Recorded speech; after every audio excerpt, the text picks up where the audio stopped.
After betting his entire life's luck to pull an SSR rank heavenly demon, our protagonist is instantly flattened by a runaway truck. When Junsu finally opens his eyes, he finds himself staring at a hospital ceiling. The memory hits him he was definitely isekai'd by Truck-kun. Just then, a nurse enters, calling out, "Soldier Kim, you're finally awake?" She leaves to fetch a doctor, leaving him in a daze. Why on earth did she call him Soldier Kim? Panic rising, Junsu checks the patient chart at the foot of the bed. Soldier Kim Nam, 22 years old, suffering from a dislocation and a concussion. It's official, he's been reborn as a generic Soldier Kim. He feels a sudden pang of guilt. He used to massacre these exact soldiers for experience points while playing as the heavenly demon. Becoming one himself was a twist he never expected. He tries to move, but his leg hits a chair, making him squeal like a stuck pig. Hearing his high-pitched scream, the nurse rushes back into the room in a panic. "Soldier Kim, you shouldn't be moving." The doctor arrives, chuckling at the sight. "You survived a truck hit with minor injuries, but we still need more tests. We need an MRI and a magic vision screening," the doctor adds. "Magic? What magic?" Junsu snaps, but his confusion is quickly replaced by a much more terrifying reality. The itemized bill arrives. Emergency fees, room charges, CT scans, and diagnostic tests. The total is 22,370,569 V. 22 million for just 4 days. Junsu's jaw hits the floor. "You have no insurance, so you must pay the full amount," the receptionist explains coldly. "How is that possible? Every Korean citizen has health insurance." The receptionist looks at him with pure confusion. "What is health insurance? Do you have Legion insurance or Magic Tower coverage?" "Legion? Magic Tower?" Junsu freezes mid-sentence. Those terms sound hauntingly familiar. The Legions, the High Council, the Magic Tower, the Holy Order. This is the world of Axion Seun. It's a world abandoned by the gods where mystic science rules and monsters roam the toxic wastes. Humans must modify their bodies just to survive this literal hell, and he's trapped right in the middle of it. Junsu screams in despair in the middle of the street before limping painfully back to his quarters. He went to bed with an SSR heavenly demon but woke up as a pathetic trial character. This has to be divine karma for all the Soldier Kims he's sacrificed. Looking at his cramped, dusty room, his hope shatters completely. This place is even worse than his old studio apartment. How can Soldier Kim be this broke? Broken body, empty pockets, he's screwed. If this really is Axion Seun, then nuclear wars and dimensional rifts are coming soon. Ancient gods will soon awaken, turning this world into a living nightmare. He doesn't know how he got here, but staying still means a 100% chance of a gruesome death. Suddenly, an idea sparks. He grabs a ballpoint pen and places his hand firmly on the table. He needs to test his theory before it's too late, despite his trembling hands. With a sharp breath, he stabs the pen into his own hand and waits through the searing pain. Miraculously, the puncture wound seals itself instantly and vanishes. A system window flickers to life. Trait acquired.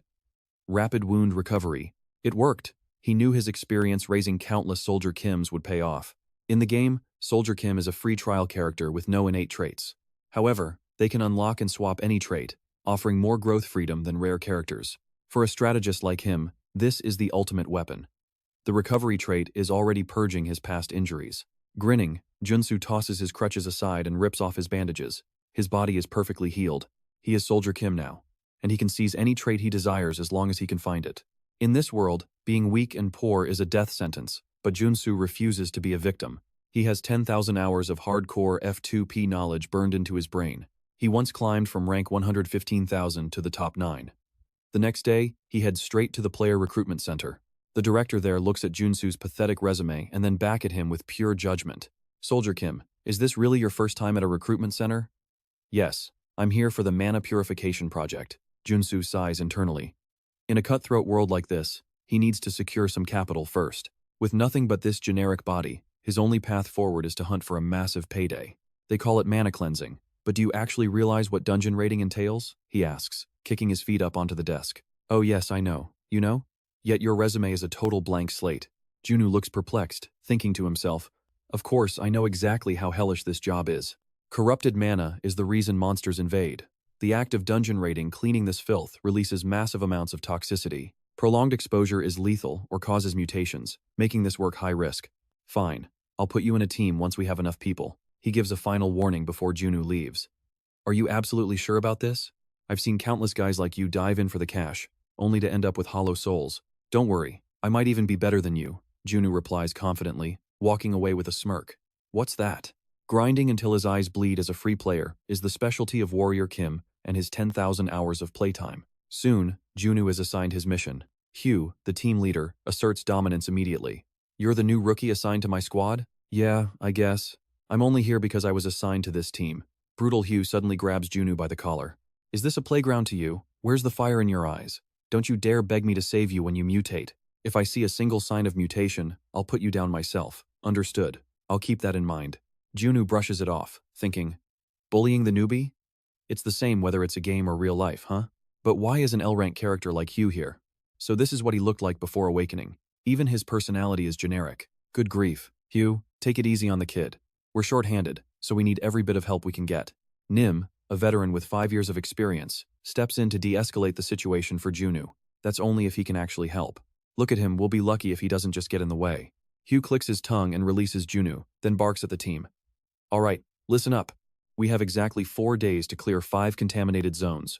Move it, that bastard. He's even pricklier than in the game. As Junsu glares at Hugh's back, Nim puts an arm around his shoulder. Don't take it personally. He's blunt, but he's a good guy deep down. Right, sure, Junsu mutters. His annoyance fades slightly as he follows the group into the mission. Hugh leads them to a derelict subway station. The stench wafting from within is enough to make anyone gag. I'm opening the gate. Everyone, get ready. Hugh commands, swiping his dungeon keycard. The moment corrupted slime's low-level monsters appear, the crew raises their shovels, ready for battle. Only Junsu hangs back to observe. There's a fundamental rule to cleaning corrupted mana or monsters. Corrupted slimes are weak, but they're a nightmare because they won't die until you destroy the mana core hidden inside. The cleanup crew struggles in vain against the slimes. The more they strike, the more the monsters multiply, sparking panic. Find their cores. But how? If this drags on, we'll all be infected by the corruption. As a young man prepares for a slime attack, a voice rings out behind him. Back off. Don't blame me for what happens next. Following his own warning, Junsu rushes in and slams his shovel right between the man's legs. Instead of multiplying, the slime instantly disintegrates, revealing a shimmering gold mana core. Over the next few minutes, Junsu single-handedly demolishes the slime mob, leaving his teammates speechless. What the hell? He wiped them all out in one go? How is that even possible? Junsu twirls his shovel, feeling smug. Of course it is. Before entering the fray, he had mastered some vital principles while gathering the necessary attributes. First, collecting attributes works just like a game, you just need to fulfill specific hidden conditions.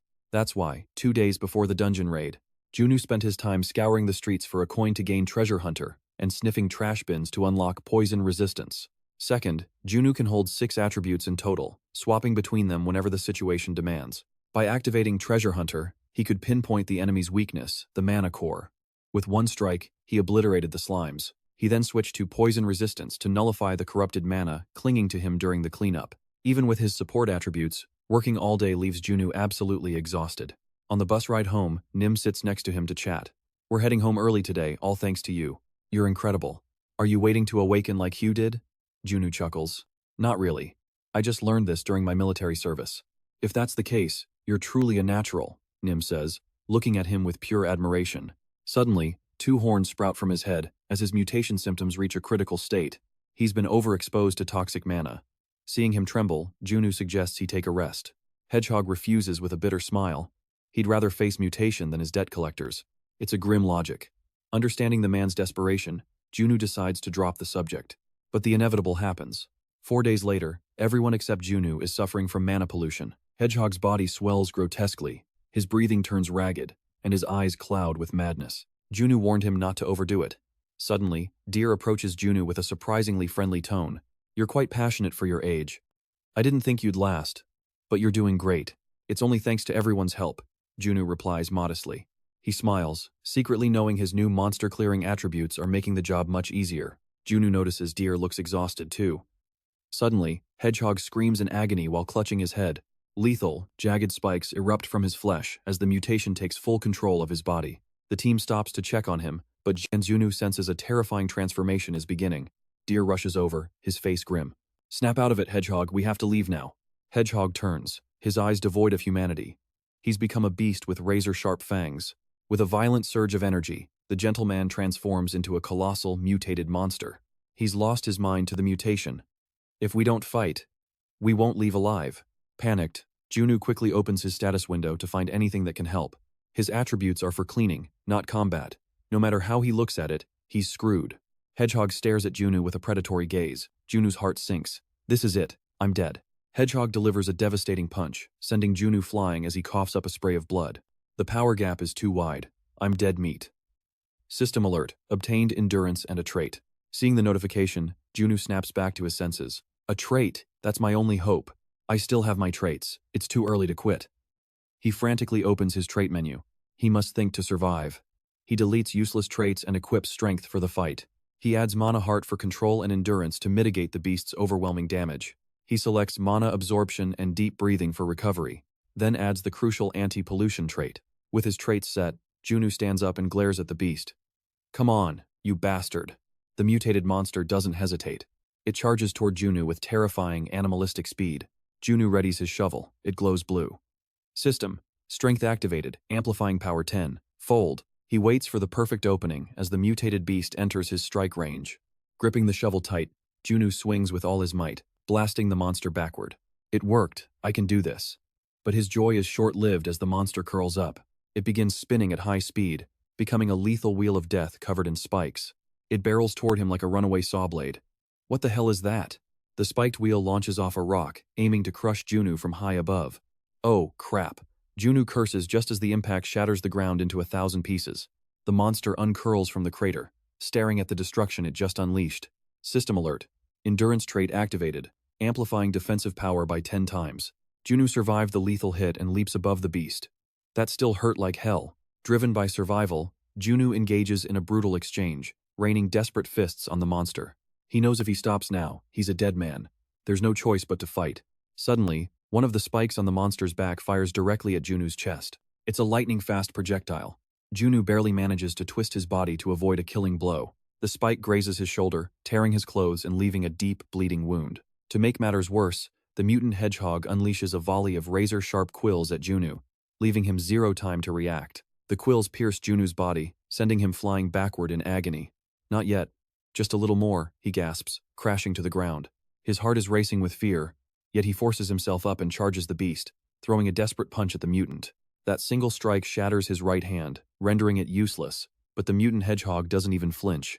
The creature grows even more aggressive, aiming its quills once more and firing a barrage that shreds Junsu's left arm to pieces. The tendons are torn all the way to his shoulder.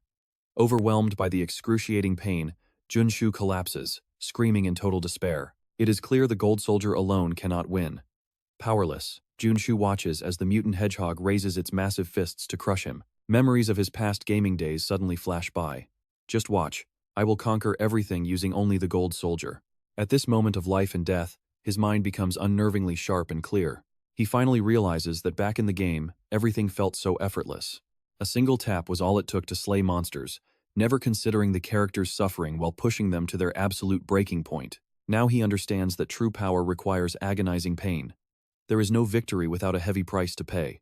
These profound thoughts all occur within the span of a single heartbeat. Snapping back to reality, Junsu sees the mutant's massive fist descending. Instinctively, he raises an arm to block the lethal blow. To the monster's surprise, Junsu's arm has grown massive, matching the mutant hedgehog's size blow for blow. Stunned that its attack was blocked so easily, the mutant is caught off guard as Junsu counters with a punch that sends it flying. A surge of new energy flows through Junsu. His arms are healed, though they are now unnaturally large, creating a grotesque, hulking silhouette. A system notification chimes. Mutant muscle trait has been successfully activated. Clenching his fists, Junsu reveals his gamble.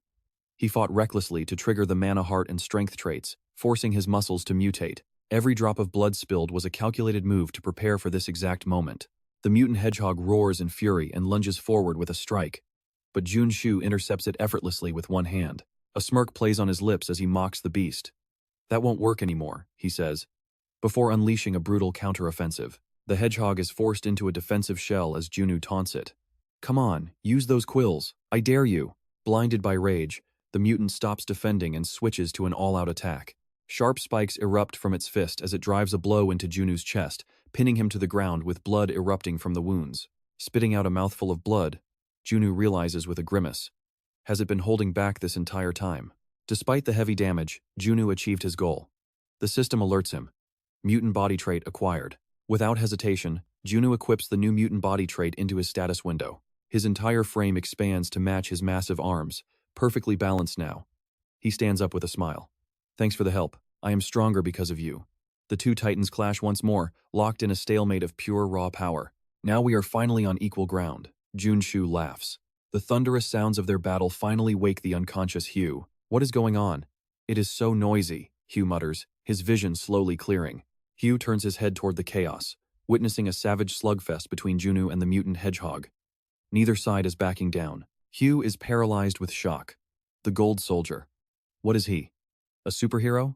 How can he go toe-to-toe with that monster? In a final explosive exchange, both Junsu and the mutant hedgehog are blown back, crashing onto the dirt.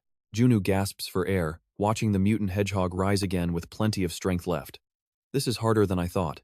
Even at this size, he feels the disadvantage against the creature's innate ferocity. Gritting his teeth, he decides on a dangerous gamble. Activate trait. Corrupted resistance. The system confirms the development of corrupted mana resistance. I have to trust myself, Junsu whispers. Purification, he shouts.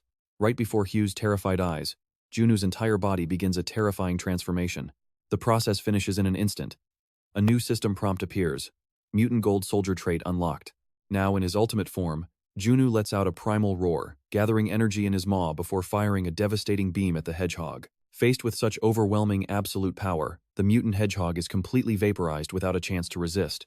As the smoke clears, Junsu turns his gaze toward Hugh and begins to approach. Hugh trembles. He turned into a monster too. Frozen in fear, Hugh feels a chill run down his spine as if he is being hunted by an apex predator. Hugh looked up and saw Junsu towering over him, paralyzed by a chilling thought. How is this possible? Staring at the mutated gold soldier form, Hugh felt a wave of absolute, soul-crushing terror. His mind screamed to flee, but as he turned to crawl away, a massive shadow swallowed him whole. He looked back with robotic stiffness to find Junsu's giant hand reaching out to crush him. Accepting his inevitable death, Hugh squeezed his eyes shut in total helplessness. Seconds passed without pain. He opened his eyes to see Junsu had returned to his human form. Depleted of every ounce of strength, Junsu's body gave out, and he slumped forward heavily. I did it, he whispered. The final line of defense against the contamination had finally held firm. Usually, becoming a mutant is a one-way trip. Once you turn, there is no coming back to humanity. But Junsu was different. He had forcibly rewritten his very traits to survive. By clinging to his last shred of reason, he swapped mutation for resistance and reclaimed his human body. A moment later, Junsu crawled up and leaned against a wall, gasping for breath in exhaustion. It feels like my bones and muscles are shifting. I never want to experience that agony again. Standing up, Junsu gripped a purple sphere, a rank 1 mana core. The system confirmed his legendary haul. A weary, triumphant grin spread across his face. In the end, every bit of pain was worth it. A rank 1 core was a treasure for a scavenger. Just then, Hugh and the others cautiously approached. Are you okay? You actually mutated. Junsu calmed his excitement and turned to face the three men. Strange rumors would be lethal. Thinking quickly, Junsu decided to feed them a believable lie. I just gambled on a hunch and got lucky, he claimed. Hugh looked skeptical. Luck? That's impossible. Before he could argue, Junsu handed him a pile of yellow mana cores. Here, just take these. He turned and waved them off, walking toward the exit. Let's head back. I need fresh air. Behind him, the men gasped. So many rank 0 cores. This is an absolute fortune. Junsu smirked. Having saved their lives and bribed them, he knew his secret was likely safe. Hugh watched him leave in silence. The next morning at the recruitment office, Cho Seo beamed greeted him. I heard you went through hell out there, Cho said, rubbing his hands together. Must have been terrifying. It was a bit tiring at the end, Junsu replied. Suspicious of the man's sudden, oily flattery, Cho leaned in. You really should have told us you were an awakened superhuman from the start. We could have given you a prestigious contract instead of making you clean up mutant filth. It clicked. They thought he was a superhuman, an elite being with mastery over powerful mana. In this world, superhumans were like royalty. Their strength granted them ultimate power and status. Only a superhuman should be able to slay mutants. He'd won through traits, but they saw magic. Cho pulled out a prepared envelope, grinning ear to ear. Time to pay you for your cleaning duties. That works for me, Junsu thought, deciding to let them believe the superhuman lie for now. Cho slammed stacks of cash onto the desk, explaining the breakdown with newfound professional respect. Normally, after our 20% fee in the split, you'd only receive 5 million. But we're making an exception. Only a 5% fee today, plus a massive performance bonus. Junsu stared at the 12 million on the table. Being a superhuman is definitely the way to live.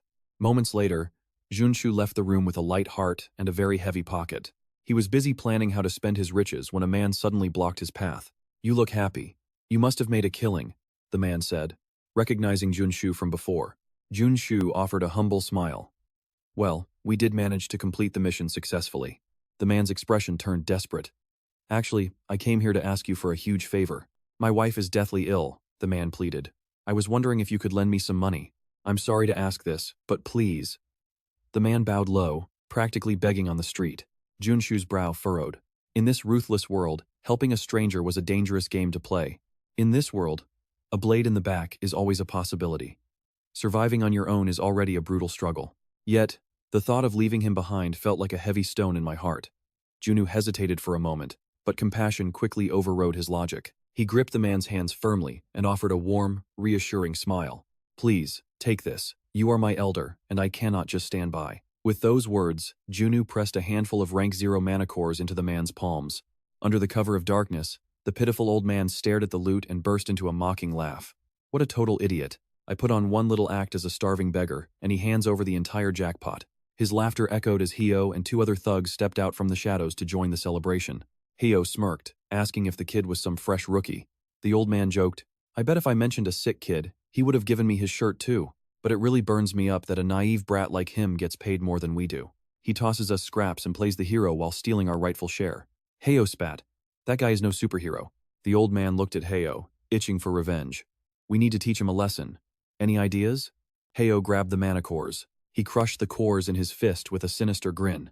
Since we know his secret, let us show him how terrifying the real world can be. Junsu remained blissfully unaware that a dark conspiracy was already tightening its noose around him.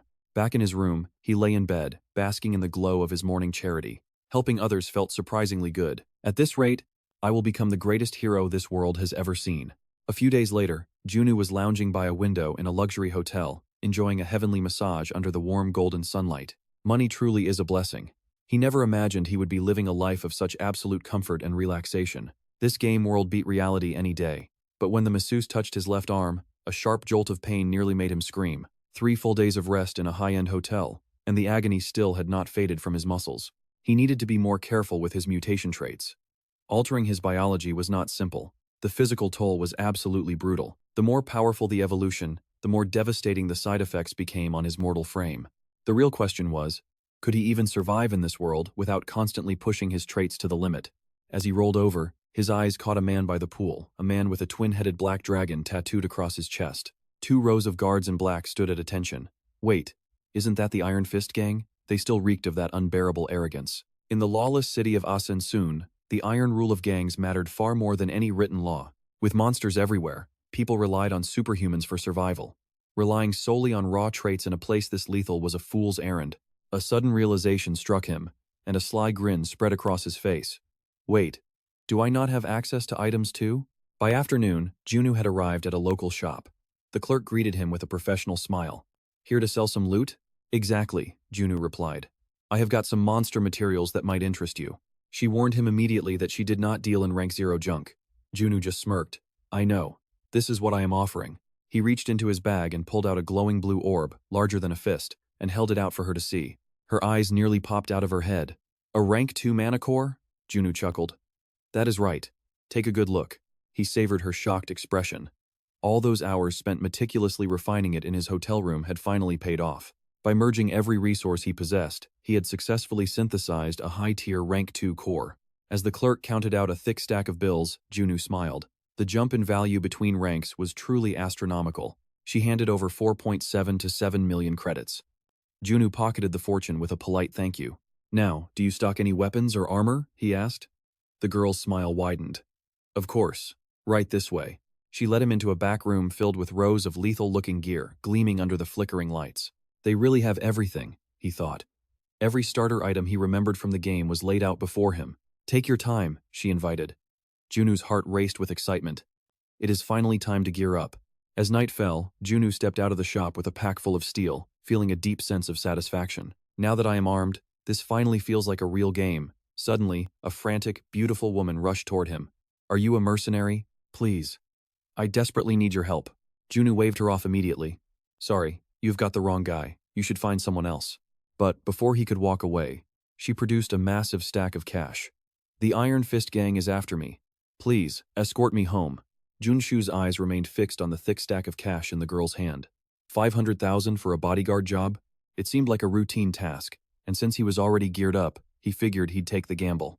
Placing a hand on her shoulder, Junsu offered a smirk. I can't just ignore a lady in distress. Let's move. Relieved, the girl quickly followed behind Junsu's lead. Thank you so much, she whispered as they drifted toward a deserted, narrow alleyway. Junsu felt a prickle of unease, wondering why she was heading into such a remote wasteland. There wasn't a soul in sight, not even an ant could be found here. Suddenly, the girl bolted forward, disappearing around a sharp corner. Junsu gave chase, only to find himself staring into an alley as black as ink. He could barely make out her silhouette ahead, illuminated by the faint glow of a distant street lamp. From the shadows, the girl's voice rang out with frantic urgency. They're almost here. Hurry, get over here. Junsu grumbled as he stepped forward. It's too dark. I can't see a damn thing. The moment his foot touched the darkness, a system window flickered into existence. Trait acquired. Night vision. You have obtained a new trait. Junsu let out a satisfied breath. Oh, I can see now. I didn't expect to trigger a trait here. His vision sharpened instantly, the murky darkness peeling away to reveal every hidden detail. The alleyway became clear as day before his eyes, but the sight waiting for him was chilling. The girl was now aiming a gun directly at his chest. She smirked, her voice dripping with malice. You're a lot more cautious than you look. Junsu froze, his mind racing. A gun? Who is this woman? Is this a setup? As Junsu tried to back away, he collided with a solid wall of a man. It was Hugh, looking down at him with a predatory grin. And where do you think you're going? At that moment, the alley lights flickered on, and 3 more thugs stepped out from the shadows. Junsu glared at Hugh, who gave a mockingly polite bow. Good to see you again. Hugh laughed. Don't you feel the same? Junsu's brow furrowed in anger. Why are you doing this? What did I do to you? Hugh chuckled. Nothing at all. You're just an easy target. That's the only reason. You gullible fool. Before Hugh could finish his insult, Junsu seized a moment of distraction, darting past him in a desperate sprint. Hugh's face contorted with rage as he roared. You little rat. We're in the middle of a conversation. Kill him. Without a second's hesitation, the girl leveled her weapon at Junsu's retreating back and pulled the trigger.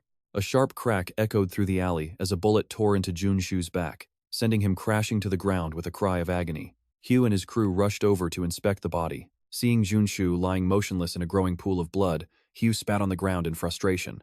What the hell was that? I told you to shoot his legs, not his vitals. The girl scoffed. Better dead than letting him get away. Hugh cursed under his breath. Damn it, he's actually gone. One of the thugs spoke up. He'll revert to human form soon. The mages will still pay a fortune for a mutated corpse like this. Still, we would have made 10 times as much if we caught him alive. Just take his bag and equipment for now, another man suggested. Who sighed, nodding. Fine, start stripping him. But as they reached for him, their hearts skipped a beat. The ground was stained with blood, but Junsu had vanished into thin air. Hugh's voice trembled with sudden terror. Where is the body? Where did he go? Crash. The sound of shattering glass erupted as the streetlights were smashed, plunging the alleyway back into oppressive darkness. In the blink of an eye, the man standing next to Hugh was struck down by a devastating blow to the neck, collapsing without a sound. The others panicked, screaming into the void. What was that?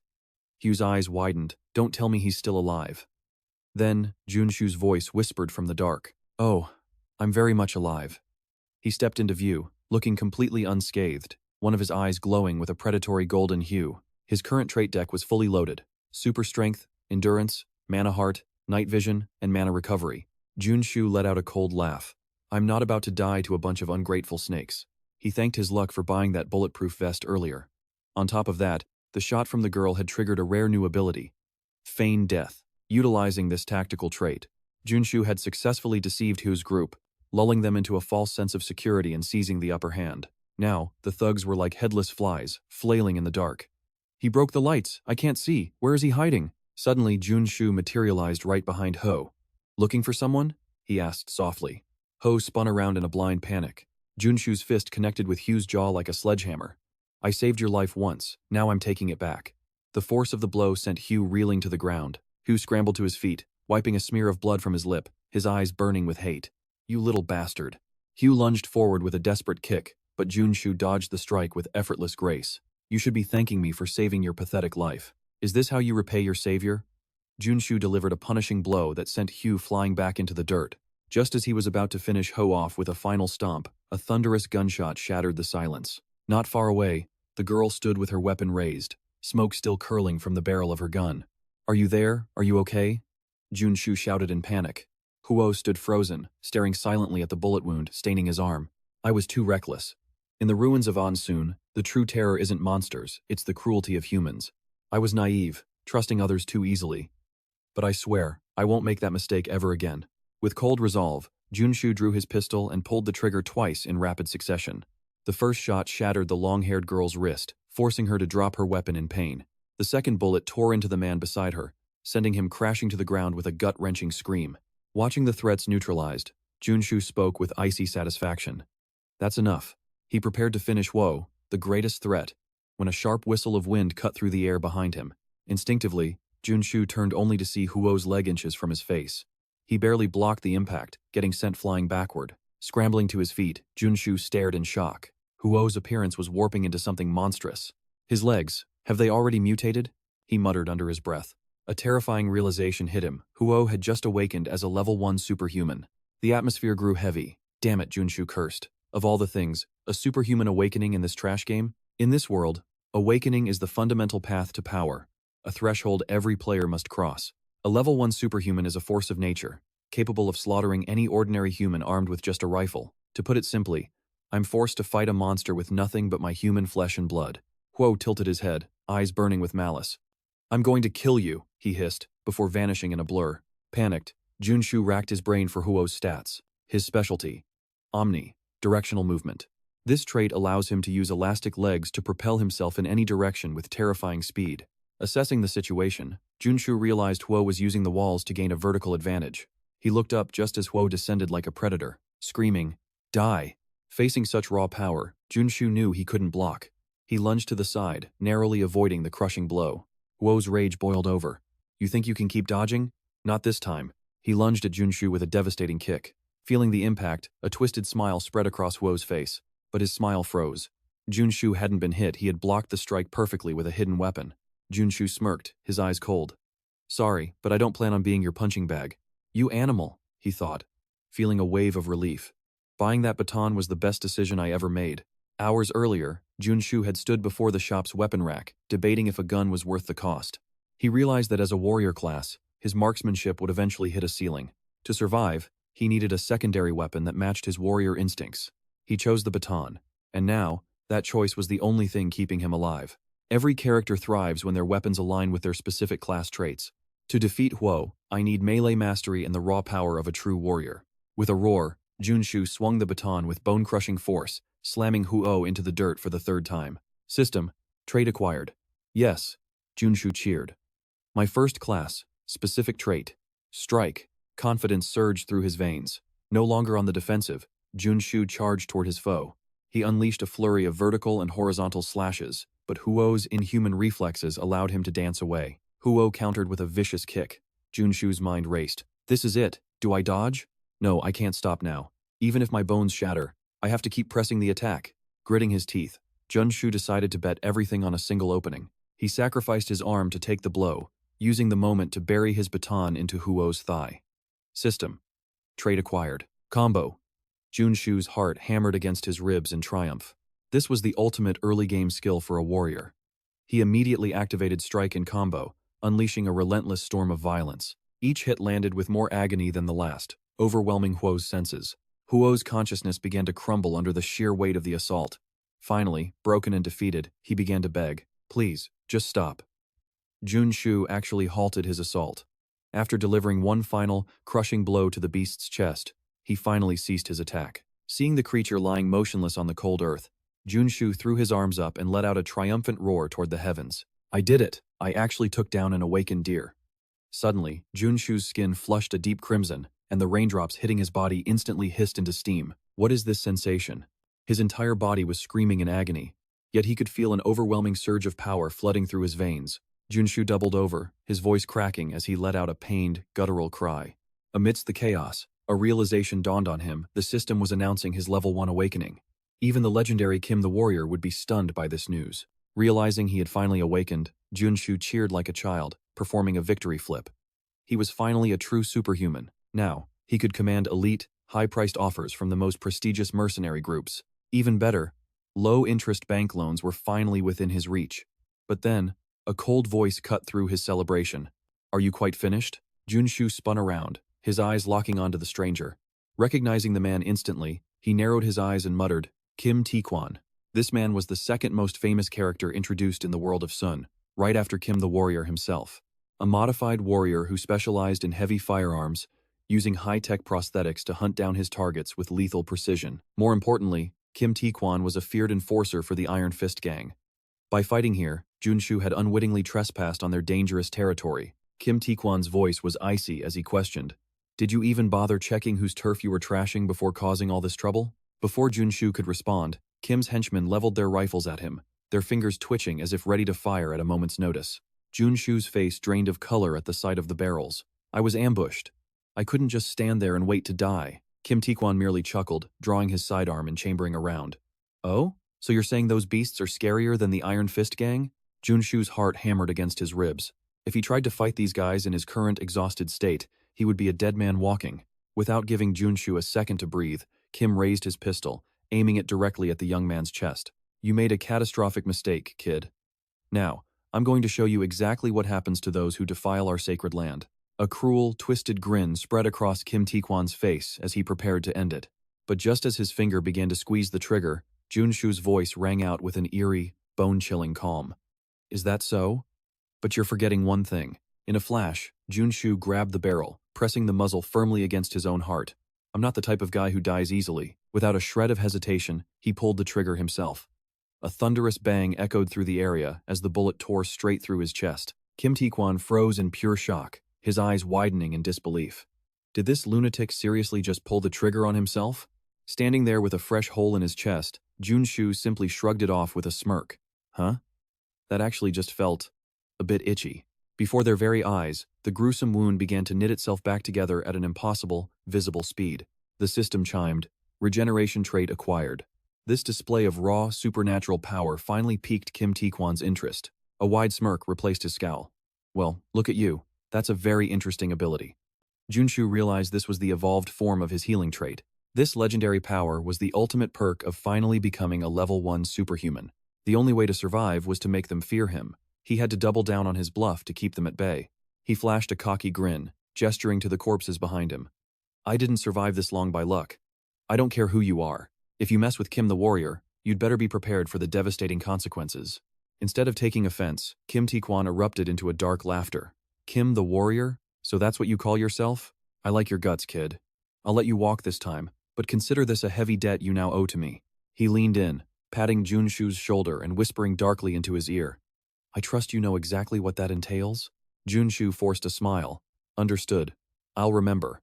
Internally, however, he wondered, did this man actually recognize his true identity? Satisfied with the response, Kim Tae-kwon extended a hand toward him.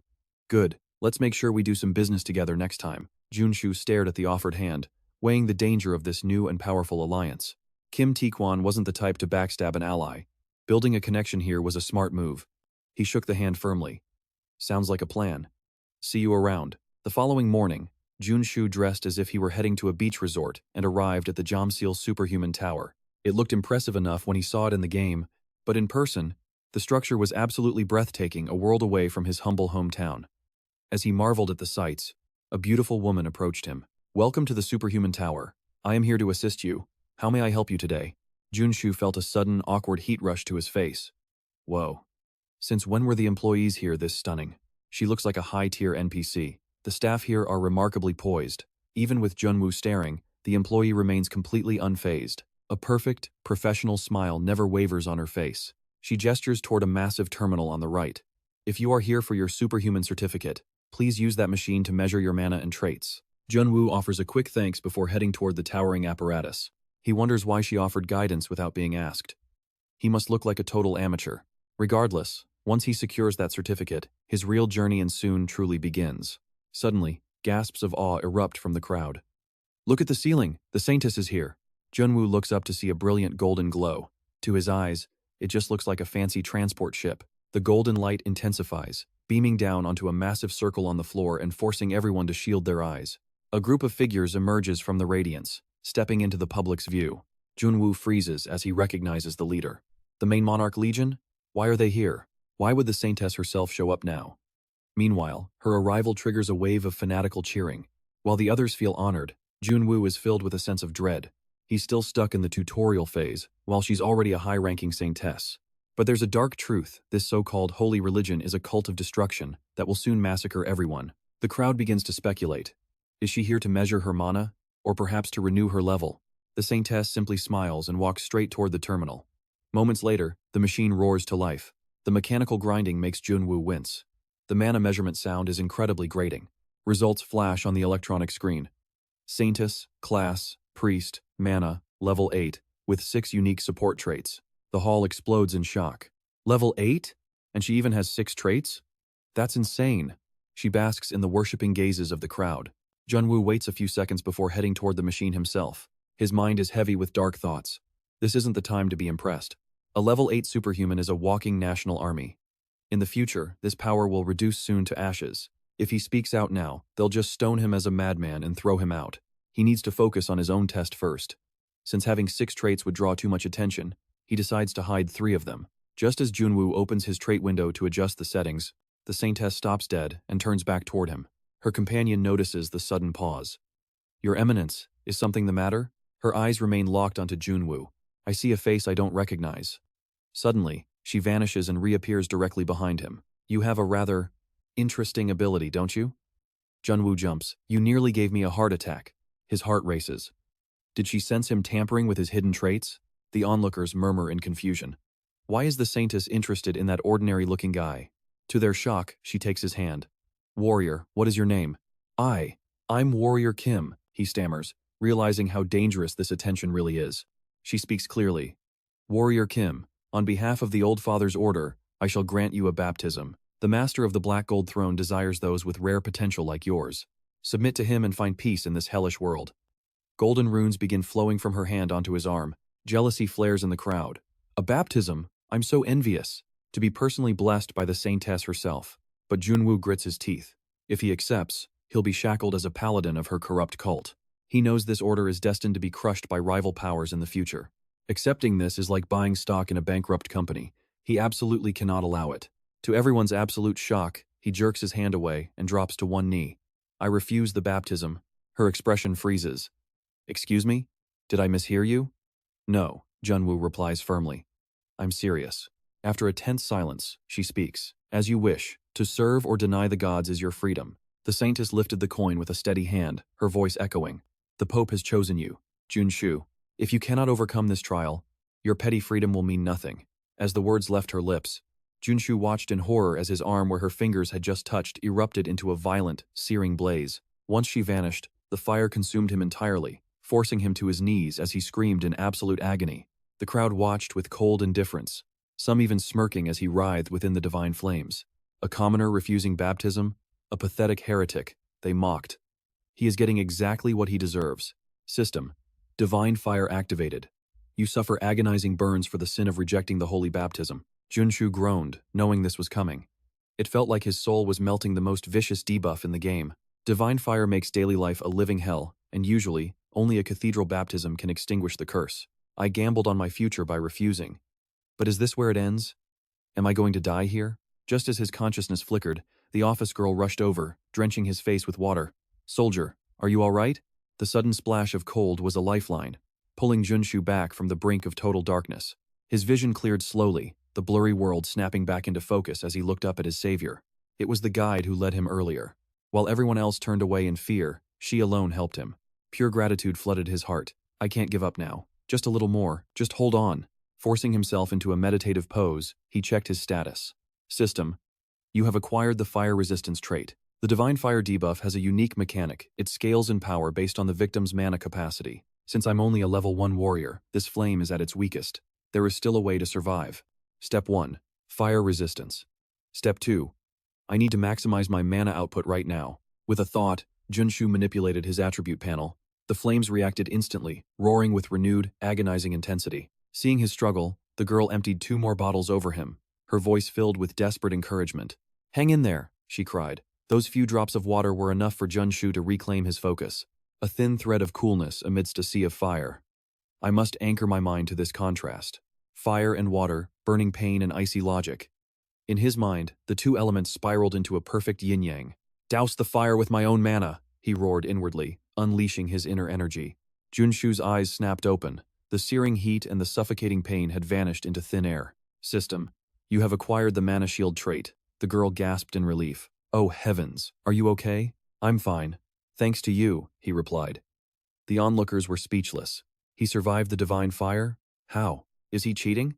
That's impossible. Junshu just smirked, keeping his secrets to himself for now. The shield was only a temporary fix, not a total cure, but the agonizing pain was finally gone. These black flames actually look pretty badass. Next, he headed to the machine to measure his true power. The crowd leaned in as the display flickered to life. Kim Junshu, age 22, level 1 warrior, mana circuits, 6. 6 circuits at level 1? The room erupted. A monster rookie is born. Even the Saintess took notice. Junshu rubbed his nose awkwardly.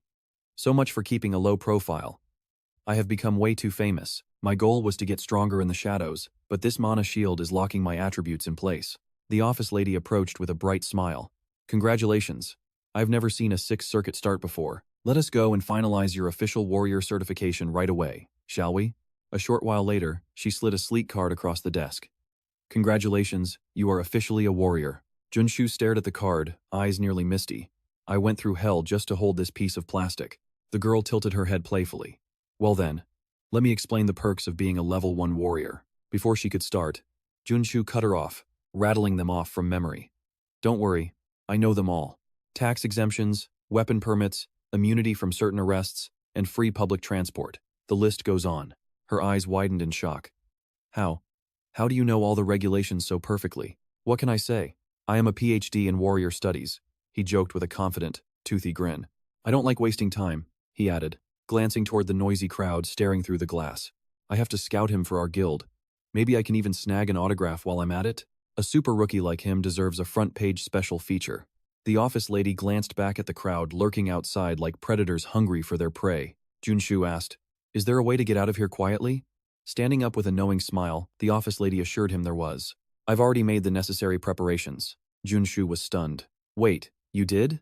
From her bag, she produced a heavy, pitch-black cloak. She turned back to Junshu with a bright, encouraging smile. Just follow my lead and you'll be fine. In that moment, Junshu stood frozen, his face flushing a faint red as he looked at her. Soon after, cloaked in shadows, he followed her and successfully evaded the hungry mob. He spoke up gratefully. Thank you for looking out for me like this, providing a stealth cloak and a secret path. I really appreciate it. The woman waved it off, saying it was only natural for people to help one another. System. Stealth attribute acquired. Staring at the notification, Junshu grinned inwardly, thrilled to have landed such a top-tier skill so easily. Suddenly, the office lady came to a halt at a quiet junction. Pointing toward a corridor, she said, Warrior, just go straight to find the exit. Regulation states I can only lead you this far. Junshu gave a respectful bow. This is more than enough. Thank you for everything today. She smiled warmly, wishing him a safe journey ahead. Watching her walk away, Junshu mused to himself. He never imagined finding someone so kind-hearted in a place like Seun. And she's beautiful, too. He vowed to repay her once he grew stronger. But wait, what was her name? He remembered the business card from earlier. Junshu quickly pulled out the card to check the details. Associate Human Manager, He. As he read the name, his expression froze in terror. He whipped his head back toward the departing woman, eyes wide with shock. Wait, what? BJ? She was one of the 3 legendary SSR warriors in the entire game. As a master swordsman, she always looked terrifying, which is why she seemed so familiar. In the game, her face was always twisted in a ferocious, bloodthirsty snarl. He never imagined she could actually look this gentle. To think the legendary BJ was actually this kind. What on earth was happening to this world? Meanwhile, B wore a satisfied smile, whispering, I'm just glad the warrior is safe. A week later, Junshu was struggling to reconfigure his attributes to maintain his mana shield. This constant adjustment made his dungeon-clearing progress more agonizingly difficult than ever before. If he could only use his specialized combat attributes, these monsters would have been turned to dust long ago. But because of that cursed debuff, his hands were tied. To purge the heat poison, he needed a rare item called Netta, and the price was astronomical. At this crawling pace, how could he ever hope to afford such a luxury? While lost in thought, his phone buzzed incessantly. It was that man again. Just as he was about to answer and unleash his fury, a brilliant idea flashed through his mind. A short while later, they met at the player recruitment office. Good heavens, if it isn't our star assistant. The man who conquered heat poison and started with 6 unique attributes. Meeting the legend himself is such an honor. Choi Seo gushed, serving Junsu bubble tea with a level of flattery 10 times more exaggerated than before. I didn't expect things to turn out this way either, Junsu replied coolly, maintaining his composure. Taking a sip of the tea, Junsu asked, "By the way, did you find what I requested?" Choi-se let out a heavy, dramatic sigh. "It's been incredibly difficult," Choi groaned. "Nada is a rare item only found in the hands of rank 5 medics or higher. If you can't find it, then I guess I'll..." Junsu stood up to leave. "Wait, no. This is about our contract. I'll find it no matter what. Actually, I already found it." Choi-seo blurted out desperately, stopping him in his tracks. Knowing Choi's desperation for a contract, Junsu figured he'd find a quest rewarded with Neda. He smirked internally and sat back down. "So, what's the mission? Have you ever heard of Good Luck Security?" Choi asked, handing a tablet over to Junsu. "Never heard of them. A security firm? It's a private military company, one of the top 10 giants in the entire industry. The director and deputy are a power couple from an ancient martial arts lineage. Their foundation is rock solid." Junsu frowned.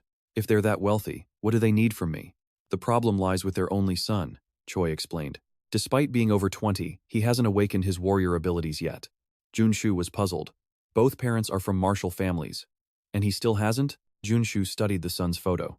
"Rumor has it he's accumulated level 8 mana, yet the awakening just won't trigger. That is exactly why this case is such a baffling, high-stakes mystery.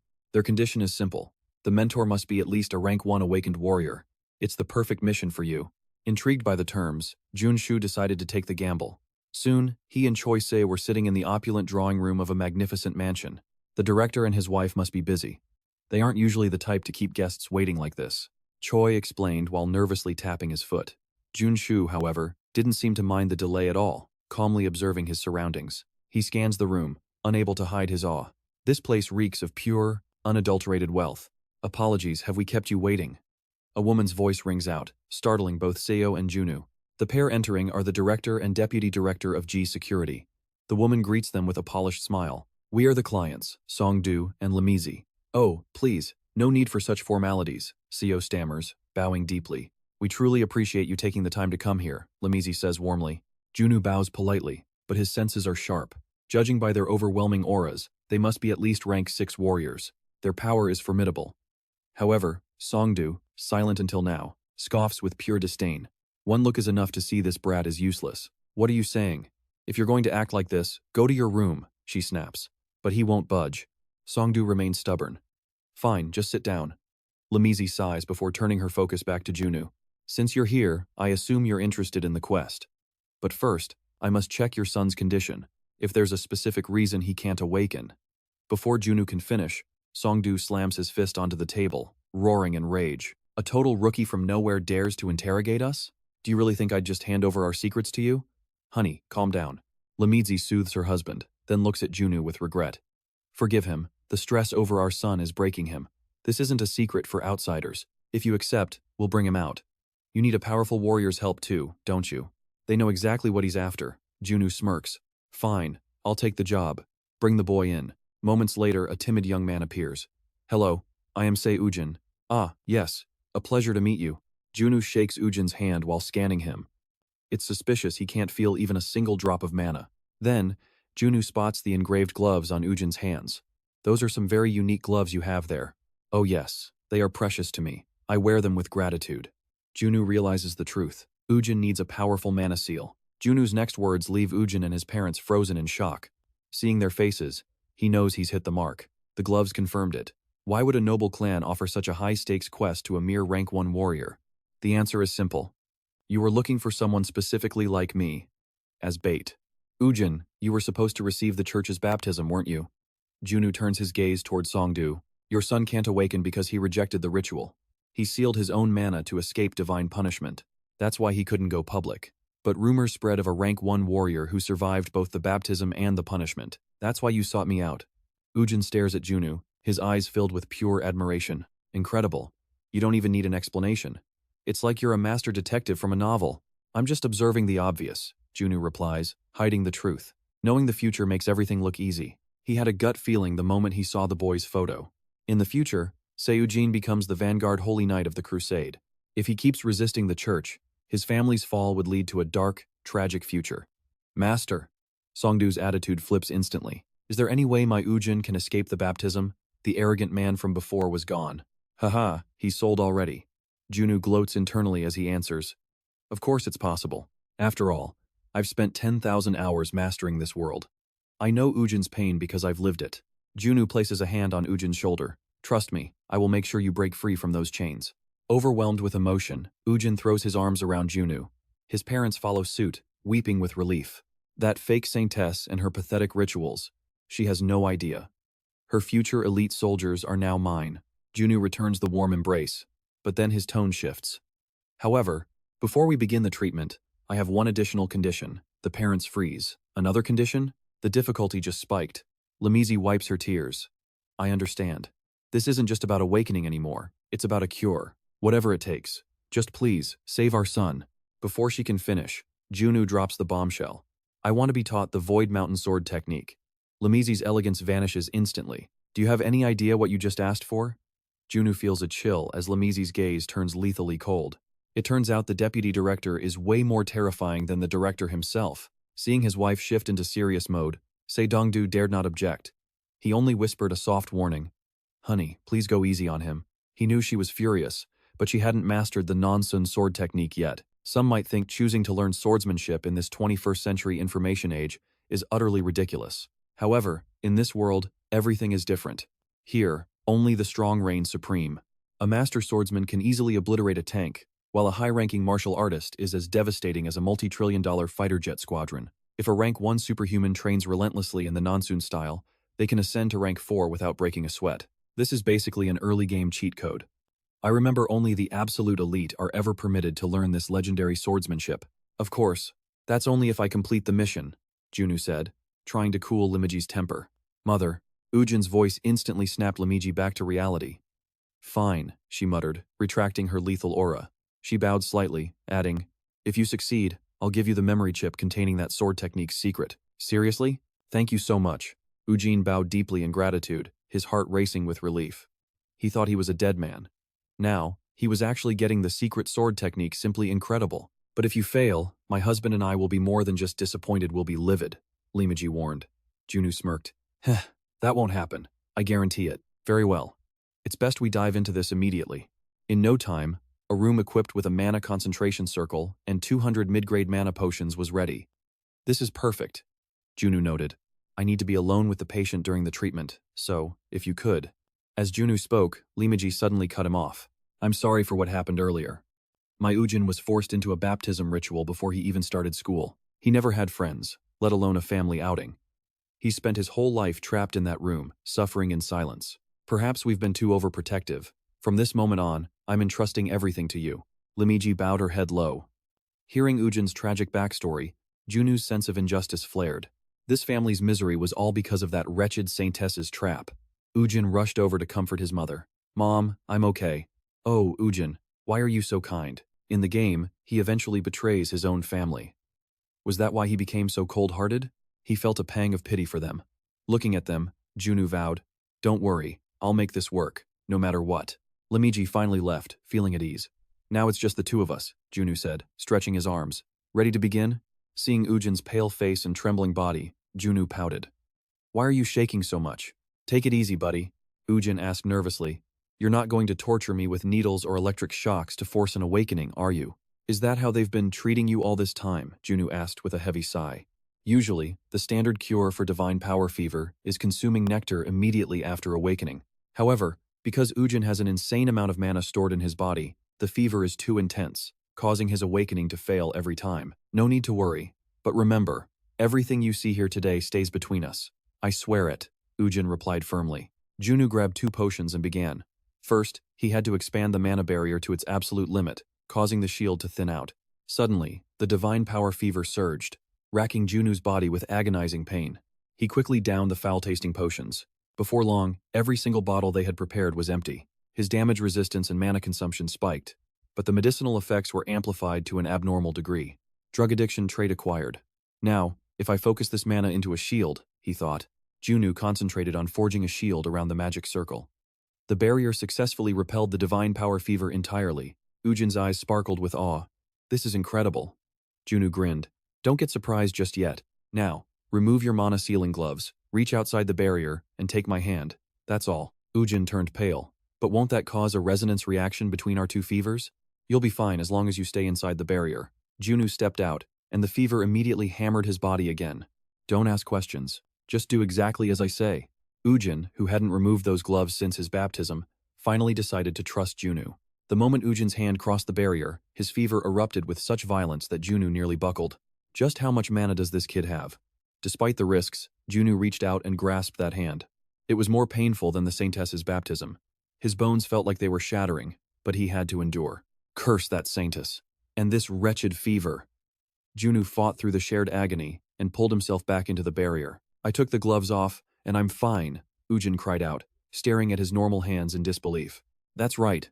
That's why I had to resort to such reckless measures, Junsu replied coolly.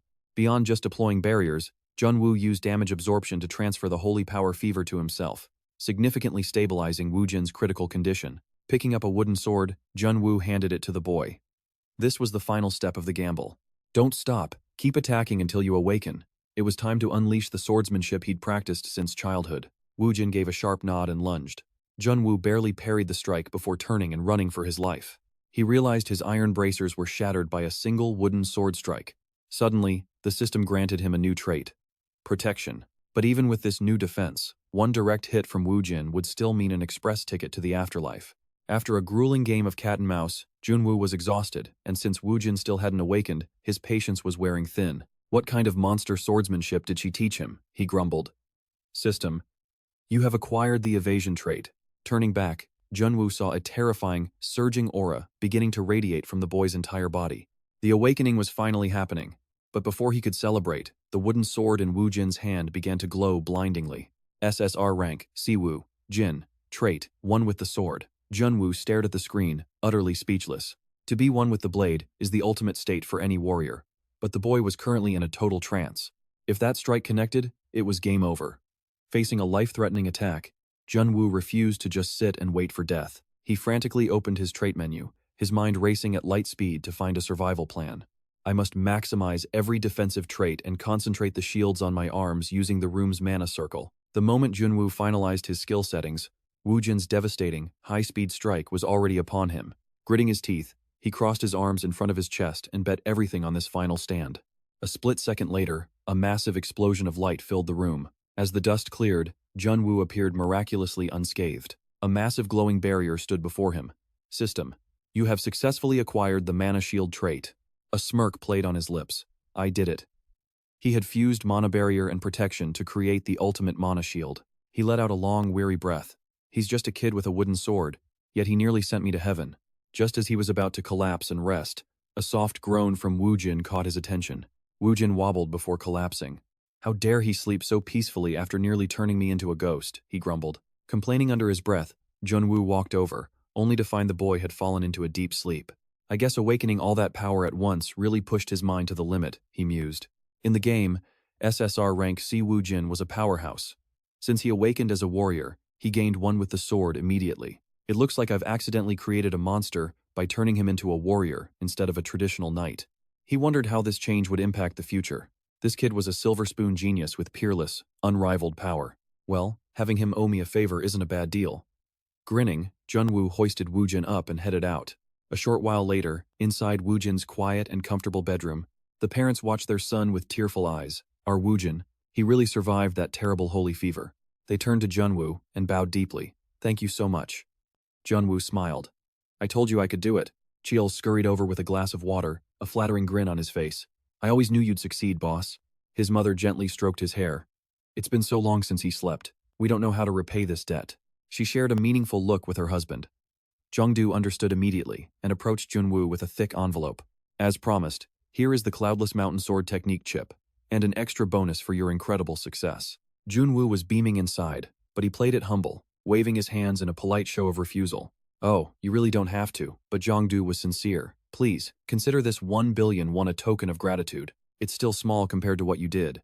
1 billion. Junsu was ecstatic inside, but kept his polite poker face. Well, my heart would ache if I refused your kindness twice. I suppose I have no choice but to accept. The two men shared a warm, firm handshake. Soon after, Junsu and Chiel finally made their exit. Back in the car, Chiel couldn't contain his excitement. We hit the ultimate jackpot today, Mr. Warrior. Junwoo admired the memory chip and rewards in his hand. I know. They look absolutely magnificent, don't they? Are you going to use it now? Cheol asked. Yes, Junwoo replied.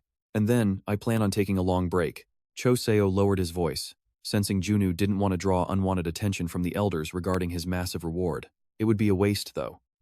Refining and absorbing that NTA would grant you a monumental mana surge, Cho advised. Junwoo nodded in agreement. Staring at the vial in his hand, Junwoo realized that if he could successfully refine and consume this essence, he could skyrocket his superhuman rank instead of bleeding credits on divine fever treatments. Soon, they arrived at Junwoo's hotel. Cho pulled to the curb with a supportive grin.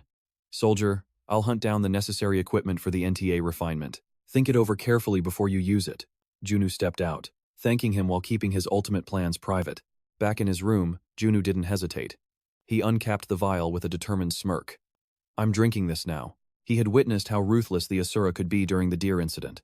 He couldn't fully trust Director Choi's protection yet. While others relied on mana absorption drugs, Junwoo possessed unique traits that could maximize the NTA's true potential. With total resolve, Junwoo downed the liquid. Instantly, a wave of agonizing heat exploded throughout his entire body. It felt as if his muscles were being torn apart and rewoven. A terrifying flood of mana surged through his veins. As the pain faded, a blinding golden light filled the room. The system flashed. Rank 2 Superhuman, Kim Soldier level up. Heart racing with excitement, Junwoo quickly checked the next set of system notifications appearing before his eyes. New trait acquired, Blackfire. By curing his fever with NTA, he had secured one of the game's elite Rank 1 abilities. With Blackfire added to his non-mountain sword style, a wave of immense relief washed over him. Now, he could focus entirely on mastering these two legendary traits without any distractions or setbacks. Suddenly, his phone buzzed on the desk. It was a message from Cho Se. Sir, I have something urgent to say. Junwoo glanced at the screen, puzzled. Why was Director Choi reaching out with such a sudden, formal message? Brushing off his suspicion, he tossed the phone aside with a shrug. Whatever, it's time to start training. But just seconds later, the phone erupted with a relentless barrage of notification pings that filled the room. So noisy, what's the damn emergency? Annoyed, Junwoo snatched up the device to see what was happening. Superhuman, sir, I have much to discuss, but I'll text first out of respect. You are definitely going to need help. I know you're hesitant because of those opposition cults. Ignore them all, and stay determined in your path. It is time for self-reflection. Once you master the sword, your true way forward will finally be revealed. Some will complain, of course. Please, reply to this message as soon as you have finished reading it. After reading the wall of text, a massive question mark appeared in Junwoo's mind. What the hell is he talking about? But seconds later, Junwoo realized the phrasing was bizarrely deliberate. He reread the text, hunting for the hidden code. Flee from the Dagger Gang. As the hidden message clicked, Junwoo's pulse quickened with immediate realization. Cho had buried a warning in plain sight.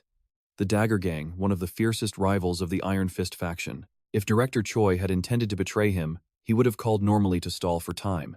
This was different. Based on these cryptic texts, Cho had clearly been captured while preparing the equipment. The information had leaked. Junwoo's expression turned ice cold as he stood up. Fine, I'll play along for now, since I have the NTA power. Everyone pays a price to survive and soon. The next day, agonizing screams echoed from a desolate, narrow alleyway.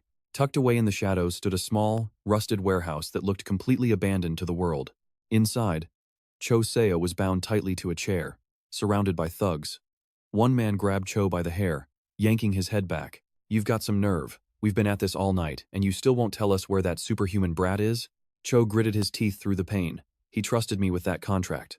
I won't talk, no matter what you do.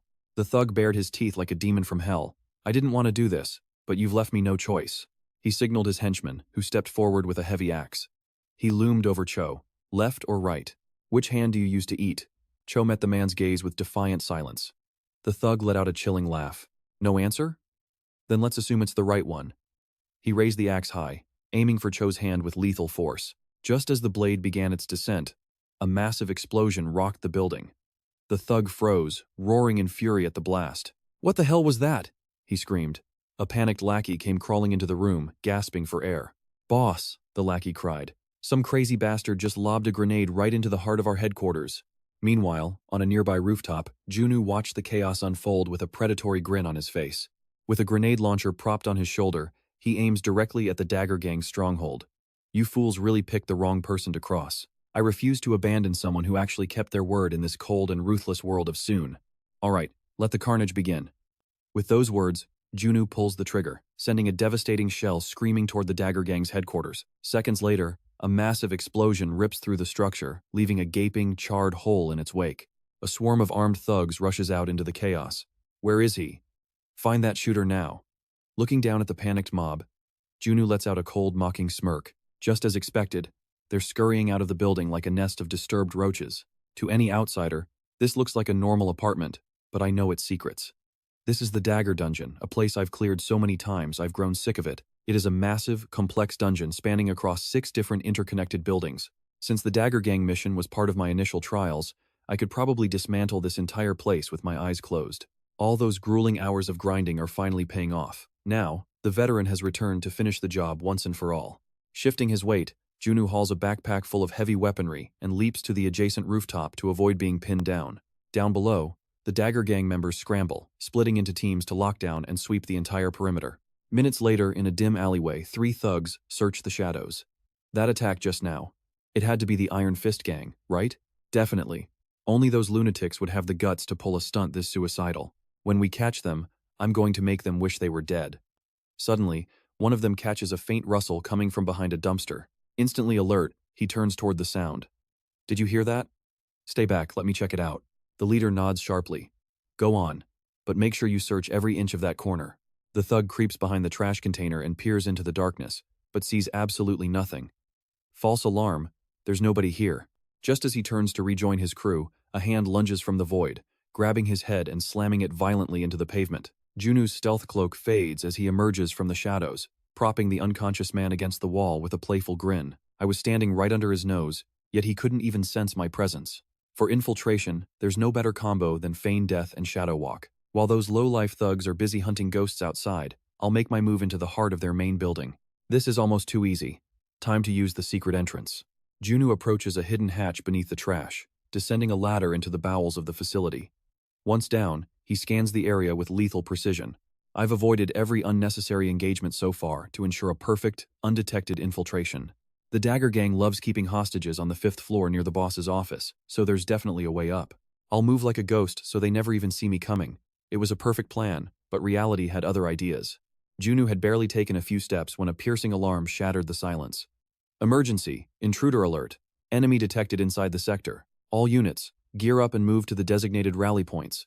Hearing the chaos, Junsu's expression darkens as he mutters, "Tesk, they spotted me." Then, his eyes lock onto the heavy, sealed door directly in front of him. He was officially caught between a rock and a hard place. Beyond this door lies the main hallway, the most direct route to the central staircase leading to the upper floors. But there's a catch. Once an intrusion is flagged, they'll have already turned that hallway into a reinforced kill zone. The moment I crack this door open, they're going to rain hellfire on me. After a split second of calculation, Junsu kicks the door wide open. It was exactly as he predicted. A literal army of Dagger Gang thugs stood behind barricades, guns leveled. "Hey boys, hope you're hungry for some lead." With a wild laugh, Junsu reveals his weapon and unleashes a relentless hail of bullets toward the fortified line. In an instant, the corridor is filled with the agonizing screams of thugs being ripped apart. The survivors scramble to find cover. "What the hell? Is that a Gatling gun? You bastard, fire back! Kill him now!" As they scream and raise their weapons, a grenade bounces into their midst. A massive blast rocks the room as Junsu laughs from the doorway. Scared? Then go home. He reaches into his bag, pulling out a handful of additional grenades with a cold glint in his eyes. One shell definitely wasn't enough, so have a few more on the house. Junsu hurls the explosives into the room and slams the heavy door shut. The muffled thuds of explosions, followed by desperate shrieks of agony, bring a dark joy to his heart. He wears the smile of a true demon. "I'm so glad you guys are enjoying my little gifts." After the smoke clears, Junsu steps into the carnage, his eyes scanning for movement. Is that all of them? A few might still be breathing. I can't get careless. Suddenly, a body amongst the heap of corpses lunges upward, aiming a hidden pistol directly at Junsu's head. With his instincts on high alert, Junsu senses a bullet screaming toward his head. A simple tilt of his head is all it takes to evade the lethal strike. The system chimes he has unlocked the sensitivity trait. This is the exact edge he needs to survive the trials of this dungeon. Narrowing his eyes, Junsu locks onto the cowardly sniper's position. Within seconds, the sniper is neutralized. Junsu wipes the sweat from his brow, ready to clear the floor and head upstairs. He reaches the 4th floor without further incident, but he knows the safe part of the journey is over. The real nightmare begins now. According to the game, the elite gang members guard the 4th floor, standing between him and the boss's office. Moving like a shadow, Junsu rounds the corner. To his shock, the hallway is dead silent, not a soul in sight. Growing suspicious, he kicks open the casino doors. Still nothing. The silence is deafening. Something is wrong, he mutters, his expression hardening. Suddenly, the system grants him the concentration trait, sharpening his focus to a razor's edge. Instantly, the new trait picks up a faint, mechanical whirring coming from above. He looks up just as a stealth drone emerges from the ventilation shaft. The drone drops a flashbang. A blinding white explosion erupts, forcing Junsu to shut his eyes as the world turns to pure light. "Damn it, a flashbang!" he hisses. In that moment of blindness, a dark silhouette lunges from behind. A jagged dagger strikes for his throat. "Caught you, you little rat." A voice bellows with murderous glee. The assailant is none other than the Dagger Gang leader, a level 2 assassin-class powerhouse. But the lethal blade hits a sudden shimmering shield. As his vision clears, Junsu glares back. "Who did you say you caught?" The boss gasps in disbelief, his eyes bulging. "A shield? My blade could not pierce it?" He scrambles back to create distance. Junsu stands tall, cold fury in his eyes. "Calling me a rat? Look in the mirror, pest." He had not expected the boss to trigger an ambush on the 4th floor. The game's script had changed, but he could still read the logic of the play. That was a close call. The original game did not have this event, yet his instincts had anticipated the trap. That flashbang was a coordinated strike pattern usually reserved for the boss's inner sanctum. Luckily, he had equipped sensitivity and concentration just seconds before the hit. To survive a high-level assassin like this, he will need every one of his 5 senses operating at 200%. "You actually blocked my ambush," the boss roars in fury. Junsu smirks. "Don't look so surprised. The show is just starting." Reaching into his inventory, he draws a gleaming weapon, his gaze turning deadly serious. "I will make you regret ever targeting me." Junsu charges, but the boss vanishes into thin air before the strike connects. The boss reappears behind him instantly, his voice dripping with arrogance. So slow, yet so cocky. With a flick of his wrist, the boss hurls a poison dagger glowing with toxic green light toward Junsu's back. Junsu spins, parrying the projectile with a sharp metallic clang. This guy is fast, a true master of the shadows. If not for his new traits, that single strike would have been the end of his journey. One scratch from that poison-coated steel is a one-way ticket to the afterlife. This fight is a race against time. The longer it drags on, the lower his chances. The boss chuckles darkly. "You are a lucky one, aren't you? Surrender now and I will be merciful. I will only take one of your arms. Quit barking and come get some," Junsu retorts. The boss laughs hysterically, mocking Junsu's awkward sword grip. "Look at that pathetic stance. You are just a marksman out of his league. You talk big for someone who cannot even read the situation." Junsu freezes. A marksman? He realizes the boss has completely miscalculated his class. Because he had been using guns until now, the boss thinks he is just an enhanced armed soldier struggling with a blade. Taking his silence for fear, the boss's face twists into a sadistic grin. "I am going to carve you up piece by piece." With a bloodthirsty howl, the boss lunges for a finishing blow. Simultaneously, Junsu tightens his grip and raises his sword high. "I only have one shot at this," he thinks. As the boss drops his guard, Junsu brings his blade down with everything he has. The dagger boss easily slips to the side, his face contorted in a mocking sneer. "Too slow," he mocks. But he has walked right into Junsu's trap. Junsu's eyes ignite with a predatory light. With a flick of his wrist, he twists the hilt mid-swing. The vertical strike instantly snaps into a devastating horizontal slash. The boss's eyes widen in sheer terror. What? A combo strike? He barely manages to cross his daggers in defense, but the force of the impact sends him crashing to the floor. By now, the Dagger Gang's leader no longer dared to treat Junsu with even a shred of contempt.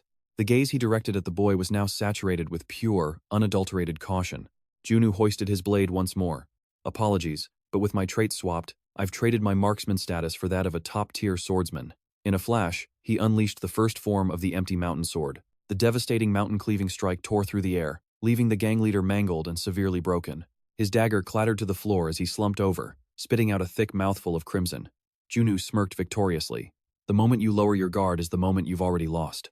"You damn brat," the leader snarled in fury. Mimicking Junsu's own tactic, he seized the split second where the boy had grown overconfident and distracted. He lunged for his fallen blade and hurled it with every fiber of his remaining strength. "This isn't over yet," he roared. Junsu gasped in shock as the weapon whistled through the air. A final, desperate struggle? In the blink of an eye, blood sprayed everywhere as Junsu's blade silenced the leader forever. However, the thrown dagger found its mark deep in Junsu's side. Moments later, his legs gave out and he collapsed to the floor. Wincing, he wrenched the blade from his flesh and cursed under his breath. "Damn it. I actually let my guard down at the very last second. The venom was already surging through his veins with every heartbeat. He needed to switch his traits immediately to survive the spreading poison. He quickly equipped his recovery, regeneration, and fortification traits, while activating his deep-breathing mana core. With his vitals finally stabilizing, Junsu forced himself back onto his feet.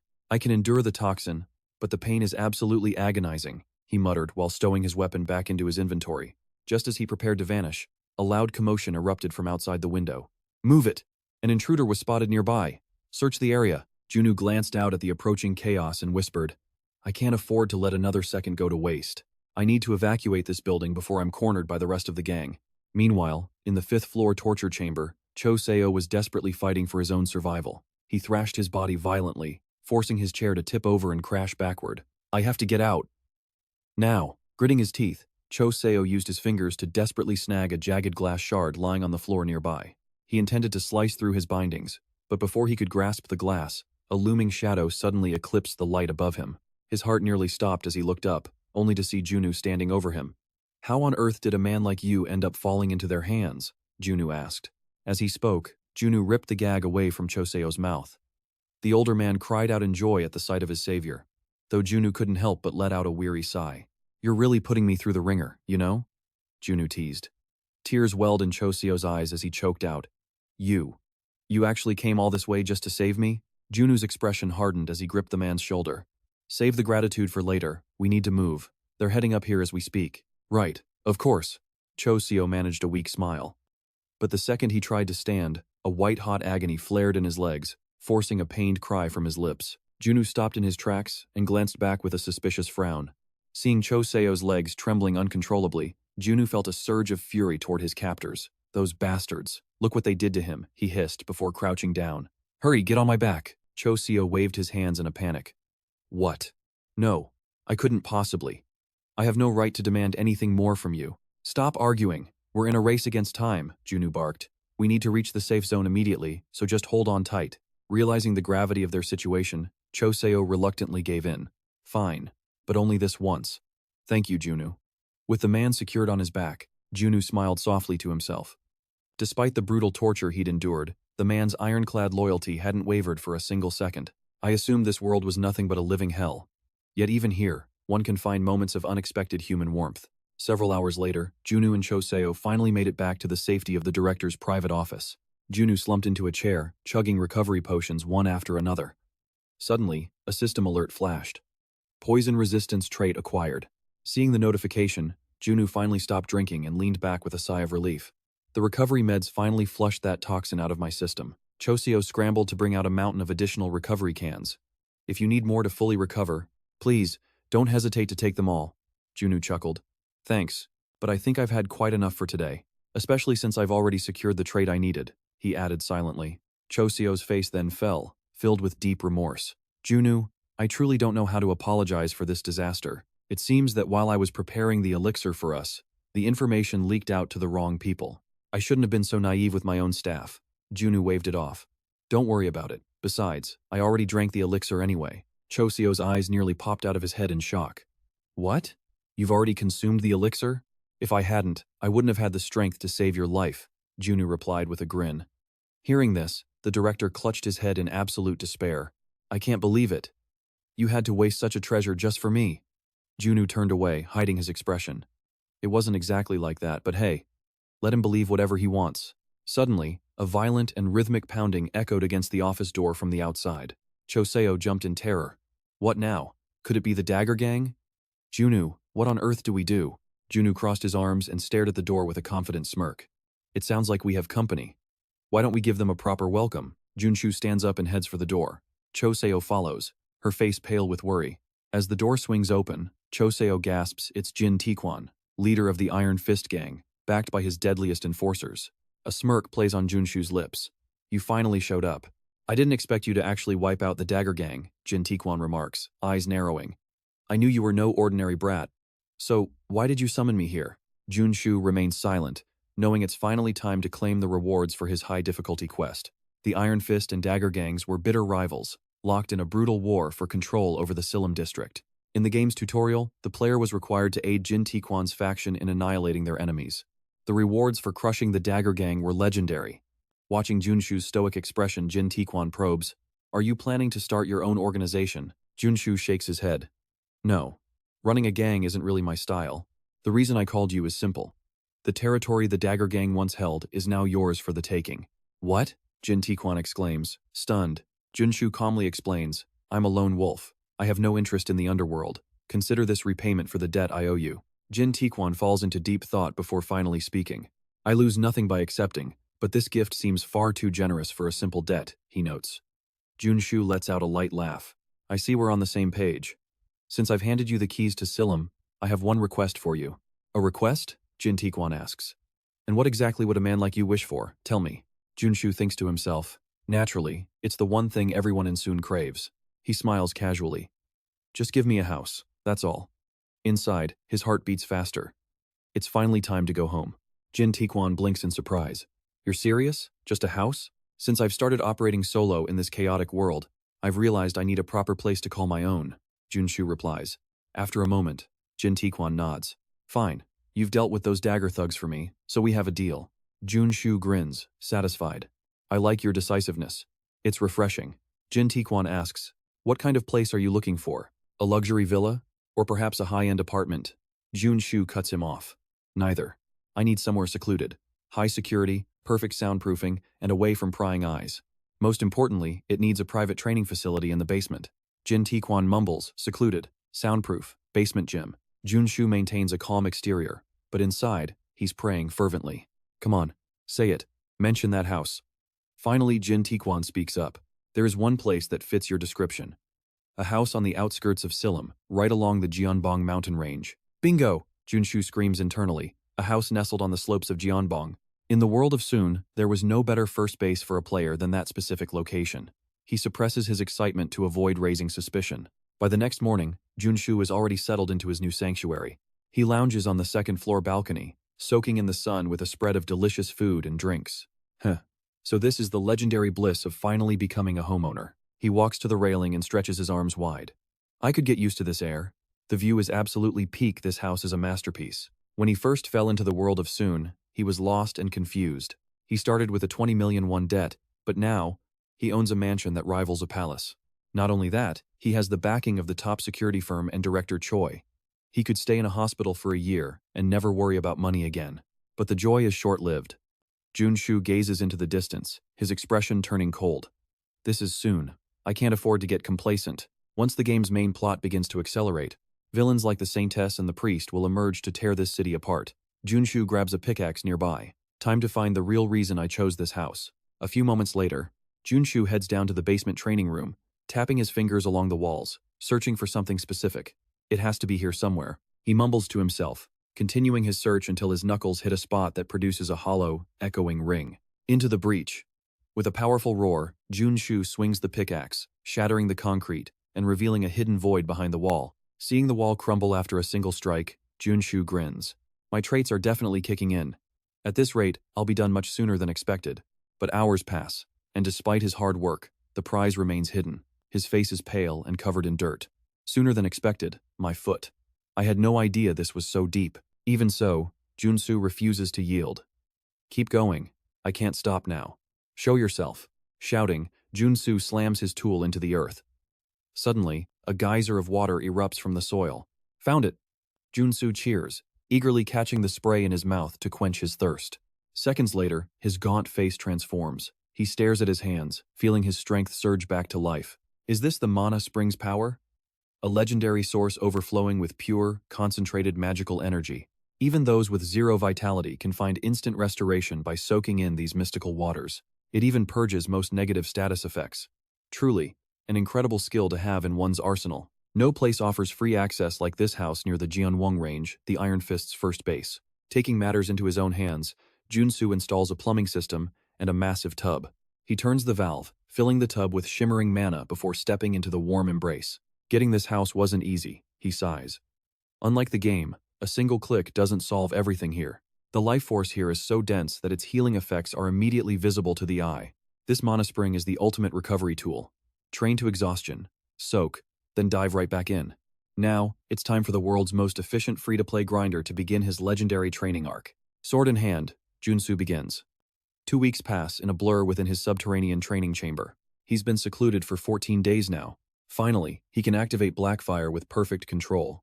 His expression sharpens, focus narrowing as he prepares to unleash his newly refined martial arts. He executes the mount-crushing strike, the river-splitting slash, and the mountain-piercing thrust in rapid succession. Sheathing his blade, Junsu smirks. Perfect. I can finally combine my sword techniques with Blackfire. Plus, he gained several incredibly useful traits during this grueling 2-week session of non-stop practice. Burst strike, one-finger point, fire resistance, meditation, mana stability. Seeing these traits, Junsu sinks into thought. Training is done, but one crucial task remains. Mana refining, an ability that can't be gained through practice. If I had refined the Dew Elixir before consuming it, I might have already reached level 3. But being only level 2 means his current mana capacity is still far too limited. To fully absorb the Dew Elixir's essence and reach level 3, he absolutely needs the mana refining skill. It won't be easy to find, but it's worth the struggle. Suddenly, a memory from his gaming days flickers. Back then, Junsu controlled his character, Kim the Warrior, visiting Kim Chunbok's dusty weapon shop. The merchant was shocked. "You want this? It's been rotting in storage for over 10 years now." "I'll take it," Junsu replied firmly. The merchant complied, and a system notification flashed on the screen. "System, you have successfully acquired the mana refining skill." Lying in bed, he had grinned. "I'm probably the only player who knows that old shop sells this." Back to reality.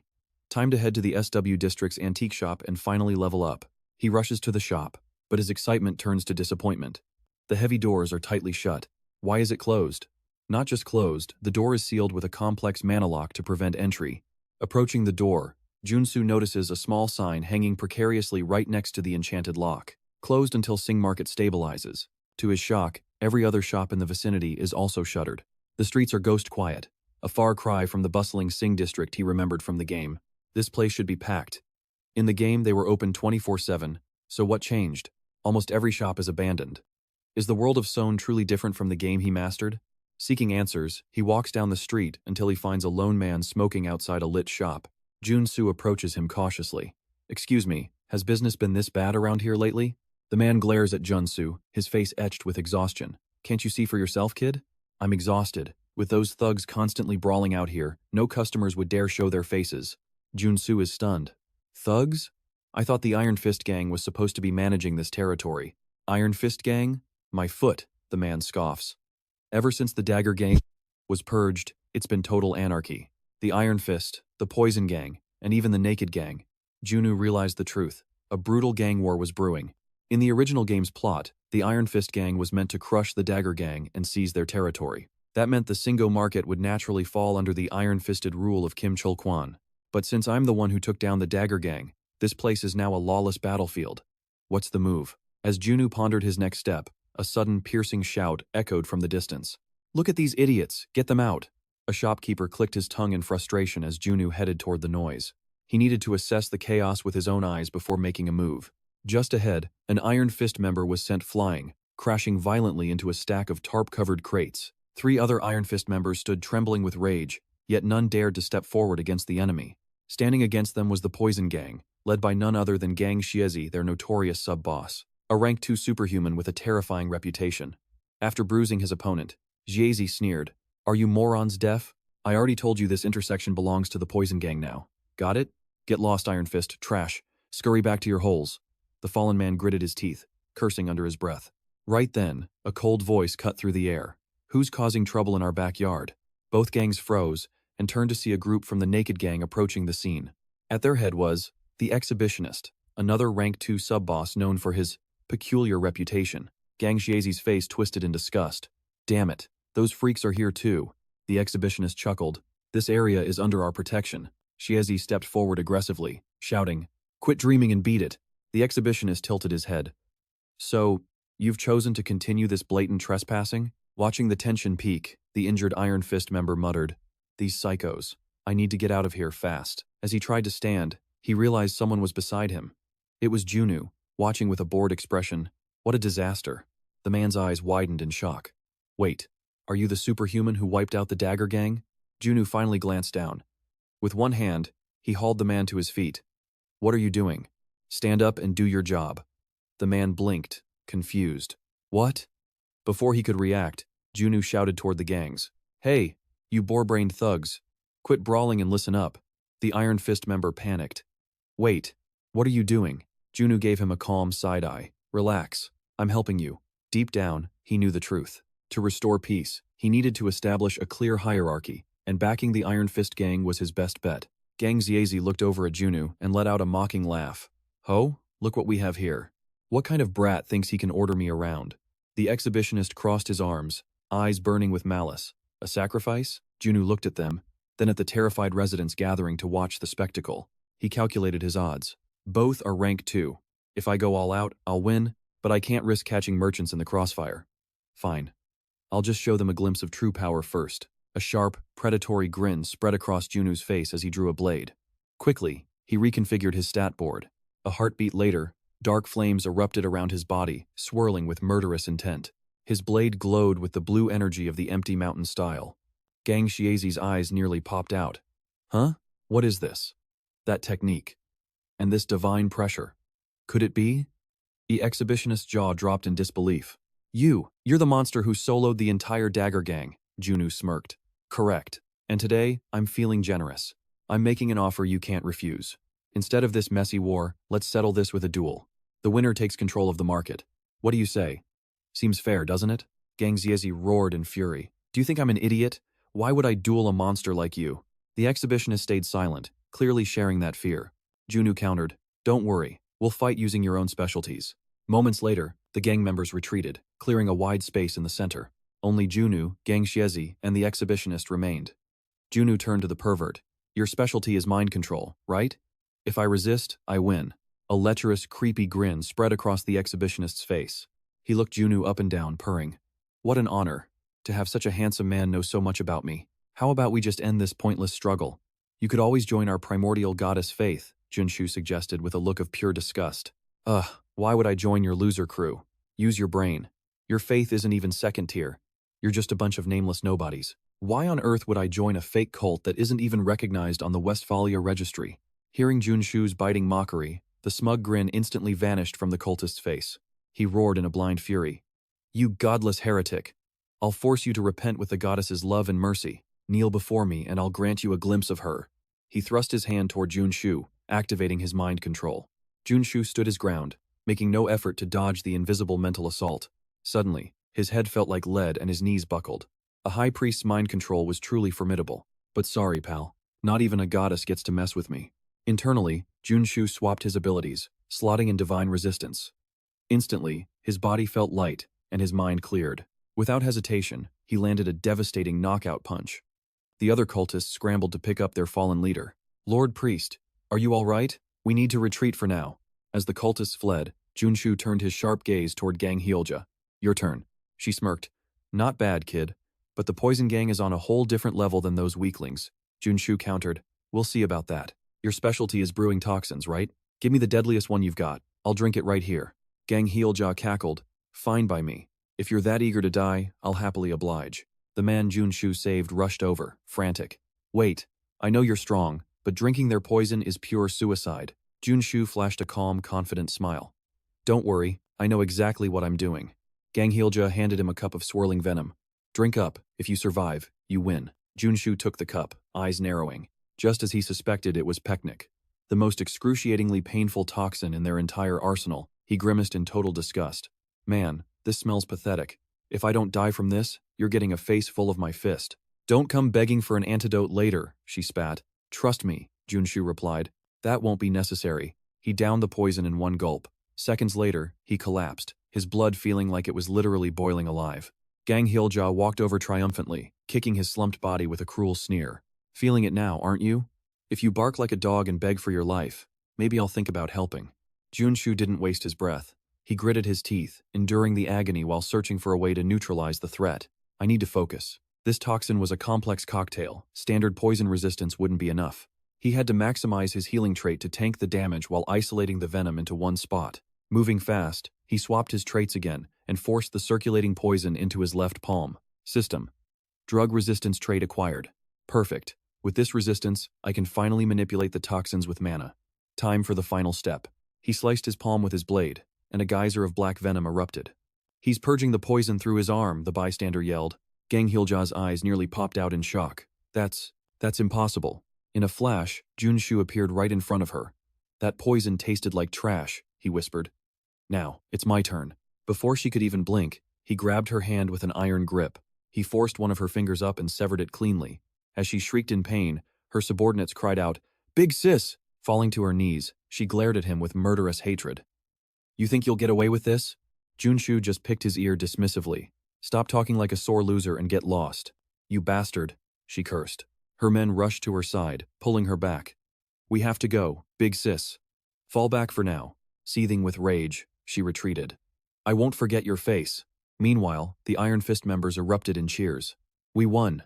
Ha. Serves those scumbags right. Junsu smirked at the praise, but his eyes drifted toward the merchants. Winning was the easy part. Now comes the real problem. Nearby, the merchants whispered anxiously. The Iron Fist won? I wonder how they'll try to exploit us now. Walking away, Junsu ignored their stares and turned to the man he had saved. Hey, make sure you report that I'm the one who handled everything. The man bowed gratefully. Of course, sir. Thank you so much. Junsu raised a single finger, his voice turning cold. Listen well. In this market, the Ice Iron Gang needs to learn a new set of rules. The thug nodded frantically, desperate for mercy. Junsu's eyes narrowed as he delivered the ultimatum. From now on, the protection fee is exactly half of what the Dagger Gang took. What? We won't make a dime, the man blurted out. Junsu's expression shifted, becoming truly terrifying. Are you actually trying to talk back to me? Terror paralyzed the thug instantly. No, of course not. I'm sure our boss will understand completely. Their conversation echoed through the stalls. Junsu was shouting on purpose. He wanted every merchant in the vicinity to hear the good news. Cheers erupted from the nearby shops. Did you hear that? Half the fee. He's the hero of single world market. Junsu smirked inwardly. This public acclaim was the exact reason he'd bothered with these thugs. His plan was working perfectly. The merchants rushed forward, bowing with tears in their eyes. Thank you so much, young man. Junsu waved them off with a humble grin. I only did what was right. Just remember to give me a little discount next time. The traders laughed, their eyes sparkling with gratitude. For you? An 80% discount? Anytime. Junsu's heart raced with excitement. Single market was a total goldmine, and he had just maxed out his favorability with every NPC merchant. By the next morning, the market was bustling with life again. Kim Chun-bak was already busy reopening his shop. His face lit up when he saw Junsu enter. Welcome. I've heard the legends from the others. You're the hero who saved single market. Junsu rubbed the back of his neck, grinning sheepishly. I only did what any decent person would do, sir. Don't be so modest. Those thugs were a nightmare. Look, I had to close my shop because I broke my arm in one of their brawls. Chun-bak sighed, showing his bandaged injury. Luckily, a Qigong doctor treated me. I'm just glad the internal energy therapy actually worked. If not for that healer, I'd still be stuck in a hospital bed. Junsu's ears perked up. A Qigong specialist? Here in Sulim? Indeed, he's a genius. Would you like me to introduce you? He really is the best. Junsu smiled politely. I'd appreciate that, but first, I need to buy a few things. Chun-bak beamed.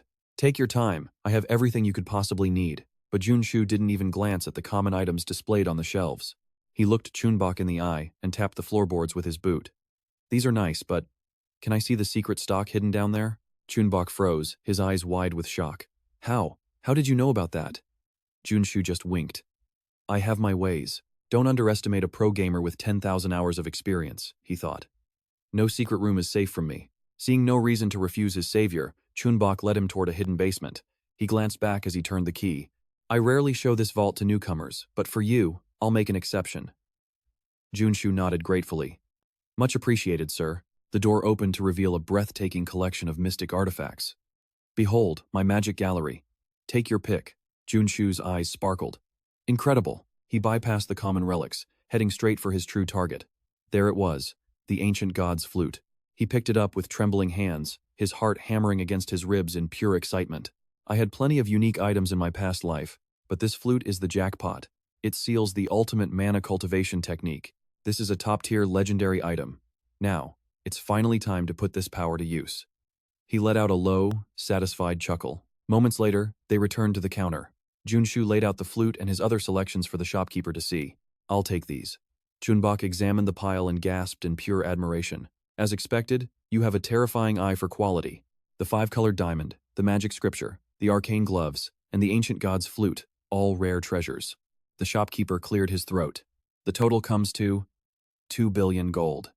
Junsu nearly choked. 2 billion? Chunbok let out a booming laugh. That's the price for a stranger. But for the guardian angel of this market, I'll settle for 500 million. Junsu let out a long breath. Old man, you almost gave me a heart attack. The transaction was swift. As Chunbok packed the items, Junsu marveled at the perks of maxing out NPC favorability. Now, he just needed a high-level priest-class awaken to break the seal on the flute. Fortunately, he already had a solid lead on exactly where to find the perfect candidate. Junsu looked at Chunbok with a sharp grin. By the way, could I get that Qigong healer's address? Later that afternoon, he arrived at a secluded door and knocked. Anyone home? Silence. There was no immediate reply from inside. Junsu leaned in, pressing his ear to the wood. Did I miss him? Is he out? Suddenly, the door creaked open. A young man peeked out, looking completely dazed. Why are you bothering me so early in the morning? Junsu scanned him instantly. White hair, pale skin. Found him. The hidden piece. Junsu laughed heartily. Early morning? Man, it's the middle of the afternoon. The youth blinked slowly. Same thing. What brings you to my door? Junsu grinned. I heard your healing skills are legendary. Upon hearing those words, the young man's demeanor shifts instantly, welcoming him with a bright smile. Oh, you're a customer. I thought you were one of those thugs. Please, come right in. Leading Junu inside, he points toward a single bed. You can lie here. Where exactly are you injured? Jun doesn't answer immediately. His eyes scan the room, eventually locking onto a specific statue. Based on that statue, it's definitely him. The youth asks suspiciously, What are you doing? Please lie down. Junshu finally turns to face him. He produces the ancient god's flute and speaks calmly. I'm not here for healing. I need you to break the seal on this item. The youth waves his hands frantically. A seal? I'm just a Qigong therapist. That looks like a holy seal. You should take it to a temple. Junshu counters. No. Temples charge a fortune, and there's a high risk they'll just confiscate my treasure. He drops a bag overflowing with cash before the youth. Unseal this, and 100 million gold is yours. Priest Kim gasps in utter shock. You know my name? Jun smirks. Of course I do. Priest Kim was Soon's third guide, Jun thinks. A priest of a forgotten faith, serving a god lost for eons. He is one of the rare, truly pure-hearted souls within this ruthless game world. In a sea of corrupt clergy, finding a heart as warm as his is nearly impossible. Basically, he's the perfect person to exploit. Priest Kim stammers, How? How do you know all that? Junshu extends the ancient flute toward him. I'll keep your secret, so please, just help me with this. Sighing, Priest Kim takes the item. It won't be easy, but I'll try. Junu smiles. He's truly a good soul. The two sit on the floor, the ancient god's flute resting between them like a sleeping relic. With a look of intense focus, Priest Kim reaches out, beginning the delicate process of breaking the seal. In an instant, the protective wrapping begins to stir. It's working. Kim pours his mana into the flute. The seal's grip weakens visibly as the ancient paper starts to peel away, layer by layer. Finally, the wrapping falls, revealing the item's true form as it erupts in a blinding golden radiance. The ancient god's flute is restored, granting the legendary, in her, cultivation technique. Kim gasps, It actually worked. Your skills are as magnificent as I expected, Junu praises, his plan coming together perfectly. Witnessing the flute's true power, Priest Kim cries out, Good heavens, is this a mana cultivation technique? It is. Thank you for your help. Junshu brings the flute to his lips and plays a single, resonant note. As the melody echoes, Junu feels his wasted mana being pulled back and absorbed into his body. System. You have successfully acquired the in her cultivation technique. Incredible, Junu muses. It feels like the calm, deep currents of the northern sea flowing through my veins. In 2 weeks, I'll fully absorb this mana and ascend to a rank 3 superhuman. Kim claps enthusiastically. That's the first time I've ever seen a warrior-class superhuman use a mana technique. Junshu sits back on the bed. Well, I'm not exactly the average warrior you're used to seeing. You must be exhausted, Kim suggests kindly. Rest here. Junshu doesn't argue, lying down with a heavy sigh. My brain is overloaded with information. I'm spent. I'll leave myself in your capable hands for a while. Priest Kim beams. Rest easy. For this much money, you can stay as long as you need. Thanks, Jun murmurs, drifting off. He's exactly the kind person the game described him to be. Securing a trustworthy priest now will yield massive benefits for his journey in the long run. Feeling completely safe, Junu falls into a deep slumber until a strange sound rouses him in the dead of night. He sits up groggily, scratching his head. What's that noise? He sees Kim pouring gasoline over the bag of money. Junshu snaps wide awake, his heart racing. Hey, what the hell are you doing? Kim doesn't answer. His eyes are hollow and vacant as he stands over the fuel-soaked cash with a lighter. Oh, forgotten god, accept this humble offering from your follower and be reborn at last. As the prayer ends, Kim lets go, the lighter falling toward the money. Are you kidding me? Jun curses. Have you lost your mind? Junsu lunges, catching the lighter just in time and shoving Kim aside. What do you think you're doing? Is this your job? Burning my money as a sacrifice? I have to burn all my money and teeth for the god. Priest Kim screams in frustration. Junu's jaw drops at the sheer absurdity. Money as an offering? In this faith, cold hard cash is the only way to awaken true power. As Kim explains the ritual, it finally clicks for Junu. This must be the era when the priest still clung to blind faith. Kim stares back, bewildered. Little does he know, the deity he worships actually perished over 3,000 years ago. Within the game's lore, this cult remained powerless until Priest Kim eventually resurrected the god and unlocked its secret training path. Still, Junu didn't expect the guy to be so clueless about how to properly serve his own master. Watching the struggle, Junu decides to intervene with some pro-player advice. Your method is completely wrong, he states. Don't just burn paper cash. You need to vaporize pure gold. Priest Kim shoots him a look of pure skepticism. That sounds like heresy, Kim snaps. But Junu counters, asking if he's ever actually tried it.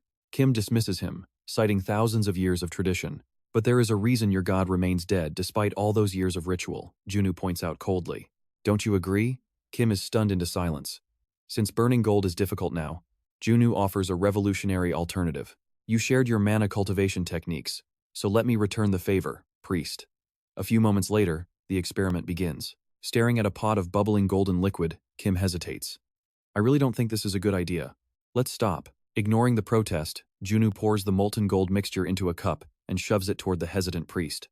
Trust me, drinking this gold will supercharge your divine energy. Just focus and listen for your god's voice. Fine, if you're that confident, I'll gamble on it.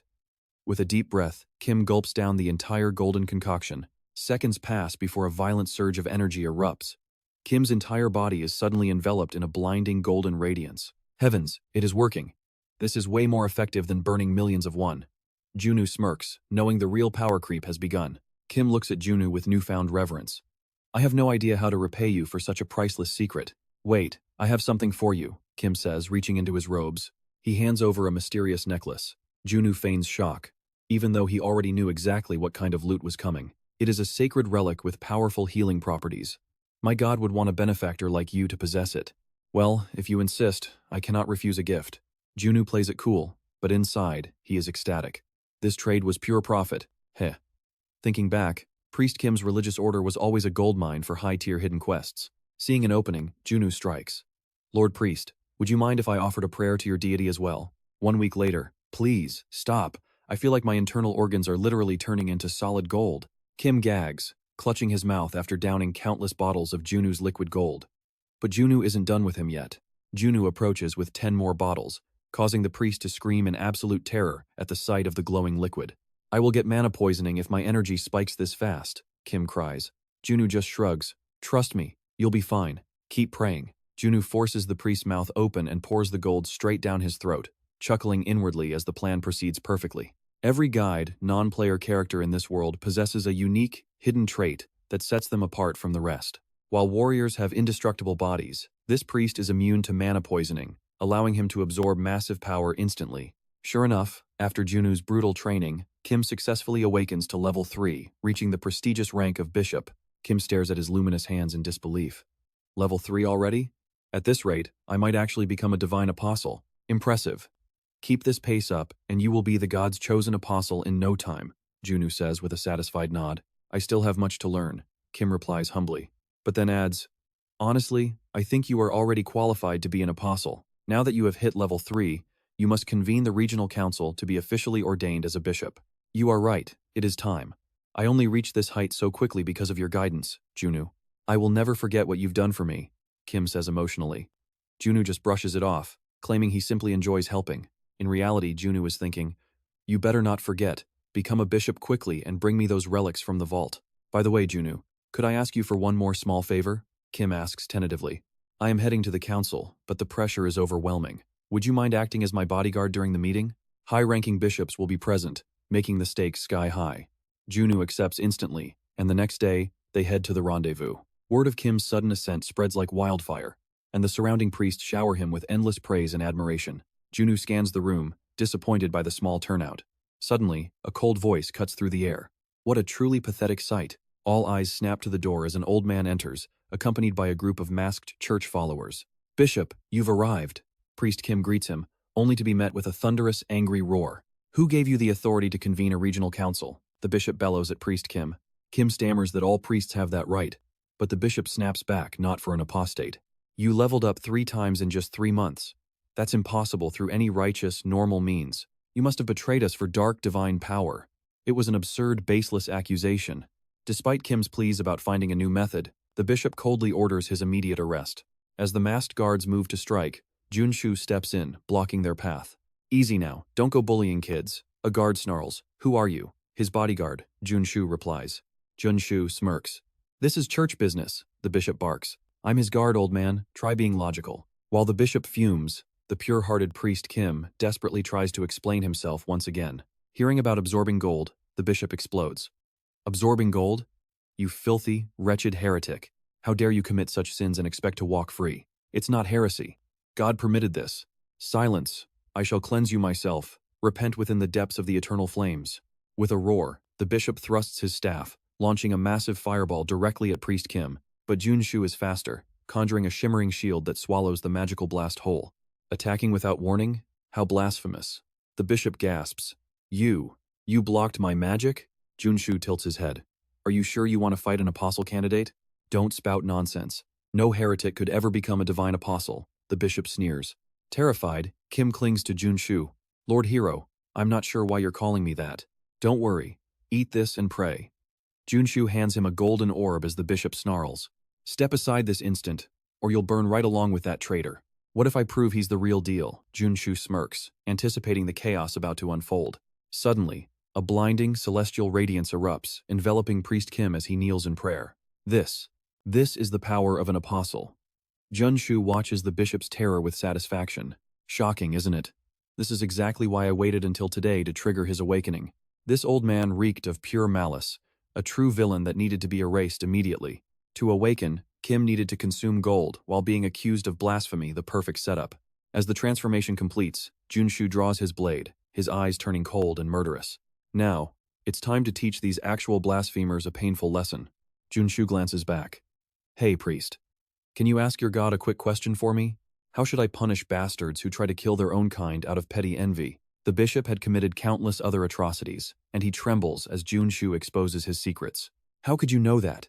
At that moment, Priest Kim receives a direct divine revelation. He says, "Exterminate the vermin. Since it's God's will, I must obey, right?" In a flash of steel, Junsu lunges forward, ending the bishop's life in one strike. One less villain to cause trouble in the future, Junsu thinks with a satisfied grin. Kim is shaken, but Junsu shrugs. Don't pity him. He only got what he deserved. "So, what's your god's next command?" "To Lavon, the first council site, to offer him gold. Go there and expand your influence." Junsu laughs, thinking to himself, "Just make sure to pay me back for all this later." Grateful for his life, Priest Kim leads Junsu to the vault, offering him legendary treasures. Among them is a holy sword, a divine weapon worth over 1 billion gold. Next is a saint statue, an artifact that radiates an overwhelming aura of sacred protection. With the holy sanctuary skill, Junsu can now turn any territory into an absolute safe zone. Any intruder will be met with a repelling surge of energy. I won't have to worry about a sneak attack while training ever again. Now, let's see what these new toys can really do.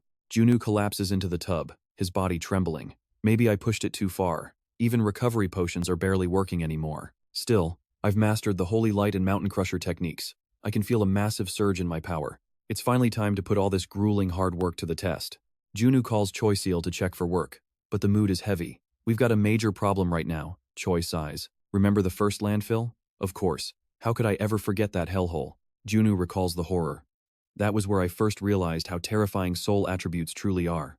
The entire cleanup crew was brutally butchered. There are at least 6 mutant variants lurking in there. Why not call the Protection Association? The government officials want this kept quiet to avoid a massive scandal. Right, heads would roll if this leaked. So, what's the bounty for clearing out that mess? It's a bit stingy, 100 million for rank 1, 300 for rank 3, plus a divine rifle with a special effect." Junsu's eyes light up at the mention of the rifle. "A special effect? What kind of power are we talking about?" "That's for you to discover. It was once a relic used by a high priest of the order." Visions of a holy saintess flash through Junsu's mind, fueling his excitement. This is an offer he absolutely cannot refuse. A rifle used by a high priest inflicts black fire on its targets. It's an incredibly rare and legendary item, Without hesitation, Junsu accepts the mission. But upon arrival, the overwhelming stench of corruption nearly knocks him unconscious. How did it get this toxic in just a few days? Something is wrong, the pollution is so thick I can't even see the path ahead. My line of sight is completely blocked. I need to be ready for a surprise attack at any second. Suddenly, the roars of monsters echo from every direction, making it impossible to pin down their exact locations. As Junsu aims his weapon, he senses movement behind him. He spins and fires. The beast shrieks in pain and retreats into the sky. That's the alpha, the leader of the pack. He keeps firing, only to realize its wings are bulletproof. Suddenly, the creature dives straight at Junsu from the clouds. He narrowly rolls out of the way. 1 second late, and he would have been a cold corpse. It's fast, bulletproof, and flies. I'm at a massive disadvantage. I have to end this with a single, perfect shot.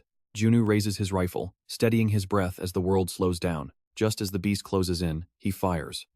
A direct hit right between the eyes. It drops dead, and a new attribute notification pops up. Victory! I even leveled up my advanced aiming.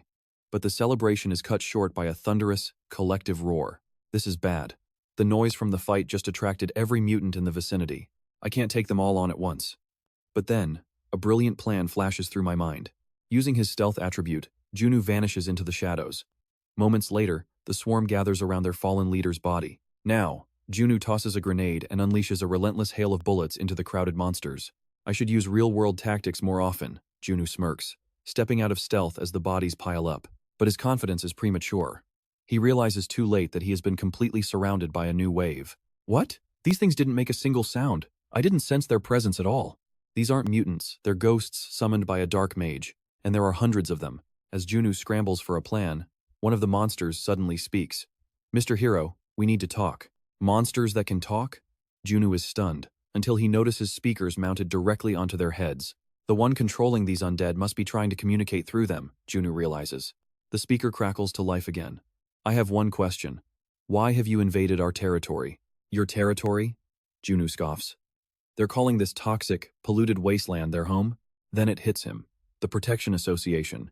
They claim to be a charity that cleans up magical pollution.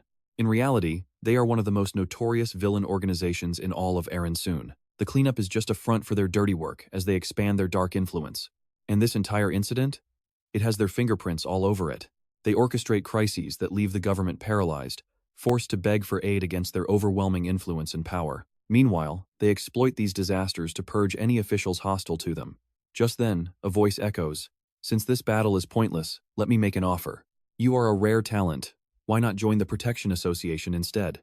Junsu scoffs in response. Join the very organization that unleashed mutant swarms on the junkyard? You can't be serious. With your skills, you could reach the elite ranks. Forget it, Junsu retorts, flashing a middle finger in total defiance. The name alone sounds pathetic. It doesn't suit me at all. It seems you still don't know your place. If you won't join us willingly, then you can serve me after you've become an undead warrior. As the mage speaks, a horde of undead surges forward. Junsu retaliates with heavy firepower, shredding the monsters instantly. However, the severed limbs quickly reassemble, returning the creatures to their original, grotesque forms. Realizing guns are useless against these regenerating freaks, Junsu draws his blade. His holy attribute is the ultimate counter to these creatures of darkness. Wait. A sword? You're not just a marksman? Before the monster can finish, Junsu cleaves it in two. Shut up, kid. I'm coming for your head next. Thanks to his superior attributes, the tide of battle finally begins to shift in Junsu's favor. But the numbers are endless. To conserve his stamina, Junsu decides to switch his tactics. Aside from his core stats like strength, vitality, and speed, Junsu activates his artifact's special traits, recovery, gauntlet power, and his holy sword's resonance, boosting his active traits from 6 to 9. Fully equipped, Junsu swings his blade with newfound precision. It is effective to a degree, but still not enough to clear this infinite sea of monsters. Before long, the sheer physical strain begins to take its toll, and dizziness sets in. Suddenly, a new trait unlocks. Flash Dash. He rockets forward, leaving a trail of destruction in his wake. Moving like a gale, he harvests every life in his path. Then, he chains his skills together, unlocking the jump trait. Combining dash and jump, breaking through the encirclement becomes as easy as breathing. Time to clean up these small fry. Moments later, the battlefield is cleared of the undead swarm. A voice crackles through the speaker again. Surprising. You're a knight. That makes me want you even more. Junsu glares at the source of the sound. If you're so confident, show yourself. No mage is dumb enough to face a warrior head-on. Here is a gift for you then. A sinister chuckle follows. A massive level 2 zombie shield bearer Karen's undead servant appears. Damn it, I haven't even recovered yet. Junsu curses. Without warning, the monster swings its massive axe, aiming to crush him where he stands. Junsu narrowly leaps away, but an unexpected arrow pierces through his back from the shadows. Haha, your skills are impressive. You will be a perfect addition to my undead legion, the summoner gloats through the speaker. This reminds Junsu of a golden rule in combat. When facing a summoner, don't waste time on the pawns, you have to strike the master. Feigning an attack on the monster, Junsu slides through its legs and makes a break for it. His eyes scan the area until he spots a figure looming on the second floor. Using flash dash to outpace his pursuers, he closes the distance. This rat is starting to annoy me. Junsu growls. Looking closer, he recognizes Karen and rank summoner, a leader of the association, and the final boss of this stage. So, you actually have a brain after all? Karen is momentarily stunned, but quickly regains his composure. It doesn't matter. You'll never be able to touch me. Karen raises his hands, summoning mana tentacles that bind Junsu's limbs tightly. Arrows rain down, skewering Junsu as he screams in agonizing pain. I love the sound of your screams. Know your place, worm, Karen says, condensing a sphere of burning crimson energy. That's Karen's ultimate move, black fire. Junsu grinds his teeth, struggling against the mana binds. Seeing Junsu's desperate struggle, Karen laughs harder. Is this all you have got? Quite pathetic for a final stand. You're mistaken, Junsu retorts. I haven't even gone all out yet. Once I equip the right traits to deal with a summoner like you, things are about to get very interesting. As he spoke, Junsu rearranged his attribute board, slotting in the unpainted sword art. Stop babbling and just die. Karen let out a furious roar, launching a massive fireball at Junsu, blissfully unaware that his end was fast approaching. When magical swordplay and physical prowess harmonize perfectly, a legendary skill awakens the moment the user faces certain death. Ultimate Sword Chi, capable of severing both the tangible and intangible, sliced the fireball clean in two with a single strike. While Karen stood frozen in shock, Junsu unlocked a new trait, Thunderburst, the pinnacle of all swordsmanship. Only those who have reached the zenith of the blade can master it. After delivering the final blow to Karen, Junsu collapsed. Despite his tomodo, a triumphant smile played on his lips as he whispered, "That was way too close." Yet, the impossible was done. He had defeated a rank 3 superhuman and the dungeon boss, Karen, all by himself. In-game, hunting this boss at rank 2 requires a perfect party. Even at rank 3, soloing with normal gear is pure suicide. Victory was only possible because of his 10 to 1,000 hours of gameplay. Catching his breath, Junsu laughed. Time to collect the loot. 1 hour later, Junsu arrived at Cho's office for the official post-mission briefing. Aside from Cho, 3 representatives from the client side were waiting in the room to deliver his hard-earned rewards. Cho was busy fawning over him, frantically waving a fan. You actually cleared that mutant-infested hellhole by yourself? You're absolutely incredible. Junsu leaned back with his feet on the table, basking in the praise. Ah, it was nothing. Remembering the guests, he quickly pulled his legs back and winced, clutching his arm. Ow, watch it, I'm wounded here. Cho played along with dramatic concern. Oh no, forgive me for harming your precious, noble, and heroic body. The 3 clients watched the duo's C-list acting with looks of pure, unadulterated cringe on their faces. A blonde man finally spoke up. Thank you for your service, superhuman. I still can't believe you wiped them all out. Getting down to business, Junsu sat up straight and regained his composure. I was just doing my job, really. By the way, something unexpected happened at the scrapyard. Do you happen to recognize these electronic components? Junsu produced several devices he had scavenged from the corpses of the zombies found within the junkyard. The blonde man recognized them instantly, his face twisting in horror. These are mana chips, used to create wraiths. These are tools used exclusively by Karen from the Protection Association. Correct, Junsu said grimly. This wasn't an accident, it was a setup. The client slammed his fist down, cursing the association. Junsu raised an eyebrow at the outburst. I take it you aren't exactly fond of those people either? The man hissed through gritted teeth.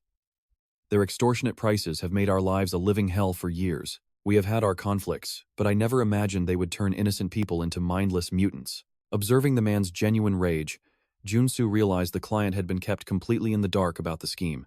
It made sense. The association's true, rotting core only begins to show after a player completes this specific quest. The blonde man bowed deeply toward Junsu. I am truly sorry, superhuman. We put you in unnecessary danger. Junsu acted humble, though his inner voice was shouting, Exactly. Now show me the real compensation. The man slid a heavy suitcase across the table toward Junsu. Here is the reward we originally promised. Junsu opened it and blinked in surprise. Thank you. But why are there two separate cases here? The client smiled warmly. One is the arson gun, the other is a bonus for the extreme danger you faced. I'll gladly accept that, Junsu grinned, eagerly checking the details of his unexpected extra prize. It was sacred river water, a high-tier elixir that saves him from having to spend a fortune at the temple. As Junsu celebrated, the blond man's expression turned solemn. Please stay safe from now on, superhuman. We intend to indict the association using your evidence. Junsu cut him off. They'll try to kill me first, right? The man nodded gravely. Yes. We cannot ignore a crime this massive, but you will be their primary target. Junsu's expression didn't flicker as he stood up. Don't worry about me. I always find a way to survive. The conversation didn't last much longer, and the three clients quickly made their exit from the office. Cho took the wheel as they drove away. Superhuman. It might be a good idea to go into hiding for a while. Junsu stared out the window in deep thought. I don't think that's the best move. He knew the truth. After completing the scrapyard quest, the player is forced into a chain mission leading to an inevitable, bloody war. There was no turning back now, not after he had just slaughtered the association's own director, Karen. The Protection Association's questline is a complex web of choices, but the deadliest mistake is hesitation and wasting time. If you stall, the association president will personally lead a squad of superhumans to demolish your home. Unfazed by the stakes, Junu turns to his driver. Director, have you ever heard of a place called Jonu Bong? Choi nods. Of course. It is a restricted zone south of Seolim, right? He warns of a massive poppy farm and the trouble that follows, but Junu interjects, that place belongs to the Protection Association. Choi gasps in disbelief. What? Why would an association meant for protection be running a drug farm? It is worse than that, Junu clarifies. They are running illegal body modifications and human trafficking. They are just a glorified criminal syndicate. Choi's blood boils with rage at the betrayal. Junu calmly adds, that is exactly why I am striking Jonubong first. Shocked, Choi's hands tremble so violently he nearly veers off the road and hits the curb. Fortunately, his reflexes kick in, and he manages to steady the car just in time. Junu nonchalantly holds up his phone. I need supplies. Here is the list. Choi glances at it, his brow furrowing. Claymores and landmines? Are you trying to start a full-scale war? Buying these will cost a fortune. Junu smirks. Only amateurs worry about the price tag. He then hands Choi a long, heavy box. This contains the high-tier loot I salvaged while clearing out the monster-infested junkyard. Choi takes it, realizing the value. This covers the costs, but you cannot face the association alone. The president is rank 4, and his directors are rank 3. Junu's smile widens with mysterious intent. I never said I would be fighting this battle by myself. Before Choi can press for answers, Junu tells him to stop worrying and focus on securing the items on the list. 2 nights later, near the perimeter of Jonubong, 2 armed sentries stand guard in the shadows. Suddenly, an invisible force strikes one guard's neck.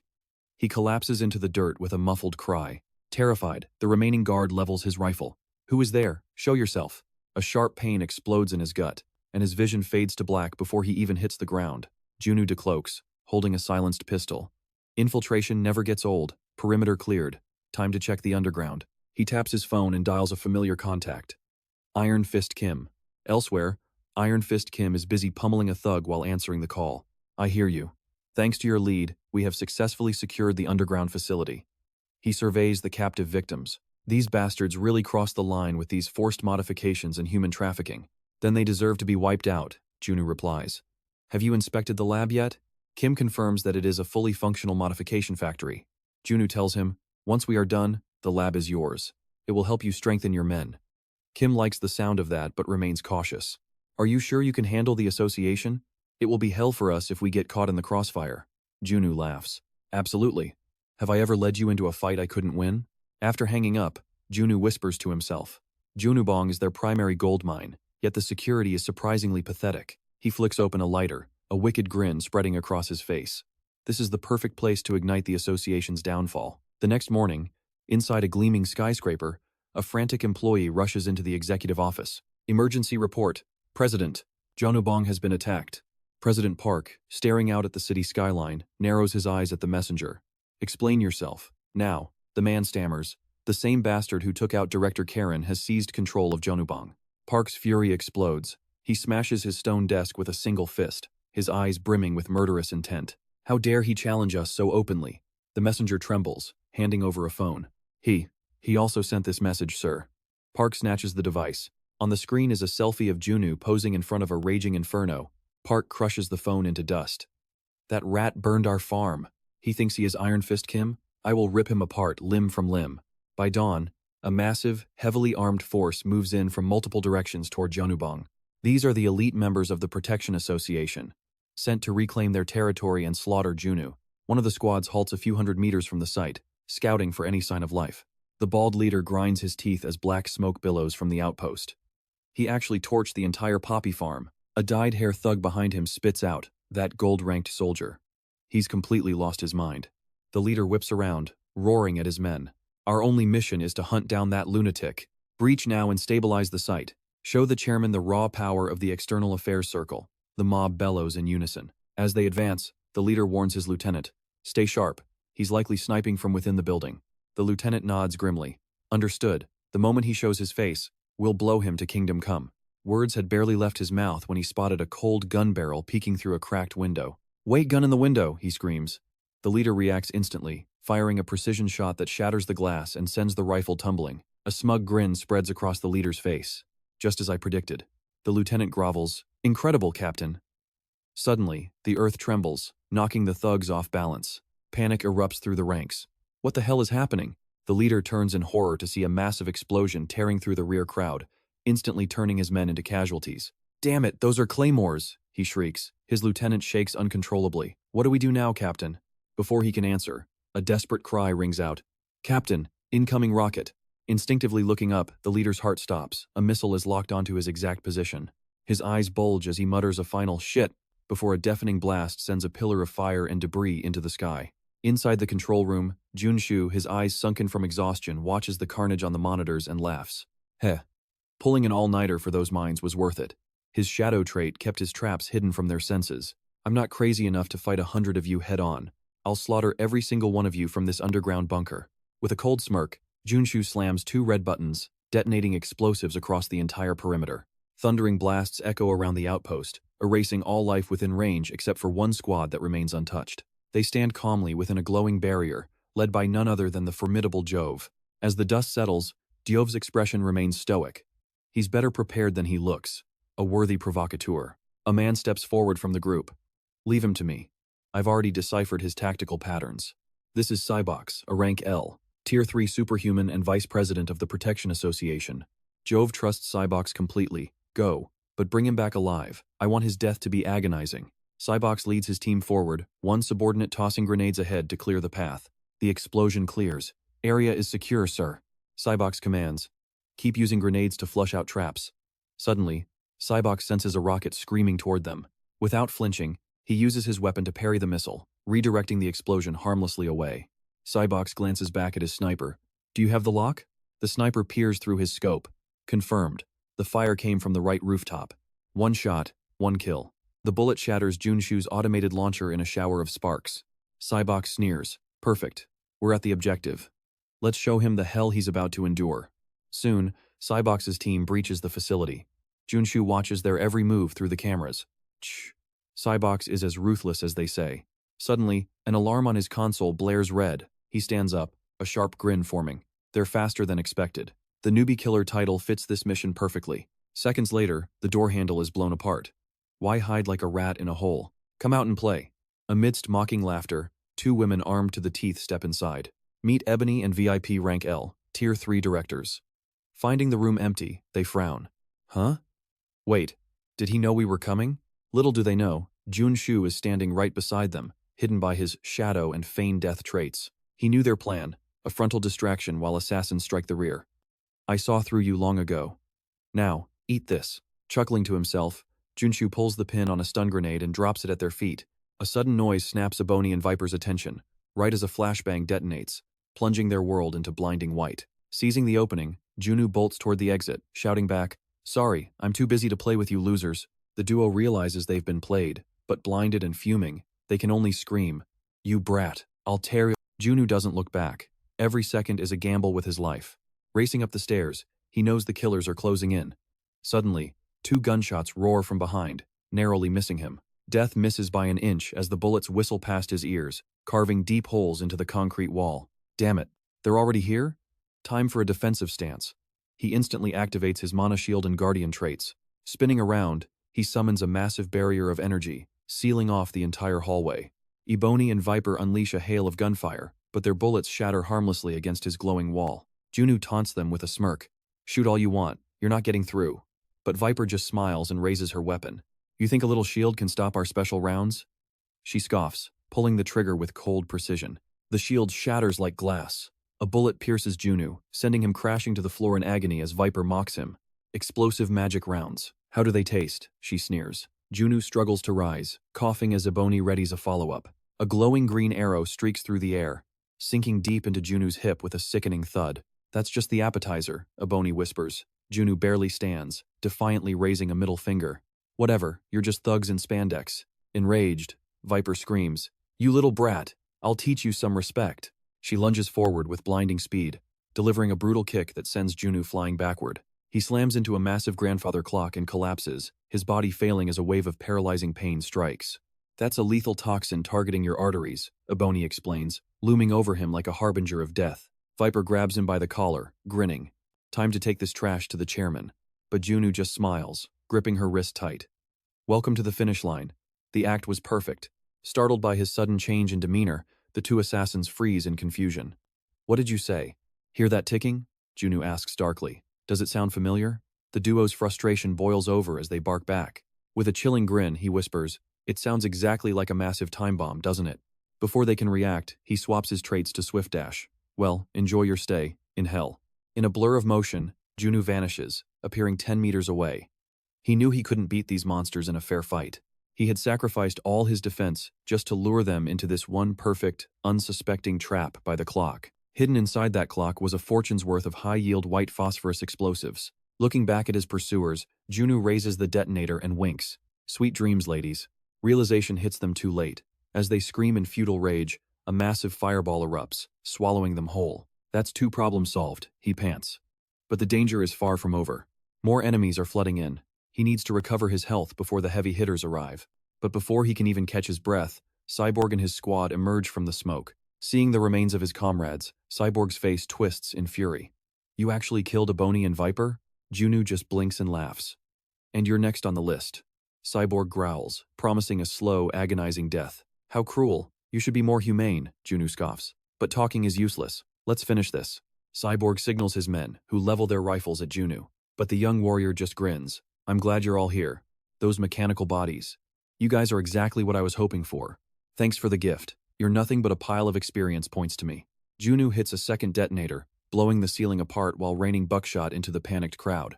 When the dust settles, only Cyborg remains standing. Seriously? How much money did you spend on those upgrades to survive that? Cyborg roars, I'll rip your heart out right here. He lunges like a predator, his mechanical claws slicing Junsu's gun into scrap metal before swinging again. Junsu barely draws his blade in time to parry, feeling the bone-crushing force of the impact. He's too strong. I have to rely on pure speed if I want to survive this clash. Junsu pivots suddenly, unleashing a devastating slash across Sabok's metal flank, but the strike fails to leave a scratch. Sabok seizes the blade, yanking Junsu into a lethal embrace. Activating his leg boosters, Sabok delivers a bone-shattering kick. Swords are useless against that mana-reinforced frame. Without letting him breathe, Sabok lunges forward, pinning Junsu to the ground with a crushing stomp. He gazes down with pure arrogance. What can that frail body of yours possibly achieve? I'll start by severing your limbs. So you truly understand the meaning of agony. Sabok raises his hand to strike, but stops Junsu as clutching a pistol. A gun? Against me? Sabok sneers. Haven't you realized ordinary bullets won't work on me? These aren't ordinary rounds, they're black fire. The flames erupt, making Sabok howl in absolute torment. Your mechanical shell runs on mana and black fire? It consumes mana like tinder. Once it clings to you, there's no putting it out. Even a cyborg has a fatal flaw. Rising with his blade, Junsu delivers the final, decisive strike. Sabok is finished. Scaling the roof, he rains lead down on the association lackeys. Without your bosses, you're just target practice. The music of their screams is sweet until a bone-rattling roar shatters the air, nearly bursting his eardrums. A war cry? Has the true monster finally entered the fray? A massive shadow looms below. With eyes glowing like a predator, Park Dzop, the rank 4 president, appears. Just you wait, you brat. Dzop rockets 5 stories high, landing right before Junsu. I've never tasted such humiliation before. I'll take great pleasure in crushing anyone who dares defy my association. Channeling mana into his fist, he blurs forward. Junsu can't even draw his sword before the impact. If I hadn't switched to defensive traits, I'd be dust. But playing defense won't win this war. He retaliates with a lightning strike, but Dzop evades it effortlessly. The monster just sneers. Amusing tricks. Junsu fires his black fire rounds, but a mana shield blocks them cold. Reclaiming the momentum, Dzop unleashes a relentless barrage of strikes, overwhelming Junsu completely. He's a monster. Was this fight impossible from the very beginning? He's a natural SR rank, while I'm just a starter. The power gap is absolutely terrifying. To bridge the gap, Junsu must activate his ultimate mutations, transforming himself into a literal chimera warrior. Knowing this form costs him his sanity, Junsu reveals his final trump card, the Berserker Glasses, a cursed item that grants absolute rage for a fleeting moment. This is exactly what I need. He crushes the glasses, and the system interface flashes to life. Rage trait acquired. All mental interference has been purged. Pure battle instinct takes over. Junsu surges forward, delivering a blow that shatters his limits. Dzop crosses his arms, barely bracing against the sheer force of the impact. I don't know what trick that was, but things are finally getting interesting. With a manic grin, Dzop activates his own enhancements. The real bloodbath begins now. It's a brutal exchange, fist against fist, soul against soul. Mid-combat, Junsu awakens super strength and iron armor. The thrill of battle consumes him entirely. I can do this all day. Junsu roars. Dzop laughs. Impressive, but I've already seen through you. This victory is mine. His eyes flash a sinister crimson as he makes his declaration. Shut up! Junsu swings with pure rage, but his fist only meets empty air. Every strike is predicted, every movement is countered. Junsu's attacks are becoming completely useless. You lack the basics of a true warrior. A heavy blow to the gut sends Junsu coughing up blood. Bastard! He swings wildly, but he looks like a desperate amateur against a master. Dzop ducks and delivers a crushing uppercut, sending him flying. The rage trait is finally wearing off. There's only one choice left. He must bet everything on one final, long-range strike. The decision is made. Junsu silently swaps his iron armor trait for the lethal mana core. Sensing the sudden shift in his aura, Dzop narrows his eyes with caution. What kind of devilish trick is this? I'm ending this now, Dzop roars, lunging forward to deliver a final, crushing blow. I'll admit you're the better brawler, Junsu counters. But I'm not just a fighter, I'm a swordsman. Junsu's left hand grips Dzop like a vice while his right transforms into a blade, carving a hollow hole right through the villain's gut. A grand battle. The monster Dzop wheezes before collapsing lifelessly onto the earth. A system alert flashes as golden light erupts, completely enveloping Junsu's exhausted body. Reverting to his human form, the transformation completes. He has ascended to a gold-class superhuman warrior. Thank heavens. Perfect timing. Junsu mutters before losing consciousness and sinking into a deep coma. He awakens submerged in a warm mana bath. Has he finally made it back home? As Junsu looks around in a daze, manager Choi Seo bursts in. Hero, you're alive, he cries, hugging Junsu tightly. What happened? Junsu asks. I thought you'd truly kicked the bucket, Choi sniffs, lying there with the guards. Seeing the CEO cry like a child makes Junsu chuckle. I see, so you're the one who saved me. I saw you were still breathing and rushed you to this mana spring. You've been out for an entire week. It's incredible, Choi continues, eyes gleaming. You wiped out that entire heretic cult single-handedly. The office is flooded with calls regarding the feat. Junsu smiles. He truly is a special existence. Special? Your absolute perfection. Choi cheers with 2 thumbs up, making Junsu beam with pride. I've gathered your spoils of war. Rest up first. I have somewhere I need to go. 1 week later, a fully recovered Junsu returns to the Superhuman Bureau for his official measurement. Kim Junsu, age 22. Profession: Gold Warrior. Level 3. 6th class. He's imagining the elite perks of his new rank when sudden applause echoes from behind him. That's amazing. Are you really a rookie? Baek Seo-hee marvels. I've never seen such rapid growth. Are you planning to start your own nation? She jokes. Junsu just scratches his head. No, the license is enough. Right, of course. Please, follow me, she says, leading him toward the certification office. As she hands over his official ID, she lets out a heavy sigh. I'm honestly so envious of you. Envious? Why? Junsu asks. I just wish I could be strong like you, she admits, her gaze falling. Seeing her look so vulnerable feels strange. It's a far cry from her legendary image in the game world. A bold idea strikes him. Do you want to become a superhuman too? Junsu asks. Doesn't everyone? She replies. Then why not become my first disciple? Junsu offers, leaving Baek Seo-hee frozen in pure shock. If you're willing, I guarantee I can make you a hero. I can see the immense potential hidden within you. She has no clue how powerful her future self becomes. Moved by his words, she makes the wisest choice of her life and agrees. No tuition fees for now, Junsu adds. You can pay me back once you've reached the top. But Junsu. I failed to awaken even after specialized training, she says nervously. It's a brutal path, even for someone like you. Don't worry, he replies firmly. Just trust me. Junsu knows her secret. She carries the Killing Star, a trait of bloody rebirth that could dye the world red. This is the rank 1 core trait of the Berserker, a path of unparalleled destruction. While it grants massive experience through battle, the price for such power is a heavy one. There is a high risk her mind will erode, turning her into a psychopath obsessed with slaughter. Her destiny is a dark one, perfectly matching the requirements of her hidden trait. Junsu warns her to be mentally prepared. She blushes shyly. Will it cost much? I only earn 20 million won a year. Junsu laughs. No, you don't need money. You'll need an unbreakable will. Suddenly, a staff member enters. Pardon me, Mr. Kim. You've been requested for a meeting on the 5th floor. An invitation to the 5th floor? Junsu is stunned but follows the girl toward the elevators. The tower is strictly divided by rank. A call from the 5th floor means a legendary rank 5 superhuman is waiting. As the elevator climbs, Junsu racks his brain. Who could possibly be summoning him now? The one summoning Junsu is none other than Yujin. Now an awakened rank 5 superhuman and director of security number 1. I had a feeling it was you. Congratulations on earning your rank 3 certificate, teacher. It's good to see you again. Junsu smiles, though a flicker of jealousy burns in his heart. Even for a genius, rank 5 is incredibly fast. Teacher, I want you to have this, Yujin says. It's a gift to celebrate your success. Yujin offers a box. Junsu hesitates. You really didn't have to. Yet his hands are already tearing the gift open. Inside lies an artifact that concentrates mana. It's the perfect tool for a mana-based warrior. Junsu grins, patting Yujin's shoulder. I guess I shouldn't refuse a friend's gift. Thank you. I'll put it to good use. Yujin smiles back, but then his expression turns hesitant.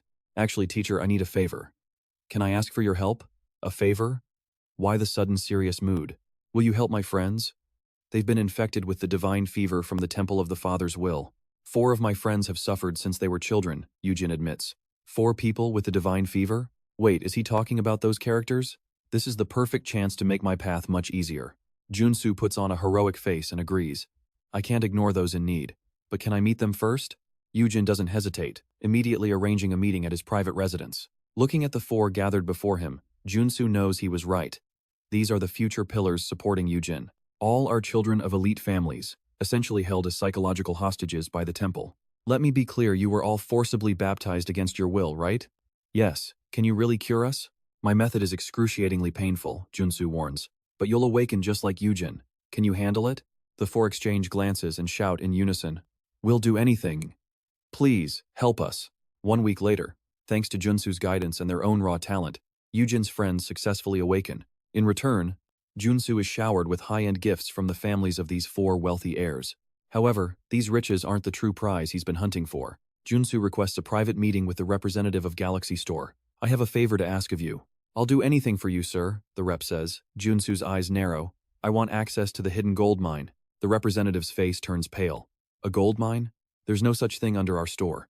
8th basement level, between walls A1 and A2 in the parking lot. Are you still sure it's not there? The man is stunned into silence. How? How do you know about that place? He shakes his head frantically. I can't let you in, no matter who you are. It's impossible. Just one day. I'll keep the secret you want hidden. Junsu promises, seeing the man begin to waver. The next day, Junsu arrives at the hidden mine, bringing So-hee along with him. I can't believe there's a secret space behind this wall. So-hee gasps. See? This is where you'll awaken. It wasn't easy getting us here, Junsu adds. So-hee looks around, feeling a sense of unease. Are we really training in this isolated place? Of course. It'll be fun, Junsu grins. Those with the Heavenly Killer Star trait only awaken in extreme life or death situations. This is a secret dungeon where So-hee is destined to awaken in the future. He's just accelerating fate. Teacher, it's dark and smells strange. I'm starting to get a bad feeling about this. Suddenly, a zombie lunges from the dark. It strikes So-hee, shattering her glasses. Teacher, save me. So-hee screams in terror, but Junsu simply tosses her a sword. Training starts now. Kill it yourself. Junsu's gaze is cold. Fight for your life. It's the only way you will awaken. Wait, what? That's insane. What are you talking about? He cries out in panic. The zombie lunges again. Get away from me, you monster. She swings her sword in a rage. With one desperate strike, she obliterates the zombie instantly. Even Junsu is caught off guard. What the? That random swing had incredible power, he muses. Her talent is truly monstrous. Well done out there. A perfect start, Junsu claps. So-hee pouts in anger. You're so mean, you should have warned me. But you did it, didn't you? Junsu chuckles, gesturing to the dead monster on the floor. She really is one of the top 3 warriors. Even unawakened, she fights like a beast once her heavenly killer trait activates. Junshu wonders silently. Am I really supposed to handle this alone? Yeah, but don't worry. I won't let you kick the bucket, Junshu reassures. Wait, what? That's not convincing at all, Bei So-yi huffs in dissatisfaction. As they venture deeper into the gold mine, her incredible prowess leaves Junshu intrigued. You mentioned taking courses for superhumans. Is that where you learned your swordsmanship? No, I've never had a single lesson. You said I was talented, right? Bei So-yi replies with a grin. Junshu forces a smile, thinking, I went through hell just to get one trait. This girl's talent is simply broken. They press on. This place is deeper than I thought. I can't even see the end. How much further? Junshu just smirks. In truth, this path won't end until she finally awakens. Suddenly, a zombie lunges, its drill arm spinning toward her. Fortunately, Bei So-yi reacts instantly, narrowly dodging the lethal, piercing strike. Back in the game, drill zombies were tough opponents. I should probably step in and help, but Junshu's concern is wasted. If you're a zombie, shouldn't you be fighting with your bare hands? How dare you use a weapon? So-yi snaps, delivering 2 clean slashes that instantly drop the monster. A total knockout victory. It's like my body moved on its own, So-yi tells Junshu. But her lapse in focus allows a zombie to bite her leg. After finishing the monster, she asks in a panic, what do I do now? Junshu rushes to examine the wound. Well, normally, a zombie bite means you'll turn into one of them. Please, kill me before I turn. So-yi sobs, as dark twisted veins begin to bulge across her face and arms. Junshu keeps a serious face before pulling a vial from his bag. He grins, don't sweat it. I've already prepared the solution. After the treatment, the two sit down to catch their breath. I'm shocked, So-yi says gratefully. I really thought I'd become one of those hideous things. The world is ruthless, Junshu replies. But these zombies are strange, Junshu notes. Their gear and outfits make this place feel man-made. You're right. Galaxy Mall was built at an impossible speed considering its massive scale. They used a massive workforce on a brutal schedule, causing many injuries and deaths. Yet, the official death toll remained 0. Corrupt firms buried the bodies right here. Later, the Galaxy Mall executives found out. To protect their public image, they sealed off the area and buried the secret along with the victims. Junshu recounts the grim history. I can't believe such evil happened here. But how do you know this? Because the temple released zombies to take Seoul, and the dungeon that opened was the mall's restricted zone. That was the truth, but he couldn't say it. Just think of it as one of my special abilities, he deflects. Trusting him completely, Bei So-yi doesn't ask any more questions. Junshu studies her, wondering. This was where she awakened in the game. It should be the perfect spot, yet there are no signs. The victims are still suffering even in death. So-yi stands up with resolve. Then we should at least give them eternal rest. Oh? It looks like you finally found your motivation. That, and I have this strange feeling I need to keep fighting, she admits. Junshu smirks. It's starting. Thrilled, Junshu urges Bei So-yi forward. As they go, the darkness thickens. Suddenly, a biting chill fills the air. This place is creepy. Stay sharp. They reach a warehouse where a children's fable is playing. But the narrator's voice is bone-chilling. Static suddenly rips through the air, forcing them to cover their ears. An icy object plunges towards So-yi's head. Luckily, Junshu is alert. He pulls her out of the way just in time, but takes a hit himself in the process. It's the combined ghost of the Galaxy Mall restricted zone, a rank 3 mutant. A rank 3 mutant. Junshu clutches his bleeding arm. So-yi, get out of here. This isn't something you can handle. Before she can even protest, hundreds of razor-sharp ice spears are launched toward them. Junshu slashes through the shards, but a massive ice beam blasts him, pinning him helplessly against the wall. Junshu! So-yi screams, rushing toward him, but he stops her. Run, So-yi. I'll buy you some time. How can I just leave you here? She cries. One of us has to survive. I can't do that. Bei So-yi. The reason I'm so sure about your talent is because you are the heavenly killer star. Trust in yourself. Only then can you truly awaken. As another wave of ice rain surged, Junshu added, My lesson ends here. Do you have the faith to do it? Suddenly, the lethal downpour was neutralized by an invisible, overwhelming force. I'll believe in myself and in you, soldier. So don't you dare give up. Soren's body erupted in a divine golden radiance, signaling her awakening as a rank SSR super warrior. With one swift strike, she shattered the ice pillar to free Junshu. What is this incredible power? I actually... I actually awakened. Lost in her joy, Soren didn't notice a lethal ice pillar hurtling toward her. Just as it was about to claim her life, a shadow blurred past, slicing the ice to bits. You've awakened now, so there's no need to keep acting, Junsu said with a smirk. Soren froze, confused. Acting? The awakening of a heavenly killing star demands a desperate struggle, a gamble of life, and mental fortitude to overcome the limits. You put yourself in danger just to force my awakening? You did well. Now, it's time to finish this fight. Suddenly, the monster let out a bone-chilling shriek, launching a barrage of jagged ice shards toward the duo. Seeing the beast's frenzy, Soren murmured anxiously. It looks like it's completely enraged. Junsu calmly reassured her. Don't worry, just tank the hits head on. In an instant, he charged forward, his blade cutting through the air. The ice shards were easily repelled. Junsu glanced back with a grin. See? Easy. But as he turned, he saw Soren completely frozen solid. Are you okay? He shouted.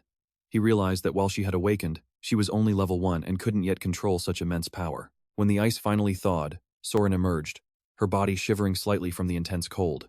She shook her head, responding, I took quite a few hits, but strangely, it doesn't hurt much at all. Junsu nodded, realizing her potential. Every awakener has a unique trait.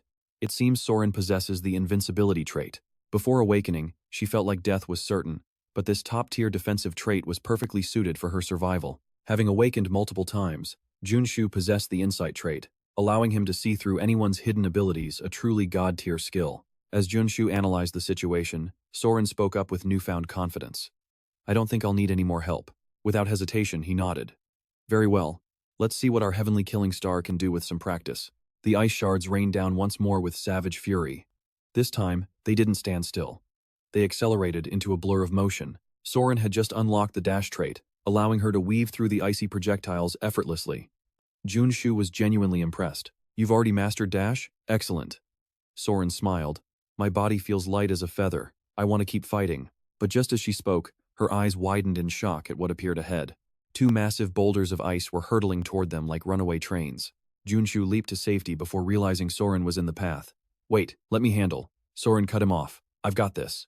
To Junsu's utter shock, she vaulted high into the air. A thunderous crash echoed as the ice blocks slammed into the ground and exploded. Junsu couldn't help but praise her.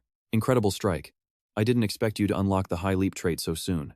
Soren let out a sigh of relief, her face lighting up. It really feels like I'm flying. She stretched her arms, her fighting spirit blazing. Soldier, what's next? Junsu felt a bead of sweat.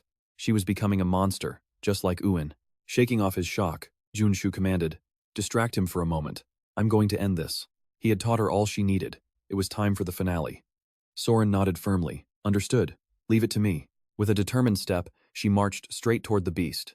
She moved like a gale, dodging every shard while taunting the monster. Is that all? Over here, you big dummy. Watching from the sidelines, Junsu muttered in disbelief. She has all those traits already? Her talent is absolutely terrifying. He couldn't help but chuckle at her progress. Well, that's enough training for today. Let's finish this. He gripped his sword and lunged. A brilliant arc of sword light, packed with devastating energy, tore through the air. Its speed was blinding, reaching the monster in a heartbeat. A cataclysmic explosion rocked the area, filling the entire basement with thick smoke and debris. Stunned by the display of pure power, Soren gasped. Soldier. That move was on a whole different level. Junsu just shook his head with a humble smile. As the dust settled, an object fell from the air, something resembling a smartphone. Junsu picked it up, his brow furrowing. This is the mana core of that monster. Soren was baffled. A cell phone can actually be a mana core? For a ghost-type monster, it's quite common, Junsu explained. Suddenly, an image of a young girl flickered onto the screen. After examining it, Junsu realized the tragic truth. A father had sacrificed his very life just to protect his daughter. His lingering resentment seeped into the phone, transforming it into a concentrated mana core. Heartbroken by the tragic tale, Soren choked back tears. I hope he finds peace, she sobbed. Junu gave a solemn nod. He will. Suddenly, the phone erupted in a blinding light. An invisible force hoisted it into the air, refracting until it split into 2 mysterious objects. Soren stared in awe, her voice trembling. What? What are those? Those are crystals, Junu explained calmly. Master their power, and you'll be able to craft legendary equipment, a grand reward for slaying the Galaxy Store dungeon boss. But before they could celebrate, the earth groaned and shook violently. What's going on? Soren cried out. Junu's eyes widened in realization. The boss is dead, the entire dungeon is collapsing. Fear gripped Soren's heart. Then what do we do? How do we get out? Junsu narrowed his eyes at her. Have you mastered those movement skills yet? Soren blinked, completely lost in the chaos. There was no time for explanations. Junsu bolted, screaming over his shoulder. Just run. Run if you want to live. He moved like a blur, covering a massive distance in mere seconds. Seeing Soren lagging behind, Junsu roared. Push yourself. 1 second too slow and you're dead. Soren gritted her teeth, pushing her body to the limit. She sprinted desperately, her lungs burning. I can't go any faster. Junsu's brow furrowed in frustration. The portal was still miles away. Could she truly break past her limits and survive this? Suddenly, a massive boulder crashed down right in Soren's path. After a flicker of panic, her gaze hardened with newfound resolve. With a burst of adrenaline, Soren's speed doubled as she tore through the debris. She wouldn't let her newly awakened life end in this hellhole. Behind her, the ground was shattering into an abyss. Up ahead, Junsu spotted the exit. There it is. The portal is right here, he bellowed. Is that it? Soren gasped, her vision blurring. Junsu watched her struggling form, his heart heavy with concern. He couldn't intervene. Soren needed to awaken her final trait. Her future as the strongest depended on 3 core powers. The heavenly killing star granted her rapid growth, while invincibility shielded her from its devastating side effects. Now, only one remained. Soren pushed through the agony, her eyes fixed solely on that shimmering portal. But the dungeon wasn't finished. Falling jagged rock slammed into her shoulder, sending a spray of crimson across the floor. The sheer impact forced her to her knees, her vision swimming in pain.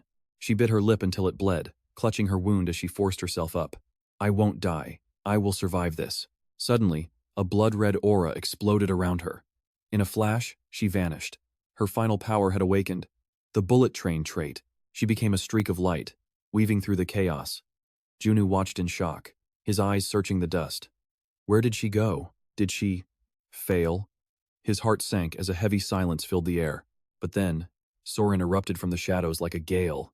She scooped Junsu up in her arms, screaming, We have to go, now! Junsu was stunned by the sudden contact, but before he could even utter a word, a barrier of pure energy enveloped them both. They vanished, just as the dungeon crumbled into dust. The narrow escape trait had saved them. When they finally reappeared, they were back on the bustling city streets, surrounded by a crowd of stunned onlookers. The crowd murmured in shock, but Junsu didn't care. He let out a long, shaky breath. Well done. I knew you had it in you. Soren had finally completed her trinity of powers, including narrow escape.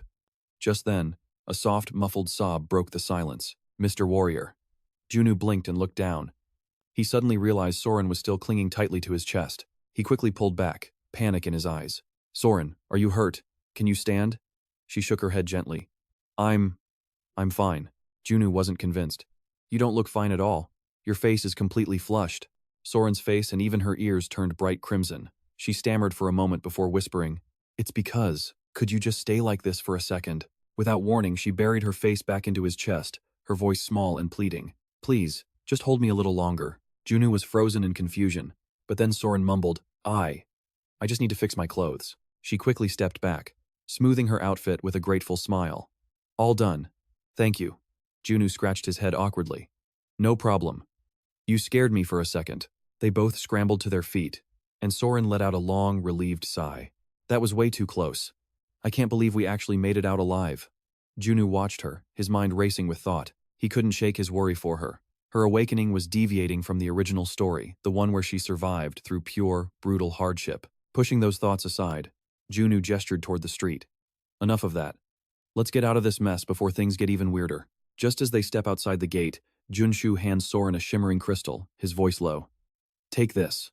She stares in shock, asking if he's truly giving it to her. That stone is easily worth billions. Junsu simply nods.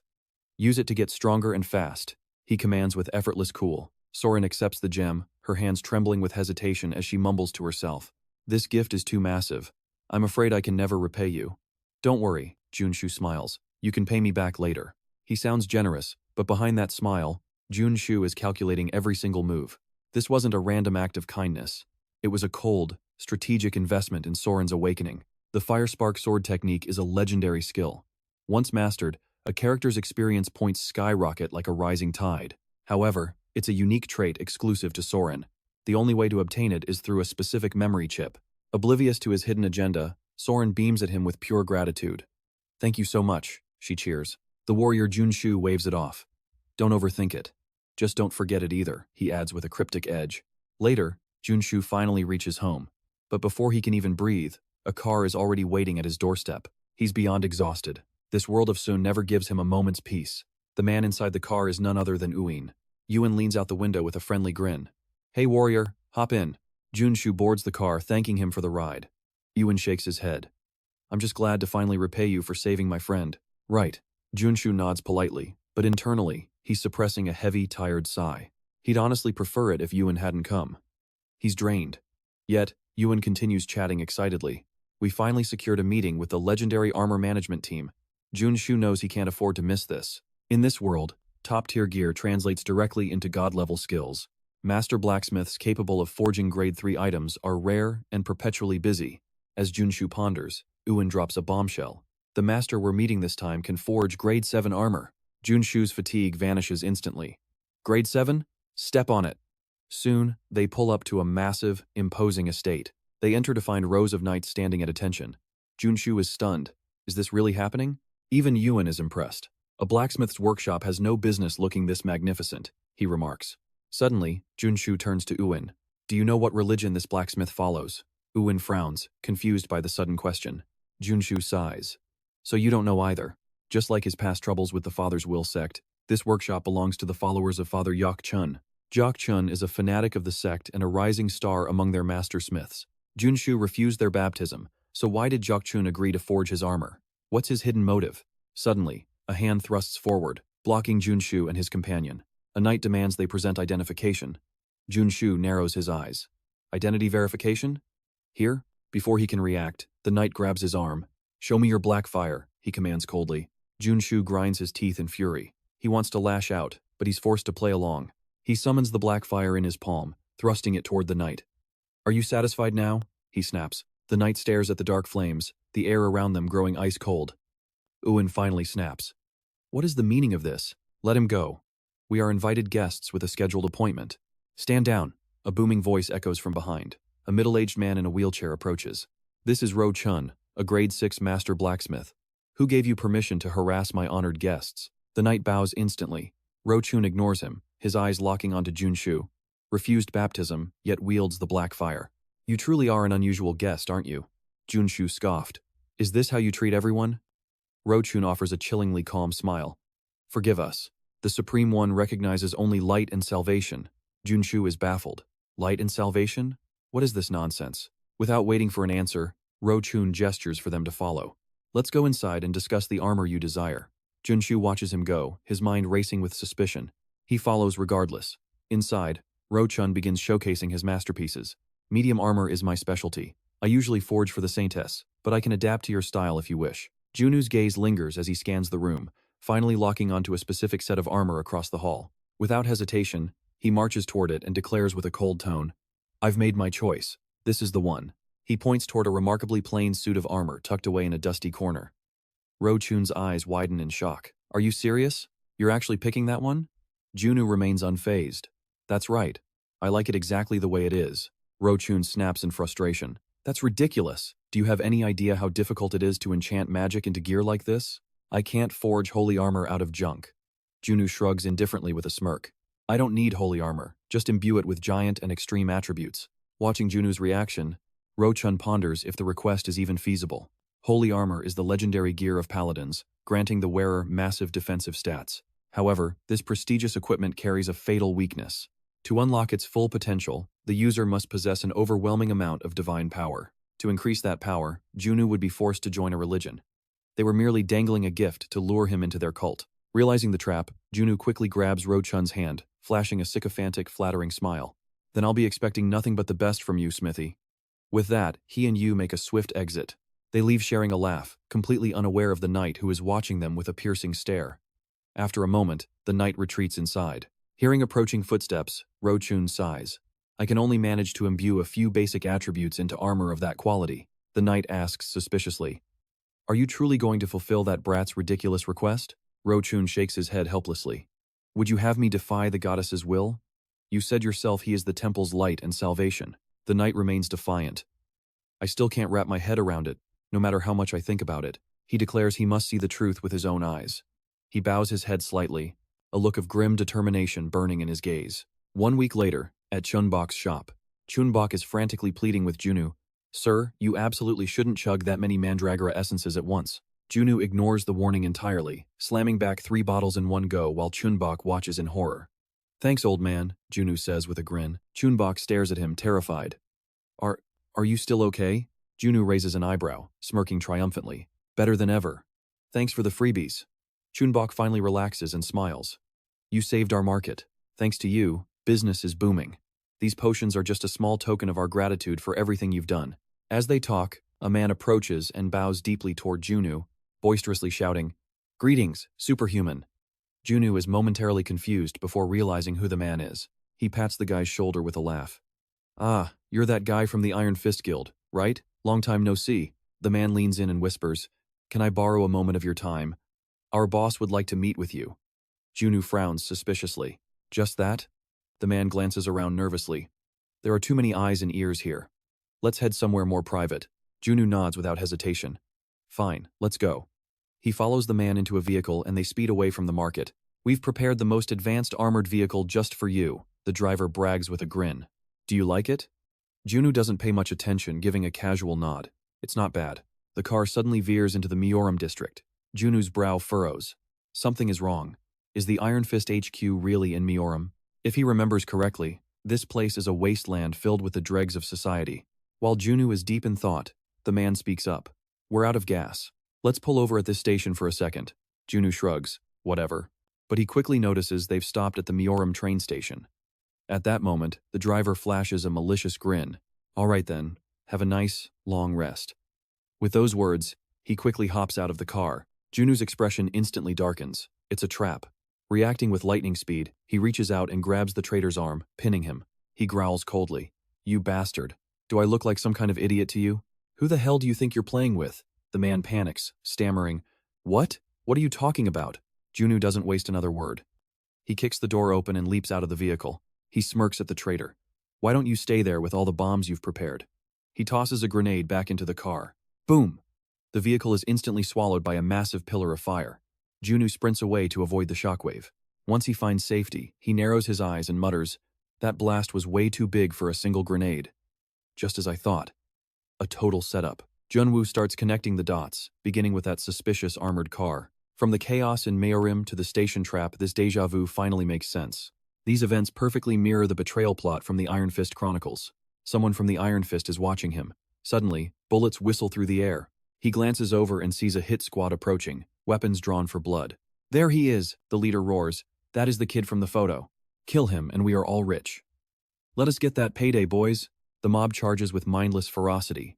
Junwoo realizes the car bomb was just the appetizer. Thunderous gunfire erupts as the thugs unleash a relentless hail of lead. Diving behind a car, Junwoo curses. This cover won't hold, he needs to move fast. Taking a sharp breath, he makes his move. He activates his skill, leaping high before sticking a landing on a nearby rooftop. But his relief is short-lived as the thugs instantly pepper the building with fire. He quickly deploys a mana shield, the barrier humming as it deflects the bullets.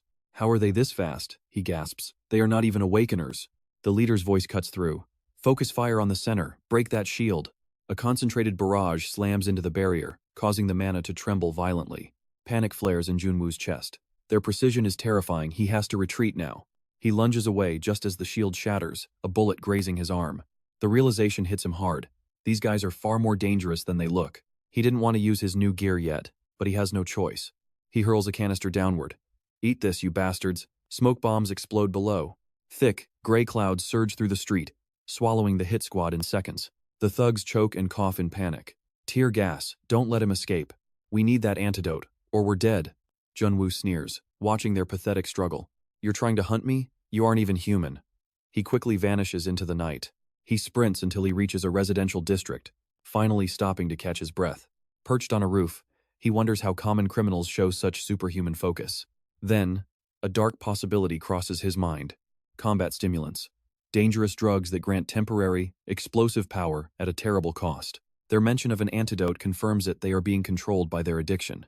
Only one monster in Myoram is cold enough to pull these strings. The Hunter. The most feared long-range specialist operating in this entire district. His MO is always the same. First, an inside job with a hidden bomb. Second, a wave of drugged-up fodder. Third, the Hunter finishes the job himself. Right on cue, a distant muzzle flash flickers. A high-caliber round tears the air. Junwoo's instincts scream. He twists his body just as the bullet whistles past. His heart hammers. A split second slower, and he would have been dead. But a grin tugs at his lips. The gamble worked. The hunter revealed his nest. With cold calculation, Junwoo drops from the rooftop like a silent shadow. "Found you, you coward," he mutters, charging straight toward the sniper's hidden position. A sniper is only dangerous at a distance. He must close the gap now. He pushes his body to the limit, ignoring the burning exhaustion as he accelerates. He weaves through the smog, using the haze to blind the hunter's deadly scope. Another shot rings out, but Junwoo is ready. The real counterattack starts now. After a short dash, Junwoo suddenly halted. He glanced upward, his lips curling into a sharp smirk. "Found you." High above, the manhunter hissed in frustration. "Damn it. There's no way he should be able to see me." But Junwoo was one step ahead.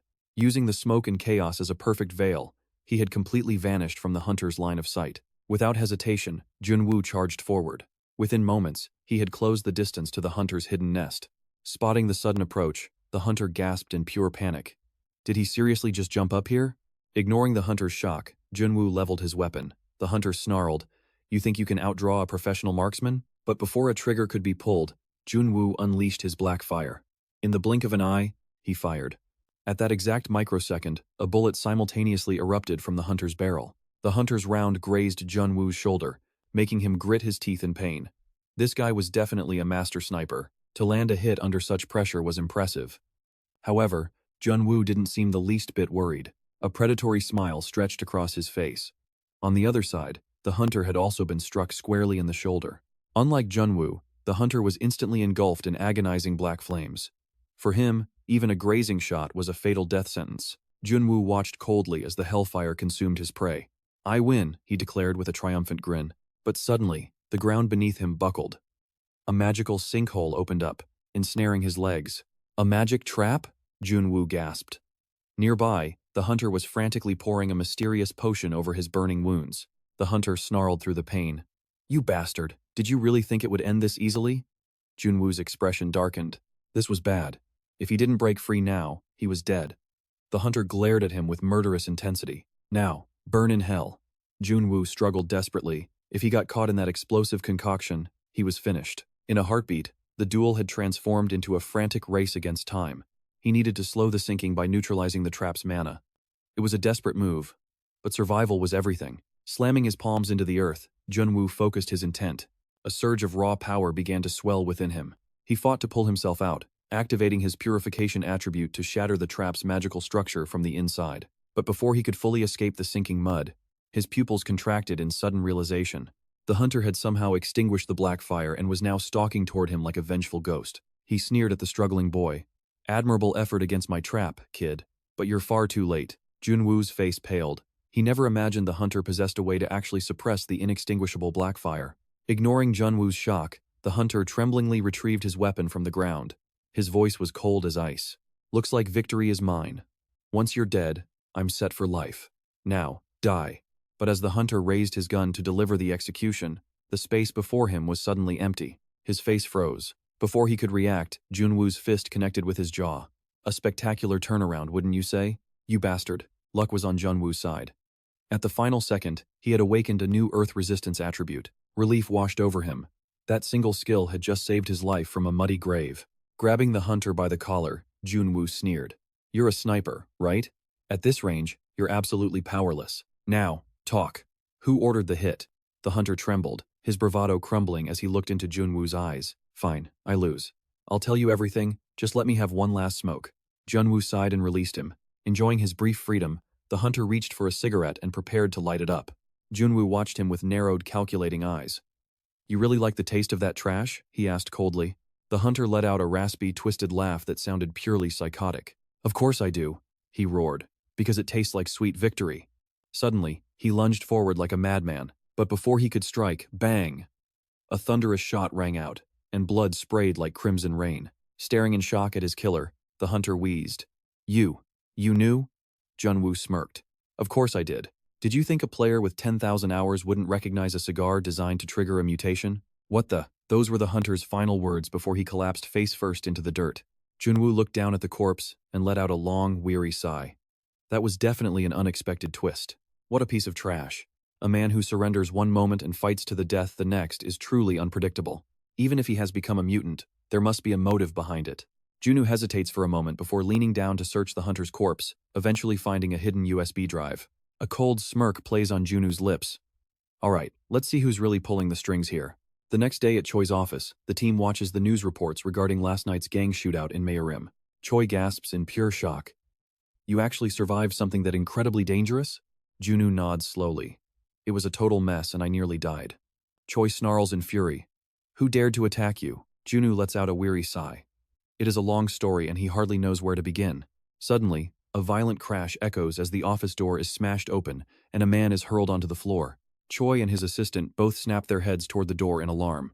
Iron Fist enters. Forgive me, it seems I failed to properly manage my own soldiers. Junsu smiles calmly. Choi screams in frustration. Stop breaking my damn door every single time you visit. Wait, was it actually the Iron Fist gang that ambushed you? Iron Fist quickly clarifies. It was a low-ranking traitor. However, I have uncovered some very useful intel. Junsu narrows his eyes at the captive, being handled like a helpless chicken and scowls. My attacker seemed quite desperate for money, didn't he? Iron Fist is startled. How did you know? That man gambled away every reward he earned and is now drowning in massive debt. Junsu nods as the truth hits home. The motive for such a betrayal is now perfectly clear. Iron Fist apologizes once more with guilt. Junsu remains indifferent and speaks with a cold tone. Apology accepted. Managing an entire army of mercenaries is never an easy task, even for a leader. It appears even the legendary Iron Fist gang doesn't know everything happening in the shadows, because if it weren't for Junsu's strength, Iron Fist would have been the one targeted for a bloody revenge. I'll find the mastermind myself, Iron Fist vows. Junsu laughs. Actually, I already have the proof. Producing the USB, he asks. The assassin who tried to kill me carried this. Do you know computers? Choi nods excitedly. I'll have you know I even hold a professional IT certification. He begins working immediately. After a long while, Choi gasps.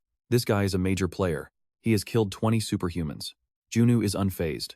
Check the details of his most recent job request. Choi checks the files quickly. It's a contract he accepted only 3 days ago. Seeing the bounty amount, he yells, "The reward is 20 billion won." Everyone is stunned by the sum. Junsu asks, "Who would pay such an insane amount for my head?" Choi checks the sender. It's from someone inside Ascendant Security. Junsu scowls at the mention of the giant. Choi pulls the monitor closer to show Junsu the profile of the person involved. Junsu recoils in shock.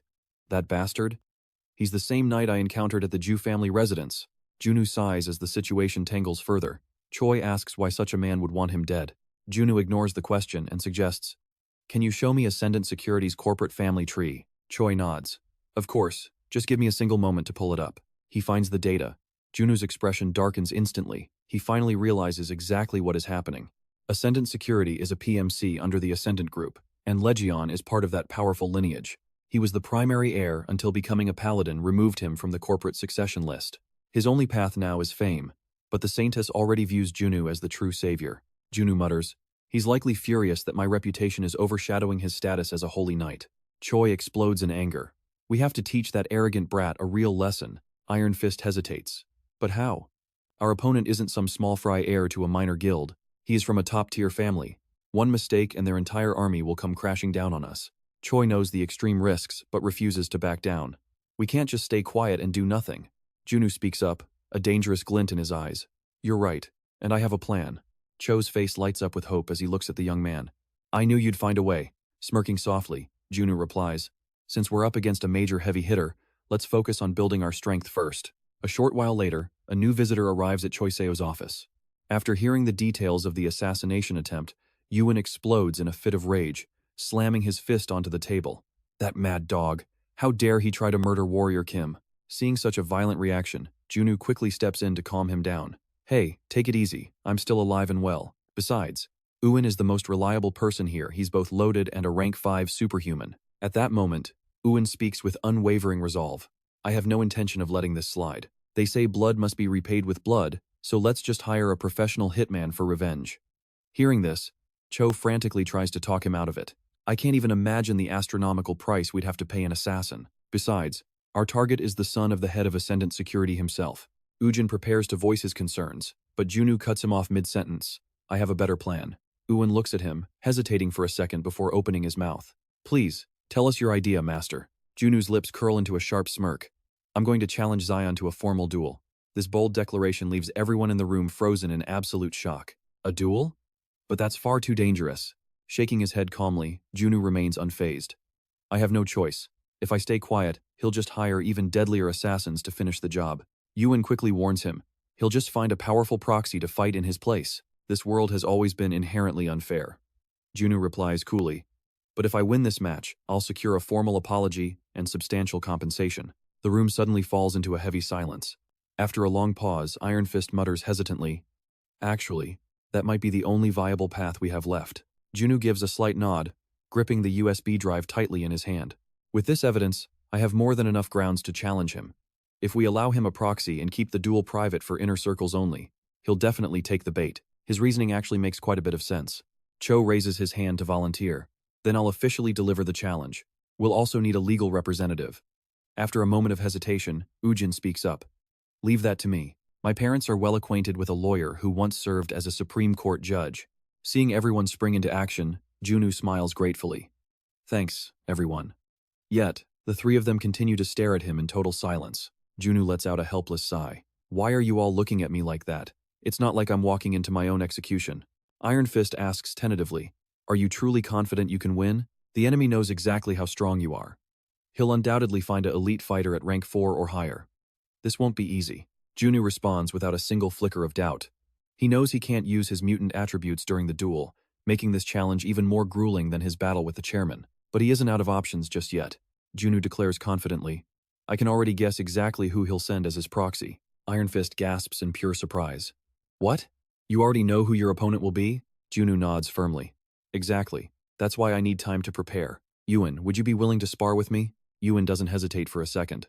Of course. I'll do everything in my power to help you, Master. Seeing Yuan's overeager expression, Junsu quickly adds a warning. Thanks, but take it easy on me. Otherwise, you might end up dead. Like during our last session, 3 days pass in a flash. At the dueling grounds, Junsu's supporters are already in the stands, waiting. Yuan and Joel are screaming at the top of their lungs. We're rooting for you, Warrior Kim. We believe in you. However, Junsu's complexion looks terrible. He seems completely exhausted. He clearly pushed himself to the absolute limit over the last 3 days, but thanks to that, he's fully prepared. Right then, a group of people begins to approach from a distance. Junsu immediately recognizes the man in the lead. It's Duik, the commander of the Father's Holy Knights. Duik lets out a faint, cold smirk. It's been a long time since I've had a proper duel. Zion, following closely behind, speaks up nervously. Commander, you didn't need to come all this way yourself. Duik's expression sours instantly as he snaps. Shut up. Do you think you have a right to speak right now? As long as I am the commander, no holy knight in my squad is permitted to lose. Zion falls silent, his words catching in his throat. Watching this unfold, Junsu can't help but frown. Zion acted so tough before, but in front of his commander, he's nothing but a cowering turtle. What a pathetic coward. While Junsu is lost in thought, Duik speaks up. Warrior Kim, it's a pleasure to finally meet you. Junsu gives a polite nod in return. Greetings. Suddenly, Duik lowers his head in a deep, formal bow. First, I wish to offer my sincerest apologies for this unfortunate incident. Junsu is left completely speechless. What's this? Is this guy actually apologizing to me? Before he can even process it, Duik continues.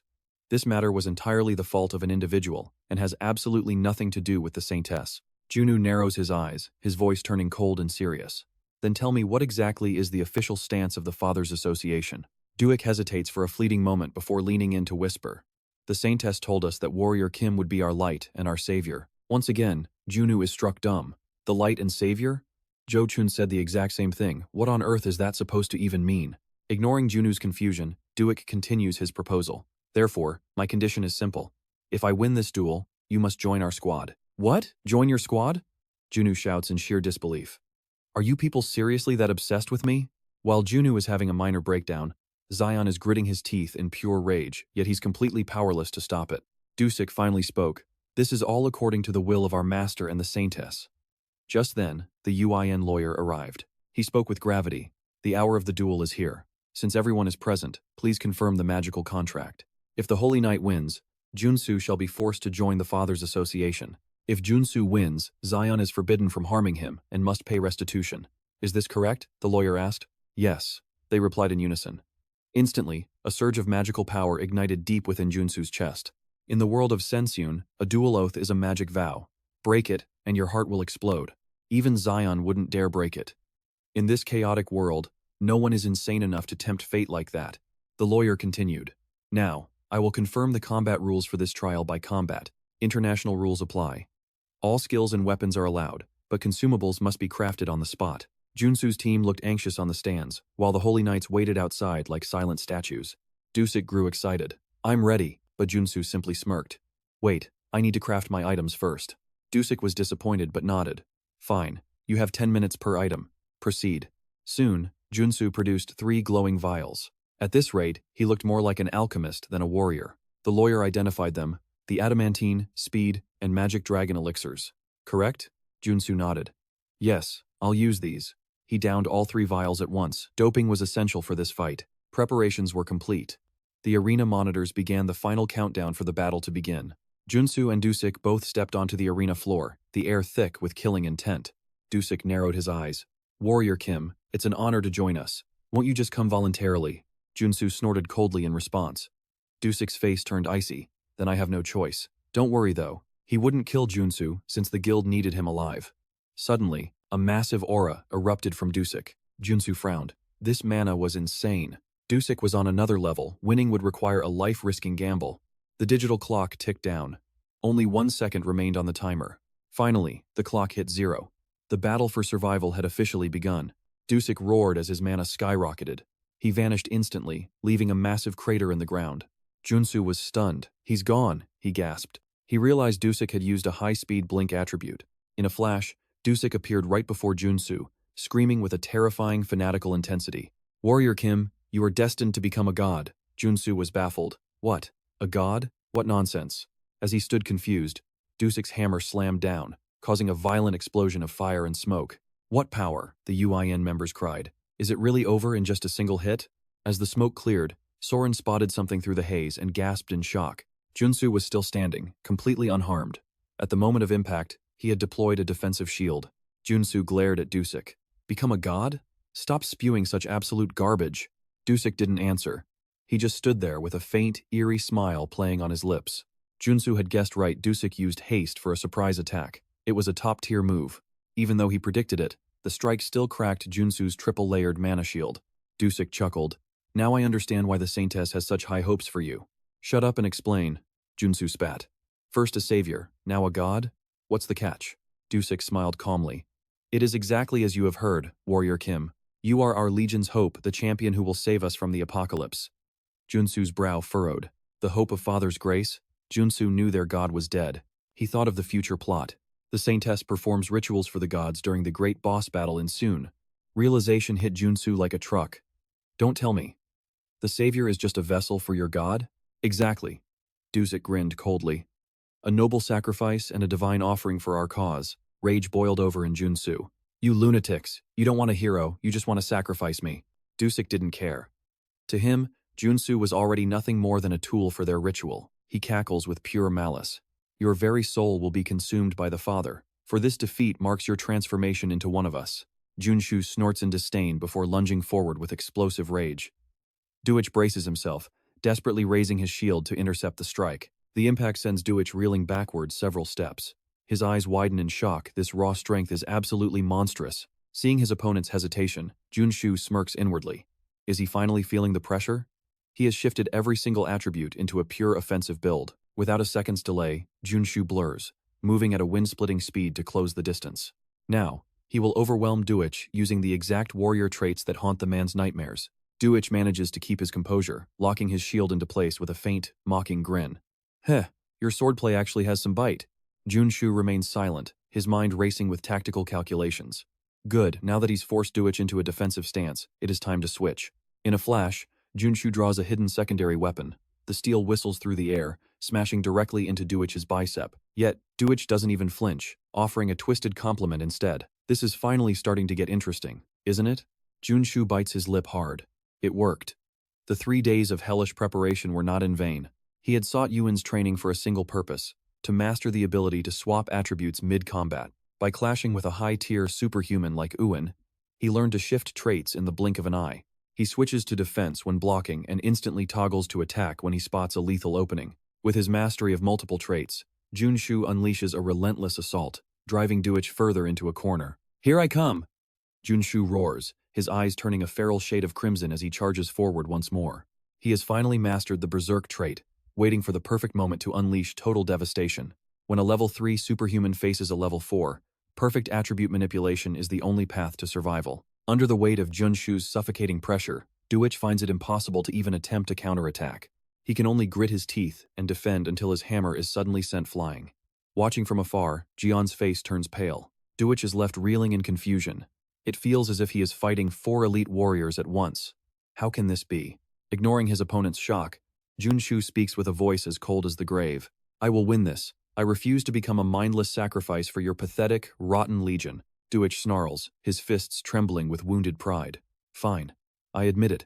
I can't afford to underestimate you anymore. Sacrifice or not, I'm going to kill you right here, Duich bellows, snatching up his weapon for a final charge. He hurls his weapon with lethal force. Junsu reacts instantly, manifesting a glowing shield to block the projectile. He grunts under the pressure, but the direct strike is too much. His barrier shatters into a million fragments.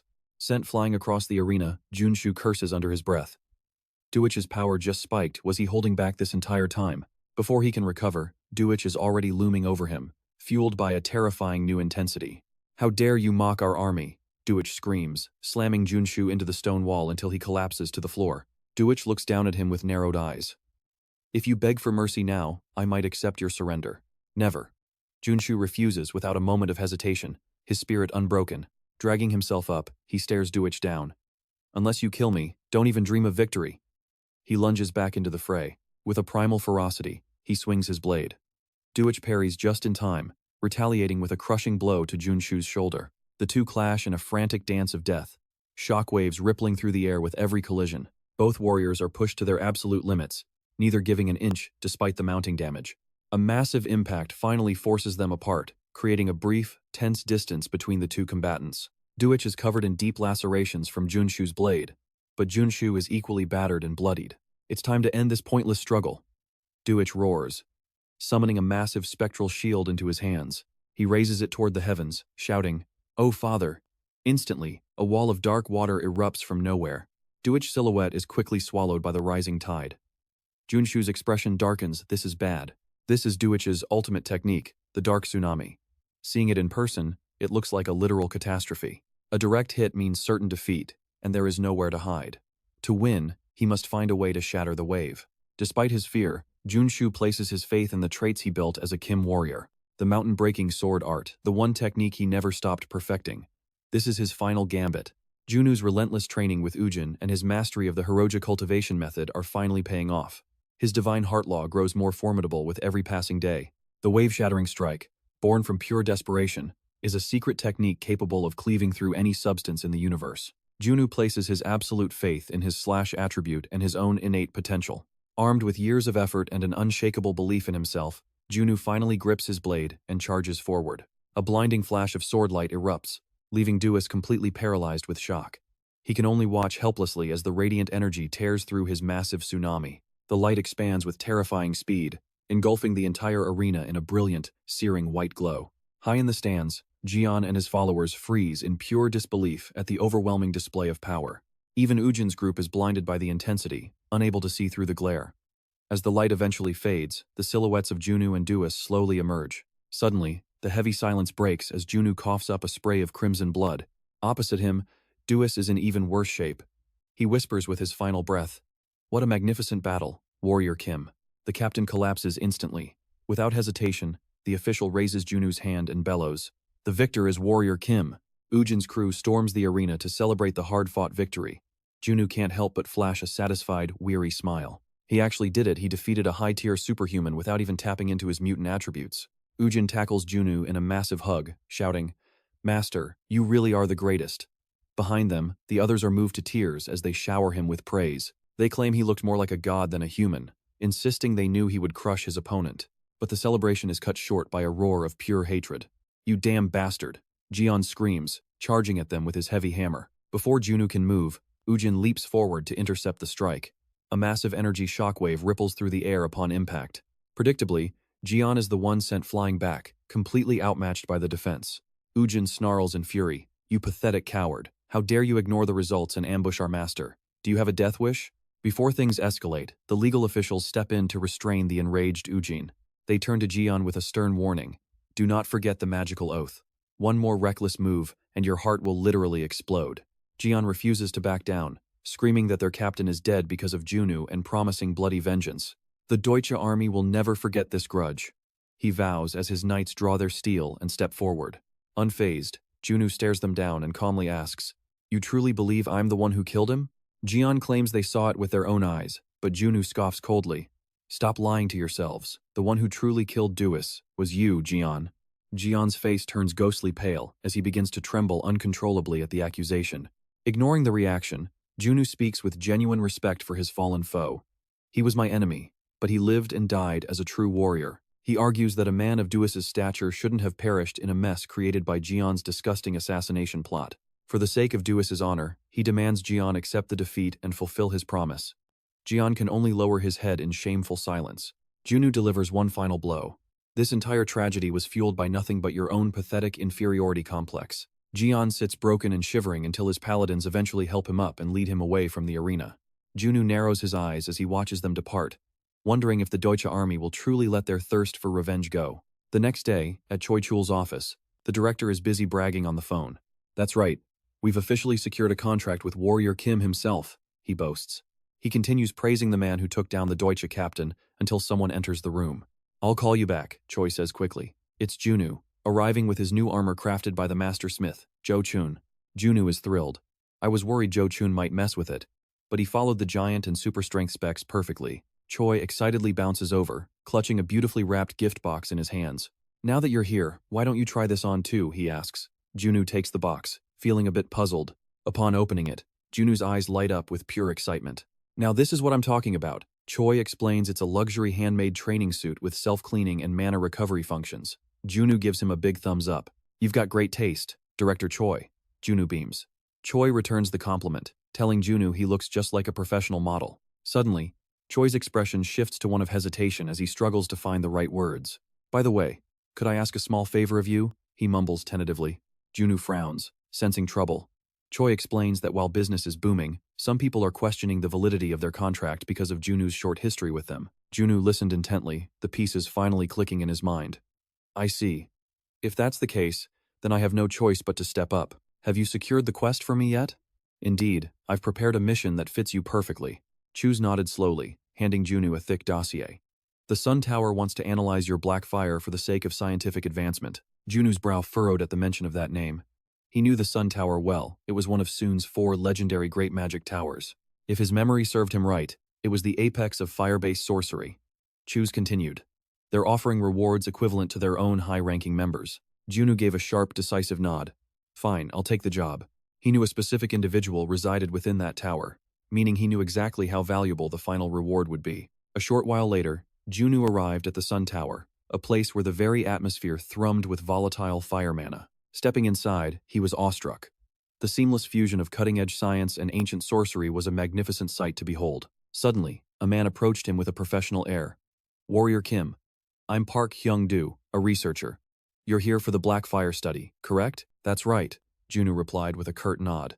Without wasting a second, Hyung-do began leading him deep into the facility. "We're on a tight schedule, so let's move quickly. This way, please." Within moments, they entered a high-tech laboratory. Hyung-do adjusted his glasses. "First, let's run a few baseline diagnostic tests." Junsu's eyes narrowed. This machine looked dangerously familiar. As his mind raced, Hyung-do gestured toward the device. "Please, step inside the scanner. You just need to remain perfectly still." Without overthinking it, Junsu took his place inside the metallic chamber. Suddenly, a complex magic circle flared to life right before his eyes.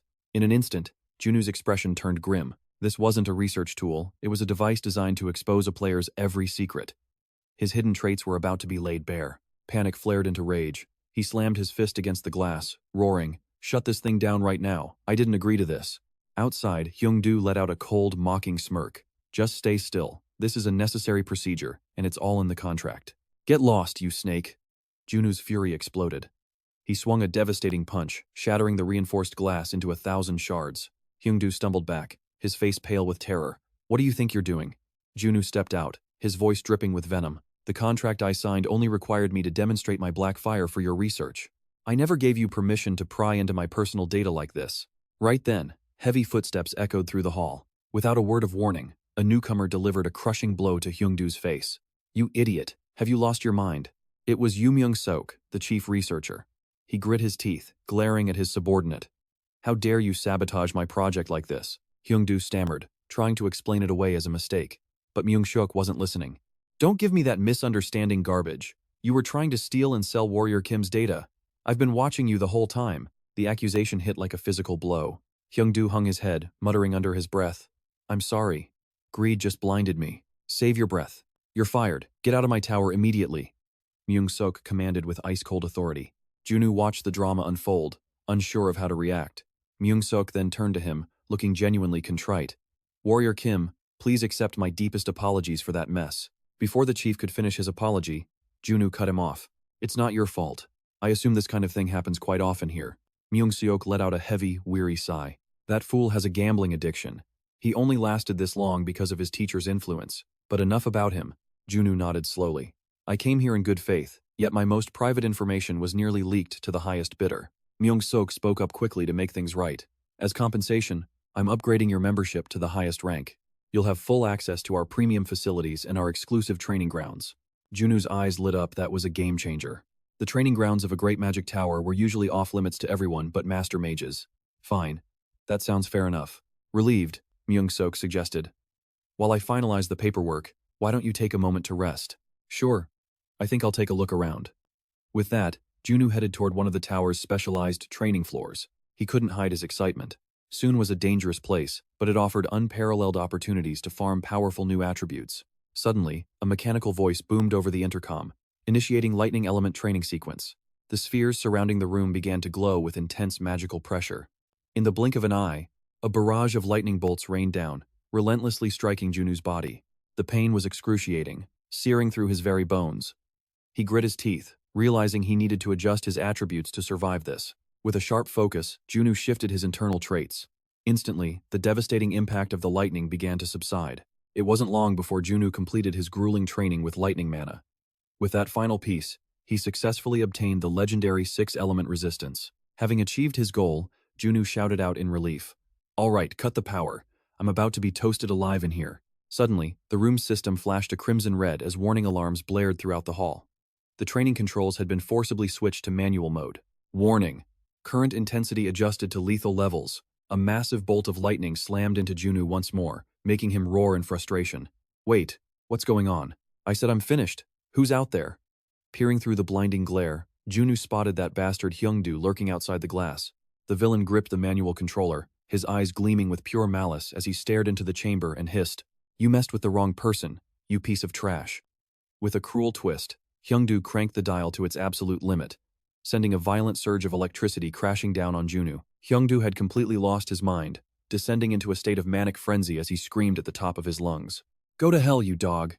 Within the chamber, Junwoo took the full, devastating impact of the high-voltage lightning storm. Seeing the carnage, Hyungdu let out a triumphant roar of laughter. "That's what happens when you mock me." But his smile vanished instantly, his face freezing in terror. Against all odds, Junwoo was still standing tall, appearing completely unscathed by the lethal surge. A cheap trick like this wasn't nearly enough to take him down. There was a specific reason he chose to spend his free time in this training room. Among his diverse traits, Junwoo possessed the divine resistance. He had earned it by defying the sacred baptism of the saintess herself.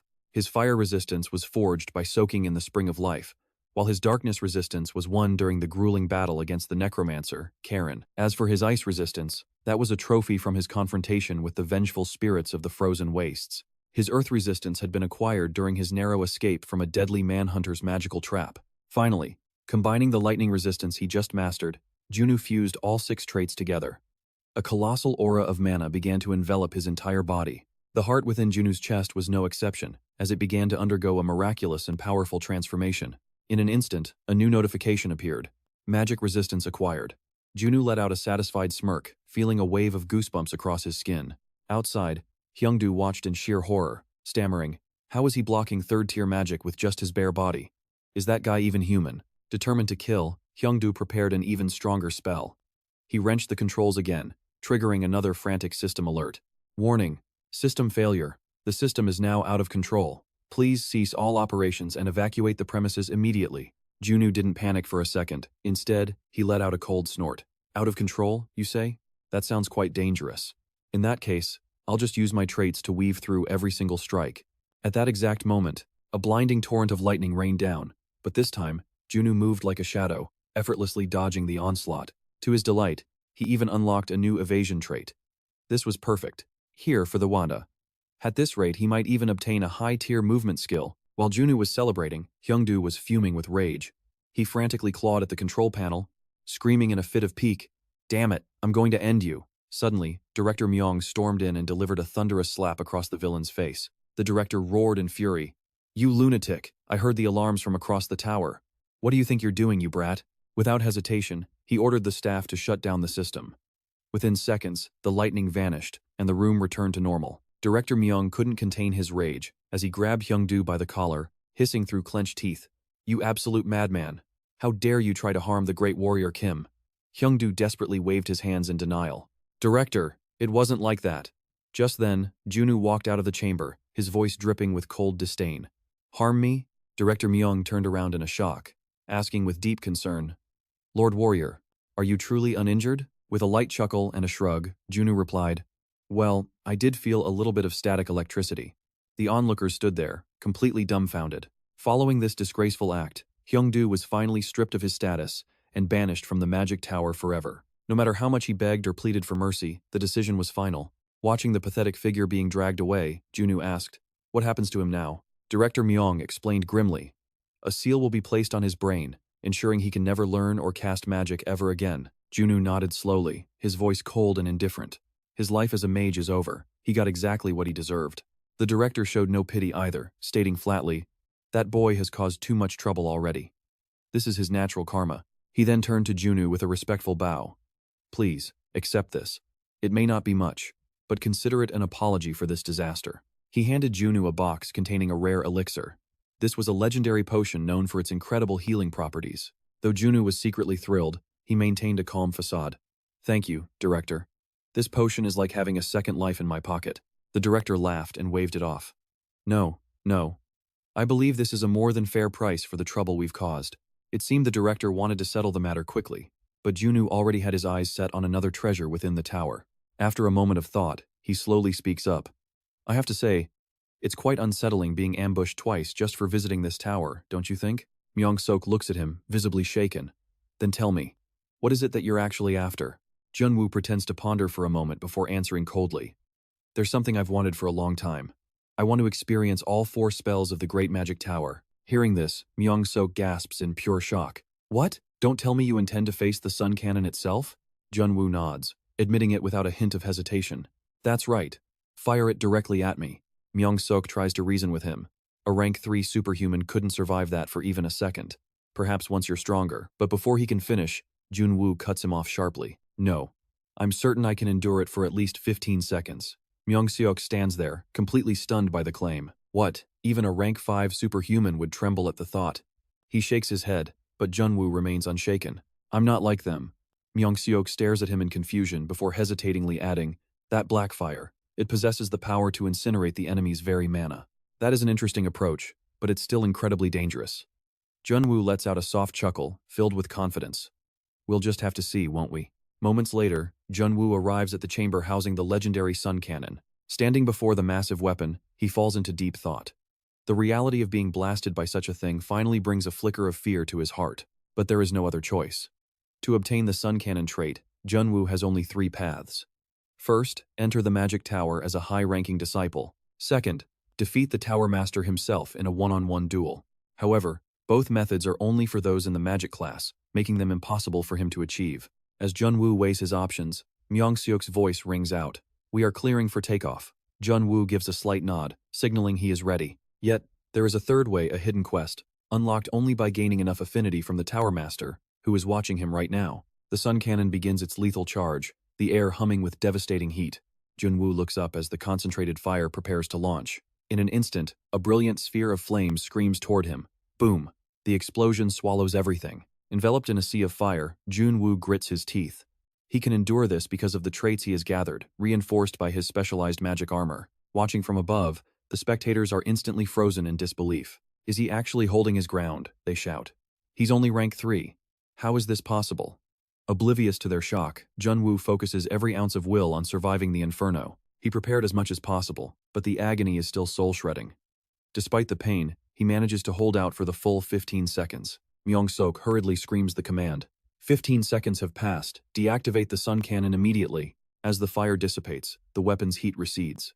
Junwoo stands there, battered and gasping for air while clutching his chest. Finally, it's over. Those were the longest 15 seconds of his entire life.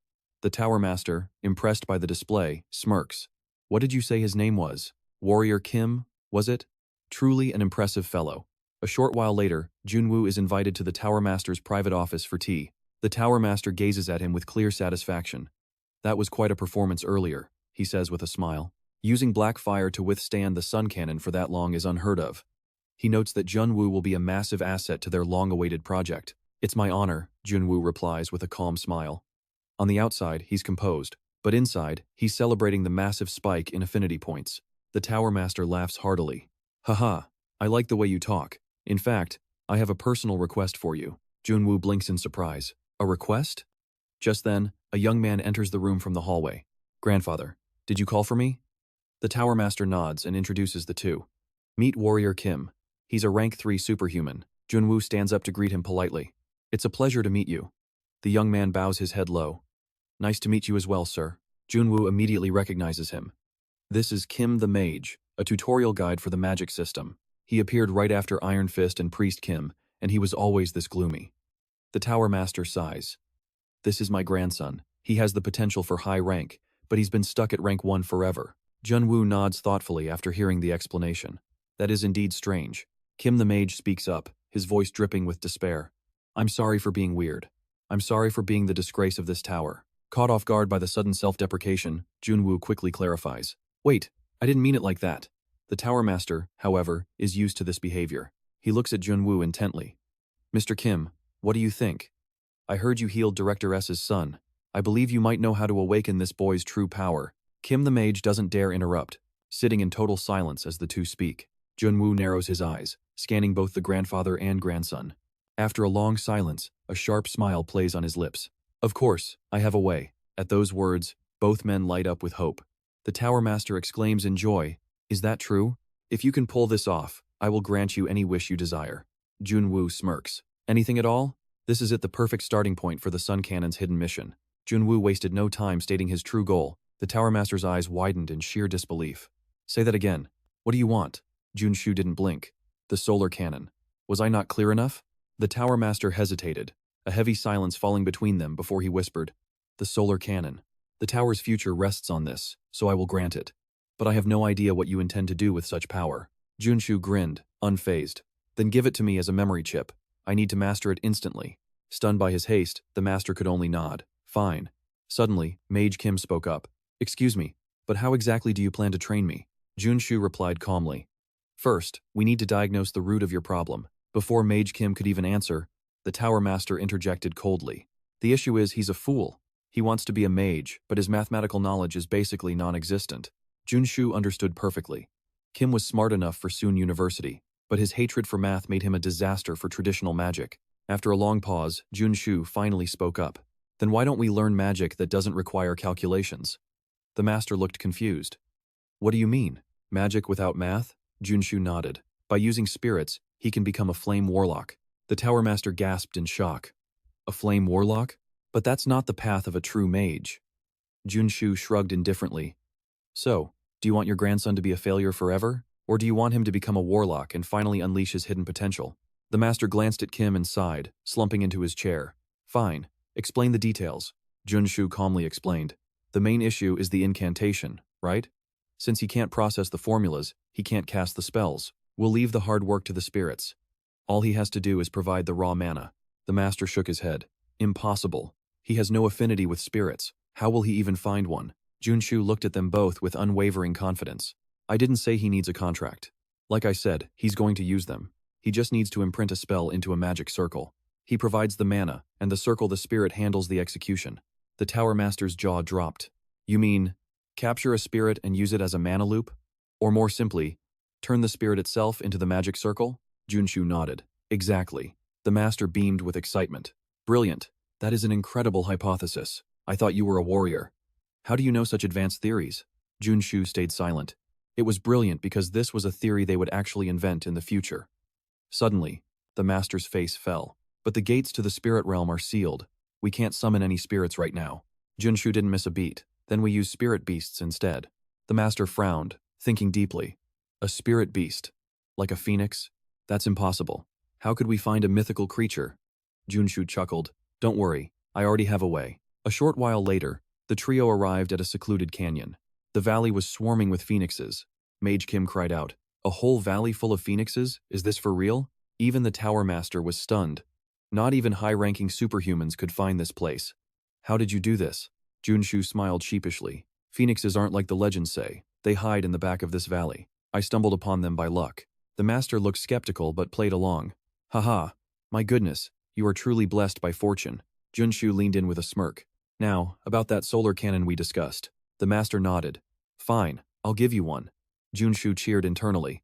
Mission accomplished and with such a huge reward. As Junsu celebrated, the master asked curiously, by the way, how does a warrior like you plan to maximize the solar cannon's power? Junsu replied, I'm going to upgrade it. My goal is mana fission. The master burst into laughter. Fission? Ha, that's no easy task. It took our greatest minds decades to even touch that level of research. Junsu shrugged. A warrior's approach might yield different results than a mage's, don't you think? Who knows? My version of fission might actually be superior to yours. The master narrowed his eyes and smirked. Then let's bet on it. In 2 years, let's see whose version is better. Junsu calmly accepted the challenge. What are the stakes? The Tower Master thought for a moment. Win, and I'll grant you a wish. Lose, and you're recruited into my security force. Deal. Sounds interesting enough. Junsu agreed without a second thought. Why pass up a chance to squeeze more profit out of the magic tower? While they spoke, Mage Kim had already slipped into the canyon. It was time for the truth to be revealed. A short while later, Junsu waited outside the operating room. Mi Ungzio approached with a wide grin. Incredible, Warrior Kim. You actually opened the path for a fire mage within our tower. Junsu looked up, a smirk playing on his lips. Director, that's great.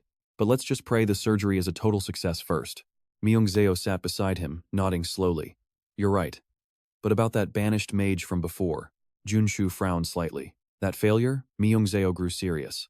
I investigated further. He was definitely on the payroll of the Kumo Group. Junsu's eyes widened in shock. The Kumo Group? One of the top 5 corporations, infamous for their aggressive and predatory business tactics. They were known to swallow rivals whole without mercy. In this game world, they were the true ultimate villains. Myungzeo lowered his voice, his expression darkening.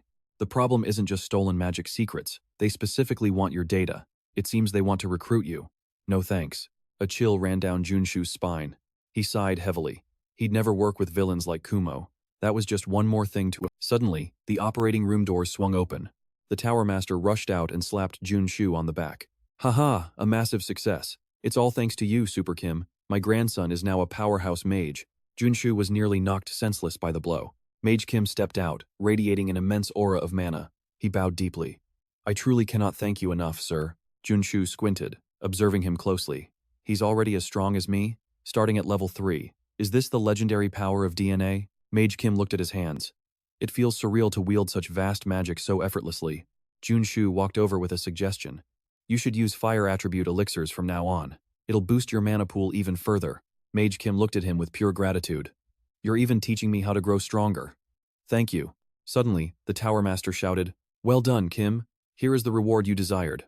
Junsu's eyes sparkled. He finally had the sun cannon in his hands, but there was something extra. He asked curiously, What's this? The Tower Master opened a bag at his feet. I added a little bonus for you. I even used magic to make sure it's untraceable. Junsu's eyes shone like stars. The old man's affection for him had gone off the charts. Later, at Choi Seo's office, the director stared at the hall. You earned a 5 billion reward? That is absolutely insane. Junsu smirked with pride. It's time you got used to my greatness. Then he added, Now, it's time to consume that nectar I've been saving. Choi Seo hesitated. Nectar? You hit level 3 in less than a month. Isn't this too soon? Be careful of side effects. Junsu just shrugged. Can you refine the nectar or not, Director Choi? Refine it? Choi was stunned for a second, but then gave a confident wink. Just leave it to me. He opened his storage to search for materials. I just need a few core ingredients. These are the most common ones. Junsu scanned the list, muttering to himself. Will I gain different traits depending on the materials used? He was torn. He already had super strength, regeneration, and steel armor on his shield. After some thought, Junsu pointed to one specific item. Then let's go with the horned tiger's heart. Choi Seo froze in shock. It has to be a horned tiger? Seeing his reaction, Junsu became suspicious. What's the problem? Choi Seo explained slowly. That's an endangered species. Getting your hands on one is nearly impossible. Junsu was dumbfounded. Without wasting a moment, he hopped in his car to start the hunt. He wasn't worried. If it wasn't for sale, he'd just harvest it himself. The only issue was finding a horned tiger in this massive wilderness. Junsu didn't want to use this method, but he had no choice. He pulled out a tin of canned fish and took a deep sniff. Instantly, he triggered the dog noses trait. Durian would have smelled better. This fermented Baltic herring was absolutely vile. The stench of rot seemed to cling to his lungs, but thanks to the trait, he could now pick up every scent in the area. Junsu pushed deeper into the woods. Suddenly, the sharp metallic scent of blood hit him. Was there a predator nearby? So, it's finally here? Junsu's eyes darted across the terrain, searching for his target. Before he could spot the beast, something else caught his attention. A vehicle roared in the distance, carrying hunters in hot pursuit of a creature.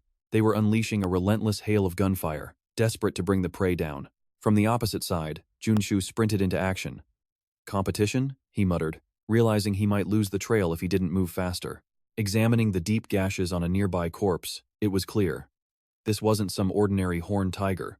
This was the legendary king of the mountain, the apex predator of the Chungan Highlands, possessing all 6 unique traits.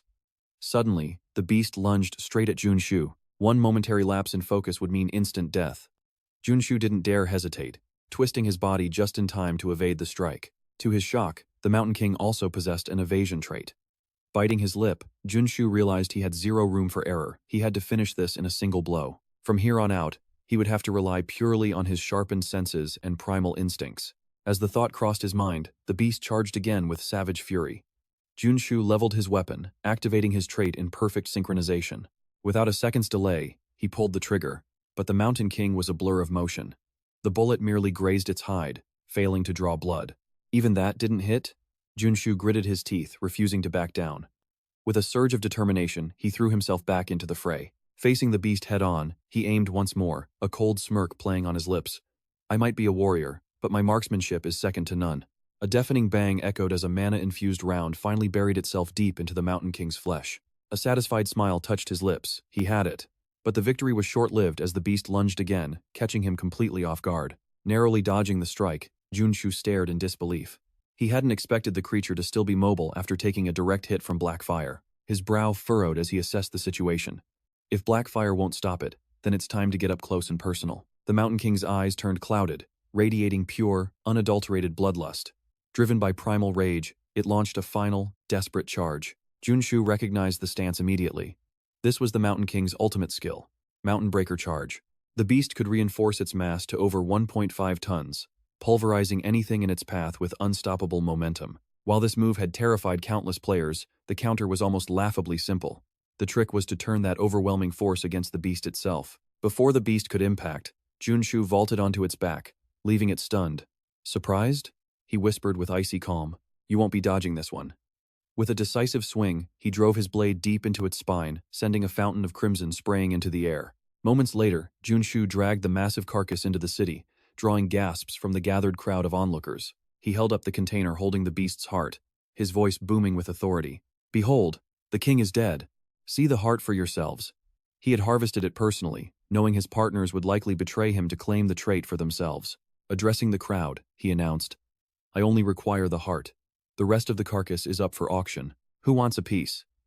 He was curious to see just how much a legendary apex predator was worth in this market. Bids erupted immediately, quickly soaring to 2.5 billion. Suddenly, a mysterious woman in a hat stepped forward, dropping a bombshell offer. 5 billion, she declared. Without a moment's hesitation, Junsu slammed his fist down. Sold, for 5 billion. As the crowd dispersed, the woman approached him. The funds will be transferred to your account immediately, she stated calmly. Junsu handed over his details, and the transaction was instant. By the way, she asked, eyeing him curiously, did you take this down alone? He gave a casual nod. Yeah, I guess I just got lucky, she scoffed, a knowing smirk on her face. There's no such thing as luck in hunting, only skill. With that, she handed him a sleek business card. Take this. I'd appreciate it if you reached out to me in the future. She walked away without another word. Junsu glanced at the name on the card, Junjin's. Why did that name feel so familiar? She was likely some influential powerhouse, but he didn't dwell on it. Between the Tiger Heart and the 5 billion, he had hit the jackpot. 2 days later, Junsu finally returned to his base of operations. Heading straight to the training room, he inspected the vial in his hand. The vibrant hue of the liquid spoke volumes about its exceptional quality. He had entrusted the heart to Choi Seo for refinement. The old man was confident there would be no side effects, and Junsu decided to trust him. Still, a heavy sigh escaped his lips. Why do I still feel so nervous? He muttered to himself. Preparing for the worst, he stabilized his existing traits first. Then, in one swift motion, he downed the entire potion. Instantly, a sensation like molten lava surged through his veins. His body began to evolve, reacting violently to the massive influx of raw energy. The effects were manifesting at last. A surge of exhilaration washed over him as the transformation took hold. His entire mana circuit was being reconstructed from the ground up. He had finally breached the threshold level 4. The sheer power was intoxicating. Reaching level 4 felt like his very soul had ascended. Best of all, he had unlocked a terrifying new attribute, Berserk. The successful crafting was proof that Junu's endless grind and item selling had finally paid off. By infusing a diamond with his battle-hardened traits, he successfully unlocked both robustness and giantism. Surveying his work, Junu gave a satisfied nod. The preparations were complete now for the final transformation. Suddenly, his body began to warp violently. Muscle fibers tore and reformed, while his skeletal structure shifted, forcing the new traits to merge. He had claimed the strength of the giant. Looking down at his hulking new physique, he was thrilled. It was finally the power of the giant, the ultimate top-tier trait for any true warrior. He realized he had grown significantly wider, but no matter. It was time to test this raw power. Junu threw a lightning-fast punch toward the glass. In an instant, the entire pane shattered into dust. The shockwave alone pulverized it. Junu muttered, "This power is incredible, but the side effects are severe." He realized that to wield this properly, he would also need a diamond body to stay grounded, or perhaps an invincible trait for recovery. Both were elite skills he'd have to hunt from rare gear. The problem? He was completely out of diamonds, which was a massive headache. But a plan quickly formed. He knew exactly where to find more and headed out, only to receive devastating news upon arrival. They were sold out. Chunbok sighed. Check back next month. Junu's heart sank in disbelief. Next month is far too late, Junu cried. Chunbok leaned in and whispered, "Want to hit the mines?" Junu froze. This secret mine excursion was never a part of the original game's storyline. "This trip is strictly off the books," Chunbok murmured. "Are you interested, or are you out?" Without a second thought, Junu agreed.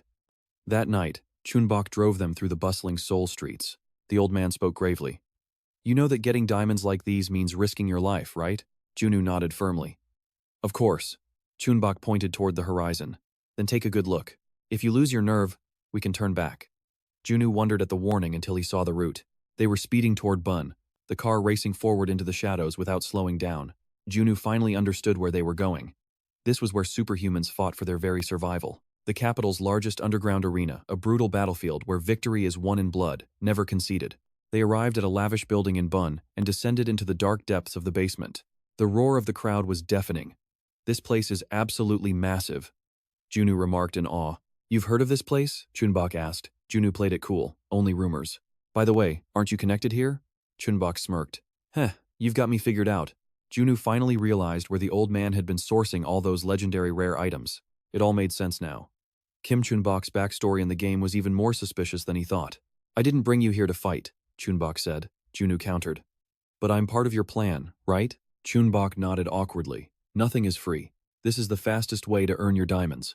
The rules are simple. Winners take the diamonds. Losers must destroy their magic circles to create them." Junu's brow furrowed. That meant a loss would result in a total reset of all progress. Essentially, a defeat meant losing every single experience point he had ever earned. After a long pause, he asked, "So I'm betting my life? High risk for a high payout?" Chunbok nodded. "If you're not up for it, we leave." But Junu interrupted with a sharp smile. "Leave? Where's the registration? This is the perfect chance to stockpile diamonds. Since I'm your sponsor, I'll handle the sign-up." Junu eyed him suspiciously. "And what's your cut? You keep half the winnings," Chunbok grinned. "The rest goes to me and the organizers." Junu didn't object. "Sounds fair enough. Let's see what this place is all about." Moments later, Junu stepped onto the arena stage, bathed in the glow of the spotlights. His opponent was a massive brute, who lunged wildly. Junu dodged easily, making the giant roar in fury. Stop running like a coward. I'll crush you in one hit. Junsu laughed coldly. Too much talk. My turn. With those words, he activates his giant trait and buries a devastating fist directly into the bruiser's face. A total knockout. The Titan collapses instantly. Of course, the winner is Junsu. Chunbok rushes down to celebrate the victory. Incredible, man. That's a 5-win streak. Junsu grins confidently. I bet you've racked up a mountain of diamonds thanks to me. Chunbok gleefully massages Junsu's shoulders, his smile widening at the thought of all that cash. So, what are you planning to do with today's massive haul? Junsu pauses for a moment before answering. I'll probably buy a new set of items. Chunbok's eyes light up. So you're only interested in getting stronger, huh? Junsu gives a cold, stoic nod. Yeah, obviously. In the world of Axion, power dictates your rank. He refuses to live as a loser manipulated by this world. Suddenly, Chunbok speaks up. Looks like you just received a formal challenge. Junsu asks in surprise. From who? Chunbok replies casually. From a Class 4 superhuman named Destroyer King. He's ranked number 1. Junsu is momentarily stunned by the name. Sensing the danger, Chunbok advises him, this looks like a tough one. You don't have to accept this fight. However, Junsu recognizes the name and accepts the challenge immediately. Moments later, he steps back onto the arena stage. Below the stage, the crowd erupts into a frenzy. A masked giant stands waiting, soaking in the thunderous cheers of his own name. This man is none other than the Destroyer King, a formidable Class 4 superhuman. Destroyer King looks at Junsu and sneers. I didn't think you'd actually accept, kid. You must have a death wish. Junsu narrows his eyes, carefully observing his opponent. Destroyer King is on a completely different level than the others. He is an SR tier character, boasting massive strength, wrestling prowess, and elite combat techniques. In a barehanded brawl, he is considered the strongest due to his 3 high-level traits. Yet, Junsu knows he can be defeated. In the game, Destroyer King reached Class 5, but here he's only Class 4. Besides, Junsu feels the diamond reward is finally worth the risk. While Junsu is deep in thought, Destroyer King suddenly charges forward with a primal roar. I'm going to smash that smug face of yours. Get ready to be ground into meat as you crawl and beg on the floor. He unleashes a barrage of heavy punches, but Junsu shifts fluidly, dodging every single strike. Showing zero fear, Junsu taunts him back. I was about to say the same to you. Suddenly, Destroyer King lunges and locks Junsu in a tight bear hug. Contrary to expectations, Junsu remains perfectly calm. He knew exactly when this grapple was coming. As a specialist wrestler, Destroyer King's signature move is to lift his opponents high before slamming them ruthlessly into the dirt. But he underestimated one thing. Junsu isn't an easy target. Just as the king prepares the slam, Junsu twists his body mid-air. Junsu stacks his giant strength with super strength, perfectly timing his counterattack skill. In a cinematic blur of motion, Junsu spins and drives a brutal elbow deep into Destroyer King's midsection. The impact is so severe that the giant coughs up a spray of fresh blood. The king reacts quickly, grabbing Junsu's arm to attempt a neck crank, but Junsu anticipates the move and slips away with ease. Reversing the momentum, Junsu grabs the king's collar and slams him violently into the ground, gaining the suppression trait in the process. Destroyer King scrambles to his feet, looking at Junsu with utter confusion. How? How are you doing this? Junsu smirks. You're wondering how I'm predicting your every move, aren't you? Bad luck for you, because I'm just getting started. Having gained suppression, Junsu has finally collected all 6 basic combat traits. Suddenly, the 6 traits merge and evolve into a single, ultimate ability, Close Combat Mastery. Junsu raises an eyebrow and smiles. Alright, let's see just how much punishment you can actually take. The Destroyer King is visibly shaken. He mutters in disbelief. What are you planning? Before he can finish, Junsu vanishes, launching a fierce assault. Destroyer King desperately raises his arms to defend, his mind racing. What the hell is this? What did you do? Your entire aura just changed into something completely different. Junsu chuckles softly. You're sharp, I'll give you that. No wonder your rank is so high. The giant was right. Compared to a typical rookie, Junsu should lack experience, but with Close Combat Mastery, he is now a perfect warrior. This trait allows Junsu to trigger infinite combo chains and stack multiple buffs onto every single strike. Destroyer King is backed into a corner, fighting like a cornered animal, yet Junsu evades his desperate swings effortlessly. Junsu catches the king's incoming fist, weaving together his basic traits with his new mastery. At this point, even the legendary Destroyer King is no longer a match for him. Right now, Junwoo has locked his legs around the Destroyer King's neck and arm. The man is completely immobilized. He raises an eyebrow and issues a cold warning. Surrender now, or your arm snaps. Paralyzed by pain, the Destroyer King gasps out, I give up, I surrender. Instantly, the referee's voice echoes through the arena. The victor is none other than Warrior Kim. To everyone's absolute shock, this newcomer has seized the #1 spot in the Rank 4 Superhuman tournament. Junwoo couldn't be more satisfied. Below the stage, the crowd roars his name, calling him the Warrior King. Junwoo feels a wave of pure embarrassment at the flashy title. But the excitement isn't over. The referee announces that the diamond creation process is about to begin. Junwoo narrows his eyes at his opponent. Would the Destroyer King really give up all the power he worked so hard to gather? The Destroyer King bites his lip so hard it nearly bleeds. After a tense silence, he finally speaks up, invoking the special contract. The referee pauses, looking skeptical. Are you absolutely certain you want to use that? This special contract was a secret deal with the organizers. If the champion lost, the organization would pay the diamonds on his behalf. However, there's a catch: the winner must agree to it. The referee turns to Junwoo and asks, "Do you accept?" Before Junwoo can even respond, the Destroyer King sweetens the deal. "Agree to this, and I'll give you 10 extra diamonds." But Junwoo simply shakes his head. That's not enough. The referee and the king are both frozen in shock. With the mana of B rank and SR rank superhumans on the line, Junwoo knows he has the upper hand. It's time to play hardball. "I want something else, and it's not diamonds," Junwoo declares. If the king hands over the Iron Fist, then they have a deal. Panic flashes across the Destroyer King's face. He avoids Junwoo's gaze, stammering, "What? What even is an Iron Fist?" It's too late to play dumb. Junwoo already caught that split-second look of terror earlier. A smirk plays on Junwoo's lips. 10 diamonds and the Iron Fist. No deal without both. The king bites his lip again, hesitant. Finally, he asks, "How did you even know about it?" Junwoo just offers a cold stare. "What's your choice?" Junwoo knows he can't refuse.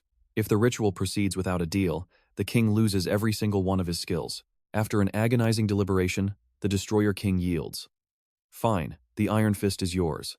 But you must return to the arena later to bet that Iron Fist in a rematch." Junwoo laughs. "Sounds fair, we'll set the date later." Just like that, the legendary Iron Fist is in his hands. Junwoo wastes no time and heads straight home from the underground arena. He beams as he inspects his new loot. Just look at that aura. This thing reduces damage taken by a massive amount. This is basically a legal game hack. On top of that, he's sitting on a mountain of diamonds. Even after rolling for high-tier traits, he'll have plenty left. Without hesitation, he extracts the healing trait from the necklace Priest Kim gave him. A surge of pure mana erupts from the necklace.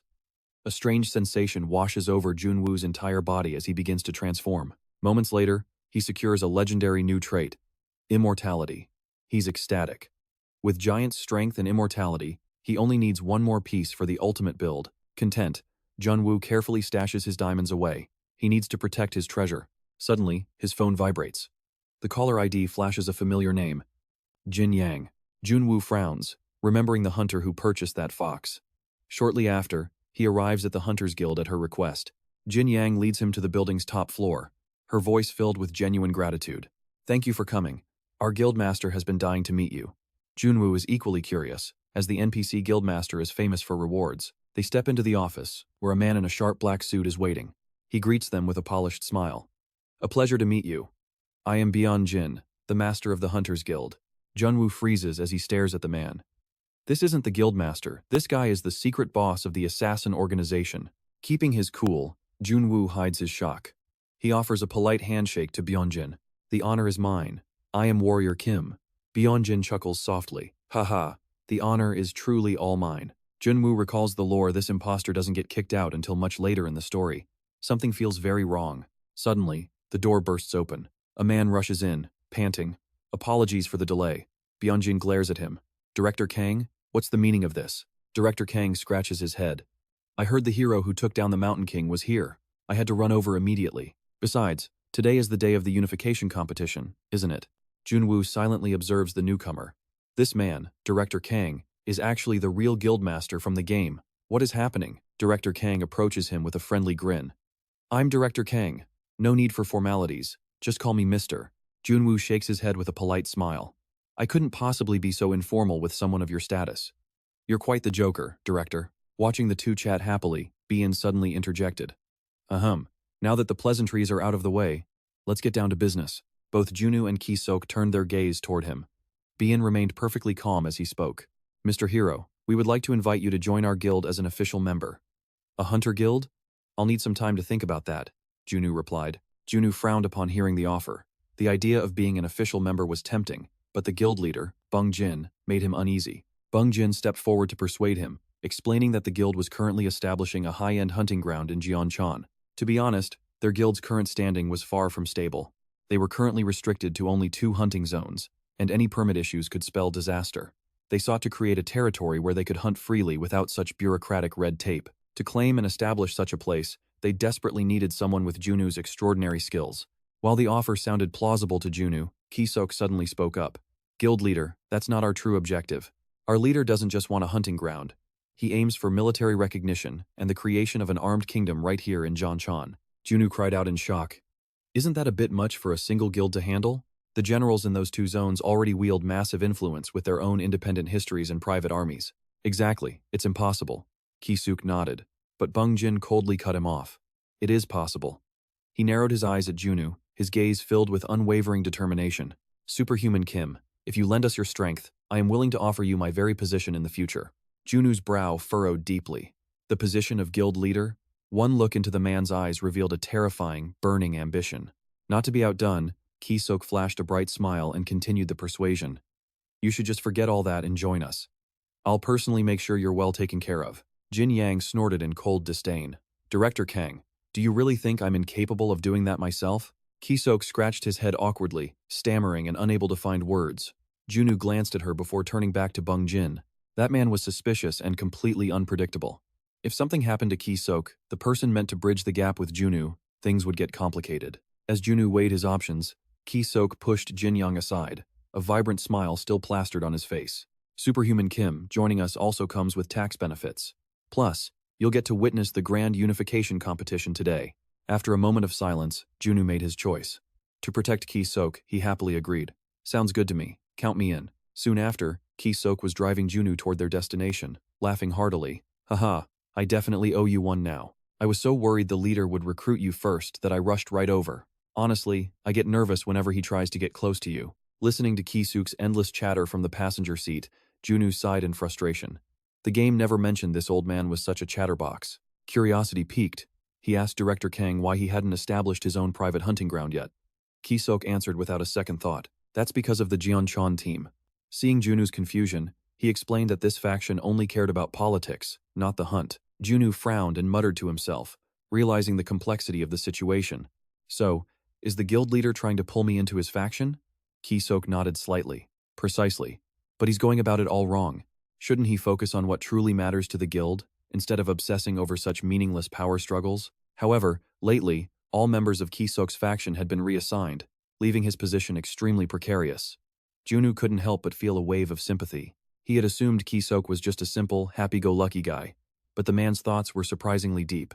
The car sped through the desolate wilderness before finally coming to a halt at a sprawling military-style camp. This was the exclusive, private hunting grounds of the Hunter Guild. Junu stepped inside alone, scanning the area and marveling at the sheer number of hunters present. Suddenly, Jin Yang approached to greet him. "Hunter Kim, you've finally arrived. Weren't you traveling with Director Kang?" Junu gave an awkward laugh. "Well, yes, but he suddenly had to use the restroom." Before he could finish, Jin Yang cut him off coldly.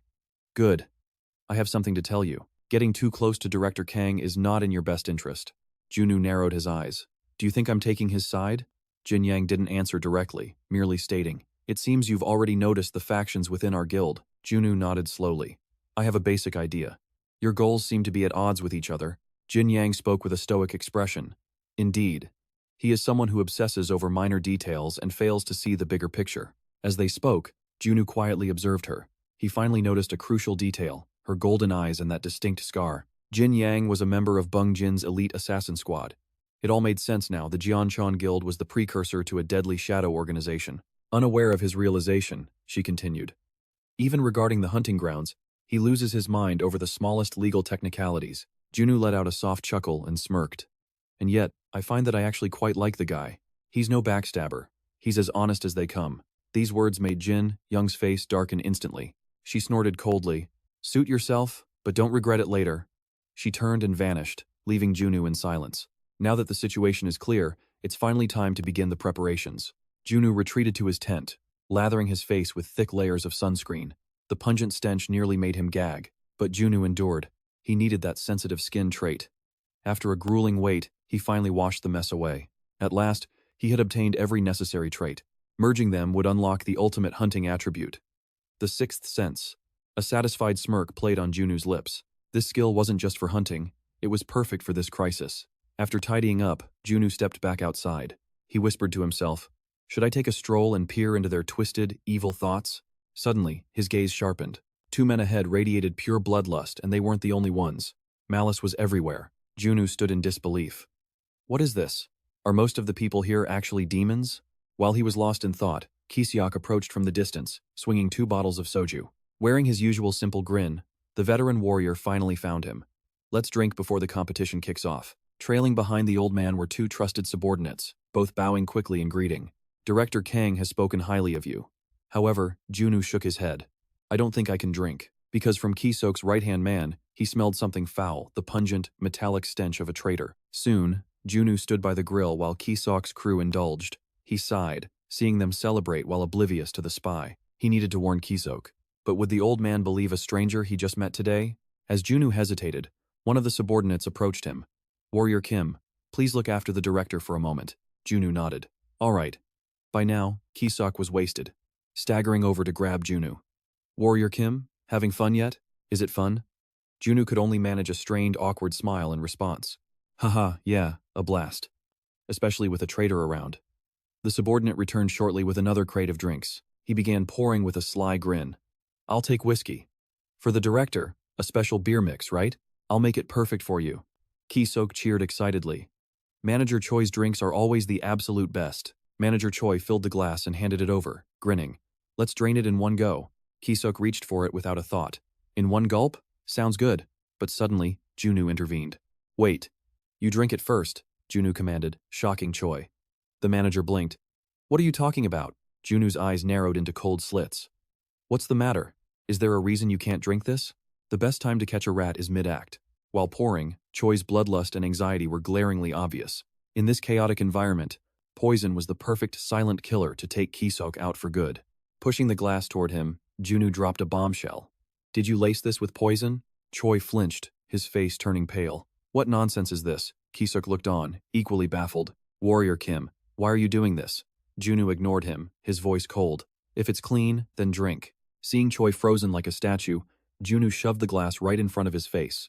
Panicked, Choi slapped Junu's hand away. Get away from me! The drink spilled as Choi looked away in guilt. This sudden, violent outburst left Kiseok reeling in absolute shock. You bastard. Choi, did you really try to poison me? Realizing he was caught, Choi's mask finally shattered. You betrayed us first. The chairman told me everything you blocked my promotion to director. As the two erupted into a heated, bitter argument, Choi lunged at Kiseok with a kick, but Junu was faster. He intercepted, twisting Choi's arm into a brutal lock. Pressing a blade against Choi's throat, Junu scoffed, caught red-handed. What should I do now? Choi began to tremble. Wait, please. Forgive me. Ignoring him, Junu looked at the enraged Kiseok. Or do you want to do it? Choi tried to stammer out another plea, but Kiseok had already drawn his weapon, eyes burning with fury. Without hesitation, the blade swung. Blood erupted like rain as Choi's head parted from his shoulders. Kiseok wiped the warm blood from his face, his voice chillingly cold. You fool. I knew you were greedy. But why try to kill me just for a promotion? Immediately after, Kiseok and his crew peel away from the scene. Kiseok is still fuming, his voice laced with venom. That bastard Byungjin, does he really hate me that much? So that's why he reassigned all my men. He truly is a filthy piece of trash. Suddenly, a heavy truck surges forward, pulling level with them. Behind the wheel sits Jin Young, a predatory smirk on her face. I heard you caught some legendary prey. Seeing her, Kiseok's expression darkens, yet he maintains a forced calm. It's nothing special, just an ordinary catch. Jin Young lets out a cold, mocking snort. Cut the act and tell us the truth. I know you've captured Manager Choi. Before the words even settle, she levels a gun directly at Kiseok. Reacting instantly, Junwoo switches his active traits and slams his foot onto the gas pedal. It's not just Jin Young anymore. A fleet of vehicles joins the hunt, swarming behind them. Junwoo expertly weaves through the blockade, but a hail of bullets screams toward them. Kiseok refuses to back down. He leans out of the window, eyes blazing with fury. You crazy woman! Who do you think you're shooting at? He roars, hurling a grenade toward the pursuers. An earth-shattering explosion erupts, filling the sky with fire and smoke, yet Jin Young's vehicle emerges unscathed. Kiseok grumbles, Hunter Kim, can't you slow down a bit? Junwoo flashes a sharp, confident grin. Want me to show you how a pro handles this? Before a confused Kiseok can respond, Junwoo leans out of the car. aiming a high-powered firearm at the trailing pack. Junwoo activates his specialized shooting traits, infusing his weapon with lightning effects while completely nullifying the recoil. With the bonus of 3 combined traits, he predicts their every move, using his sixth sense to lock onto the targets. Junwoo pulls the trigger.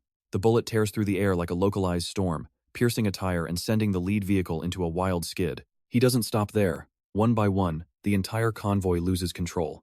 Ki-seok's subordinate watches in sheer disbelief. This is insane. He's a god with a gun. Ki-seok can only nod in agreement.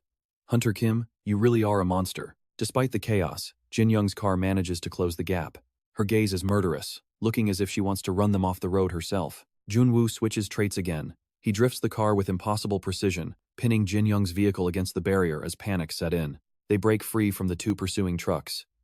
Junwoo's driving is nothing short of masterclass. He leaves them in the dust, leaving a humiliated Jin Young to scream at the top of her lungs.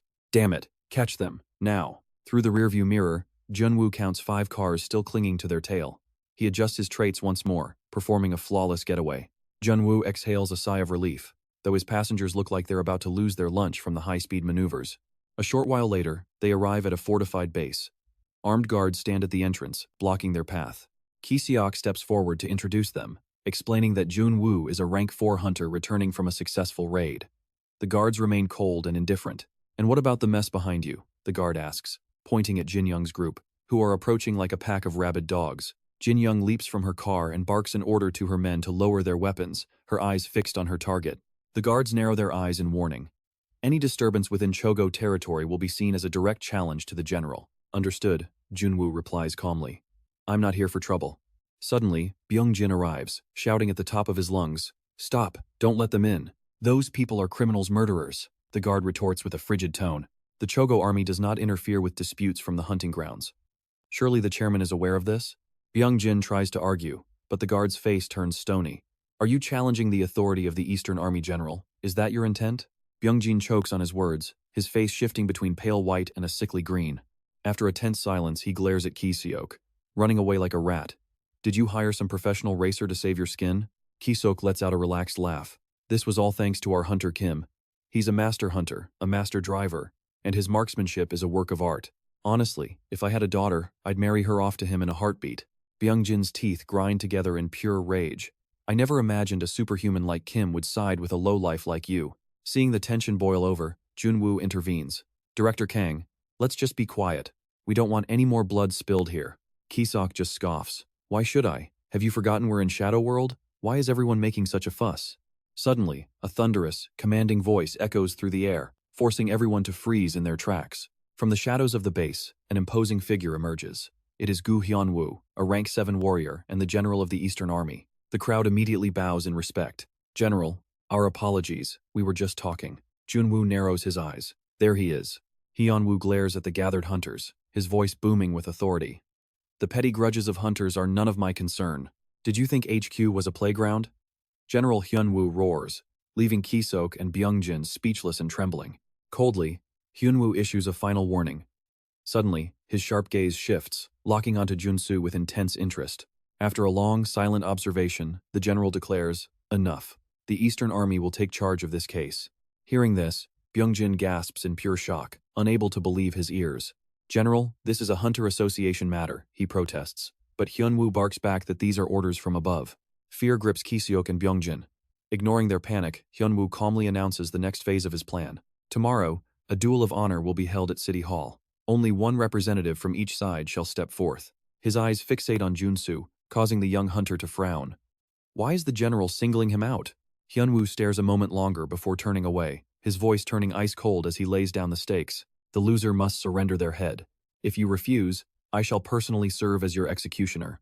Rain pours over City Hall the next day as a crowd gathers. Ki-seok asks worriedly, Junsu, are you truly ready? Even if you volunteered, this duel is. Relax, Junsu interrupts, his face a mask of calm determination. He knows this honor duel is nothing more than a calculated test of his true potential. This sudden challenge was orchestrated by that man, the rank 8 superhuman watching from within the building. The legendary general of the East, Hwang Guam. Junsu smirks, eager to show off his power. Soon, he and Byung-jin face off in the arena's center. Byung-jin narrows his eyes with a cold sneer. What a pity, Kim. You would have made a fine ally.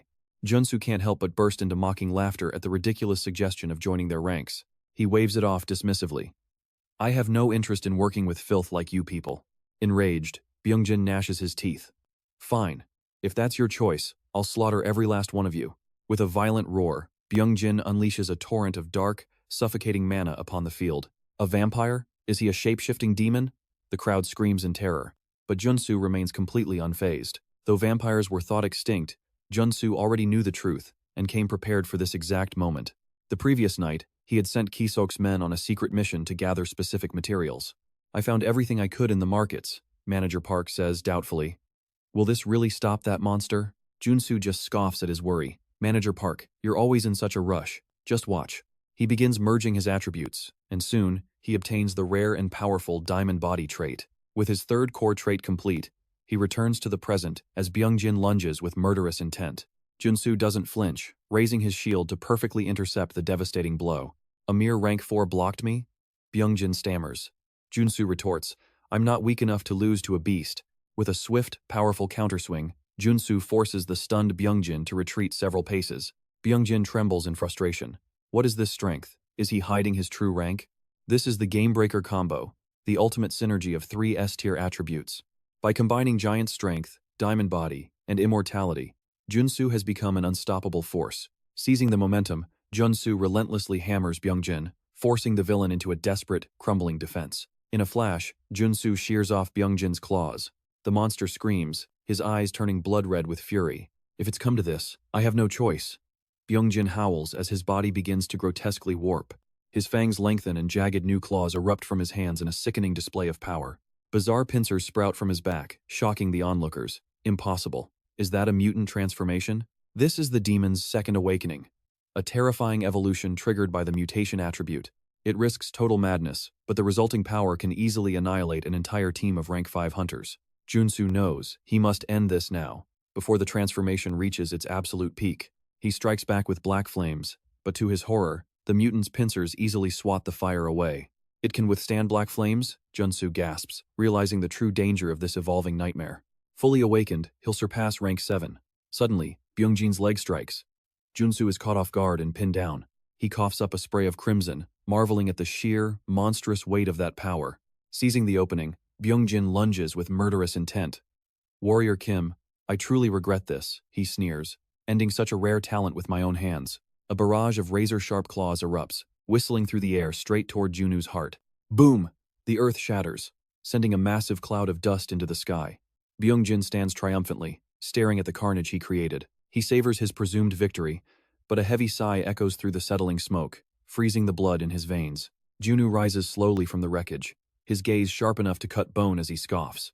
That nearly killed me, Junu mutters, his hand now clad in the iron fist of the destroyer. Byungjin screams, What? How? That awakening should have ended you, Byungjin shrieks. Normally, yes, Junu counters, but my black fire halted the corruption. A dark smirk plays on Junu's lips. You're done? Good. Because now, it's my turn. Since the evolution was interrupted, there is only one logical path left to take. I'll take its head before it can fully transform. With a thunderous swing, a blinding arc of swordlight tears through the battlefield. Farewell, monster, Junu whispers. Byungjin watches the approaching brilliance, paralyzed by an overwhelming, primal terror. He can't even scream before the strike cleaves his body clean in two. As the light fades, a massive fissure remains where Byungjin once stood, now nothing but ash. Kyoke's team rushes forward, cheering wildly. You actually defeated a rank 5 vampire. Even seeing it with my own eyes, I can't believe it. You're legendary, Junu.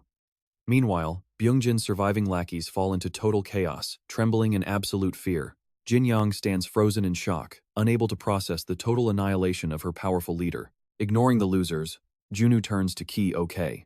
What's the plan for the association? Kyoke hesitates before suggesting, you should be the president. Warrior Kim shakes his head. No, the director understands the association best. Suddenly, Hongwan approaches with a grave expression.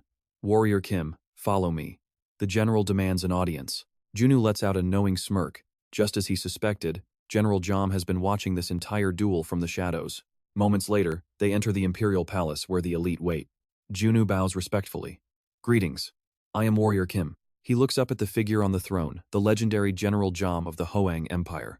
He's over 100 years old, but looks half that age, Junu muses. Suddenly, Jom's voice booms through the hall. That fight was refreshing. Tell me, who was the master who taught you to fight like that? Even without releasing his mana, Jom's presence is suffocating. Junsu takes a steadying breath. I have no master. Jom's eyebrows shoot up. Self-taught? The advisors nearby scoff, whispering about his unpolished and vague movements. Your movements are wild and unorthodox. One sneers. Your swordsmanship is barely above the basic level. Junsu bristles at the insult, but Jom ignores them and keeps his piercing gaze fixed on the boy. The more I look, the more intrigued I am. How about it? Will you become my disciple? This was just like the hidden quest in the game, the legendary choice for the warrior class. Becoming Jom's disciple would grant him explosive growth and the secret techniques of the Imperial Sword General. To everyone's shock, Junsu bows his head in refusal. I am honored, but I must walk this path on my own. Gasps fill the room. You dare refuse the general's offer? They scream in utter disbelief. Have you lost your mind? They howl. But Junsu remains silent, knowing that such a path comes with heavy chains. Taking the easy road isn't always the right answer. He refuses to be bound by anything. Jom remains silent as the advisor's clamor grows louder, until he finally snaps. Silence! He roars, unleashing a wave of fury. The air turns heavy as Jom's killing intent floods the room. Even Junsu feels an invisible mountain crushing his shoulders. The sheer pressure alone feels like it could grind his bones into fine powder. But Junsu grits his teeth. His unique traits won't allow his spirit to break here. Seeing the boy still standing, Jom's expression softens with grim intrigue. You survived my bloodlust? Remarkable. You have potential, so why turn me down? Junsu trembles slightly, feeling like he's facing a monster larger than a mountain. Junsu inhales deeply, his eyes burning with resolve. My dream is to reach rank 9 and stand among the stars, where only 4 legends have ever stood before. Hearing this, Jom's eyes widen in genuine surprise. To reach that height, Jom says slowly, you'll need more than just luck. You'll need the ultimate training. You need enlightenment more than anything else. Reaching level 7 often brings crippling habits, but Junwoo's resolve remains unshakable. Even so, whether I am right or wrong, I will walk my own path. So that is your answer. Hearing this, General Jom breaks into a roar of laughter. Magnificent! I truly admire your unyielding spirit. Without another word, he seizes the blade resting at his side and hurls it straight toward Junwoo. The room erupts in shock at the sudden movement. Junwoo catches the sword, his eyes shining as bright as the stars. This is the SSR rank Black Tiger sword. As Junwoo stands there dazed, Jom calls out again, "Come here, take this as well." Junwoo obeys, stepping forward and bowing his head to receive the next gift from the general's hands. This is the Huaguang swordsmanship, Jom says slowly. He heard that Junwoo's current style is defined by overwhelming strength. The Huaguang style is the same. It fuses absolute power with blinding speed. It will suit you perfectly. The sudden windfall leaves Junwoo stunned for a moment. Thank you, General. But why are you giving me all this? He isn't ungrateful, but this much favor is a heavy burden. Jom simply smiles. I give this because I see your soul and your potential. If you reach level 9 or even just level 8 within 10 years, the Eastern Army shall be yours to command. The declaration leaves Junwoo paralyzed with shock. The surrounding officers are equally stunned by the general's words. General, this is madness, the men protest. He's just a foreigner. But General Jom remains absolutely resolute. He declares with a roar. Listen well. Any of you sitting here who reaches level 8 will be named my successor. The room falls silent instantly. Jom turns his gaze back to Junwoo. You have 10 years. During that time, you may do as you please, but if you fail to reach level 8, the Black Tiger sword must be returned. Hearing the condition, Junwoo tightens his grip on the hilt of the legendary blade. After a long silence, he drops to one knee. I will remember this. I'll show you my results within 5 years, not 10. He doesn't actually plan to lead the Eastern Army, but keeping the offer open isn't a bad idea, and refusing such kindness would be rude. The next day, Junwoo finally returns to the city. Inside the Hunter Association headquarters, Kaioke beams with pride. So, who gets to be called the Black Tiger Lord now? But why did you refuse to become the general's disciple? Kaioke asks curiously. Junwoo responds with a calm indifference. I have a dream of making it on my own. To collect all 3 divine swords, I cannot be tied down to any organization. He already has a link to Soren. Now, he just needs to wait for her to awaken her flame star warrior form. However, Junwoo still hasn't encountered Janet or Kali. A heavy sigh escapes his lips at the thought of the long road ahead. Clueless about Junwoo's complex schemes, Kaioke continues to laugh. Haha, you really are one of a kind. Honestly, without you, our association would be in ruins. So, the old man pauses, suddenly grasping Junwoo's hand firmly. Since you refused the chairman's seat, how about you become our honorary director instead? He asks solemnly. Junwoo's brow furrows in surprise. An honorary director? Kaioke nods his head in confirmation. You only need to attend quarterly meetings, Kaioke explains. All your benefits and salary will still be fully guaranteed. Junwoo ponders the offer. Is this the dream job where you get paid without actually working? Seeing his hesitation, Kaioke offers more. Of course, we know that isn't enough. We've prepared something else for you as well. Junwoo's eyes light up instantly. Kaioke pulls out a suitcase, revealing 2 sleek firearms. Behold, the Dasan guns. Excitement surges through Junwoo as he stares at the magnificent weapons before him. In the original story, a mad scientist named Dasan created these late in the Joseon era. They're both yours, Kaioke laughs heartily. How about it? Why not go ahead and complete the entire Dasan gun collection while you're at it? Legend says gathering all 5 allows you to create the Dasan magic book. Junwoo already knows this secret well. It's a divine artifact that unlocks top-tier traits for a marksman build. He'll hunt them down the moment an opportunity arises. Kaioke leans in with a sly wink. So, do we have ourselves a deal then, Director? With the title and the guns secured, Junwoo has no reason to refuse. He nods with a smile. I'll be in your care, then. Director Kang actually. Chairman Kang now. After finishing the meeting, Junwoo returns to his private residence. He immediately heads to the basement to train. In a staggeringly short time, Junwoo reaches the 4th stage of Hwaguang swordsmanship. He trains until he loses track of time, the flash of his blade dancing through the air like lethal lightning. The key to the Hwaguang style lies in absolute mana control. If executed perfectly, the sword's energy will merge as one. Junwoo takes a deep, steadying breath. His blade clears the scabbard in a blur, unleashing a devastating wave of radiant sword light. A massive boom echoes as the corridor erupts, sending fire and smoke swirling through the air. Once the haze clears, a jagged, gaping crack marks the spot where the reinforced wall once stood. Junsu mutters in awe. This destructive power is insane. But I'll need more training to truly master this beast. It's all thanks to the Black Tiger Sword, which allows him to channel a massive amount of concentrated aura. A satisfied smirk plays on Junsu's lips. His hard work is paying off. He's just unlocked 2 new traits, Quick Draw and Lone Moon. With these 2 powerful attributes in his arsenal, every grueling second of training has officially become worth it. He's now just 2 steps away from unlocking the legendary Tiger Master trait. He considers pushing further, but decides to head to the rooftop to relax instead. But in Junsu's world, a peaceful life is a luxury that never lasts very long. An uproar from below shatters his calm, making him grumble. What now? I just sat down to get some rest. A black car screeches to a halt at his gate, and a man stumbles out. It's Iron Fist, but he's missing an arm and looking like a ghost of his former self. Drenched in blood and despair, he screams, "Warrior Kim, please, you have to save my brother." Junsu is stunned.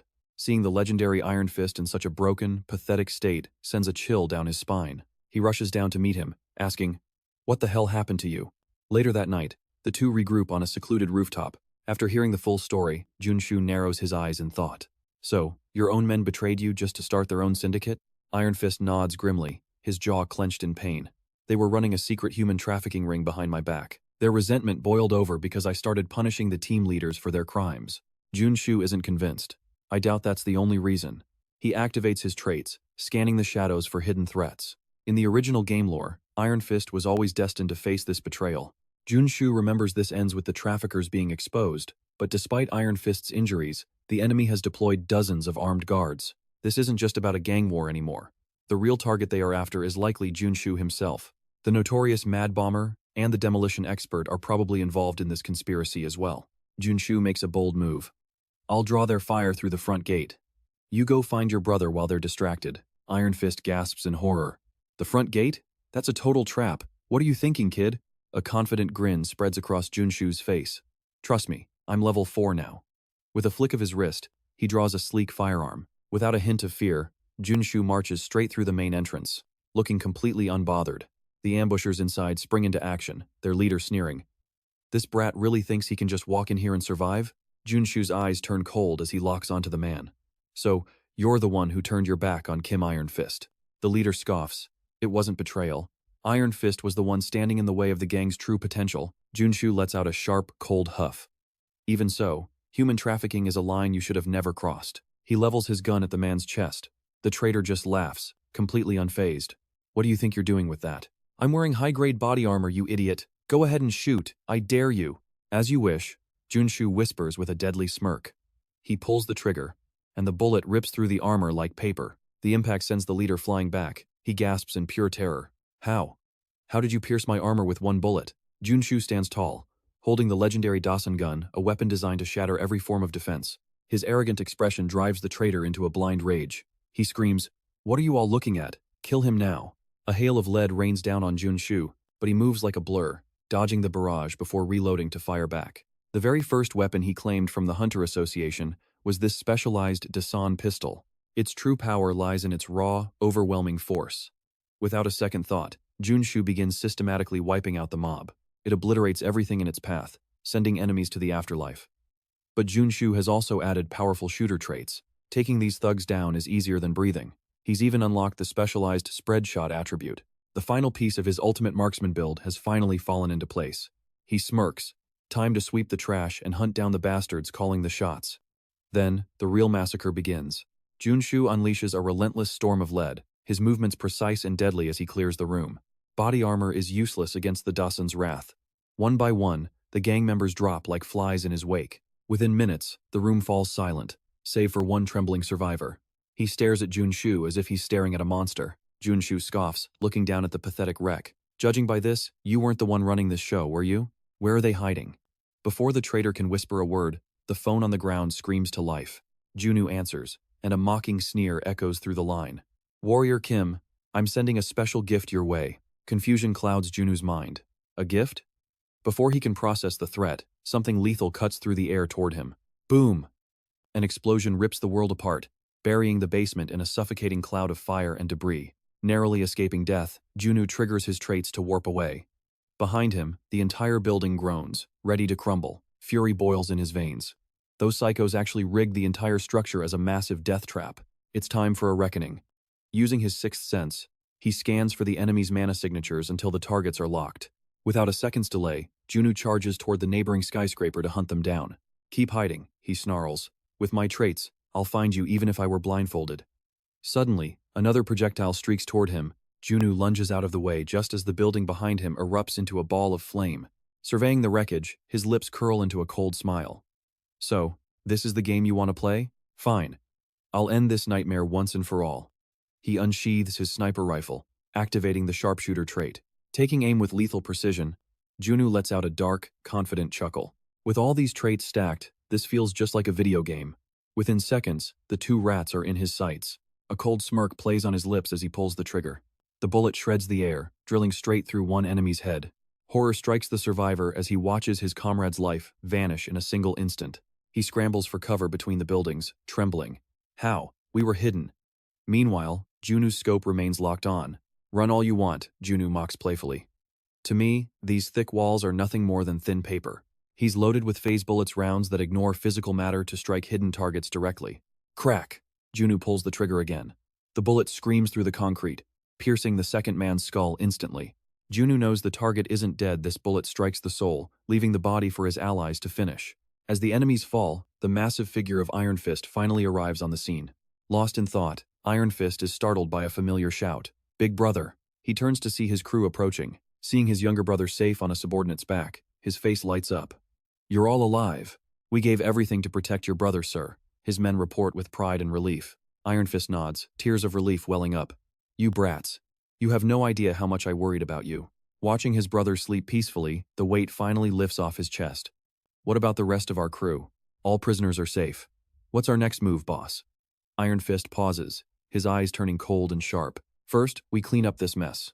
Then, I'm going to personally deal with the scum who dared to betray us." Iron Fist looms over the two unconscious traitors, his dark aura making them tremble even in their sleep.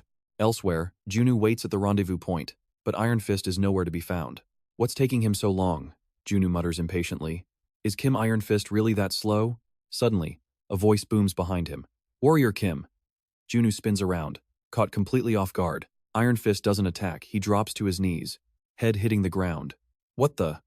What's going on?" Junsu asks. After a tense silence, Iron Fist's voice trembles. "Please, Warrior Kim, teach me how to become strong like you."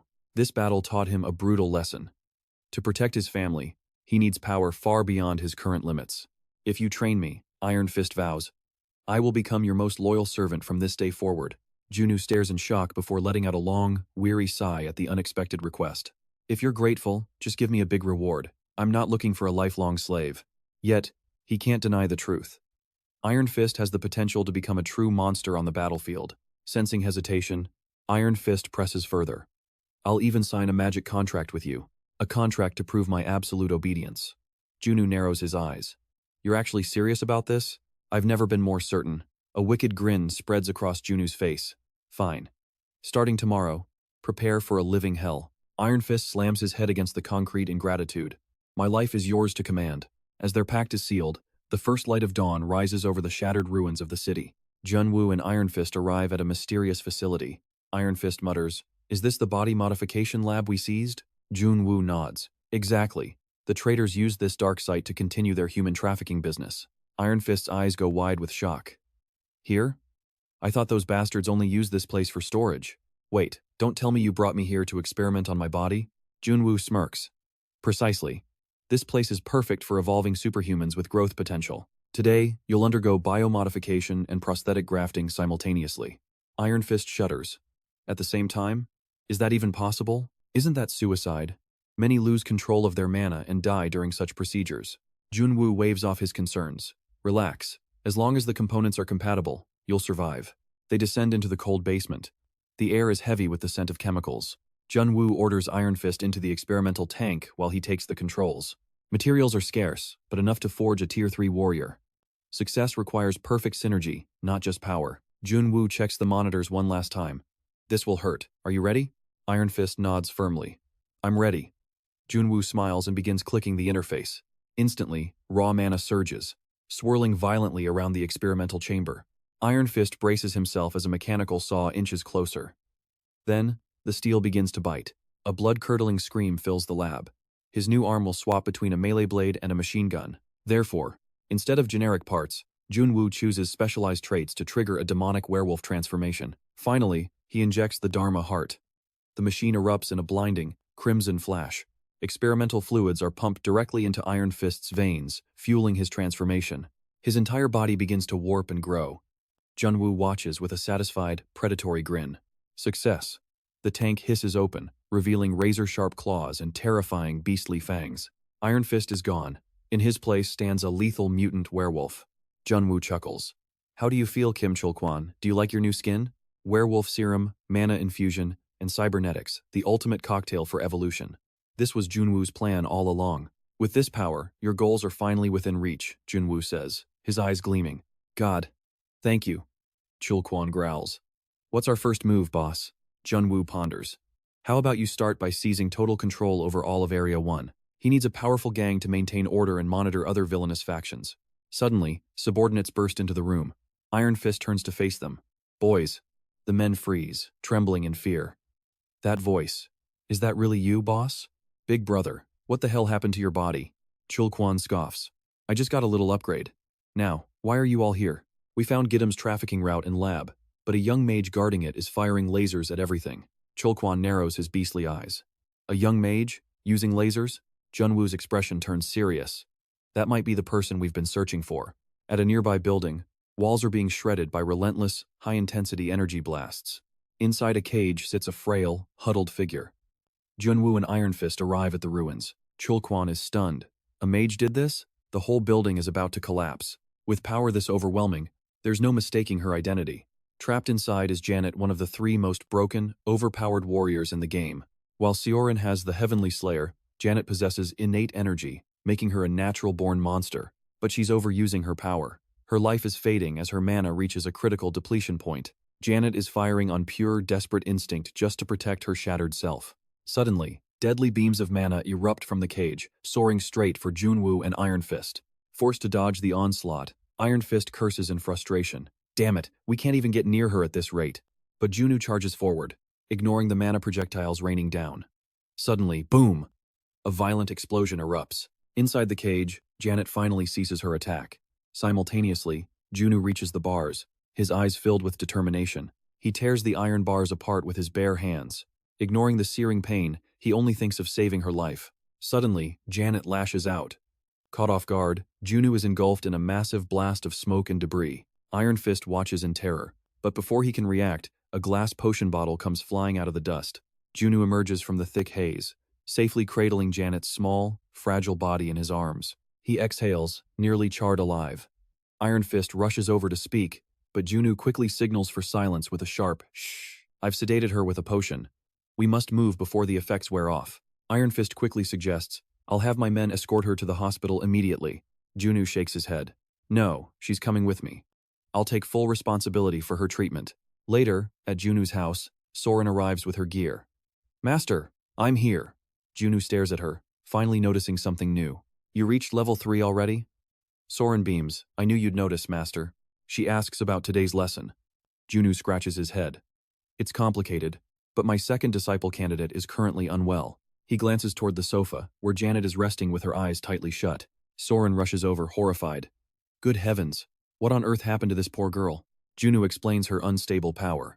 He intends to take Janet as a disciple to awaken her true, hidden potential. He asks Soren to look after her. Without a second thought, the girl agrees.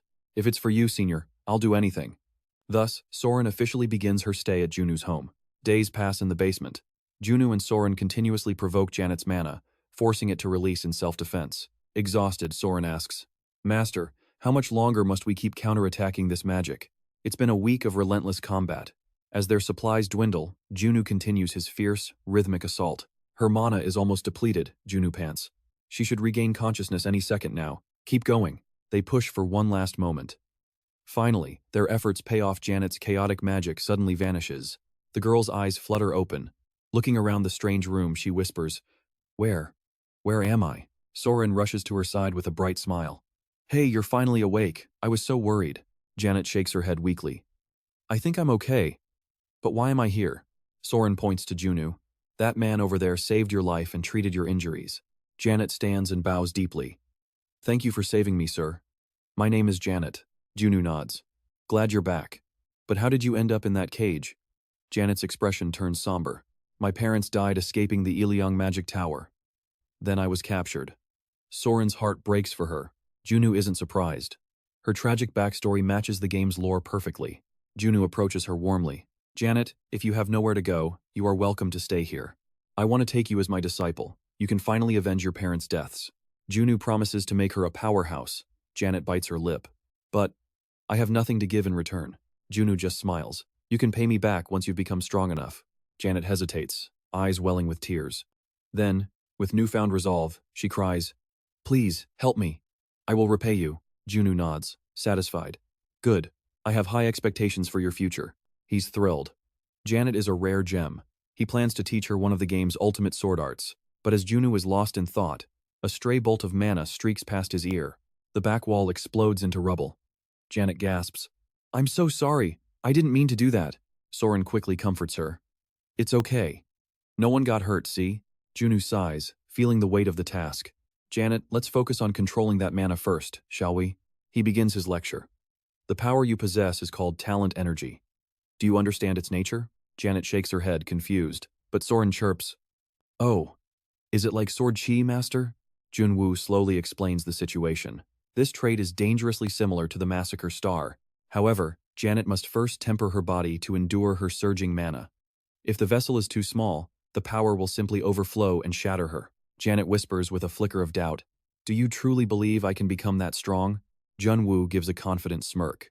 He plans to bestow one of his own traits upon her, testing the system transfer in the process. This is the very foundation he will use to teach Soren and Janet the legendary swordsmanship in the future. The Golden Body trait. It is designed to forge both mind and spirit into something as unbreakable as steel. It is exactly what a broken soul like Janet needs to heal her past wounds. Her eyes suddenly light up with newfound hope. Master, where do we begin? Janet asks eagerly. Junsu lets out a boisterous laugh. Step 1? Eat until you burst. The training ahead is hell, so fuel up. Soren and Janet soon find themselves at a massive feast. 2 weeks fly by. Deep within Junwoo's private training basement, Soren and Janet are locked in a fierce duel. The frail girl is gone. Janet is now radiating vitality. Beside her, Soren's growth is nothing short of explosive. Watching from the sidelines, Junsu can't help but marvel at their progress. In just 14 days, they have reached this level. Truly, born geniuses. Soren has even awakened a swordsmanship trait already. That is enough, Junsu calls out. Janet's body is ready. Now, it is time to master the precise control of her mana. Junsu draws his blade, a playful yet sharp glint in his eyes. I won't be holding back. Try to survive this. In an instant, he lunges forward like a predator. Janet raises her shield in a desperate defense as Junwoo's relentless strikes rain down upon her. They clash back and forth in a storm of steel. Junwoo feels it the shift in the air. Her movements are becoming fluid, her talent and mental core finally syncing with her mana. He swings his sword with even greater force. A wave of sword light tears through the room, forcing Janet back. But Junwoo only smiles. She's finally done it, perfect mana synchronization. Soren rushes over to pull Janet into a celebratory hug. You did it! Welcome to the world of the Awakened, Junwoo says, his voice full of pride. Thank you, Master, Janet beams. Truly, an SSR rank character is in a league of her own. Awakening straight into level 3? Even in this world, such a feat is practically unheard of, Soren declares with a fiery spirit. I won't let my junior outshine me. I'm heading out to hunt immediately. Wait for me, sister, Janet cries out, chasing after her. Junwoo watches them with a satisfied grin. At this rate, they will master the world's strongest sword techniques in no time. He realizes he needs to level up too. Checking his phone, he mutters, before their personal missions begin, I have some business of my own to settle. A few days later, Junwoo touches down in a rugged, mountainous region. He has arrived at the holy city of Atrin. Beneath its shell-shaped architecture lies a colossal spatial labyrinth, a death trap filled with the souls of forgotten gods. However, with the world's strongest guardian alliance stationed here, the city remains a fortress. Junwoo is here for one reason, the En-Hoja cultivation technique. He makes his way to a bar called Diana. Inside, a mysterious woman awaits. She narrows her eyes at the newcomer. A fresh face? What is your poison? Junwoo remains cold. Do you serve information along with your drinks? The woman's interest is piqued. Information? What are you looking for? Junwoo leans in. Sigmund Sigurdsson. I am willing to pay handsomely for his location. The woman freezes, her expression turning somber. That might be difficult. His wife is on the verge of death, she reveals. Junwoo falls into a thoughtful silence. He remembers the game's lore. Sigmund's backstory was defined by the tragic loss of his beloved wife. Junwoo looks up. Madam, would it be possible for me to visit her? Soon, the owner of Diana leads him to a secluded house on the city's outskirts. You can head in, she whispers. Sigmund is in a very fragile state right now. Junwoo nods solemnly, understanding the weight of the moment. She pushes the door open carefully. Excuse me, Mr. Sigmund. She mentions a guest has come to help, only to find two priests already standing over the bed, chanting incantations. The woman sighs in relief. It seems healers are already working to save the dying woman. Perhaps we should step outside for a moment, the priest suggests. But before he can move, a firm iron grip suddenly latches onto his arm. It is Junsu. The startled priest cries out in shock. What do you think you're doing? Release me this instant. How dare you interfere with a holy ritual? Do you have any idea who these men are? They are high priests from the Tho and Ger orders. Their healing prowess is legendary. Yet Junsu's voice remains icy. Your treatment is futile now. In her current state, holy light will only feed the corruption. These words spark an immediate fire of rage in the Tho priest, who snarls back with utter disdain. What nonsense are you spewing? How could a brat like you possibly know anything about divine arts? Before Junsu can respond, Sigmund, who had been waiting anxiously, barks an order to expel him. Enough. Get out. What would a nameless stranger like you know? The woman from Diana's bar quickly tries to intervene. Sigmund. Wait. He says he knows the secret to curing Jordis. But Sigmund merely bellows in fury. Every fleeting second is a desperate, life-or-death battle for Jordis. Suddenly, the woman on the bed is hoisted into the air by an unseen force. Sigmund rushes forward, panicking. Jordis, no! I'll start the treatment immediately. Junsu reaches out to stop him, but it's too late. The priest has already begun flooding Jordis' body with more holy light. Instead of recovering, her body is hoisted even higher into the air. Seeing this, Sigmund's face turns pale with dread. In a flash, a sinister black miasma erupts, completely swallowing Jordis' body. Sigmund turns on the priest, screaming in a frenzy. Why is she like this? Keep treating her, hurry. The priest shakes his head weakly. It's too late. The holy light cannot stop this disease anymore. The words crush Sigmund into total despair.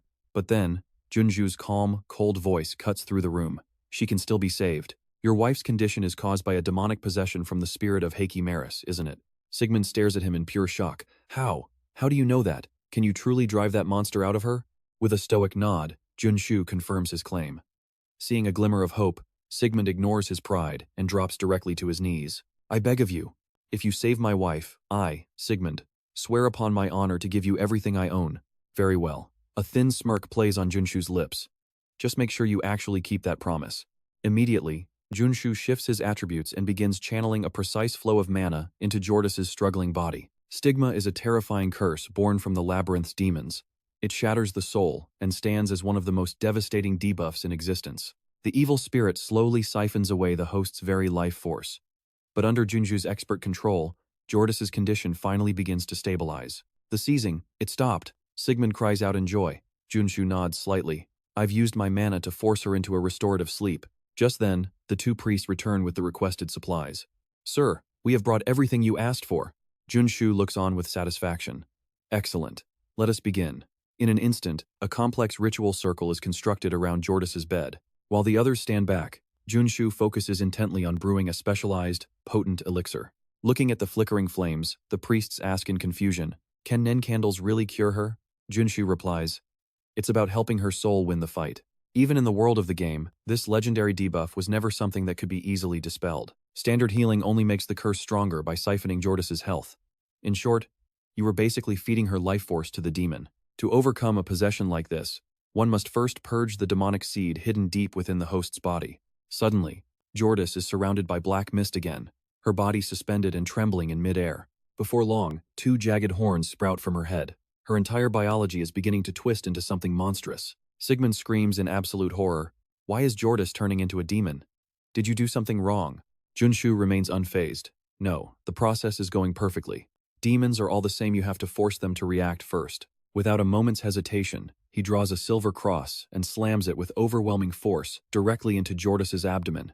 A blinding explosion of brilliant light erupts from her body. Junozu roars with authority. Begone, you sinful creature. Return to the abyss. As he speaks, a surge of black aura is violently expelled from Jordis's body, and she falls limp back onto the bed. Sigmund rushes to her side as she finally opens her eyes. Seeing his tears, she asks in confusion, "Did someone die?" "Why are you crying?" "No one died." Sigmund sobs with relief. "You were possessed for 6 months and nearly lost your life. You finally come back to me. If it wasn't for that young man, you would be dead." He points toward Junsu, who is standing quietly in the distance. Junsu ignores the praise and glances at the two priests. "Now it's your turn. Please finish the standard healing process." He turns and leaves the room, giving them space. A short while later, in the drawing room, Sigmund looks at Junsu with profound gratitude. "I cannot thank you enough. But tell me, why did you travel all the way from Korea for us?" Junsu doesn't hesitate, his gaze remaining steady. "Naturally, I came here specifically to find you." Sigmund can only stare back in stunned silence. Junsu continued to smile, saying, "Didn't you say you'd give me everything? Then please grant me the Sigus technique." Sigmund's ancestor was none other than the legendary Norse hero of myth, Sigus. The Sigus technique was a secret passed down through the family, a cultivation method of the highest tier. As Sigmund began the transfer, Junsu felt every cell in his body awaken. His mana was evolving, becoming harder and far more intense. At that moment, Junsu's heart was enveloped in a surge of powerful, ancient magic. He sat cross-legged, focusing his cultivation until he finally unlocked the Sigon technique's unique traits. His maximum mana pool instantly expanded by over 30%. Now, he wouldn't have to worry about the cost of advanced swordsmanship. Just then, two priests entered the room. "Sigmund, the treatment for Jordis is finally complete." Hearing the news, Sigmund jumped up in joy. "Is that true?" He rushed off immediately. The priests approached Junsu, asking hesitantly, "Superhuman Kim, your ability to cure possession is incredible. Can you heal other types?" Junsu gave a slight nod. "A bit." The priests were thrilled. "Could you teach us your ways? We will pay you handsomely. If this works, we might earn even more divine favor from our religion." Junsu agreed without hesitation. Of course.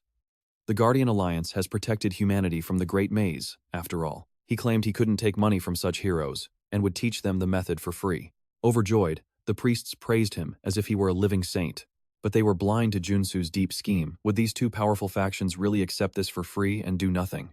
Absolutely not. This was the key to unlocking a hidden quest. Days later, a massive victory banquet was held in Atron. Everyone raised their glasses. Sigmund and his wife flanked Junsu, urging him to drink as they downed glass after glass. Junsu was left speechless.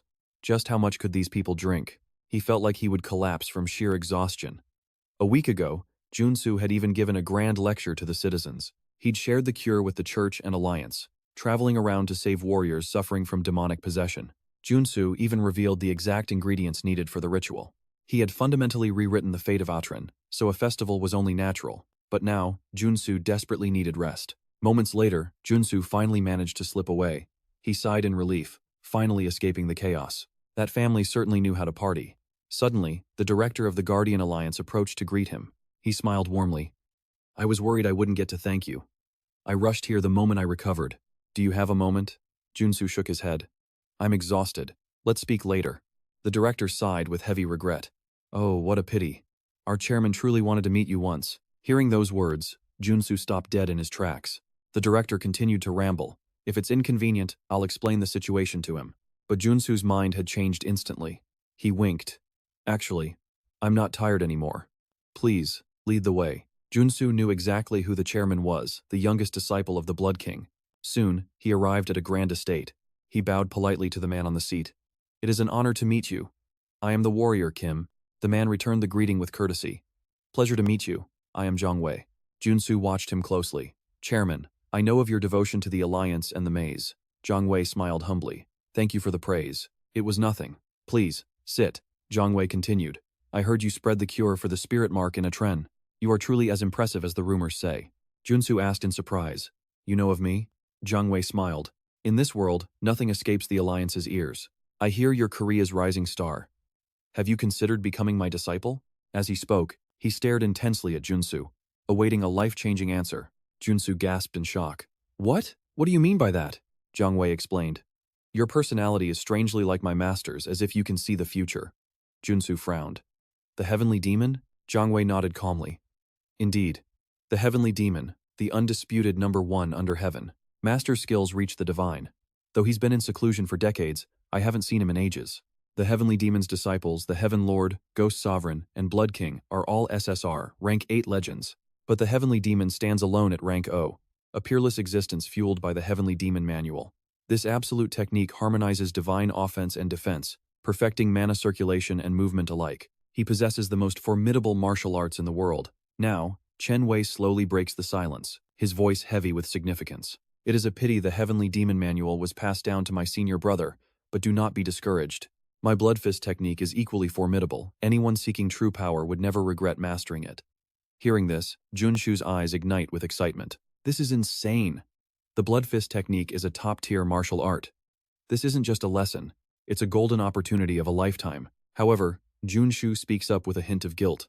I am deeply honored by this offer, Chairman, but I'm afraid I cannot follow you. Chen Wei's expression shifts to confusion as he asks. Why? Am I not worthy of being your master? Junsu shakes his head gently. It is not that. I already have a master, so I must decline your offer. With that, he reveals his blade to the old man. Chen Wei studies the weapon before nodding and understanding. It seems the boy has already encountered the legendary Master Goom. I cannot commit such an act of disrespect against him. After all, he is a living legend of history. Chen Wei sighs, clicking his tongue in realization. Just when I thought I had found a brilliant disciple to carry my legacy, that old man had to ruin it. It seems I have no other choice. Chen Wei places a medallion on the table and adds, consider this a small token of my sincerity. Wait, is this the fabled heavenly demon medallion? Junsu gasps in shock. Hold on, are you really giving me such a rare artifact?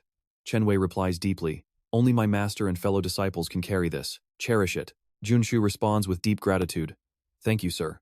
But the chairman's motive is clear. If Junsu ever changes his mind, he should seek out Chen Wei. This gift is just like the sword the general gave him. Regardless, Junsu absolutely loves it. Being scouted by two of the world's strongest powerhouses, the feeling is pure euphoria. He is literally trembling with joy. Chen Wei looks at him suspiciously and asks, why are you suddenly shaking? Junsu quickly stands up. He bows his head low in a show of deep respect. I am simply overwhelmed with emotion by your generous gift. I will treasure it forever. Please, take care. Chen Wei nods, satisfied. Very well. I hope our next meeting will be as master and disciple. Junsu's heart is racing. Now, it is finally time to collect the rewards from that grueling high-level quest. The following day, at a towering skyscraper in the city, two priests from rival factions present Junsu with a treasure chest. Though he is thrilled inside, Junsu plays it cool. I didn't do it for a reward, he says, causing the priest to shower him with even more praise. After the humble act, Junsu finally flips open the chest to see what's inside. Nestled within is a massive warhammer. The priest of the Thor faction introduces it as a holy gift from the Order of the Hammer of Johia. Not to be outdone, the Gaia faction presents an SSR rank item, an invisible shield that can be reshaped at will through the flow of magic. Junsu clutches the two legendary items, his joy reaching its peak. The two priests watch him and ask, do these gifts satisfy you? Junsu looks up at them with a bright smile. Are you truly giving me such priceless treasures? He would have been slightly disappointed if this was all, but they don't leave him hanging for long. They reveal another chest. Inside are 10 bottles of Yas nectar, 7 flawless diamonds, and the legendary Tears of an Angel. But there is something else. Junsu asks in confusion. Wait, what is this? The heart of a demon? The priest nods, confirming his suspicion. Indeed. We prepared this so you could refine it along with the nectar for maximum power. Junsu falls into a pensive silence. He decides to push his luck just a bit further. By any chance, do you have the heart of a fire dragon king? The Gaia priest looks at him, puzzled. But isn't that an artifact specifically for high-level fire mages? Junsu summons a flickering black fire in his palm and smirks. Exactly. I can manifest black fire, so I have a dire need for it. The Fire Dragon King possesses the attribute of hellfire. If he plans to win his high-stakes gamble against the tower, this is a necessity. Seeing the black fire, the Thor priest immediately understands. I see. In that case, we are more than willing to grant your request. Without delay, he produces the heart of the Fire Dragon King. This is the final, ultimate gift for the young warrior. Junsu holds the pulsing heart, grinning ear to ear. Thanks, everyone. The Thor priest then speaks up. By direct order from above, you are now an honorary holy knight of Thor. The Gaia priest nods in agreement, confirming the same status for their order. Junsu has no complaints. Gaining strength is his top priority, and there is no reason to turn down such influential titles. He gives them a nonchalant smile. Thank you. I would be honored to serve as an honorary holy knight. If the day ever comes when he needs to seize control of the Father's faction, he will need the backing of these two powerful orders. By afternoon, as the sun begins to dip below the horizon, the village festival is still in full swing. Junsu weaves through the dense crowd to head home, but halfway there, a familiar voice calls out. A figure in a white cloak is charging straight toward him. That man was Priest Kim, but his face was twisted with sheer panic. Junsu moved to speak, but Kim instantly clamped a hand over his mouth. He whispered breathlessly, "Shh. The Bishop's Inquisition is hunting me. We need to vanish. Now." Right at that moment, a group of cold-eyed men prowled through the crowd, searching intensely. After narrowly escaping to a desolate alleyway, Priest Kim finally exhaled in relief. I think they're gone. I truly thought I was a dead man. Junsu eyed him with suspicion. What happened? Weren't you supposed to be in Levan? Kim sighed. I found the treasure. The golden holy relic within it pushed me all the way to level 5. But the bishop's order cornered him at the source. Priest Kim clutched his head, trembling at the memory. I don't know how brutal the trials will be. I need to hit level 7 fast for our god. Junsu narrowed his eyes. Is there anything I can do to help? Priest Kim fell into a heavy, troubled silence. After a long pause, he spoke awkwardly. Actually, that's exactly why I came looking for you. Junsu raised an eyebrow. What is it? Kim blurted out. Can you guide me into the giant maze? Junsu muttered. The maze? Kim nodded firmly. Yes, to the starting fortress on the 10th floor. Junsu went silent. To gain official recognition for Kim's order, they desperately needed to amass divine power. Using the maze as a sanctuary to build their strength was actually a brilliant strategy. Later, at the giant maze entrance, sentries stood guard with unwavering vigilance. They spotted 2 hooded figures approaching Jun and Priest Kim. A guard barked, "Halt! What is your business here?" Junsu replied coldly, "We're entering the giant maze." The guard's brow furrowed in suspicion. At this hour, Jun kept his cool. With their faces masked, the guards naturally took them for outlaws. After all, the giant maze was a notorious sanctuary for those fleeing the law. It was a realm of chaos where surface laws held no power. The guard hesitated. Level 4 superhuman? Fine, enter. But remember, your identities will be strictly verified when you exit. The two slipped inside. Priest Kim walked in a daze, though he realized this cover story wasn't entirely a lie. To the outside world, he was indeed a religious fugitive. Kim whispered, "Didn't you say you were famous here? But those guards didn't even recognize your face." Junsu smirked. "Don't ask. If I were recognized, the rumors would spread and your cover would be blown." Kim gave a shy laugh. "It's much quieter in here than I imagined." Suddenly, Junsu's pupils contracted as he caught a foul scent. The air. It smells putrid. Kim looked confused. Putrid? Like what? Junsu's face darkened instantly. Demons are lurking ahead. No, scratch that. They're charging right at us. Just then, a swarm of demons lunged from the gloom. Jun summoned Thor's hammer and shouted, "Priest, bless my weapon." Kim reacted without a second's delay. He channeled holy light into Junsu. In a heartbeat, the hammer surged with blinding divine radiance. Junsu grinned. Time to see how this SSL weapon performs with a golden blessing. With a roar, Junsu lunged forward, beginning a total massacre of the demonic horde. In the blink of an eye, the threat was erased. Kim gasped. As expected of the legendary warrior Kim, Junsu offered a rare compliment. Your blessing is the real deal. High-quality work. Kim smiled in relief. I feared the bishop's men followed us. But once we passed this gate, we reached level 9. But Junsu's expression suddenly turned grim, chilling the surrounding air. Kim's smile vanished. Why do you look like that? Jun replied. Things aren't going to be that simple. The heavy doors ahead creaked open, and a woman stepped out from the shadows. A whole squad stood behind her. She smirked maliciously. You're later than I expected. Savior. Priest Kim trembled, hiding behind Junsu. Jun realized then how they had been tracked. It clicked. They hadn't been following him, they had been on Kim's tail from the very start. That woman likely possessed a tracking trait just like his own. No wonder they couldn't shake them. The overseer of the Bishop Society laughed. This tedious game of persuasion ends right here. So, the Savior has finally decided to embrace our faith, has he? Junsu snorted, his gaze turning ice cold. Join your cult? What kind of nonsense are you spewing? The woman's lips curled into a smirk as she replied, The Saintess has graced us with a divine oracle. If the Savior agrees to join us, you will stand as an equal by her side. You simply need to consecrate your body and soul to the Church of the Father. Hearing this, Junsu cursed under his breath. They're just trying to justify a human sacrifice, aren't they? Infuriated, he barked back. Are you insane? Who gave you the right to decide my fate? The woman clicked her tongue, a mocking pout forming on her face. There's no need for such worry, she whispered, because right now, the ritual of succession for you, our Savior, has already been prepared. She flashed a smile, dripping with pure malice. Junsu let out a dry laugh. Did you throw the Treaty of Westphalia into a soup pot? You realize that acting on your own like this will trigger absolute chaos, right? At his words, the woman's grin turned sinister. Suddenly, she threw her head back and let out a piercing shriek toward the heavens. This was the Great Maze, a lawless abyss where rules crumbled and limits ceased to exist. She commanded her paladins to eliminate Junsu immediately. Junsu was momentarily stunned, while Priest Kim stood paralyzed with fear behind him. But then, Junsu let out a cold smirk. You're right. This place is outside the law, he muttered, which means I can tear you limb from limb without a single shred of hesitation. Priest Kim stammered nervously. Brother, can we really pull this off? There are 2 level 5 elites, and the rest are all level 3 or higher. We can do this, Junsu replied with absolute conviction. He pulled out a grenade and shouted, Priest Kim, hit me with a blessing. Without a second's delay, Priest Kim sprang into action, channeling his divine power. With all the high-tier traits Junsu had gathered and his current arsenal, he wasn't afraid to take them all on at once. The grenade, now shimmering with holy light, soared through the air.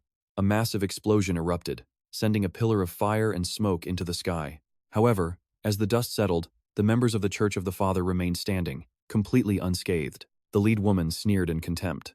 What kind of cheap tricks are these? Those toys won't leave a single scratch on us. Unfazed, Junsu pulled out a cannon and aimed it directly at them. He swapped his trait to expert marksman and began a relentless bombardment. But the woman conjured a massive barrier, an impenetrable shield that rendered his attacks useless. She burst into a triumphant laugh. This is the true power of the Father. Do you see now, Savior? Ignoring her, Junsu dropped down from the air. A sharp smile played on his lips. That was just a greeting. Now, the real show begins. Instantly, Junsu shifted his traits again, activating Sig's combat techniques. His mana surged so violently it felt like his blood was beginning to boil. Like a bolt of lightning, Junsu lunged forward. He moved faster than the naked eye could track, tearing into the ranks of the church. His senses were heightened to the limit, allowing him to perceive the battlefield with godlike clarity. He mapped out every enemy's position, instantly identifying the fatal flaws in their defense. In one fluid motion, he unsheathed his blade. Utilizing his wild continuous slash, Junsu struck with terrifying precision. In seconds, their formation shattered, leaving one cultist screaming in panic. Wait, something is wrong. At that moment, Junsu gathered his mana once more. His gaze locked onto the survivors cowering in the back. He unleashed the Tiger King dual strike. Swordlight danced wildly through the air, looking as if it were literally tearing the fabric of space apart. Don't retreat, the woman barked frantically. The Great Father is watching us. Knights, form a shield wall. The remaining paladins scrambled into a line, desperate to create a human fortress. But Junsu didn't hesitate for a second. His blade sang as it left the scabbard once more.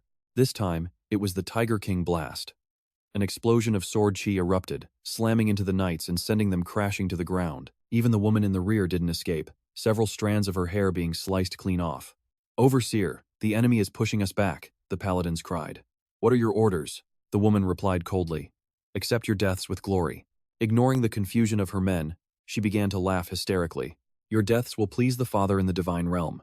This is his will, she shouted.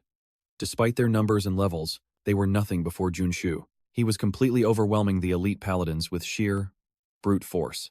Junsu pressed his advantage, his sword chi weaving a beautiful yet deadly dance that brought the world down around them. Seeing the destruction, the woman wasn't afraid, she was mesmerized. "You are truly magnificent," she shrieked in ecstasy. "Savior, it is an honor to behold this side of the light." Junsu snorted coldly. "So, are you finally going to send out someone who can actually fight?" The woman nodded calmly. "Indeed," she replied, her voice eerily steady. "I'll send someone worthy of your blade, but remember, my only concern is that you survive. You are not allowed to die yet." As she finishes, two elite holy knights step forth. Yet, Junsu stands his ground, radiating an aura of absolute fearlessness. Without a second's hesitation, the knights charge. Jun remains calm, raising his shield to intercept their cold steel. Suddenly, the knight who struck the shield coughs up a spray of crimson. Pure terror washes over his face as he staggers back. Internal damage? He only touched the shield once. Before he can process the shock, Junsu blasts him away with a powerful shove. The second knight attempts a cowardly ambush from behind. Junsu reacts instantly, arching back in a flawless dodge. Using the momentum, he spins into a devastating counterattack. His massive hammer crashes down on the knight with bone-shattering force. A smirk plays on his lips. "Is this the trial you've prepared for me? I haven't even broken a sweat yet." Beaten and broken, the knight stares at Junsu in disbelief. Could this monster truly be the prophesied savior of their world? "You're a devil worshipper!" Screaming in desperation, he lunges forward, determined to erase the demon before him. Junsu narrows his eyes in annoyance. Still breathing? With a swift flash of his blade, the knight's head is severed instantly. He scoffs coldly. "What a waste. I didn't want to go this far. So, it's just you now?" He turns his gaze toward the woman. Instead of fear, she erupts into manic laughter. "You truly are hiding an incredible power within that body. You are the savior Father spoke of." Ignoring her delusions, Junsu swaps his weapon and shifts his combat stance. Behind him, Priest Kim begins channeling a powerful buff to bolster Jun's strength for the final strike. Jun speaks with icy indifference. "Is that all the nonsense you have?" The woman shrieks in a crazed frenzy. "What more is there to say? I only wish to see your soul ascend to the divine realm." Suddenly, a massive sword light erupts, ending in a violent explosion. As the smoke clears, nothing remains of the woman. She has been completely erased from existence. Priest Kim is left speechless by the display of power. "You really handled them all alone." Junsu replies, "It was thanks to your blessing." Looking down at the woman's remains, Junsu lets out a cold, disgusted sigh. "Did you hear her? Talking trash until the very end. You just can't reason with these fanatics. They begin to scavenge the area, but the battlefield is a ruin." Junsu sighs. "Did I get too carried away with my anger? Their gear is trashed, but it wasn't a total loss." He now has the materials for the high-tier 1 versus 1000 trait. With the path finally cleared of obstacles, the journey continues deeper into the unknown. Junsu and Priest Kim finally step into the massive labyrinth of the level 10. Kim cheers. "We finally made it." Junsu nods, offering a rare smile. "Congratulations. You've finally reached your destination." Kim looks at him with deep gratitude. "I'd still be a bottom-tier healer if it wasn't for you. Thank you for everything." "You're the one who did the hard work," Junsu chuckles. Suddenly, Kim remembers something and pulls a necklace from his pocket. This is the Heart of Prosperity. Junsu's eyes widen as he takes the item. "An SSR-grade holy relic? This is incredible." Seeing Jun's genuine excitement, Kim beams with pride. "I found it in the treasure valley you mentioned. I knew it would be perfect for you." Junsu ruffles his hair. "Thanks, kid." Heartened by the praise, Kim asks curiously, "So, where are we heading next?" "It's time to return to South Korea," Junsu replies. "I need the final item to reach level 5. Days later, in the lush forests of Gangwon province, Junsu begins his next hunt. The woods are dense and crawling with hidden shadows. Before long, a cold blade is pressed against Junsu's throat. A figure in a black cloak emerges from the darkness. What is an outsider doing in these woods? Junsu squints, recognizing the hidden identity of the stranger. It's the SR rank character known as Snakebone. He stumbled upon a mutant hideout. Seeing his silence, Snakebone demands again. "Answer me. Why are you here?" "I have business here," Junsu replies. The mutant snarls. "This is a restricted zone. Get lost." Junsu lets out a mocking smirk. "Isn't this the road to the Village of Hope?" Snakebone freezes in total shock. "How do you know that name?" "To the world, it's a monster den, but the mutants call it their sanctuary of hope." Snakebone slowly lowers his weapon, his hostility fading into wary curiosity. "To think a human knows our village's true name. Follow me. Stay close and don't wander off." Junsu follows closely. Luckily, Snakebone is far more reasonable than the other mutants in this forest.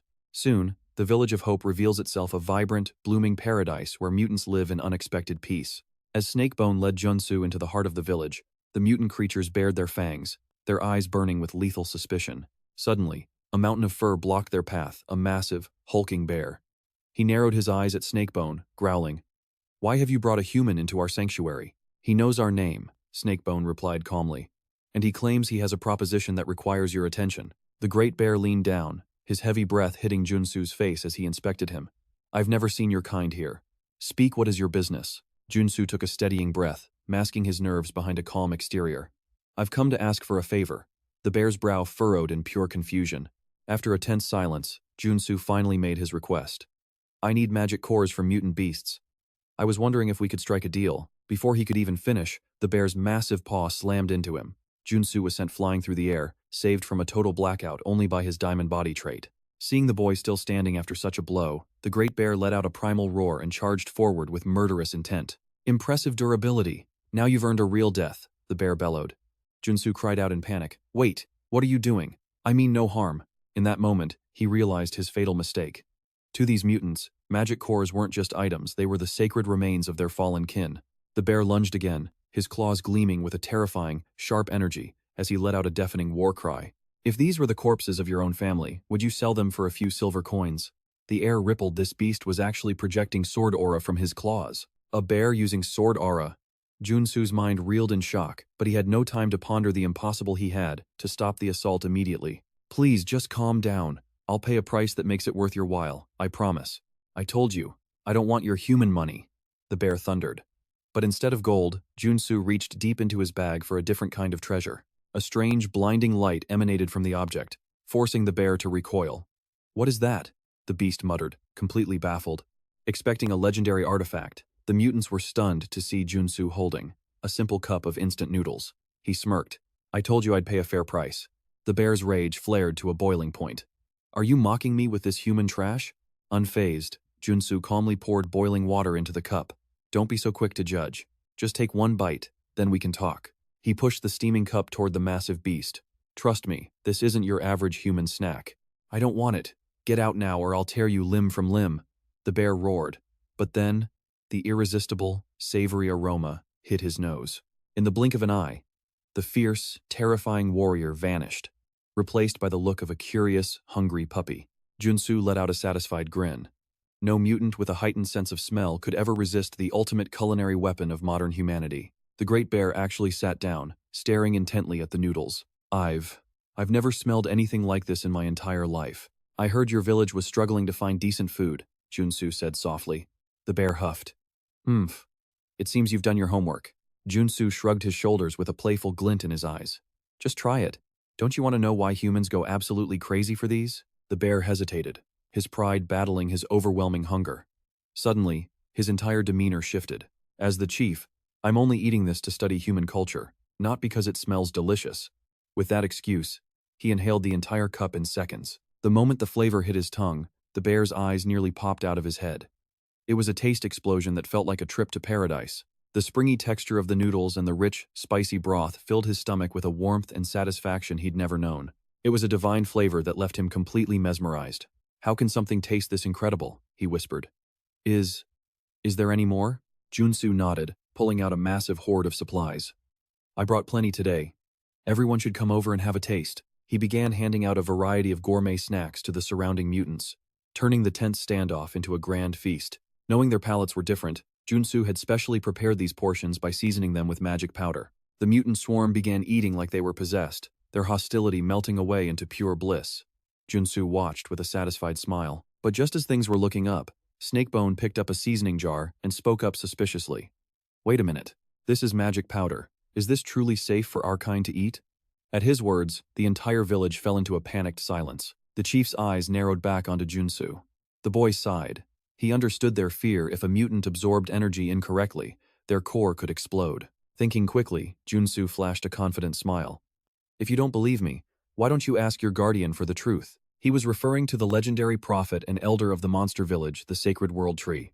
Although she was currently in a weakened state compared to other ancient beings, she was still a true, living deity. In this village, her wisdom was absolute. She was the final judge for every matter concerning the mutant race.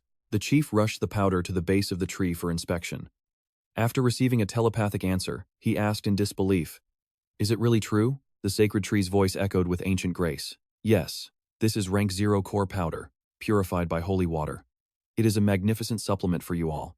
The chief used a translation device to broadcast her holy words. The mutants stood in awe as the human's trash was revealed to be a divine gift. Upon hearing these words, the surrounding mutants erupted in joy. They immediately bowed in deep reverence to the great tree god. "We thank you for granting us your divine wisdom, Mother." At that moment, Skeleton Snake approached Junsu to speak. "The clouds of suspicion have finally cleared. I went too far earlier. Please accept my apology." Junsu waved it off with a light smile. "Don't worry. I completely understand. There's no need for apologies. Now that everything is settled, why don't we celebrate? Let's have a grand barbecue feast together." Without delay, Junsu began grilling meat for everyone. The atmosphere was electric, filled with pure joy and laughter. Junsu had successfully earned their immense favor. Watching this unfold, the tree god smiled inwardly. A truly distinguished guest had arrived in the Village of Hope. It wasn't just food.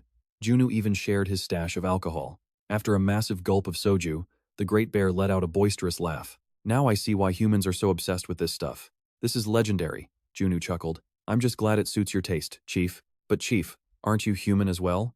Why do you speak as if you belong to a different species?" The great bear replied calmly. "It's just an old habit. To be honest, it's been a long time since we were treated like actual human beings. Under the Japanese occupation, we were nothing but talking beasts to them. Hunters were always lurking, aiming for our heads." Junsu's eyes narrowed with respect. "Even so, what you did was incredible. I heard you fought in the war and achieved great things. Thanks to those efforts, mutants finally gained some basic rights." The great bear nodded. "It was a victory we all fought for together. It's been far too long since this village felt this alive." He confessed he had been longing to hear this kind of laughter for ages. Hearing those words, Junsu couldn't help but feel a wave of deep sympathy. This was truly a pure-hearted village. By simply healing their lingering wounds, he could easily complete his reputation quest. After opening up, the great bear spoke again. "Right, didn't you say you needed magic cores? Here, take these." He handed 4 glowing magic cores to Junsu. Junsu's heart did a victory lap. The reputation quest was cleared, and the ultimate prize was right in front of him. Magic cores! Despite his inner excitement, Junsu maintained a calm, friendly expression. "Thank you so much, Chief." Having secured what he came for, Junsu quickly found an excuse to slip away. He was in high spirits, convinced they made the right choice by rewarding him. However, before he could exit the forest, Skeleton Snake suddenly stepped out, blocking his path. Facing Junsu, the mutant spoke slowly. "Leaving already? I still haven't properly shown my gratitude." Junsu scratched his head awkwardly. "There's no need for that. Everyone has already given me such valuable gifts." Skeleton Snake spoke with a piercing gaze. "I feel like you desire something even greater from our village." To Junsu, this suspicion was understandable given their long history of suffering. To his surprise, the creature didn't object. Instead, he made a sincere and shocking offer. "If you ever need more mutant cores, just tell me. I am willing to offer you my very own." Junsu was stunned. He quickly waved his hands in protest.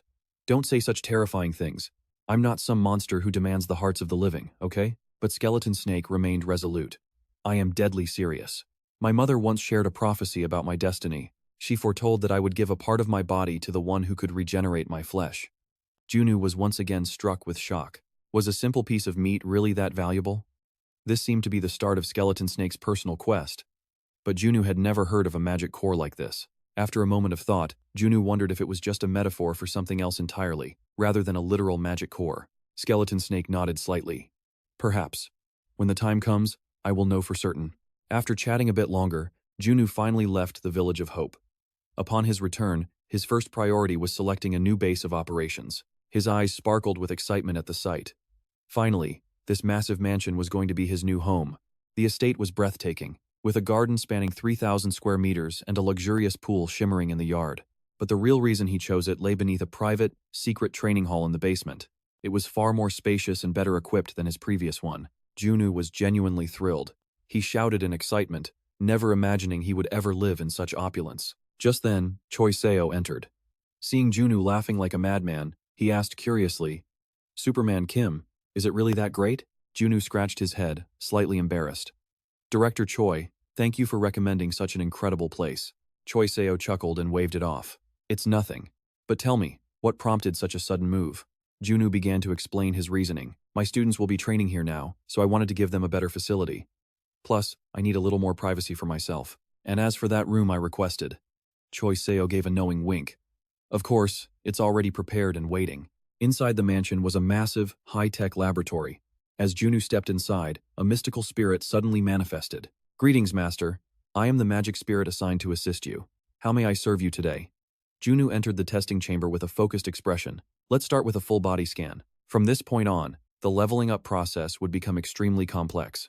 To achieve the best results, the assistance of this spirit was absolutely vital. As Junsu enters the machine, the spirit snaps her fingers. A surge of magic instantly envelops him. A scan of his attributes begins, but the system suddenly triggers an error. Junsu is left completely bewildered. The spirit cries out in panic. Master, something is wrong. An error occurred while checking your mana circle. Junsu thinks for a moment before replying. Ah, that is my fault. I can freely switch mana circles. Keep it a secret. Stunned, the spirit murmurs. Is that possible? There is no record of such a condition in my database. Junsu speaks nonchalantly. See for yourself. Now, find a rank 5 elixir that actually fits someone like me. The spirit falls silent for a long moment before shouting excitedly. Standard elixirs won't work for you, but what if we craft a custom one? Junsu nods coldly. That definitely sounds like it would be worth a fortune. The spirit gathers data on all of Junwoo's abilities and inputs them. The process is completed in an instant. You have 136 abilities. The constellation is ready, Junsu asks. A constellation? What is that? The spirit explains slowly. It is a type of elixir that was thought to be purely theoretical until now. She asks if the materials are ready. Junsu frowns slightly. It is not what I expected, but it should be fine. Junsu had requested something that perfectly harmonized with him. He gives a firm nod of approval. The spirit begins crafting the rank 5 elixir. Junsu stays busy all day until the sun finally sets. Soren and Janet arrive with armfuls of gifts, beaming at him. Congratulations on reaching rank 5. Junsu looks at them, confused. How did you know? Soren points outside. The people out there told us. Junsu glances out and sees Joseo and Kwon dressed in sharp suits. They are holding wine and fruit. Junsu stares at them helplessly, but Joseo just runs up with a wide, excited grin. I invited them. Letting a day like this go to waste would be a shame. But a bigger surprise awaits. Fireworks explode as Yuan's family appears to celebrate. Junwoo's face turns bright red with embarrassment. Why is Yuan here? Chell suddenly chimes in. Now that I think about it, I saw a flower wreath at your door. Junwoo grits his teeth and mutters. Now that I am rank 5, everyone is watching. I must be careful. Are you people trying to sabotage me with these gifts? He then proceeds to rip the wreath to pieces. Suddenly, a black car pulls up in front of the house. A woman steps out, exuding a professional aura. Junwoo narrows his eyes in suspicion. Who is this? It seems everyone was invited to this party. While he is confused, the woman speaks. You are the warrior Kim Junwoo, right? Congratulations on rank 5. Junwoo nods politely. Thank you. But who are you? She realizes her mistake and laughs. I should have introduced myself. I am Ha-young from the Kumo group. Upon hearing that name, Junwoo immediately realizes exactly who she is. The youngest daughter of the Kumo group? He asks skeptically. What is a massive corporation doing here? Ha-young answers bluntly. I want to hire you for a job. Stunned, Junwoo asks. What kind of job? Then it hits him. Isn't the Kumo group currently embroiled in a brutal and bloody inheritance war? Drowning in their drama would be a massive headache. It is definitely better to just stay far away. As he calculates his moves, she continues. Represent us in the 5-way war for the succession.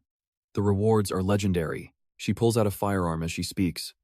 At the sight of it, Junwoo's eyes widen in absolute shock. Is that a gun with the destruction attribute? This changes everything. The deal was suddenly looking much better. Junwoo smiles instantly. Let's sign the contract. It is time to go collect some top-tier loot. The next day, inside a skyscraper, Ha-young watches him. Since you already used 2 pistols, I knew you would accept. Junwoo can't help but grin. If the rewards are this great, can I ask for even more if I win? Ha-young remains calm. We will add a special gun with the petrification attribute to your reward pool. She promises more rewards for further wins, but warns him against greed. His opponents are all rank 6. Winning even once would be a miracle. Junwoo remains silent as they arrive at a massive, bustling stadium. A man spots her and smirks mockingly. So you actually showed up, little sister? I didn't think you would. Ha-young says nothing. She simply brushes past him and walks toward her seat with cold indifference. The man's face twists in anger. What is with that attitude? This man is the eldest son, Hee-jun. He is a rank 6 superhuman and the primary contender for the Kumo group's vast throne. Sitting nearby is Hee-chun, the Kumo group's second son and a rank 6 superhuman. He sighs. Forget it, this was always going to be a battle between the two of us. Junwoo moves to sit beside Hee-young, his voice calm and steady as he speaks. So, the first round is a clash between the representatives of the first and second heirs? Hee-young nods, yes, and both are dangerously powerful. Junwoo looks down at the arena, spotting an SR rank iron-armored warrior. Facing him is the Demon Flame, another SR rank monster. Junwoo muses that a global giant like Kumo Group truly only employs the elite. Hee-young's face turns grave. Watch closely, Junwoo. That iron-armored warrior belongs to my second brother's faction. He's considered the strongest contender in this entire tournament. Below, the Iron Warrior charges, launching a brutal assault on Demon Flame. Suddenly, Demon Flame's lips curl into a sinister smirk as he lets out a blood-curdling roar. Solar Fire. The sudden technique catches the Iron Warrior off guard. Before he can react, a blinding sphere of flame streaks toward him. Hee-young's heart sinks. Boom. A massive explosion rocks the arena, and the Iron Warrior is instantly swallowed by an inferno, reduced to nothing but ash. As the smoke clears, only the Demon Flame remains standing amidst the ruins. Hee-young is paralyzed with fear, and Hee-chun stands in disbelief while only Hee-jun wears a triumphant, predatory grin. Meanwhile, Junwoo senses something off. Those flames were far from ordinary. That Demon Flame isn't a rank 6 warrior, he's a mage wielding solar fire. But doesn't the Sun Tower strictly forbid killing? Junwoo activates his sensory trait to scan the killer. His eyes widen as he recognizes the signature, the Northern Solar Eclipse. No way. Could it really be that man? After a heavy silence, Junwoo turns to Hee-young. Miss Hee-young, I'm up next, right? She nods weakly. Yes. Hearing this, Junwoo stands tall. I'm heading down. Steel yourself. Hee-young watches him, her voice trembling. Are you absolutely sure about this? We should send in a rank 6 instead. Junwoo just shrugs nonchalantly. Don't worry, I've got this. It seems this man knows exactly what he's dealing with. Hongdu, the exile from the Sun Tower. So he's sold his soul to Kumo Group. High above, the three heirs watch the next match begin. Hee-jun glances at Hee-young and sneers.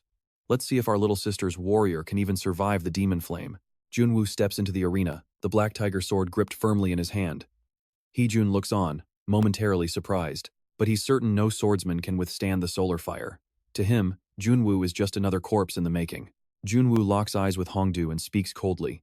I never expected our paths to cross again like this. Hongdu narrows his eyes, a flicker of confusion crossing his face. You recognize me? I do. That cheap trick of yours belongs to the Sun Tower. Tell me, does your master know what you're up to? Hongdu erupts into a chilling laugh. My master knows everything. Junwoo recalls the intel Choiseo shared before they arrived. Just as the Kumo Group's succession war was about to ignite, news broke that the chairman had been assassinated. In this country, only the Sun Tower head and one other possess that kind of power. Could that old woman from the Sun Tower really be pulling the strings behind Kumo Group's throne? It's a terrifying thought, but one Junwoo intends to verify once this is over. Hongdu interrupts his thoughts. Since you know who I am, I can finally claim my revenge. Behold the power I've refined specifically for you. Blazing flames erupt, but Junwoo stands like an immovable mountain. Hongdu's rage boils over. So the rumors were true. You can actually withstand solar fire? But solar light is on a whole different level. Now, turn to dust. A beam of concentrated solar light streaks across the arena. Hee-young screams in terror. Impossible. A rank 6 using divine arts? How can a mere rank 5 survive such a devastating blow? But as the dust settles, Junwoo remains unscathed. He smirks mockingly. Is that all? I believe it's my turn now. Truth be told, that almost toasted him. He chuckles. Mind if I borrow a bit of that flame? Before the words even land, the solar light is absorbed into Junwoo's hammer, leaving Hongdu trembling in horror. No, how are you wielding my solar light? Ignoring the scream, Junwoo raises his hammer as lightning begins to tear through the sky. In that split second, Junwoo switches his active trait. Crack boom! Divine lightning crashes down upon Hongdu. Wait, it's too late. His desperate plea is swallowed by the surging electricity. When the lightning fades, Hongdu has vanished, leaving nothing but an empty arena. The three Kumo heirs stood frozen in shock. In contrast, Junwoo's blood boiled with excitement. Are we ready for the next round? Later that night, at Kumo headquarters, Junwoo lounged on a sofa with a satisfied expression. Thank you for fulfilling my request. Take this victory bonus. Junwoo's eyes sparkled. He finally had the fourth Desert Eagle. Seeing his delight, Hee-yeon spoke up. Wait, there is more. We promised another reward, didn't we? It might be humble, but please take these boots. Junwoo was overjoyed inside, yet played it cool. Is it okay to accept this? Hee-yeon replied. You truly deserve it. Junwoo's 3 consecutive wins were legendary, but that dominance led to his immediate ban. The remaining heirs clashed, and the final victor emerged exactly as Hee-yeon had planned. Junwoo could have kept fighting, but he wouldn't reveal his full hand while the world watched Kumo's war. Deep in thought, Junwoo finally asked, "So, does this mean you are the official successor now?" Hee-yeon shook her head. "Not quite. This battle only swayed the board, and they won't surrender easily." Junwoo nodded knowingly. "I see. A young CEO faces enemies everywhere." Hearing that, Hee-yeon tightened her grip. After a long silence, she spoke. "Indeed. But I won't just sit here. Can I ask one more favor?" Junwoo furrowed his brows, eyeing her curiously. "And what would that be? Who could refuse a reward this big?" Hee-yeon hesitated, then slowly reached for her earring. "There is a way to flip the board." Suddenly, the dark phantom of a raven manifested before them. Hee-yeon explained.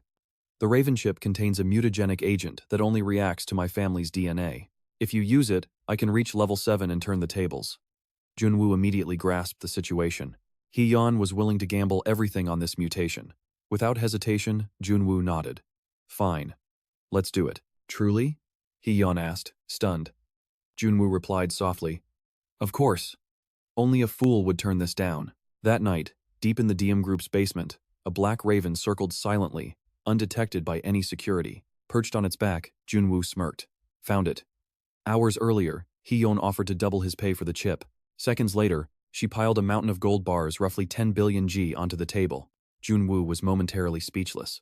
"If I become chairman, I'll give you my brother's legendary gear." Junwoo couldn't help but snort, startling her. "Sorry, just an itchy nose," he lied. In reality, he was vibrating with pure joy. The Kumo set owned by the three brothers would eventually belong to the new chairman. This meant the SSL rank Kumo equipment would be his. However, he had to hide his grin from her. Unaware, she added, "My brothers can't know, so keep this secret. Tell me if you need anything." After a brief pause, Junwoo winked. "Well, how about a few diamonds to sweeten the deal?" Shortly after, Junwoo stood atop the Kumo building's rooftop, scouting the entire area. He smiled at the city lights. "I can see all of Gangnam from here. Money is truly beautiful." Junwoo was now decked out in high-tier gear, a tracking helmet, sonic boots, a berserker axe, and crisis ring. It was time to absorb the magical attributes. In an instant, a brilliant surge of mana flowed into his body. Before long, he successfully acquired the airstrike attribute. With a grin, his movement skills surged to life. Preparation was complete. It was time. Without hesitation, Junwoo threw himself off the skyscraper. Before he could hit the pavement, a black raven swooped in. As expected of the Kumo boots, he laughed. "This feels incredible. Now, it's time to check in with the client." Junwoo contacted Hee-yeon immediately. Hearing his voice, she cried out in shock. "Where is it?" "Right in front of the raven statue in the main hall," he replied. "But there's one tiny problem." Junwoo explained slowly. "I'll have to cause a scene to grab it, so you'll have to take the heat." The moment he finished, he slammed his hammer down, shattering the statue in the main lobby. The raven chip revealed itself instantly. Junwoo snatched it and reported back. "Got it. Where am I headed?" "The modification room on the second floor," Hee-yeon urged. "I'm heading there right now." Junwoo sprinted through the halls, warning her. "Your brothers have definitely noticed by now. You better hurry up." Inside the second-floor editing suite, the heavy doors are suddenly slammed open with a violent thud. Startled staff cry out, "Madam President, why are you here at this hour?" But Heo-yang ignores them, her voice sharp with urgency. "No time for talk. Boot up the editing system immediately." The technicians freeze for a heartbeat before their fingers fly across the keyboards in a panicked blur. Once the machines hum to life, a scientist asks nervously, "But what exactly do you plan to do with it?" Heo-yang ignores her, staring at the entrance with a sudden smile. "Right on time. I'm ready." The man stepping through the shadows is Junwoo. A smirk plays on his lips as he produces a Javan chip.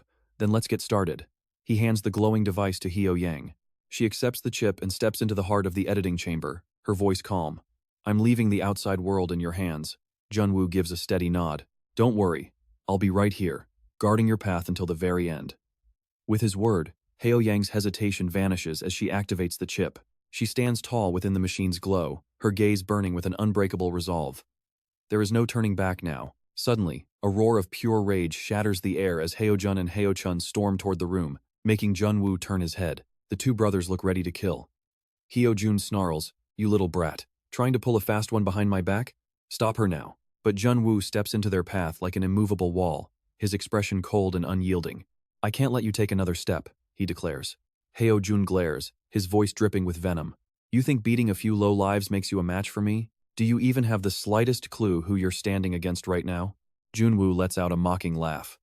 "Of course. You're the president of Kumo. Or should I say, the former president.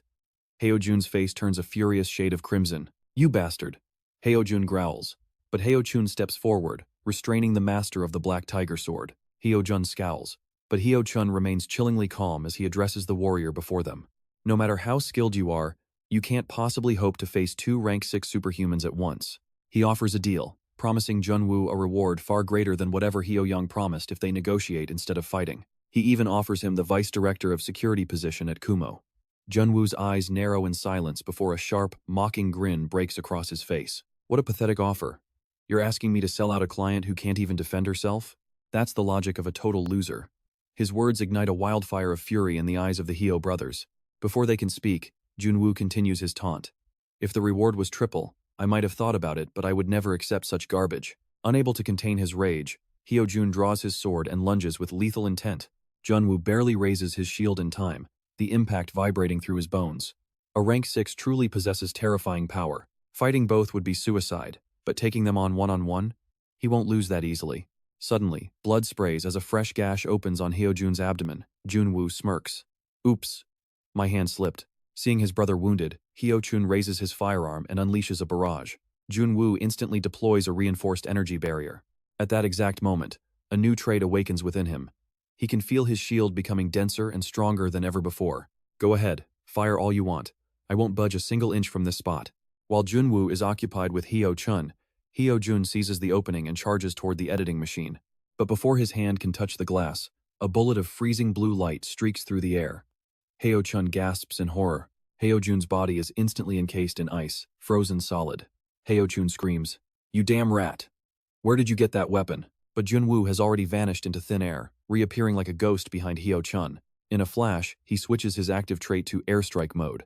Utilizing the massive momentum of an enhanced jump, he catches his opponent off guard and rains down a devastating barrage of bullets. Standing over his fallen foes, Junwoo scoffs. Ready to throw in the towel yet? But Hyo-jun begins to laugh, a sinister crimson aura erupting from his body. Sensing the danger, Junwoo quickly retreats. Hyo-jun has activated a forbidden item, the Fruit of Eternal Darkness. Suddenly, Junwoo is surrounded by dozens of black muzzles as Hyo-chun is helped to his feet by his men. The tides have turned. Junwoo grips his sword, unsure if he can make it out of this death trap alive. Enough! Everyone stop! A piercing scream echoes as the machine erupts in a blinding golden brilliance. The sheer intensity of the light leaves everyone paralyzed and speechless with awe. Junwoo grins as the brothers' faces turn pale with dread. Out of the light steps Hyo-yang, now a rank 7 superhuman with 2 pairs of majestic wings. The legend has awakened. The Sun Raven has arrived. She speaks with ice in her voice. You're late this time. Witnessing this scene, Hee-chun trembles, muttering in shock. The Sun Crow, Hee-jun refuses to back down, barking out, "Who do you think you're scaring? Fine. Let's settle this then." Just then, a middle-aged man steps in, gripping his shoulder to restrain him. "Stand down," he warns firmly. If the youngest director truly unleashes her power, this entire building will collapse within a minute. This man is Dung Kyung-jun, a founding pillar of the Kumo Group. His gaze remains cold as he speaks. I thought the results were already clear after our last confrontation. Yet here you are, acting like this.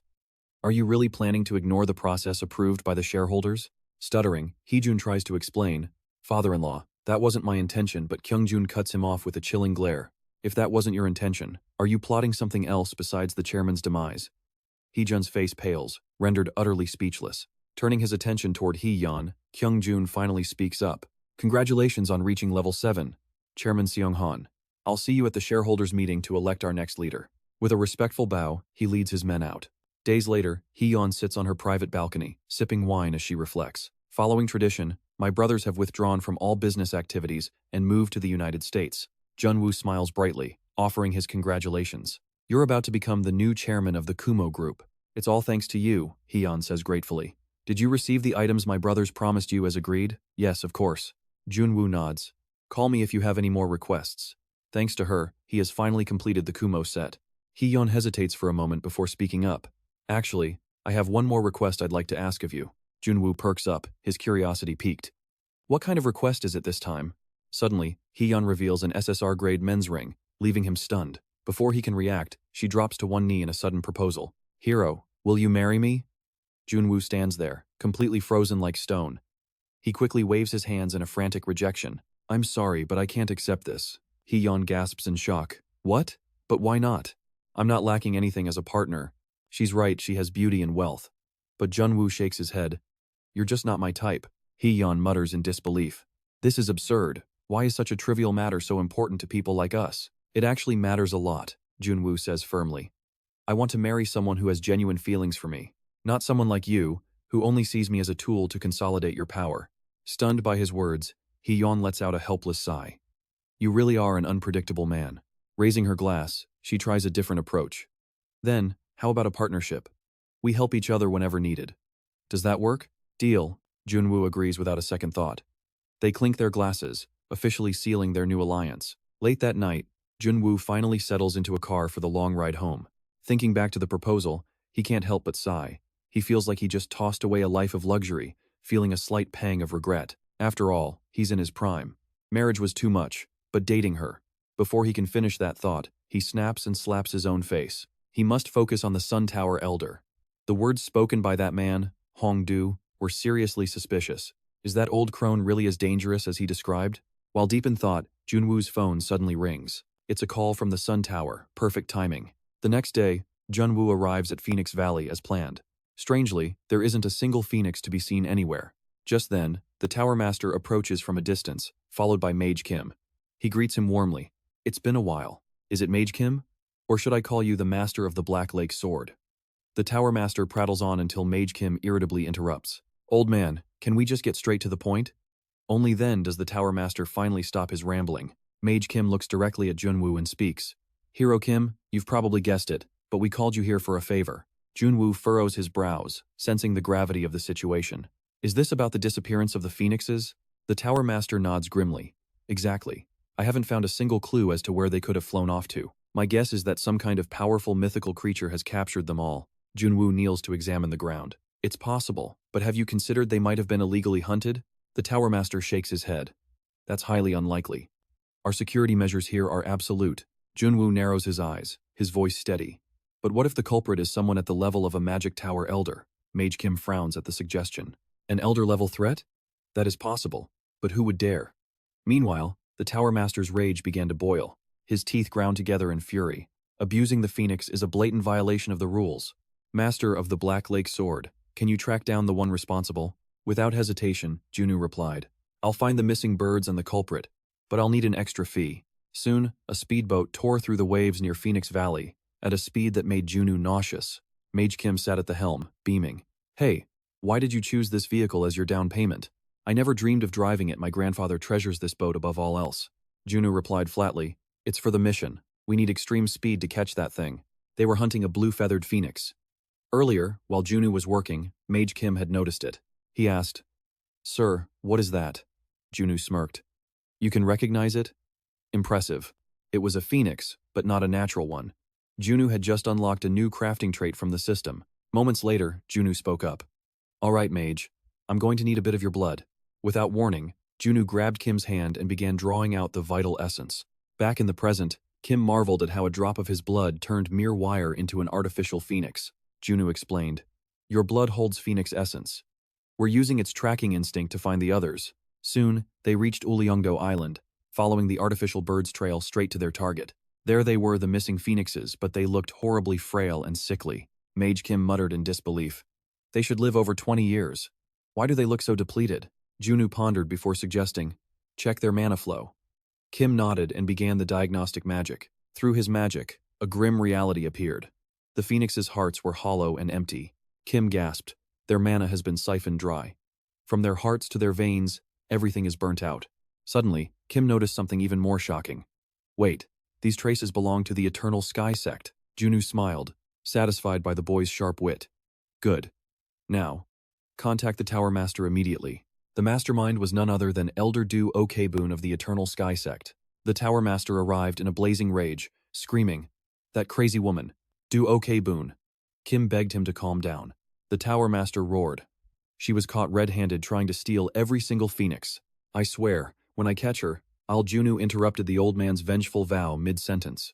So, has Elder Du already vanished from the tower then? The Tower Master nodded grimly. Her office was empty. She left a doppelganger behind. It's infuriating. Fortunately, Mage Kim held him back. Junwoo frowned, whispering to himself, A doppelganger? Kim explained. It's magic that creates an identical shell, but it withers and dies after a short time. Junsu realized she was just buying time. The Tower Master froze as the pieces fell into place. The Kumo chairman's death by fire. The exiled mage returning as an enhanced warrior. The overhunted phoenixes used for power-ups. With Elder Dew gone, the clues were undeniable.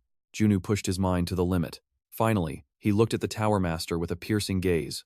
"Master, are you thinking what I'm thinking?" The Master stammered. "Don't tell me. She's touched that ritual." He was referring to the forbidden ritual of the Eternal Sky Sect, a taboo ceremony that burns mana to blot out the sun, a key event in the solar optimization quest. This shouldn't have been researched yet. Junsu realized this was the butterfly effect in motion. His and Hyundu's interference had altered fate. Mage Kim asked, "What exactly is this ritual?" The Master replied, "She's using phoenix power to erode the sun's very mana. Not just the sun, the earth and sea too. Boon is draining the life force from every living creature." Kim cried out. "If the Mage Tower falls because of this," Junsu cut him off sharply. "We must find Elder Dew now." Suddenly, the Tower Master sensed a massive mana surge nearby. "Follow me. I think I know exactly where that woman is hiding." Moments later, they arrived at a clifftop house, ready to unleash magic and hunt down Boon. Junwoo's eyes widen in sheer shock as he shouts, "Is she hiding in there to complete the ritual?" The Tower Master nods grimly. "Exactly. That maze is impenetrable. It was built to withstand even the solar fire." He orders Junwoo and Mage Kim to stay back while he handles Bun, but Kim immediately pulls him back. Junwoo steps forward, agreeing. "He's right. It's too dangerous for you. Let me settle this. You're going in alone?" The Tower Master gasps. Junwoo remains unnervingly calm. To catch her off guard, an outsider like me is the best choice. The Master sighs. "I'm in your debt yet again." He reaches into his robes and hands Junwoo high-tier artifacts. The magic dice and an escape ring. Without a second thought, Junwoo takes them. That escape ring is effectively a second life. It's a lethal gamble, but worth the risk. Bun holds one of the tower's 8 legendary treasures. Moments later, inside the shifting space maze, Junwoo realizes Kim followed him. "What are you doing? Why did you follow me into this death trap? You're going to get killed." Kim grits his teeth and mutters, "This is a tower matter. Besides, you'll need cover while using those dice." Junwoo finds his logic sound. After a pause, he asks, "Does the Eclipse faction always cause this much chaos?" Kim responds with a look of shame. "Yes. Their very roots are tangled in the forbidden black arts." As they speak, a shadow looms behind them. A demonic beast lunges from the darkness for a killing blow. Whish! Junwoo's blade flies through the air, impaling the beast instantly. Kim stands there, speechless with terror. "A second slower and we'd be monster food," Junwoo says coldly. "They've definitely caught our scent." He yanks his sword from the carcass. "Stay on my heels." With a firm grip on his blade, he moves out. In that instant, Junwoo shifts his active traits, his presence becoming sharp and lethal. "Get ready. Dozens of them are heading our way." As he speaks, a swarm of monsters charges from the gloom. Unfazed, Junwoo vanishes in a blur. Trails of sword light dance through the air, severing limbs and heads. Every strike finds a critical weakness, dealing devastating damage. Boom, the entire pack is vaporized. Kim stares at the carnage, trembling. These things. They're true monsters. Before he can finish, a voice thunders. "Halt!" A shrill command echoes from above. They look up to see an old crone perched on the cliffside. It's Bun. She levels her magic staff at them, eyes burning with fury. "How dare you set foot here? You dare interfere with my masterpiece? Your punishment will be slow and agonizing." Violet lightning suddenly erupts from the sky, raining down upon the two intruders. The surrounding cliffs shatter into dust. Junwoo knows she's a monster, but he won't die in a minigame like this. He grabs Kim's shoulder firmly. "Hold on tight and don't let go." Having memorized these patterns in the game, Junwoo sees every bolt before it even strikes. He swaps his equipment traits and takes to the sky with Kim, weaving through the lightning storm with ease. Below them, a section of the forest is incinerated into charred, black ash. Landing hard, Junwoo asks, "Are you okay?" Kim dizzily shakes his head. "I think so. But where are we?" "The nexus of the mana flow," Junwoo replies. "Quickly, deploy the neutralizer."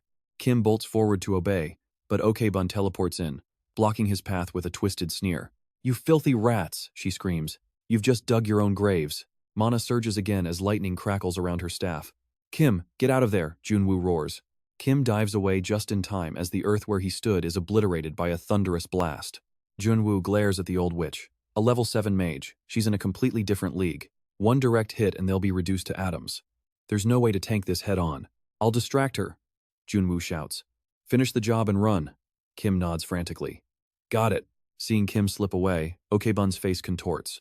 Where do you think that little rat is going? Hey, you old hag. Look over here. Junwoo's voice rings out, mocking her openly.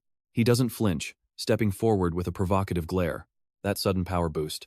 I bet you're using the Kumo chairman's mana ring to cheat, aren't you? Have you finally gone senile, you old hag? Albun bit her lip, her voice dripping with murderous intent. I planned to use my student to seize the Solar Crow, but you ruined everything. No matter this, Black Crow will suffice. With a roar, she unleashed her magic again. Bolts of lightning surged toward Junsu, but he vanished just in time. This fueled Abun's frustration. Do you truly think you can keep dodging the absolute power of the eclipse? Junsu countered coldly. Is your vision failing? You haven't landed a single blow. This pushed Abun past her breaking point. She shrieked in a frenzy. You little brat! Meanwhile, on the other side of the battlefield, Mage Kim had finished setting up the magic dice. In moments, the neutralizing magic was successfully activated. Spotting this from afar, Albun stammered in panic. Mage Kim looked toward the sky and whispered, Grandfather, right now, the neutralizer is surging through space, and the spatial barrier is finally weakening. Outside, the Tower Master witnessed the shift and cheered. It was finally time for him to act. He unleashed his own high-tier magic, causing the labyrinth space to fracture and shatter like glass. Inside, Mage Kim grinned excitedly. Mr. Superhuman, the maze is cracking. Junsu agreed the Tower Master was doing his part. The eclipse in the sky began to fade, sending Obun into a state of total desperation. She clawed at the air, muttering, This can't be. My magic. My power. My world. In a flash, her body withered into a frail husk, her face peeling away like rotting parchment. I was so close, she hissed. It's all because of you. She poured her remaining rage into one final spell. Junsu didn't dare hesitate, raising his iron fist to block, but Abun's speed was far beyond his own. This power was pure insanity. Before he could even catch his breath, Abun lunged at him again. Junsu dove away as explosions rocked the ground. Obun screamed in fury. Damn it, why won't you die? Perish, she shrieked, raining down tier after tier of lethal lightning magic upon Junsu. The lightning lashed out to grind him to dust, leaving only a massive crater. But Junsu was nowhere to be found. In that split second, Junsu had activated his weakness detection trait. He saw the fatal opening at Obun's back. Junsu smirked. Found your weak spot, you old hag. He lunged, his blade tearing through her back in one strike. Her withered body collapsed, blood pooling on the ground. No. I won't end like this, she wheezed. I'll at least take you to the grave with me. She reached out a trembling hand for one last strike, but another hand suddenly clamped around her throat. The Tower Master had arrived. He looked down with cold eyes. You're nothing but trash, old woman. Now, die. He incinerated her in a pillar of flame, restoring light to the Sun Tower. Afterward, he praised Junsu's growth. Before, Junsu was just a talented apprentice or a mage with some potential. But today, he stood tall as a true warrior, fully forged for the battlefield. As Junsu rubbed his neck bashfully, the Tower Master noted the black tiger sword and his peerless 10,000 stars. Recalling what the spirits had mentioned, Junsu asked curiously, What exactly is that? The Tower Master explained it was a title for those with infinite potential and 10,000 units of superhuman energy. He then presented a gift. Take this as your reward for today's victory. It was the Eclipse Ring, one of the 8 great treasures of the Magic Tower and a holy relic of power. Junsu slipped it on. The ring possessed the Eclipse trait, allowing it to devour, absorb, and store massive mana. With everything settled, he headed home, his heart filled with excitement for the future. Back at his suburban home, time flowed steadily and winter finally arrived. Soren began mastering the Heavenly Slayer star's energy, while Janet's steel energy grew sharper by the day. Junsu watched their progress with pride.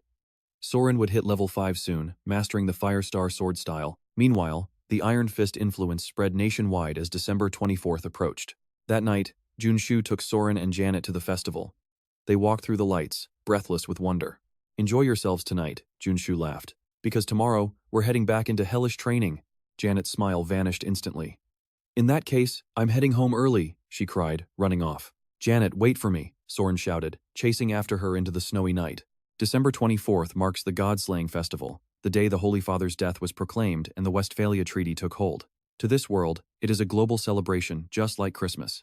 Since Christmas doesn't exist here, this festival takes its place. As Soren and Janet stroll through the festivities, Soren's eyes suddenly widen in surprise. She squeals in pure excitement. Janet, look over there. It is the legendary paladin, Cha Du-jun. Even Janet can't help but swoon at his striking looks, but Junu is currently trapped deep within his own thoughts. During this festival, paladins from every nation hold their own secret gatherings. Junwoo was invited as an honorary paladin of the Thor and Gur denominations. Suddenly, a diplomat and his family approached Junwoo with a respectful greeting. "Are you not the master of the Black Tiger Sword?" "I am Asim Kurat, the diplomatic representative of India here in Korea." Junwoo responds with polite grace. "I am the level 5 superhuman, Warrior Kim. Thank you for the invitation." Asim smiles, gesturing to the two behind him. "Meet my wife and daughter." His daughter bows politely. "It is an honor to meet you, Warrior Kim." This was her, the final member of the top 3 Kikurat warriors. She is the future master of the legendary Kalarachi. Junwoo wonders if he should use Janet as a bridge to get closer to her. Hesitating for a moment, Junwoo points to Soren and Janet. "These are my disciples. Interestingly, my second disciple and your daughter." Before he can even finish, a sudden cry of recognition erupts nearby. "Wait, is that really the master of the Black Tiger Sword?" In an instant, the crowd swarms Junwoo, showering him with endless praise. The legendary warrior stands there, feeling completely overwhelmed and helpless. His chance to bond with Kali seems ruined, but to his surprise, Soren and Janet are already chatting with her like old friends. Much later, a drained Junwoo finally breaks free from the mob. He returns to find the 3 girls huddled together, lost in joyful conversation. He lets out a long sigh of relief. Everything seems to be going well. Snow begins to drift from the sky as the year draws to a close. Junwoo finds himself wishing this peace would last forever, but the silence is broken by a voice behind him. "Hello." Junwoo turns to see a mysterious woman approaching with a subtle, chilling smile. "May I have a word with you, O heir?" Junwoo instantly recognizes her, the saintess of the Father's army. "What are you doing here?" he asks, narrowing his eyes in suspicion. "Shouldn't you be busy preparing for the god-slaying festival?" Her expression darkens instantly. "It is not a god-slaying festival," she snaps. "It is the festival of rebirth." Junwoo lets out a dismissive snort. "Fine, whatever. Call it whatever you want." As they walk side by side, she speaks with an icy calm. "You do realize I'm being incredibly generous toward you, right?" Junwoo scoffs at her arrogance. "Generous? What on earth are you talking about?" With a soft, mocking chuckle, she asks. "Don't you find it strange? You killed one of our overseers, yet you are still breathing." Junwoo freezes in his tracks. Even though it happened deep within the labyrinth, she knows every single detail. Ignoring his shock, she flashes a predatory smile. "If I truly wished it, your pathetic body would have been buried long ago. I am the one pulling the strings." Junwoo hipmut nin kota, ning ahoy. Why? Why go through all this trouble for me? I never asked for your protection. So what is your angle?" She leans in, whispering into his ear with a haunting grin. "Because a soul as magnificent as yours, it could become the savior of our legion and lead the light." Junwoo is stunned. Is she talking about the soul he possessed back in the real world? Back in reality, Junwoo was nothing but a loser, a failure with no achievements, no luck in love, and an empty bank account. Panic begins to set in. Is this some new kind of deception? Why are they targeting him? Could it be because of his attribute change ability? If she views his attribute change as a power that binds his very soul, then perhaps that is what she finds so magnificent. As Junwoo dwells on this, the saintess speaks again in a low, heavy tone. "I truly hope you grow stronger, so you can become the perfect vessel for that soul." She then lets out a sharp laugh. "It happens today." Her cryptic words leave him drowning in confusion. She continues to ramble, speaking in riddles that make no sense at all. "From this day forth, everything begins. We are counting on you, our savior." She claims that while Junwoo runs around sowing chaos, her organization will be the ones reaping the ultimate rewards. "What kind of nonsense is this?" Junwoo demands. She just shakes her head with a light chuckle. "You will find out soon enough." Suddenly, a glowing magic circle ignites beneath her feet. She flashes one last malicious grin. "Stay healthy until we meet again." In a flash, she vanishes, leaving a bewildered Junwoo behind. That lunatic. She just showed up to talk trash and then disappeared? What is she plotting? Does everything truly start today? The main game hasn't even officially launched yet. There is no way a massive explosive main quest like Chapter 1 is about to drop out of nowhere, right? Suddenly, a realization struck Junwoo. Today was the Festival of God, slaying the exact moment Chapter 10 began. In the game, the Saintess made the same declaration. As Junwoo's mind raced, the clock continued its relentless countdown. When the clock struck midnight, a cataclysmic explosion rocked the city, plunging the joyous festival into absolute chaos. Staring at the rising flames, Junwoo cursed under his breath. Damn it, it started. Chapter 1. The Descent. The Seun crisis had officially erupted. From the shadows, hordes of bloodthirsty monsters emerged, mercilessly slaughtering innocent civilians. Their numbers were truly overwhelming. Without a second thought, Junwoo grabbed his weapon and charged straight into the fray. "Guard this perimeter with the Holy Knights," he ordered. The soldier nodded firmly. "Understood, sir. Leave it to us." "And you?" the soldier asked. Junwoo replied coldly, I have someone to protect first. Now, get moving. Monsters overran every corner of the city. Amidst the carnage, Soren and Janet fought desperately to hold them back. As Seun fell into ruin, Junwoo remembered the game's lore. Kali's parents were destined to die in this attack. That tragedy would have shattered Kali's heart, fueling her eventual rise as a powerful transcendent. But in this timeline, they finally had a guardian watching over them. Master! Soren and Janet cried out. Junwoo had arrived, determined to rewrite this tragic history forever. From her parents' embrace, Kali watched Junwoo appear like a descending god, her eyes filling with pure admiration. Together, the trio unleashed their power. Meanwhile, Junwoo sped through the chaotic streets in his vehicle. He urgently contacted Jom. The moment the line connected, Jom's frantic voice crackled through the speakers. Soldier Kim, I'm tied up with the attacks in Seun. We will have to speak later. No, we talk now. Junwoo barked. Despite the widespread chaos, this attack has only one true objective. The president is in grave danger, he warned. Jom gasped in horror. What? But the Blue House is secure. He's not there, Junwoo countered calmly. What I am telling you is the absolute truth. I'm sending his real coordinates now. With that, Junwoo slammed the accelerator, roaring toward the secret location. During the festival, the unmarried president always visited his secret lover. Soon, Junwoo's vehicle hovered above the skyscrapers. We've arrived, the magic spirit whispered. Shall I initiate a landing on the rooftop, master? There's no time, Junwoo hissed. Wherever the president went, the security was always impenetrable. To bypass the checkpoints and reach his target instantly, Junwoo decided on a far more direct approach. He leapt, shattering the reinforced glass in a spectacular crash. Inside, he was met with a scene of terror. In the corner of the room, a man cowered, desperately shielding a young woman in his arms. It was the president. Are you a swordsman? He stammered. Junwoo rushed over. Are you two all right? The president didn't answer. Instead, he shrieked in terror. Behind you! Watch your back! Junwoo spun, barely parrying a lethal strike. The sheer force of the blow sent him skidding backward. He narrowed his eyes at his assailant. The Chapter 1 boss had finally appeared, the Level 7 Executioner Queen. Kim Junwoo, is it? She sneered coldly. It seems I've stumbled upon quite the unexpected jackpot today. Junwoo remained silent, his expression hardening. He knew exactly how dangerous this woman truly was. If I kill you and dump your corpse at Gwanghwamun, she laughed. That old tiger will be utterly devastated. She unsheathed her blade, the cursed katana, Yodo Masamune. Every successful strike inflicted a random, soul-shattering curse. Junwoo knew its properties well. Let's see how that old man trained you, she screamed, lunging forward. She unleashed a devastating slash, a crimson wave of energy tearing through the air toward him. Junwoo blocked with his shield, but the impact was monstrous, forcing a spray of blood from his lips. He gritted his teeth. Just one blocked blow, and the power behind it was already this terrifying. The queen smirked. Not bad. Now, let's see if you can survive this. She swung her blade again. This time, the force was inescapable. Junwoo was sent flying across the room from the sheer impact. He bit his lip. Her specialty was pure offense, not defense. To survive, he had to fight fire with fire. A half-hearted defense would only lead to death. Like a moth to a flame, Junwoo suddenly charged forward. In a flash, he vanished, reappearing directly behind her. But she just stood there, wearing a contemptuous smile. How pathetic. Die, she spat, spinning with a lethal thrust. But Junwoo was faster, summoning a shield instantly. Simultaneously, Junwoo shifts his attributes, launching a devastating counter that sends the Executioner Queen flying.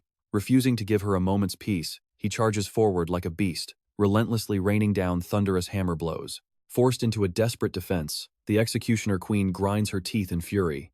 You little brat. Junwoo ignores her taunts entirely.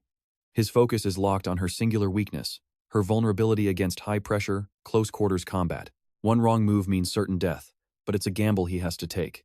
The two clash repeatedly, filling the air with jagged sword light and exploding mana. Watching from the sidelines, the president is completely paralyzed by the sheer terror of the spectacle. The deadlock continues within the storm of steel. Junwoo bites his lip, cursing inwardly. Damn it, her invincible queen passive is negating every ounce of damage. By now, the Executioner Queen has been driven to the brink of madness by Junwoo's stubborn persistence. You're like a goddamn parasite. This ends now, she shrieks.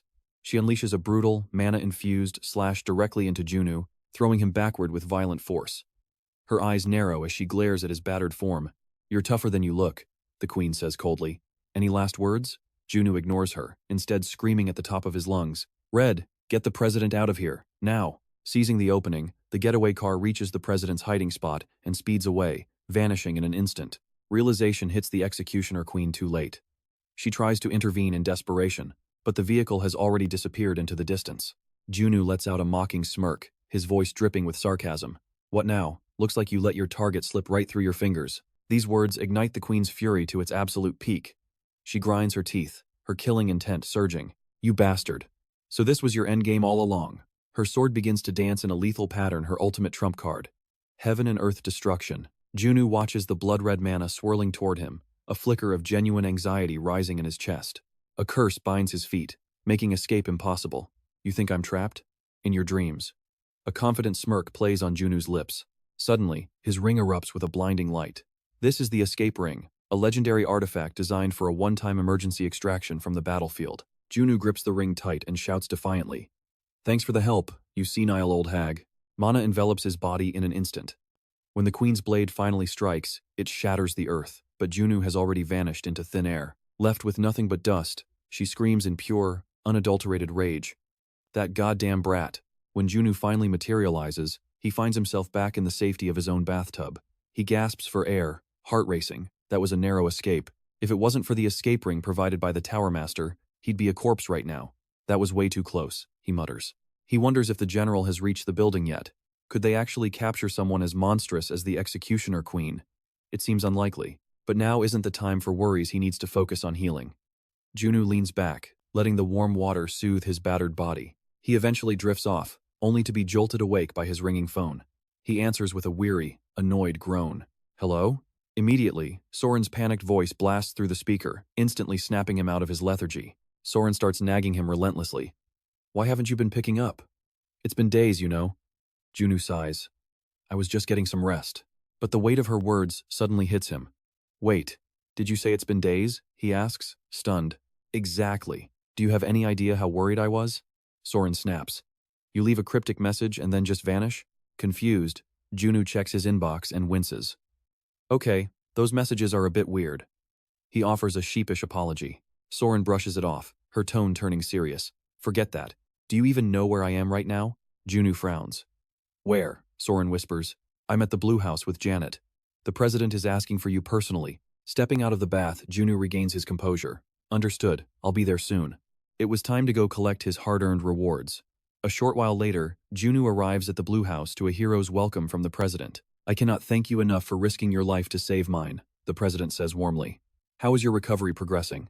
Junsu gives a casual smile. I'm fully recovered. The special elixirs and magic worked wonders. Suddenly, a heavy hand thumps his back. It's Jom, laughing boisterously. See? What did I tell you? This kid showed up without a single scratch, didn't he? Even the Tower Master is there, beaming with pride.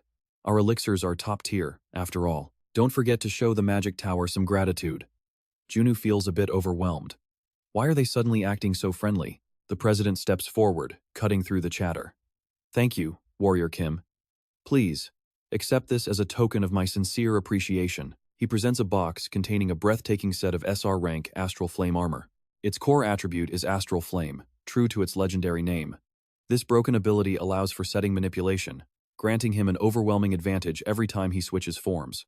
By switching to a swordsman attribute, the armor prioritizes explosive attack power and peak agility. Switching to the warrior spec grants him overwhelming power and durability. But if he shifts to marksman, his attack speed and mobility reach god-tier levels. Is this item tailor-made for Junsu? It's absolute perfection. Overjoyed by the windfall, Junsu happily accepts the gift.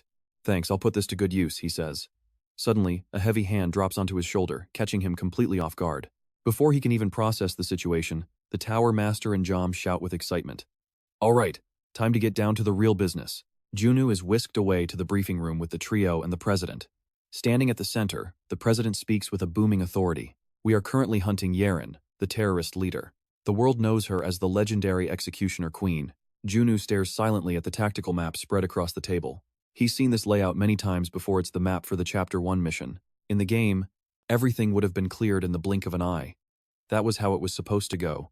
But now, even the Western Legion commander, a war hero on par with the Eastern commander, is on the move. Global leaders, and even the Superman Association's elite strike team have joined forces for this operation. Having the government's backing truly changes everything. This explains the Father's Army's assassination plot and the Saint's cryptic warning that day. Junsu wonders what her next move will be.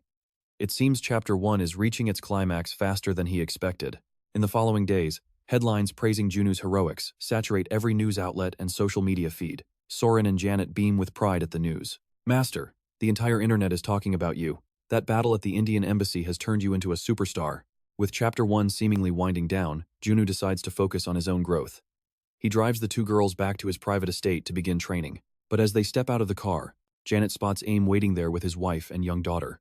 They are standing right at Junu's front door. Catching sight of him, Aim rushes forward to offer a formal greeting. Greetings, Master of the Black-Leg Sword. I have come to express my deepest gratitude to you. Junu nods calmly. I understand. This is the golden opportunity to recruit Kali, one of the top 3 warriors. But before Junu can even open his mouth, Kali steps forward. Looking at Junu with unwavering eyes, she declares, Master, please take me as your disciple. Junu is absolutely floored. He asks in total confusion, a disciple? What exactly do you mean by that? Kali explains that the recent tragedy taught her a harsh lesson. The world requires strength. She wants to be as powerful as Soren and Janet. With pure sincerity, Kali bows low to the ground. Master, I beg you to teach me the way of power. Before Junu can respond, Aim cries out in a panic, Kali, are you certain? You won't regret this? Please, think carefully. Junu understands their terror. Kali's grandmother was once the master of Kalarachi, but she mutated into a monster while exploring a rift. Whenever a member of the ambassador's lineage reaches adulthood, a dark shadow looms over them. The fate of goddess Kali awakens. If they try to resist this destiny, death follows them like a silent hunter. They were trapped, forced to walk the tragic path of their ancestors. But Junu knows those days are over. Junu thinks to himself, Ambassador. No, Kali's father. I can't let the chance to claim the last of the top 3 warriors slip away. With a firm voice, Junu speaks. I recognize your family's devotion to humanity and the heavy burden of the fate you carry. Aim's eyes widen in sheer shock. How? How could you possibly know about our family secret? Without answering, Junu continues calmly. I understand your fear, but Kali has the potential to forge her own protection. Aim asks with a flicker of hope, are you saying you know a way to save our Kali from that suffering? With a confident nod, Junu replies, Indeed. To do that, Kali must become a superhuman. Entrust her to me, and I will make it happen. Aim still struggles to accept the idea, murmuring in hesitation.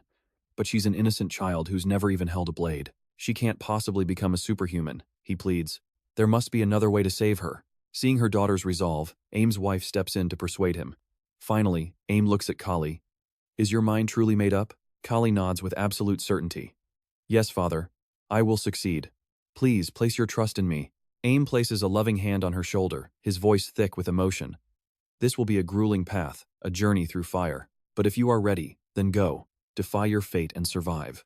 With his permission granted, Kali cheers with pure joy. I will, father. Later, at the training grounds, Junu narrows his eyes at her. Is this your final answer? Unaware of the nightmare that awaits her, Kali beams and nods. Yes, master, I'm ready. Junu bursts into a thunderous, terrifying laugh. Very well, Kali. Tonight, your training from hell officially begins. His smile is so menacing it sends shivers down her spine. I'm in your hands, she whispers. Days later, intense music blasts through the gym. Dressed in athletic gear, Kali begins her rhythmic movements. Kalarachi, the lethal dance of a beautiful assassin. Junu has successfully unlocked her stealth trait. Now, only the dancing attribute remains. It is finally time for Kali to awaken it. Kali continues her dance until mana surges and envelops her small frame, finally triggering the dancer trait to unlock. Just as Junu expected, Kali possesses incredible natural talent. The foundation to defy fate is set. Now, she just needs to level up. Junu approaches and hands a towel to Kali. You're quite the hard worker, he notes. Reaching level 3 already is impressive. Kali accepts the towel and nods. Thank you, master, she says before beginning to wipe the sweat from her face. Seeing her completely exhausted, Junu suggests, take a break. Your stamina is still low, so don't overexert yourself. However, she shakes her head. No, I'm fine. Please continue the training, master. Kali is desperate to catch up to Soren at level 5 and Janet at level 4. She continues to push her limits relentlessly, unaware of just how dangerous this level of overtraining can be. Junu offers some gentle advice. You possess the same innate genius as those two, he explains to her. He tells Kali that steady, consistent practice is enough. Rushing will only cause her body to break down and fail. Kali quickly nods in agreement. Yes, I will remember that. Suddenly, Junu's phone begins to ring loudly. He steps outside to answer the call, making sure to tell Kali to get some well-deserved rest. It is Chunbok on the line, sounding incredibly excited. Is this Kim? No, it's me, the master of the Black Tiger Sword. Junsu frowns slightly. It's been a while. Do you need something? Chunbok replies, someone has sent a challenge to the Black Tiger Sword. Remember the King of Destruction? Junsu realizes immediately. Does he want to challenge me and put the Iron Fist on the line? He calmly nods. Yes, I remember him. Chunbok continues. They are offering diamonds and a Mars fragment as the prize. Junsu's eyes narrow instantly at the news. A Mars fragment? He knows it well. The legendary Mars martial arts are currently sealed deep within that ancient relic. Junsu is thrilled. This is the exact quest he needs to complete to finally obtain that power. Chunbok adds, the match is in 2 weeks, and it is a 4 versus 4 battle. Do you accept? Junsu answers without hesitation. Of course, I'll see you then. With that, he quickly ends the call. He has 2 weeks to form a squad that guarantees absolute victory. Soren or UIN could be very useful allies. However, he has never used them in a team-based battle before, which makes things a bit complicated. Suddenly, a different lineup comes to mind. Tucking his phone away, he smirks. That specific formation is definitely the best choice. 2 weeks later, at the underground arena, the referee loudly announces that today's epic clash is finally about to begin. The warriors enter the stage. The King of Destruction arrives with 3 elders, the Flying Dragon King, Demon Mage King, and Angel King. The Flying Dragon King scoffs at his opponents. Just a bunch of brats? How disappointing. I might be old, but I've still got plenty of fire left. Try to keep up. Junsu sighs while observing the 3 elders. He expected the King of Destruction to bring experts, but this lineup is truly staggering. It is hard to believe he brought 3 level 6 masters. Still, Junsu isn't worried. He has a strategy for victory. His team today consists of Iron Fist, Priest Kim, and finally, the powerful Mage Kim. Back when he played the game, he never actually utilized this specific trio, the legendary Kim Clan squad. With this formation, Junsu knows exactly what tactics to use. He will definitely secure that Mars fragment today. A few days prior, after accepting the challenge, Junsu summoned Iron Fist, Priest Kim, and Mage Kim to his home. They agreed immediately, eager to help him. It is a perfect meta team, a frontline warrior, a mage, and a priest. Junsu uses this lineup frequently, but he knows the Kim team has one major vulnerability. He speaks with a serious tone. Our biggest issue is defense. Priest Kim nods. Don't worry, I will provide full support. Mage Kim suddenly raises a hand, looking quite desperate. Wait, so does that mean, am I the weakest link in this team? Junsu reassures him. No, do not blame yourself for that. Our opponents are arena veterans. Facing them head-on in a standard way will be quite a challenge for us. Iron Fist looks at him intently. So, what is the plan? Junsu smirks. There are 2 things to remember. First, our offensive path. Second, total chaos. And right now, a massive chaotic melee has broken out in the arena. This playstyle is simple, yet it is giving those seasoned old masters a hell of a hard time. Iron Fist and the others pin down their targets, disrupting the enemy's rhythm. Meanwhile, Junsu faces the Flying Dragon King. Hovering in midair, the king sneers at them. To think you would resort to such a pathetic and desperate tactic. Do we look like easy prey? The Flying Dragon King roars as he launches a fierce assault. Junsu remains composed, meeting the attack head-on. Just as he predicted, the enemies underestimate them, splitting their formation. The Flying Dragon King readies his prosthetic arm, prepping for a heavy blast. Suddenly, a dark shell streaks toward Junsu. He knows aerial combat is the king's playground, but the young warrior has a plan of his own. Without hesitation, Junsu switches his combat attribute to aerial cannon. In an instant, the sky erupts with a series of concussive blasts. As the smoke clears, Junsu ascends into the air, leaving the Dragon King stunned. You can fly! Before the old king can process the shock, Junsu cleaves the incoming projectile clean in half. Simultaneously, a devastating arc of sword light tears through the sky. The Dragon King watches in horror as the light detonates right before his eyes. Seeing this, the Heavenly King's expression shifts to pure shock. The Destruction King cries out for his comrade, Uncle Dragon! But in his momentary distraction, Striking Fist's blow lands, sending him crashing into the dirt. Striking Fist wastes no time, leveling his arm cannon directly at his fallen foe. Junsu smiles with satisfaction. Against a powerhouse like Striking Fist, the Destruction King is nothing more than a nuisance. Now, for the other 2. Priest Kim and Mage Kim are currently locked in a stalemate with the Heavenly King and the Demon Archmage. Junsu chuckles softly. His team is following orders perfectly. Earlier, he had given them a specific command. Do not use magic yet. At the time, they were bewildered. What? Then how are we supposed to fight? Junsu had simply replied, stick to them and disrupt their rhythm. Wait for the opening, then unleash your magic when it counts. Back in the present, the Heavenly King begins channeling a massive spell. A blinding radiance floods the arena, forcing Priest Kim to shield his eyes. Simultaneously, the demon archmage gathers his dark mana. The game is over! Rot in hell! He bellows, firing a streak of blood-red energy. At the critical moment, Junsu dashes forward, deploying a shimmering shield to protect his teammates. Priest Kim, bless me now, he commands. Priest Kim instantly reacts with a determined nod. On it, outside the barrier, the enemy's relentless magic lashes out against the shield in a frenzied storm. Moments later, Junsu successfully acquires the shield wall attribute. The demon archmage sneers at their static defense. Is cowering all you brats can do? However, the heavenly king senses something wrong and shouts, "Wait, stop, archmage, I feel a strange energy building up." Meanwhile, Junsu stands tall within the storm, completely unscathed. Mage Kim steps up beside him with a grin. "Shall we end this?" Junsu nods back. "Let's finish it." Junsu draws Thor's hammer as Mage Kim pours every drop of his mana into the legendary weapon. A magnificent fire phoenix erupts from the hammer. With the mythical bird soaring behind him, Junsu charges into the fray. A confident smirk plays on his lips. This victory belongs to Team Kim. Boom!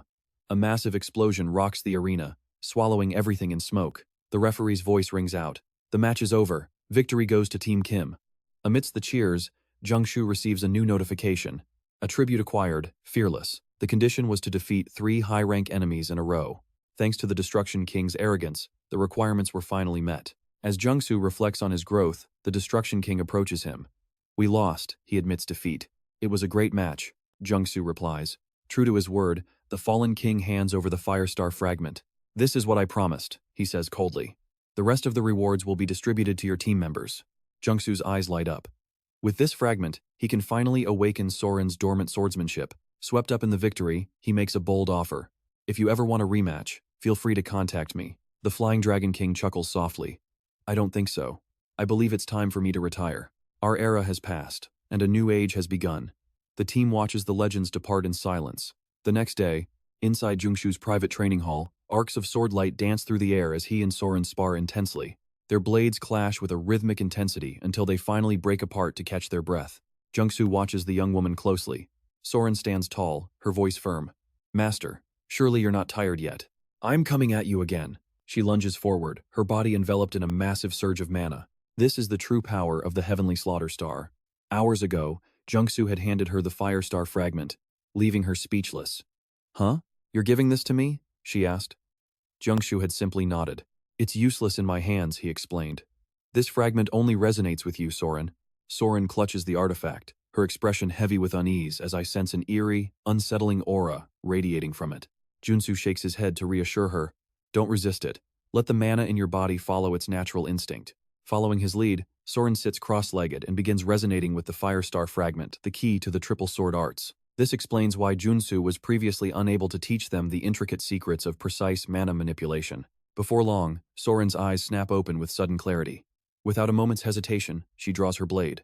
The air turns heavy as a crimson. Blood-like magic surges, the true manifestation of the war god's heavenly killer star. In that singular moment, Soren successfully assimilates the core essence and lethal traits of the Firestar sword style. Still reeling from the shock, she mutters in disbelief, "I can't believe it. But I have a terrible premonition." Junsu chuckles, patting her shoulder. "That's the weight of the killer star.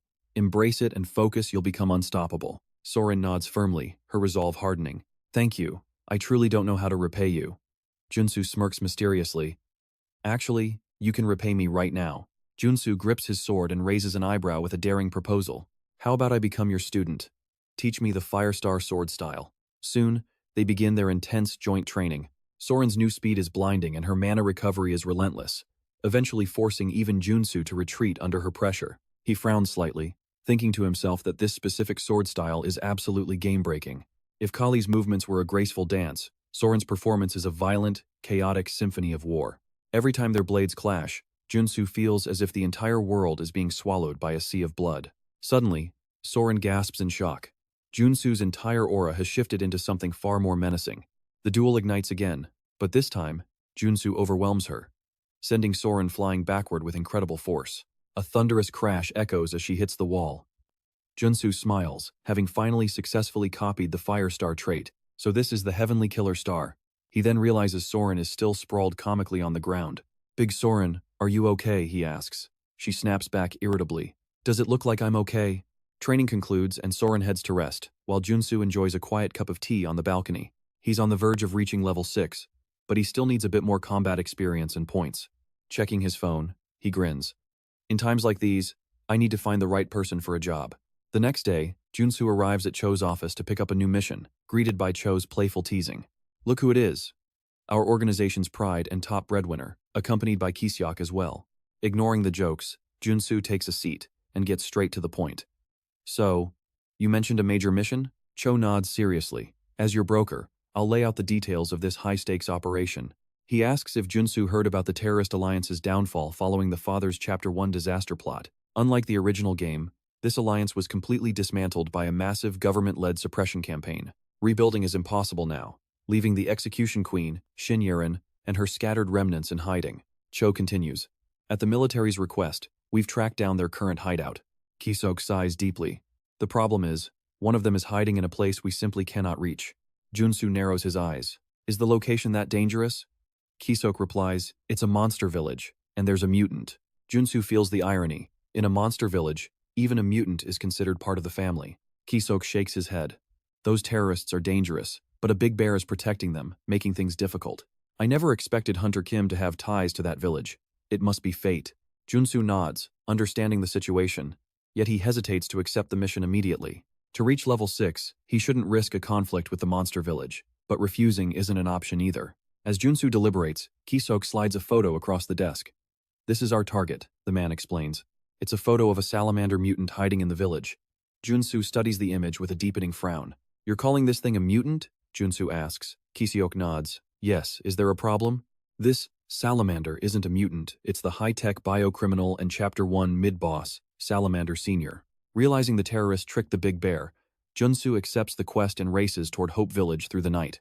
He was certain that once the truth came out, Big Bear would finally cooperate. He wasn't sure if the beast would listen, but he was determined to persuade him. But as he approached the village, a deafening explosion ripped through the sky, sending Junu into a panic. Was that blast coming from the Village of Hope? It seemed Salamander had finally made his move. In an instant, thick pillars of fire and smoke swallowed the distant horizon. Every creature in the village was... Something was clawing at the beast's throat. He let out a raspy, desperate mumble. What? What is happening to us? It's a mana bomb, Junu screamed as he sprinted toward them. Big Bear looked up in shock, shouting, Swordsman Kim, why are you here? Junu wasted no time, shouting, I heard a terrorist was lurking nearby. This is his handiwork, he's a criminal, masquerading as a mutant. Big Bear gasped in disbelief. A disguise? Before the shock could even settle, a scout rushed over to deliver a dire report. Chief, Snakebone is gone, and Salamander has vanished with him. Big Bear stood frozen, his mind spinning with confusion and dread. Junu urged him on. There's no time. At this rate, everyone in this village will turn into a bomb and explode. The villagers were already writhing in absolute agony. Junu barked out a desperate order. Hurry, you must set up a barrier now. Big Bear didn't hesitate for a second. I understand. He bolted toward the mother tree, falling to his knees in a desperate, tearful plea. Godmother, Great Mother, please, protect your children. As his voice echoed, the sacred tree suddenly erupted in a brilliant, holy light. Following his prayer, countless streaks of pure mana surged outward from the ancient spirit tree like divine needles. Within seconds, the entire village was shielded, and the suffering creatures began to stabilize. Seeing this, Junu said, Keep the barrier up. I'm going after that terrorist and Snakebone. Big Bear looked at him with deep worry, asking, Will you be all right going in alone? Junu nodded, his sixth sense shifting into a sharper, more lethal state. He declared with iron resolve, I'll find them, and be back before you know it. With that, Junu plunged deep into the village, where a thick, ominous fog choked the air. He frowned, muttering, This must be the place. Suddenly, a familiar voice called out from behind, Teacher! The sound made Junu's heart skip as he spun around in surprise. Standing there was Soren. He narrowed his eyes in suspicion. Why are you here? She smiled sweetly. You called for my help, remember? Junu was momentarily stunned, asking back in confusion. Wait. I did? But he quickly caught on, a smirk tugging at his lips. Ah, that's right. I'm glad you came. Suddenly, his body swayed, and Soren rushed forward to catch him. She asked anxiously, Are you okay? Junu gripped his head, teeth grit as he replied, I'm fine, but my body feels strangely weak and heavy. Soren held him tight, guiding his stumbling steps as she made a concerned suggestion. You should rest while I investigate. Junu frowned, hesitating. Will you really be okay? Soren's smile suddenly turned sharp and cold.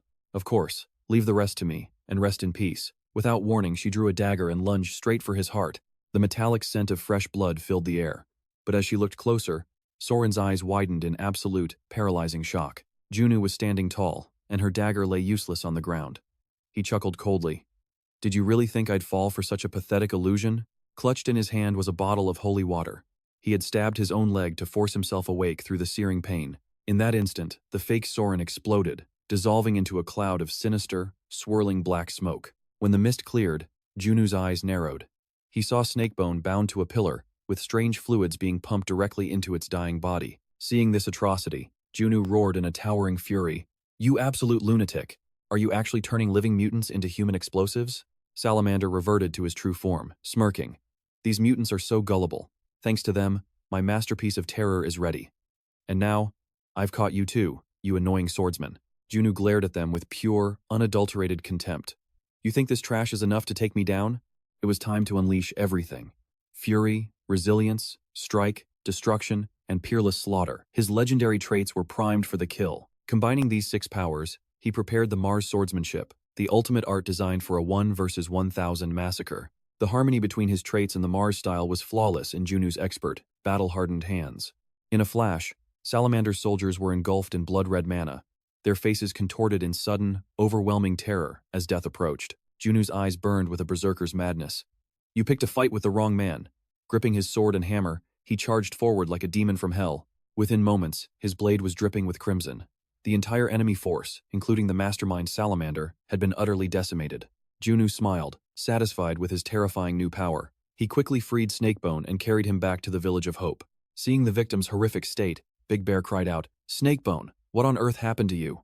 Junsu replied solemnly, He's lost too much mana. The madness will take him soon.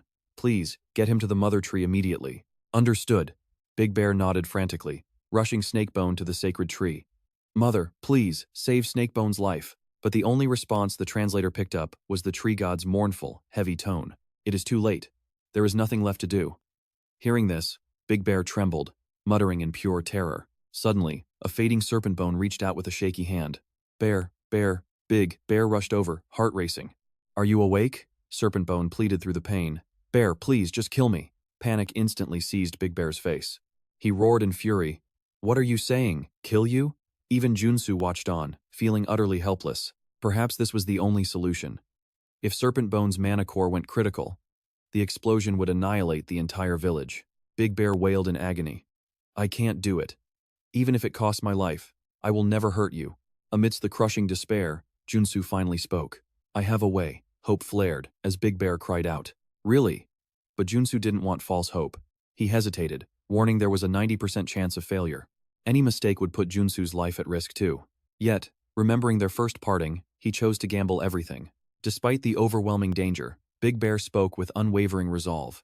Even if there's only a 1% chance, I don't care. Please, save him. Junsu nodded. Understood. Prepare a bath. The outsiders scrambled to comply. Junsu turned back to Big Bear with urgent, sharp instructions. The Hunter Association is waiting outside. Let them in. Big Bear obeyed, clearing a path for President Kyuk's men. The elder handed Junsu a briefcase. Here are the items you requested. Do you need anything else? Junsu's gaze sharpened. President, no. Everyone extract the mana cores and lubricants from all prosthetic limbs immediately. Kyuk frowned. How much do you need? Junsu barked back. Everything. Take it all out. The only way to save Serpent Bone was to grant him a human body. Junsu was concocting a miracle brew. He submerged Serpent Bone's fading body. This experimental method wouldn't be discovered until after the Great War arc, but it was worth the risk. All he needed was a sacrifice from a being who reached godhood. Luckily, a god tree stood right here. Great tree, Junsu called. Will you offer your blood to save him? Big Bear gasped in shock. The mother god's blood. The god tree hesitated before whispering, So be it. Take it. She poured her divine essence into Junsu's vial. Junsu poured half down Serpent Bone's throat and drank the rest. Then, he activated 3 distinct traits at once. Divine Power, Holy Light, and Aura. For a fleeting moment, he ascended, entering the God Tree's sacred realm. In a flash, reality warped. The entire world shifted before his eyes. This was the God Tree's domain. There, 2 other invited deities awaited his arrival. Junsu felt small before them, yet their relics resonated. With 3 gods present, he could shatter the laws of probability. Suddenly, an oppressive, pitch-black darkness swallowed the sky above Hope Village. 2 massive pillars of mana descended. The trio of powers slammed directly into Junsu and Serpent Bone. Big Bear screamed as lightning lashed out, striking Serpent Bone. Kyuk stood frozen in pure bewilderment. Chaos reigned as no one understood the ritual.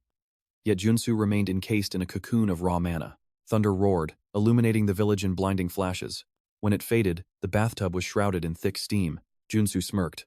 Serpent Bone, time to wake up. Immediately, a pale hand reached out from the vapor.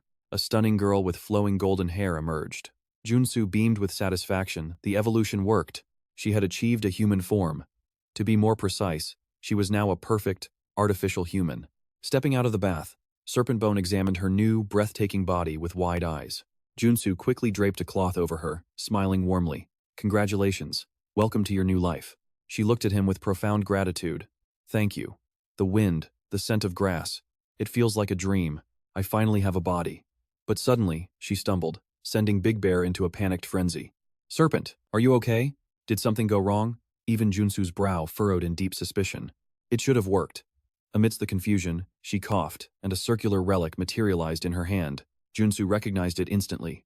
The ultimate reward from her hidden quest. The SSR rank prophetic ring. She stared at the ring, whispering, So, this is the Mother God's final prophecy. Big Bear scratched his head, utterly lost.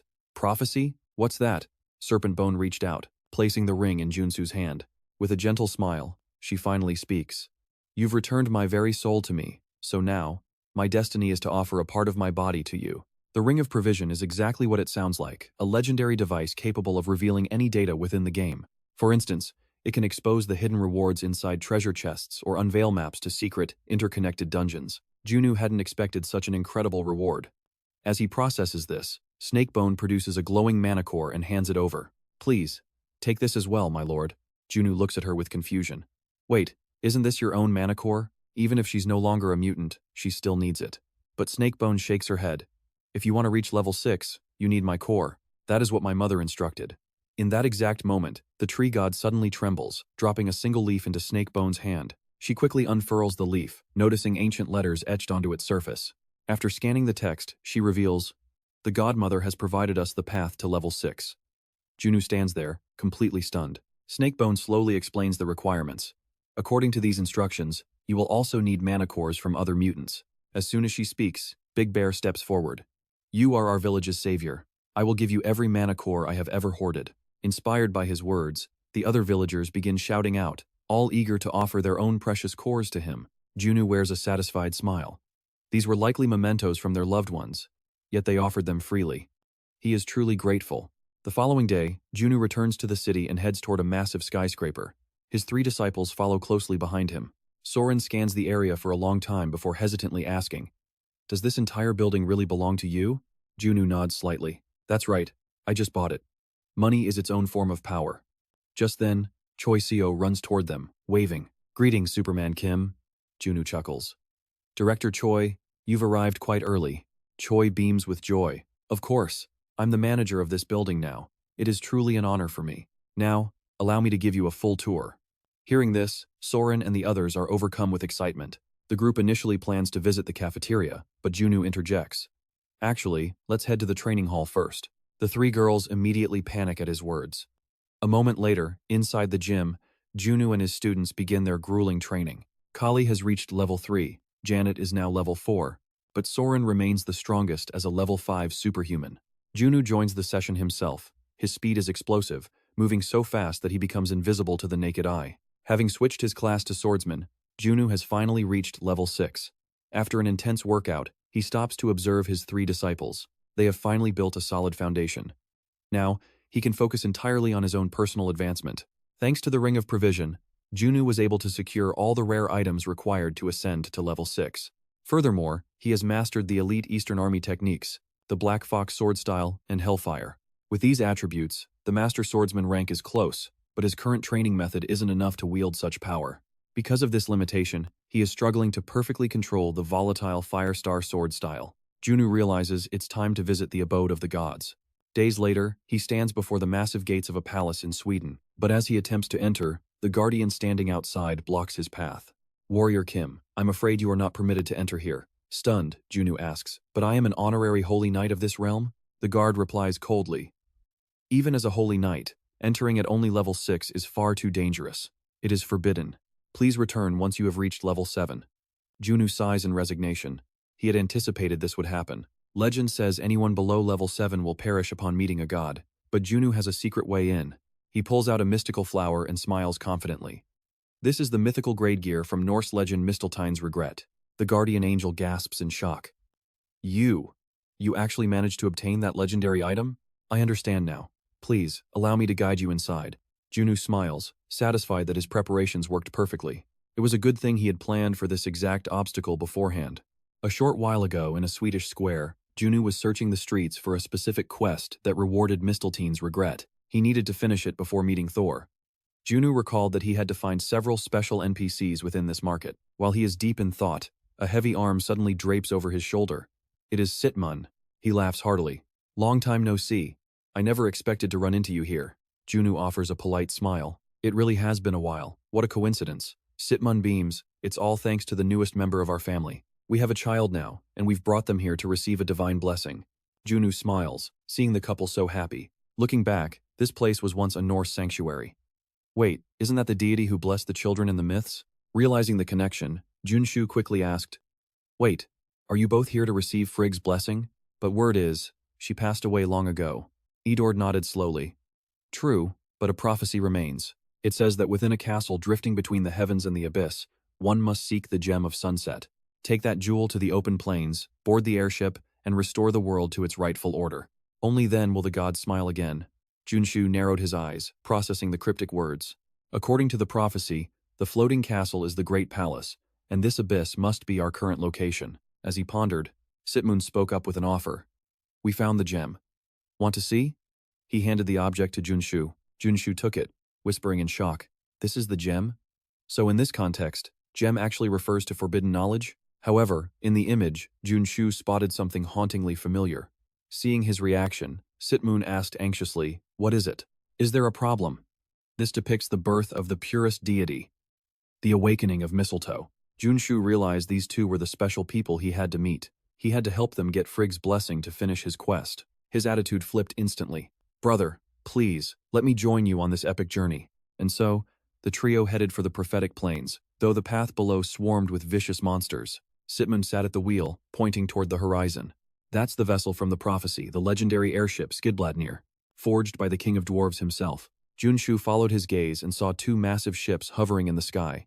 His heart raced. He recognized them instantly. It's a folding mobile fortress that fits in a pocket, a literal flying citadel. Seeing him speechless, Sitmun continued. Incredible to see it in person, isn't it? Honestly, Junsu just wanted to steal it, since it was unobtainable in the game. The couple watched the perimeter nervously. The prophecy demanded they take the gem to the ship to fix the world's broken order. To make the gods smile, they had to seize Skidbladnir and crush the Titan army. Sitmun sighed heavily at the thought. Many had died trying to claim that ship. This would be no walk in the park. Junsu tightened his grip. Not easy? For him, this was going to be a piece of cake. Suddenly, artillery cannons locked onto their vehicle. In a flash, a barrage of magic shells rained down. The car's system blared a warning, projectiles detected. Junsu grinned. It was finally his time to shine. Instantly, he activated his expert driver trait, slammed the accelerator, and tore through the wind. Magic blasts chased them, exploding in a deafening rhythm, yet Junsu charged forward through the chaos. The cannons fired frantically, causing the system alerts to scream, but he didn't flinch. Pushing the engine to its limit, Junsu dived straight into the heart of the smoke and fire. The couple watched in pure terror as something began to glow intensely within the thick black clouds. It was Junsu. He launched the car into the sky in a breathtaking, cinematic leap. In that moment of peak adrenaline, he unlocked a new trait. Unity. Becoming one with his mechanical steed, he steered the car directly toward the airship, landing heavily on the deck and sending the guards into a panic.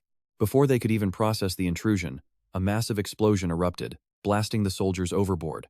The general emerged from below, horrified to find his entire unit decimated in seconds. Recognizing the culprit, he roared, "Why would a Thor's paladin like you commit such treachery?"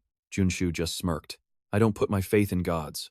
Ignoring the general's cries, he gripped his hammer with lethal intent. Without a shred of hesitation, he lunged forward. A thunderous boom echoed as another explosion rocked the deck. In the blink of an eye, Junsu cleared the ship and seized total control of the legendary vessel. Boarding the ship, Sitmun couldn't hide his awe. "That was a magnificent battle, young man." Now, we just need to figure out how to pilot this giant. Junsu nodded, staring at the complex controls. Just as he was getting stumped, his car's system spoke up. Master, I can take over the flight systems. Junsu wasted no time plugging his vehicle's interface into the ship. In an instant, the system synchronized. Sitman checked the glowing holographic map and frowned. To reach Frigg's blessing, we must first find Fenrir. Junsu stepped forward without a second of hesitation.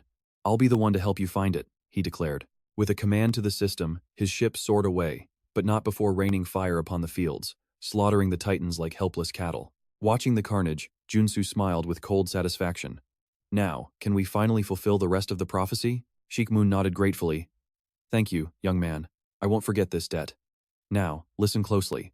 He then revealed a shimmering gemstone. Instantly, a blinding radiance erupted from the stone, and the goddess Frigg manifested before their very eyes. Silent and ethereal, the goddess reached out, her touch grazing Yord's abdomen before she vanished into thin air. Shikmun spoke with profound sincerity. I accept the blessing you've bestowed with eternal gratitude. Junsu was equally thrilled, for the quest was complete. He had just secured a legendary item with a mere 1% drop rate, the regret of mistletoe. Junsu gripped the flower tightly as excitement surged. He was finally ready to face the gods. Back in the present, Junsu stepped into the heart of a colossal, ancient palace. An invisible barrier immediately blocked his path. Gritting his teeth, Junsu exerted his will, physically tearing through the veil to move forward. The mere atmosphere was suffocating, threatening to crush his lungs. Despite his lower level, his unique item allowed him to withstand the divine pressure. Relying on the power of his consumable artifact and sheer tenacity, Junsu finally came face to face with the god of thunder, Thor. Seated upon his massive throne, Thor raised an eyebrow and smirked. A pleasure to meet you, Outlander. Junsu froze in shock. Did the god already know his secret? How do you know I come from another world? He asked cautiously. Thor let out a low chuckle, his gaze piercing through Junsu. How? These eyes of mine see everything, tiny human. It was then Junsu realized that even the highest beings were fully aware of his true identity. Thor's voice boomed through the hall. Why have you sought me out? I need answers, Junsu replied. Do you know who summoned me to this world? If a power existed that could warp the very fabric of reality, surely a god like Thor would recognize its source. But Thor simply shook his head, leaving Junsu stunned. I don't know, the god repeated, glaring as Junsu stood frozen in disbelief. I said I don't know. How could I possibly? Junsu furrowed his brow and whispered. Then, could it have been the Allfather? Thor's expression darkened as he fell into deep thought. Impossible, he finally replied. No god could use such power without me noticing. Junsu's mind raced. If it wasn't a god, then the truth behind his summoning was far more mysterious than he imagined. He recalled his cryptic conversation with the saintess. Her words had been laced with a hidden, darker meaning.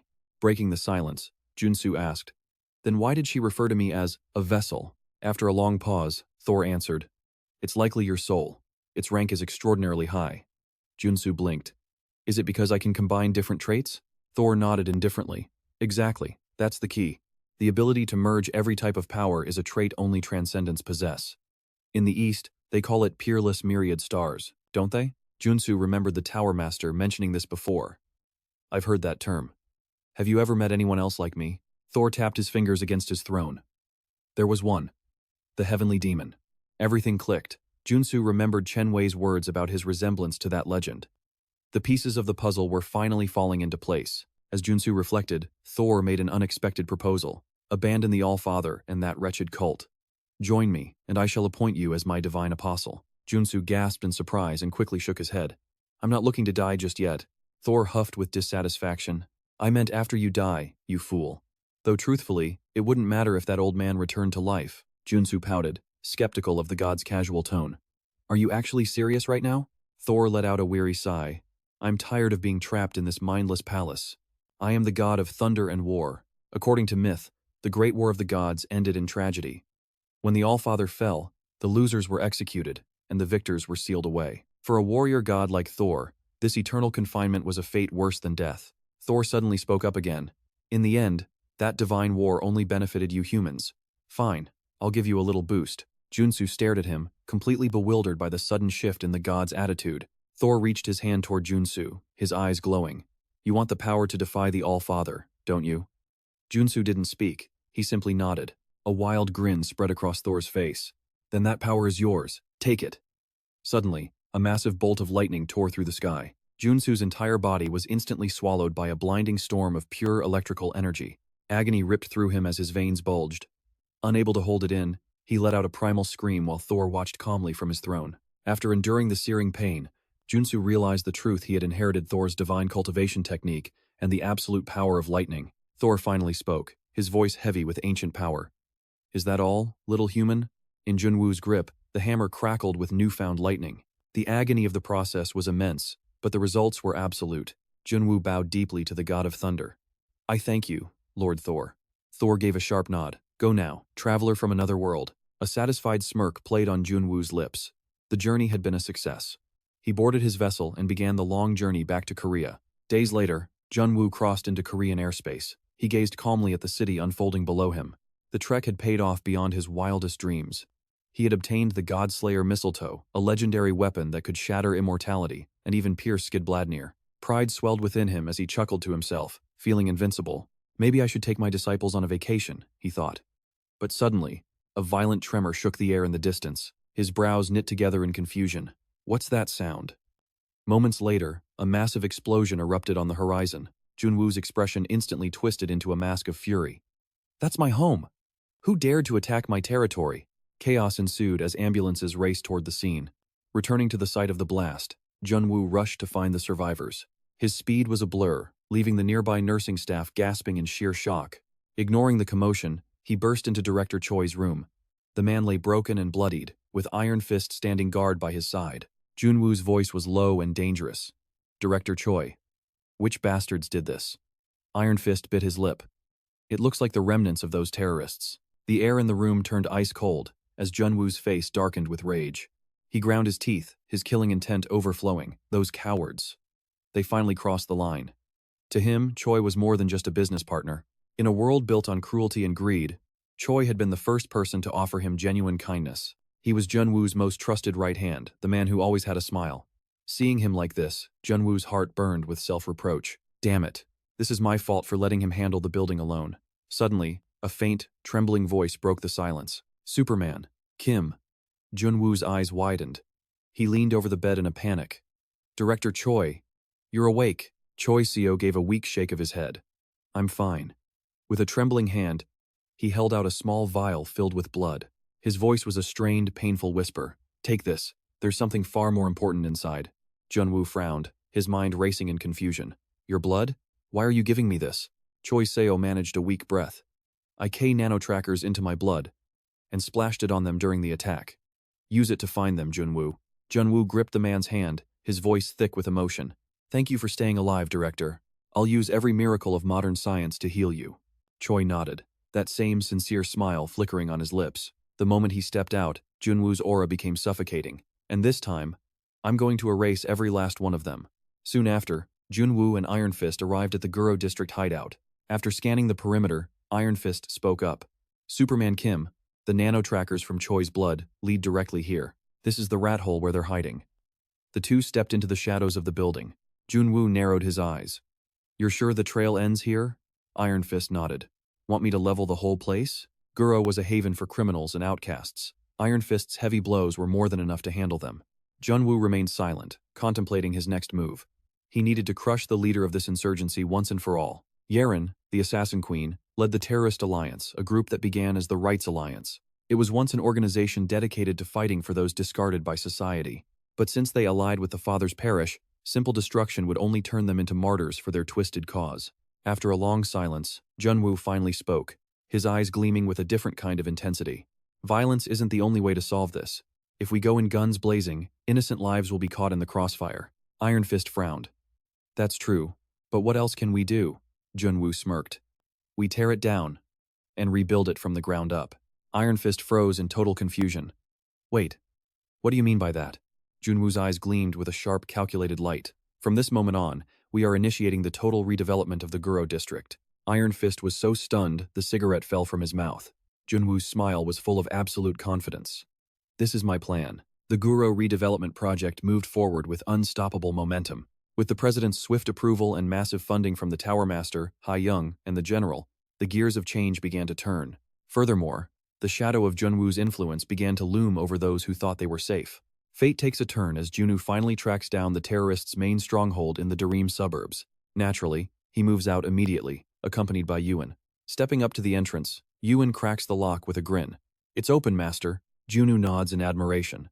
As expected of the top security firm, Yuan isn't just a guardian. He's a master at dismantling defenses. The praise makes Yuan flush with embarrassment. He lowers his voice, his expression turning serious. Master, isn't this too reckless? You're facing the notorious assassin queen. A faint smile plays on Junsu's lips as he replies coolly. It's dangerous, no doubt. This is no walk in the park. That's exactly why I called for backup. He hasn't come alone. Familiar allies emerge from the shadows to join the fray. The lineup is formidable. Iron Fist, Mage Kim, and Priest Kim have reached rank 5. Junsu's disciples trail at rank 3 and 5, while Junsu and Yuan stand at the peak as rank 6 superhumans. They are truly gifted monsters among men. Their growth rate defies logic, far outstripping ordinary players. Even Junsu is stunned to see Yuan has already caught up to his level. Satisfied, he beams at his team. With this much power, we can clear this place easily. There's nothing to fear. Soren's trio erupts with excitement. Master, just leave everything to us, they shout in unison. Yuan's gaze sharpens with resolve. I won't fall behind. I'll fight with the pride of a rank 6. With their preparations complete, Junsu throws the doors wide. The moment the seal breaks, a violent gale blasts against them. As the dust settles, an eerie spatial gate looms ahead. Staring into that abyssal darkness, the courage of Soren's team instantly evaporates. Master, are you sure about this? Soren stammers. Junsu just offers a confident wink. Have I ever led you astray? Let's move. It's time to take down the assassin queen. Meanwhile, deep within a shadowy dungeon, a sinister voice rasps. The vermin have finally crawled into their own graves. A blood-red blade glints in the dark. It's Yeren. With a twisted smirk, she whispers, since they're so eager to die, I'll personally pick out a beautiful burial plot for them. Moments later, across a sprawling, desolate plain, Junsu's party steps onto the terrain, but the alien landscape leaves them unsettled. Before them lie a massive magic circle and 3 bizarre battle sectors. Veteran players once feared this place as minigame hell. To strip the executioner queen of her buffs, 3 trials must be conquered. In the original game, these side-scrolling stages were a breeze, but in this reality, surviving them is a different beast entirely. However, Junsu came prepared for this exact scenario with his disciples in tow. He surveys the group with a sharp gaze. We're splitting into 3 squads. Team 1, Yuan, Iron Fist, Mage Kim, and Priest Kim. Team 2, Soren, Janet, and Kali. Soren blinks in confusion. Wait, what about the rest? As for the final team, Junsu smirks with absolute confidence. I'll handle it alone. As a former top-ranked pro, this solo run is just another day at the office. The first trial begins for Yuan's squad, a gauntlet where they must shatter falling monoliths to reach the goal. It's a daunting task, but Mage Kim's mana-sensing abilities change everything. He pinpoints the targets with surgical precision. Seizing the opening, Iron Fist obliterates the obstacles with his devastating strikes. The trial is going smoothly, yet a seed of doubt sprouts in Yuan's mind, his expression darkening with inner conflict. Soren's team faces the second trial, navigating a treacherous path of cloud steps high in the sky. Success depends on identifying the pattern. Luckily, with the hardcore gamer Kali leading the way, they breeze through the stage. Finally, it's Junsu's turn. He gives a final warning. Don't worry about me. If you finish first, wait at the gate. Do not enter without me. Good luck then. Moments later, Priest Kim stands before the massive gate, a satisfied smile on his face. Looks like we're the first to arrive. Iron Fist claps Mage Kim on the shoulder, all thanks to this kid's incredible pathfinding. Mage Kim blushes, stammering. I'm just glad I could be of use to the team. While they celebrate, Ween remains silent, his face clouded with frustration. Just then, Soren's group emerges from their trial, cheering loudly. Elated by their victory, Soren pulls Kali into a hug. Our Kali is a total genius. The girls share a joyful moment, their laughter filling the air. Yet once again, Yuan stands apart, a lone figure in the crowd. He had desperate plans to show Junsu how much he'd grown. So why is he just standing here? He can't let it end like this. As the only rank 6 warrior present, Yuan feels it's his destiny to confront the executioner queen head-on. Driven by a reckless urge, Yuan marches toward the forbidden gate. Soren catches the movement out of the corner of her eye. Yuan's hand reaches for the handle. Wait, what are you doing? Soren screams in terror. Priest Kim's voice cracks as he tries to intervene. Stop, Master Junsu isn't here yet. But the warning comes too late. The heavy doors groan as they are thrown wide open. Ujin smirks with reckless confidence. Don't worry, everyone. I'm rank 6, I can handle whatever comes our way. Ignoring Junwoo's warning, they charge recklessly into Yeren's lair. The moment they cross the threshold, a wave of crushing mana hits them, sending a violent shiver down Ujin's spine. Their breath hitches as the atmosphere grows heavy. Where is this overwhelming pressure coming from? Ujin finds himself paralyzed, his muscles refusing to move. Out of the shadows, the executioner queen, Yeren, emerges, slowly prowling toward the trembling Ujin. Seeing the disaster unfold, Seolrin screams in frustration. "You idiot! Master told us to wait." In a flash, Seolrin's trio lunges forward to intervene. Ujin watches in pure shock. How are they still able to move? How are they resisting such a high-level curse? Yeren doesn't even flinch, calmly parrying the coordinated assault of Seolrin's team. She lets out a mocking laugh. "You have a death wish? Fine, I'll grant it." With a swift flick of her wrist, Yeren unleashes a storm of sword light. The sheer force sends all three of Seolrin's group flying backward. Still struggling against the paralyzing curse, Ujin grits his teeth. He realizes too late this monster was never someone they could defeat. Yeren closes the distance, standing over the fallen Seolrin. Sensing the lethal danger, Ujin screams desperately, "Run! Seolrin! Get out of there!" Yeren's lips curl into a cruel sneer. "Goodbye, brat." But just as her blade begins its descent, a blur of motion intercepts the strike. Yeren's eyes narrow instantly, her composure shattering into a mask of pure irritation. Standing there is Junwoo, blocking her lethal blade with a single gauntlet. He raises an eyebrow provocatively. "Hey, executioner queen. Long time no see. It's been about a month, hasn't it?" The sight of him sends Yeren's blood boiling, her face twisting with pure hatred. She lets out a cold, sharp laugh. "You actually dared to find me here? Good. I'll stop holding back and slaughter you all right now." She begins her lethal dance, her blade carving through the air. Sword light flickers like lightning, and Ujin watches in horror, fearing even Junwoo can't survive this. But before he can even shout a warning, the impossible happens. Junwoo isn't just surviving, he's matching her blow for blow. With a powerful burst of strength, he actually forces Yeren back several meters. Driven to the edge of sanity, Yeren loses all control. She screams like a banshee as she lunges again. "I will kill you. I'll tear you apart." Junwoo remains ice cold. He calmly sheathes his sword and offers a chilling smirk. "You've got it backwards. Today, you're the one who dies."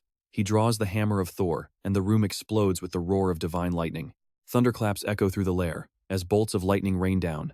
Yet Yeren's silhouette continues to charge through the sparks. She snorts in derision. "You think this trash can stop me? You can strike me 1,000 times and it'll still be useless." Junwoo knows her secret all too well. During the Soul Catastrophe, he tasted the despair of her absolute invulnerability passive skill. Back then, he couldn't even scratch her. But now, the tables have turned. Junwoo is finally fighting her on equal ground. This realization eats at Yeren. She can't comprehend how this human could have leveled up so drastically in such a short time. Refusing to admit defeat, Yeren flickers out of sight. In the blink of an eye, she reappears directly behind Junwoo's back. She swings her blade with murderous intent. Unfortunately for her, Junwoo is one step ahead, conjuring a reinforced shield just in time. The shield shatters under Yeren's ferocious sword light, and she lunges forward, closing the distance to Junwoo's throat. "It's over, master of the Black Tiger Sword," she hisses. Suddenly, her body is pierced by a strange, glowing branch. It's the Godslayer weapon, Misteltane. The holy radiance emanating from the branch completely nullifies Yeren's invincibility. Junwoo's lips quirk into a triumphant grin. Checkmate. Yeren freezes, staring at the blinding light of the branch in utter confusion. What? What is this? As she stares down at the branch impaling her, Junwoo slowly draws the blade at his hip. The Misteltine Godslayer, the ultimate counter that erases the undefeated status. Everything up until now was a calculated act. In a flash of steel, he severs Yeren's arm, sending it spinning into the air as she gasps in shock. Before she can even process the pain, Junwoo unleashes the full weight of his power. Massive flames erupt from his palm, incinerating everything in their path. Yeren is engulfed in a roaring inferno, her screams of agony echoing through the chamber. This was his plan from the very beginning. Even as her skin chars and melts, Yeren's remaining hand tightly grips her sword, refusing to fall. "This is nothing," she bellows through the pain. "You're still just a pathetic rank 6 superhuman." With eyes full of murderous spite, she swings her blade one last time. "If I go down, I'm dragging you to hell with me." But Junwoo is faster. With a surgical strike, he shears off her other arm. Ujin and Seolrin watch in stunned silence as Junwoo towers over her. "Can you feel it now?" Under his cold gaze, Junwoo's blade becomes a blur, systematically dismantling Yeren's body with absolute precision. This is a total slaughter that transcends the ranks. Heavy pieces of flesh hit the floor until finally, Yeren's severed head rolls to a stop at Junwoo's feet. He looks down at her lifeless eyes, his face twisting into a mocking, satisfied smirk. "You truly deserve this, knowing you've reached your limit." She sneered with a cold smile. "It's over." At that moment, the Chapter 1 final boss fell. Beneath the gleaming edge of the raised blade, Yeren spoke her final words in a chilling tone. "I have no regrets." A cold, sharp sound echoed as crimson spray painted the surroundings. The legendary assassin queen had been utterly defeated. Amidst the crumbling ruins, a voice rang out in pure awe. I never imagined Master could take down such a high-level powerhouse. The rest of Junsu's party erupted in cheers at the same time. What an incredible achievement. That was legendary. Big brother, you're going down in history at this rate. Seeing them so joyful, Junsu finally felt a wave of relief. Everyone was safe. Suddenly, a small figure spoke from the distance. Gujin hung his head, filled with shame and unable to look Junsu in the eye. I'm so sorry, Master. I almost ruined your entire plan. Understanding his inner turmoil, Junsu nudged his shoulder. She's down, so hold your head high. He then reached into the debris for a weapon. He gripped Masamune, the demon sword of the assassin queen. Just holding it, he could feel its devastating attack power was off the charts. It wasn't just powerful. The blade possessed perfect accuracy and could inflict a lethal curse upon any opponent it struck. Even Soren couldn't help but gasp in admiration. That sword looks incredible, doesn't it? As expected of the assassin queen's personal weapon. To her complete shock, Junsu handed the blade to her. Take it. Soren stammered. What? Why aren't you using it, Master? Before she could finish, he cut her off with a quick explanation. I prefer straight swords.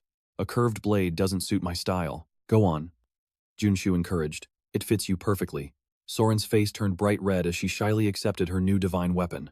Thank you, so much. Though he kept a calm face, Junsu was secretly thrilled with the outcome. The killing star paired with a demon sword? What a terrifyingly perfect combination. With the battle settled, Junsu approached the massive steel gate. Now, let's see what the queen was guarding so fiercely.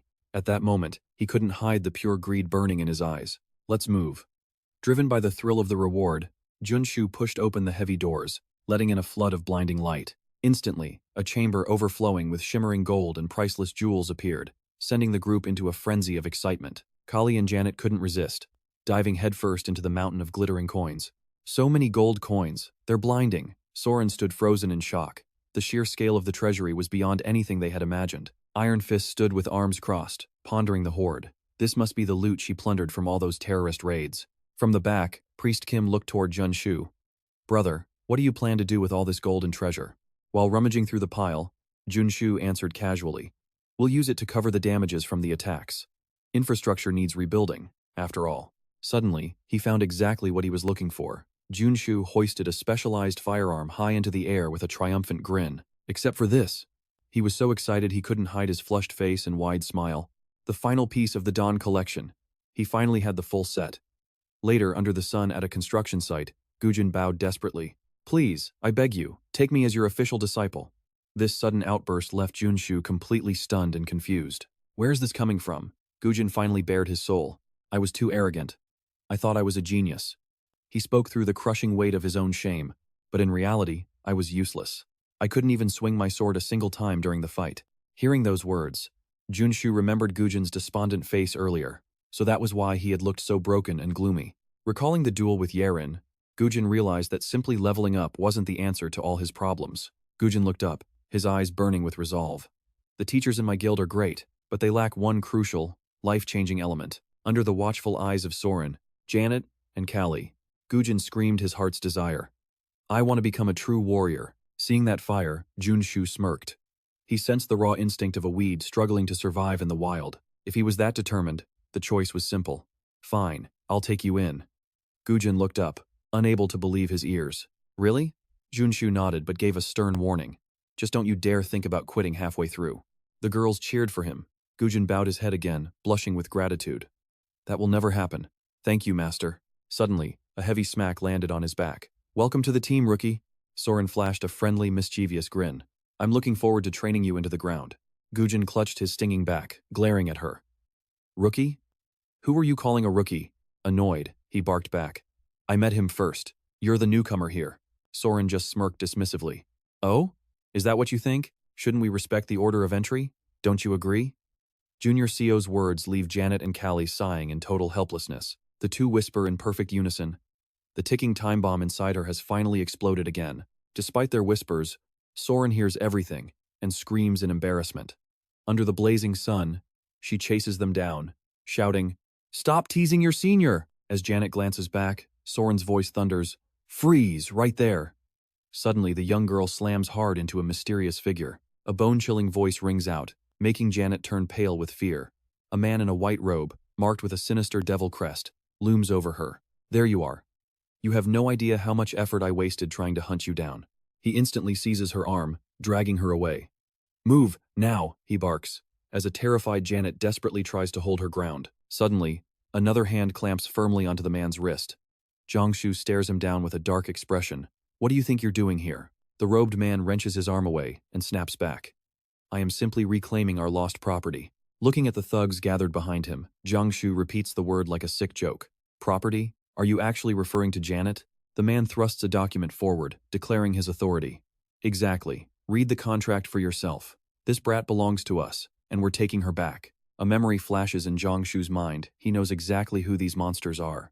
Visions of a blood-soaked day resurface, revealing the silhouettes of these predators. These are the monsters who murdered Janet's parents and sold her like a commodity. They are human traffickers who thrive on the misery of orphans. Standing before Junsu, they smile with arrogant pride, flashing their emblem. They are the mages of the Ilyang Magic Tower. Realizing the gravity of the situation, Junsu knows Janet's personal quest has begun. He steps forward, shielding the trembling girl behind him. She is my student. None of you are authorized to take her. But they stubbornly point at the document, refusing to back down. What did you say? This brat is ours. Look closely at the contract. In that instant, Jongju's hand grips his hilt. A single, lightning-fast strike shreds the paper in half. The man stands frozen in shock as his precious contract falls to ruins. Watching the fragments drift to the ground, Jongsu levels his blade at them. Does her right to live really depend on a piece of trash like this? If you want her so badly, I'll bring Janet to your doorstep myself. He stares them down with eyes as cold as ice, a silent promise of death. Because I'm coming along as well. Another blade resonates in Jongsu's mind. During this mission, Janet will finally inherit the legendary Sword of Nephilim. The massive Ilyang Magic Tower looms under the scorching sun. Suddenly, a thunderous explosion rocks the lab gates, shaking the entire foundation. Staring at the rows of giant experimental vats, Gujin gasps in horror. What? What kind of nightmare is this place? Jiangshu leads the way, his voice grim. The biological magic research sector. This is where the true, repulsive greed of humanity is laid bare. Janet remains haunted and silent as she gazes upon the atrocities before her. Suddenly, a voice pulls Jiangshu's attention back to his student. Clutching her chest, Janet trembles, her eyes filled with terror at the sight. Master, do you really think I can become strong enough to stop these horrific experiments? Even Soren feels a lump in her throat seeing the girl's pain. Jiangshu offers a firm spark of hope. You can, but only once you claim the Sword of Nephilim. Hearing those words, Janet finds her resolve and urges him forward. Then we must go, right now. But Jiangshu stops her with a chilling, cold gaze. There is one thing you must do first. Avenge your parents. His words hit Janet like a physical blow, making her freeze in her tracks. With eyes burning with newfound hatred, Janet makes her choice. I almost forgot the one thing I can never forgive. Let's go, Master. Documents scatter across the floor amidst screams of agony. An Ilyang mage trembles on the ground, begging for his life. Janet, I'm sorry. Please, spare me for your parents' sake. But his pathetic pleas only sharpen her cold, unforgiving gaze. Tower, Master of Ilyang, you actually dare to mention my parents? Every word she speaks drains the remaining color from his face. I'm done talking to you. Now, die. She gives him no chance for a final breath. With her own hands, she executes the man who started it all. Fresh blood splatters the floor as he gasps his final, painful breath. A heavy thud echoes through the room. Janet's entire body trembles with such intensity that her sword clatters to the ground. In that moment, her composure shatters, and she buries her face in her hands, sobbing uncontrollably. Soren rushes over, pulling the girl into a warm embrace. Are you okay? You did so well. Jiangsu approaches, offering a rare word of pride. You've worked hard, Janet. As he steps over the mountain of scattered documents on the floor, Jiangshu knows the truth. Janet's mission was never just about revenge. He picks up a dusty, blood-red file, realizing these biomagic experiments have already infected every corner of Seun. He frantically flips through the data until he finds the crown jewel of their research, the one successful biological subject. His eyes widen at the image of a black-winged entity. I found it. The hybrid, a fusion of human and angel, Nephilim, Ehastudie. Glancing at the name at the bottom of the image, he smirks with absolute confidence. To succeed, he first needs to uncover the beast's true name. Anak? Waiting for the girl to finally regain her composure, Junu speaks up. Janet, it's time to head down to the basement. Transformed into a colossal titan with a massive blade in hand, he explains the strategy to seize the legendary Nephilim sword. A gargantuan creature looms inside a stasis tank before the group. So this is a Nephilim? Someone gasps in awe. They were actually researching a monster like this? Without wasting a single second, Junsu draws his blade in one fluid motion. Great work, everyone. But you're no match for this thing. Fall back. Seeing him step forward alone, Jin asks, "Are you really taking him on by yourself? Isn't that far too dangerous?" Jin's words ring true, and Junsu feels the same overwhelming pressure as he stares the beast down. He isn't wrong, this is a boss that requires at least 4 rank 7 hunters to even stand a chance. However, Nephilim lack true intelligence. They rely on brute instinct and cannot use complex human tactics or trickery. Setting his doubts aside, he decides that if he sticks to the plan, victory is still within reach. Standing before the Titan, Junsu commands coldly, "Wake up." In the very next breath, he calls out the creature's true name. Anak snaps his glowing red eyes open at the sound of his name. A massive tremor erupts, causing the very ground beneath them to buckle and collapse. Even the containment tank shatters, unable to withstand his surging power. With a haunting howl from the abyss, he raises his blade and unleashes a tidal wave of energy. The sheer force is overwhelming, forcing Junsu to grit his teeth as he barely deploys his energy shield in time. A devastating sonic wave ripples through the air, triggering a fear effect that tanks his combat stats. But Junsu is already 2 steps ahead. Activating his airstrike skill, Junsu launches into the sky, narrowly evading the Nephilim's crushing blow. A confident smirk plays on his lips. "Too predictable," he whispers. Triggering his gear's special trait, he prepares his ultimate move. Like a flash of lightning, Junsu blurs behind the beast to deliver a devastating counterattack. He doesn't stop there. Seizing the opening, he spins around with lethal intent. He hurls Thor's hammer with pinpoint accuracy, piercing straight through the giant's right leg. The Nephilim lets out a blood-curdling scream of agony. The beast desperately stabs its sword into the ground to stay upright, momentarily catching Junsu off guard mid-air. Skidding across the floor to maintain a safe distance, he scoffs with a mocking grin. "Are you serious right now?" He watches in disbelief as the Nephilim's mangled leg begins to regenerate. "I crippled his leg. But it's already healing?" Seizing the moment, Junsu lunges forward once more. "Fine then.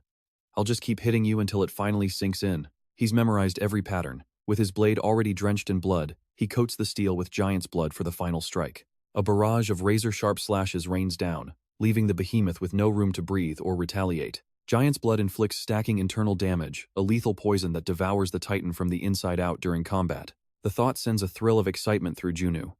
As the Nephilim stumbles under his assault, he realizes his damage output is now limitless. The beast's eyes burn with a hateful glint as it bellows a roar of pure, unadulterated rage. Despite holding the upper hand, Junsu warns himself to stay sharp. The Nephilim's sword remains a deadly wildcard. A dark, malevolent aura erupts as the Titan forces itself back up. Seeing the shadows swirl, Junsu quickly leaps back to evade the incoming blast. A wave of shadow energy crashes into him. He blocks with his sword, but the impact grazes his face, forcing a pained grunt from his throat. Witnessing the brutal exchange, Gujin's face turns deathly pale. "This is bad. Really bad." Soren, watching helplessly from the sidelines, shouts a warning. "Now is not the time to panic. Keep your head in the game." Just as she prepares to jump in, shouting that they'll help, Junsu raises a hand from a distance to stop her. "Stay back." With his blade gleaming, Junsu stands tall before the Nephilim. Now, for the main event, he activates his aura skill, becoming bathed in a blinding light. "I can't afford to miss this final strike," he mutters to himself, focusing his entire being. As the Nephilim unleashes another torrent of dark energy, Junsu leaps high into the air, analyzing the battlefield from above. Amidst the swirling darkness, he spots a faint white flower marking on the creature's wing. It's the sign, the moment of its final bloom. "Found you." Without a moment's hesitation, he dives like a meteor, driving his blade into the critical weak point. Dark energy erupts violently from the wound. The resulting backlash is immense, and Junsu struggles to maintain his grip against the surging power. Using his sword as an anchor, he watches as cracks spiderweb across the Nephilim's body. Sword chi is flooding its system, everything is going exactly as planned. He knows the window of opportunity has finally arrived. Junsu grips his blade with both hands. "Now, crawl back to hell." With one final devastating strike, he cleaves the Titan clean in half. Even in his final, gasping breath, he managed to mutter a confession. "I was wrong." Then, his severed body crashed to the earth, revealing Junsu's small but lethal form. The onlookers were frozen in shock at the brutal display they had just witnessed. His fallen blade lay shattered on the ground, oozing a sinister, dark aura from its growing cracks. Mana leaked uncontrollably from Nephilim's broken steel. Without a second's hesitation, Junsu brought his hammer down, smashing the fracture wide open. A blinding light burst through the shards of the blade. Emerging from the wreckage was a new legend, the SSR Shadow Blade. Junsu gripped the hilt, a smirk playing on his lips. Finally, the shadow blade was his. Suddenly, a voice echoed from behind. What a spectacular duel! Jin and the others approached, their eyes filled with admiration for the boy. We learned so much today, Soren added, though her eyes remained glued to Junshu's wounds. But, are you sure you're not hurt? Ignoring the concern, he called Janet over and pressed the blade into her small hands. Give this a try, he commanded. Janet blinked in confusion. The sword? For me? Okay. As she gripped the steel, Junshu knew the truth. Only a survivor of the experiments like Janet could unlock this weapon's true potential. In an instant, a tidal wave of shadowy power surged toward her. This was the final step needed to complete the quest. Janet trembled as the dark energy coiled around her like a serpent. What is this? She gasped. Junshu remained calm. Don't fight it, just follow its lead. Taking a deep breath, she surrendered to the blade's will. Suddenly, it felt as if something ancient was possessing her entire being. Her eyes faded into a bottomless, pitch-black void, controlled entirely by the swirling dark miasma. Janet slowly turned the blade toward her own heart. I obey, she whispered. Soren and Gujin lunged forward to stop her. Their screams were cut short as Janet plunged the sword deep into her own chest. Master! Soren cried out in pure terror, but Junshu held up a hand, his expression ice-cold. Wait, he ordered. The real show is just beginning. Vortices of raw mana erupted around Janet as he spoke. System alerts flashed. Innate chi was awakening, burning with terrifying intensity. The shadows spiraled violently. The black blade reacted to Janet's innate chi, vibrating with dark resonance. Soren and Gujin stood jaw-dropped, unable to comprehend the sheer power unfolding before them. Junshu watched with a satisfied smile. The magical storm intensified, finally manifesting one of the world's most elite weapons. Then, the energy reached its breaking point and exploded.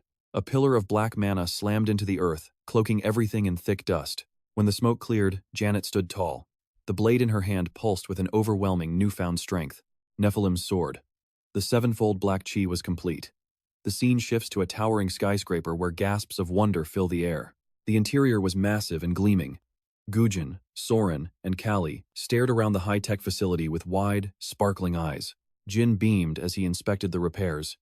Everything's fixed, and the equipment is top tier. Even a state-of-the-art training hall, Kali added excitedly. This is the perfect place to level up. Watching their excitement, Junshu let out a satisfied sigh. He noticed Janet approaching him from behind, looking hesitant and shy. Master, she called out softly, scratching her head in embarrassment. Regarding Nephilim's sword, I don't know how to pass its power to you. Junshu offered her a reassuring smile. It's natural. That blade only responds to innate chi like yours. Janet's eyes widened. Only mine?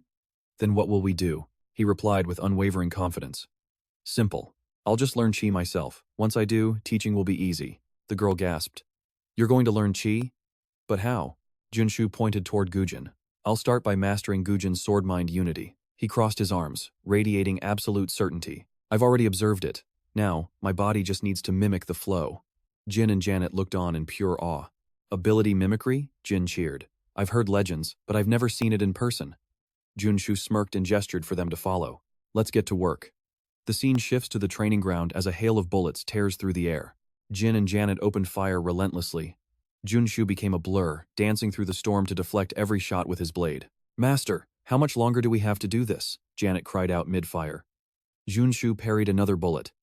Almost there, keep going. Soren screamed in panic. You're going to get killed, but Junshu refused to stop, pushing his body to the absolute limit. Lead tore through his skin, blood spraying across the floor. He gritted his teeth, absorbing the impact of every concussive strike. Bullets grazed his legs, shredding his clothes and staining the fabric a deep, visceral red. Yet, he didn't take a single step back. He swung his blade again and again, intercepting the never-ending barrage. Even as death's cold touch gnawed at his senses, Junshu's gaze remained sharp. He would master the chi through this trial of blood. He whirled around, his blade a blur of silver. The bullets shattered instantly, split perfectly in two. Gujin and Janet stood frozen, their jaws dropping in sheer disbelief. A powerful aura surged around him. The system flashed a notification. The legendary sword and body as one trait had been achieved. Vibrant energy radiated from his entire being. Junshu wiped a stray bloodstain from his lip, his face lit by a predatory, confident smirk. This isn't over yet. He glanced at the system window with a hidden thrill. Finally, the last piece of the puzzle had fallen into place. At long last, he had secured the absolute peak trait of the warrior class, both in name and in power. They gasped in unison as dark streaks etched themselves onto his blade. A chilling blue energy began to swirl violently around the steel. Sword aura! They screamed in excitement. Junsu gripped the hilt tightly, his smile radiating pure, unshakable confidence. The system confirmed his evolution. He had officially unlocked the high-grade trait, Master of the Sword. A transcended level 6 swordmaster had been born. Junsu smirked victoriously as the scene shifted back to the training grounds. Junsu turned to Janet with a serious gaze. Before we begin your formal training, the others must observe from a distance. He then posed a pivotal question. Janet, what exactly is aura? The girl lowered her head in deep thought before answering with absolute certainty. The light of the soul? Junsu placed his hands on his hips, repeating her words slowly. She nodded back with firm conviction. Yes. Unlike sword chi, it isn't just a simple manifestation of mana crystals, she explained. It uses mana as the vessel and the soul as the spirit, creating a secondary self, a true incarnation. Junsu stroked his chin, pondering. Like an avatar then? Janet grinned, spreading her arms wide as she delved deeper into the explanation. Exactly. Even among high-ranking superhumans, only warriors can harness aura. Junsu felt a wave of pride at her sharp intellect. Impressive insight, he praised. But if it's just energy taking shape, wouldn't calling it sword aura be enough? Why the distinction? Janet faltered, her voice trailing off. Well, that's... She turned away, staring at her own palms as the realization hit her. Master was right. Junsu folded his arms, smiling warmly. Aura isn't just condensed power, he explained softly. It's the very path that leads a warrior toward true transcendence. He recalled his desperate battle against the Nephilim as a perfect example of this truth. Transcending visible limits to achieve a physical manifestation requires a fundamental shift in one's very essence and material properties. Janet's eyes lit up. So aura at that level means the soul has evolved. To strengthen the soul, one must master aura. The truth dawned on her. They were refining their spirits because they sought to ascend to the realm of gods. Janet clapped her hands excitedly. The Nephilim, as descendants of angels, were born with this instinct. For them, using aura is as natural as breathing. Junsu froze, the words echoing in his mind. As natural as breathing? He murmured to himself. He began to meticulously analyze every skill within his system, seeking a deeper, more instinctive connection. Others use sword aura as an active skill. But should this be treated as a passive one instead? Master, take your sword and close your eyes, she requested calmly. Janet gently placed the hilt into Junsu's steady hand. Don't force the aura, just breathe. He closed his eyes instantly, focusing every fiber of his being on his rhythmic breathing. Slowly. Relax, she guided. Violent currents of energy began to dance and spiral around his motionless body. His body felt weightless, as if drifting in a void. He finally understood the secret of the breath. Junsu opened his eyes. Before him stood an endless staircase, stretching toward a blinding, celestial light in the far distance. This was the realm of the Nephilim, those who hungered for godhood. To master this, he had to understand their deepest desires. He looked up. Stars paved the way to a dark constellation, the true light of the soul. Suddenly, streams of ancient magic surged forward, plunging directly into his body in a relentless, blinding sequence. This was a truth that transcended mere language. Junsu felt a searing heat and a surge of euphoric joy throughout his soul. The sheer force sent him reeling. But in that moment of impact, he finally felt the power's true completion. His fingers began to slip, but he instantly tightened his grip, clenching the hilt with renewed ferocity. With a decisive roar, Junsu swung his blade high. A torrent of raw magical power erupted, following the path of his steel. It was a moment of pure transcendence. Janet shielded her eyes, her knees buckling under the weight of his overwhelming pressure. She smirked, satisfied. He did it. The system announced. Trait acquired. Sword of the Nephilim. Junsu exhaled, basking in the triumph. Congratulations, Master. Janet cheered as the rest of the team rushed toward them. You actually pulled it off, Callie shouted. Junsu sheathed his blade and turned his gaze toward Janet. Thank you. You worked hard, Janet, he said softly. She scratched her head, blushing. It was all you, Master. A loud crash echoed as Choi Seo burst into the room, gasping for air. Warrior Kim, we have a massive crisis. The room froze as everyone spun around in shock. Junsu's voice remained calm as he asked, Director Choi, what is it? He frantically revealed that Chairman Sung of the Jumo Group was in critical condition. Chairman Sung On! The boy cried out, his eyes widening in horror. How could a rank 7 superhuman fall like this? Choi Seo replied grimly. It's poison. Even Alicia was useless, and his condition is deteriorating fast. Junsu stood paralyzed as his mind began to race. Even the legendary Alicia was useless? A dark suspicion took hold. Only blood poison could cause this. He furrowed his brow, remembering it was only ever used once in the game. Elsewhere, Shi Yi lay trembling on the bed. Dark, jagged veins were crawling across her neck and arms like a deadly curse. Shi gasped in agony, her face contorted in pain. These were the terrifying omens of a zombie outbreak. Shi Hongdu performed chest compressions with desperate force. Her heart stopped. Start CPR now. The secretary behind him shrieked in total panic. What's going on? If anything happens to the chairperson, we're all dead. Do you understand? He gritted his teeth, refusing to stop his efforts. Damn it, she was fine just a moment ago. Suddenly, Junsu kicked the door open and roared. Stop right there! Shi Hongdu gasped at the sight of him. But warrior Kim Junsu simply stared at the patient with cold intensity.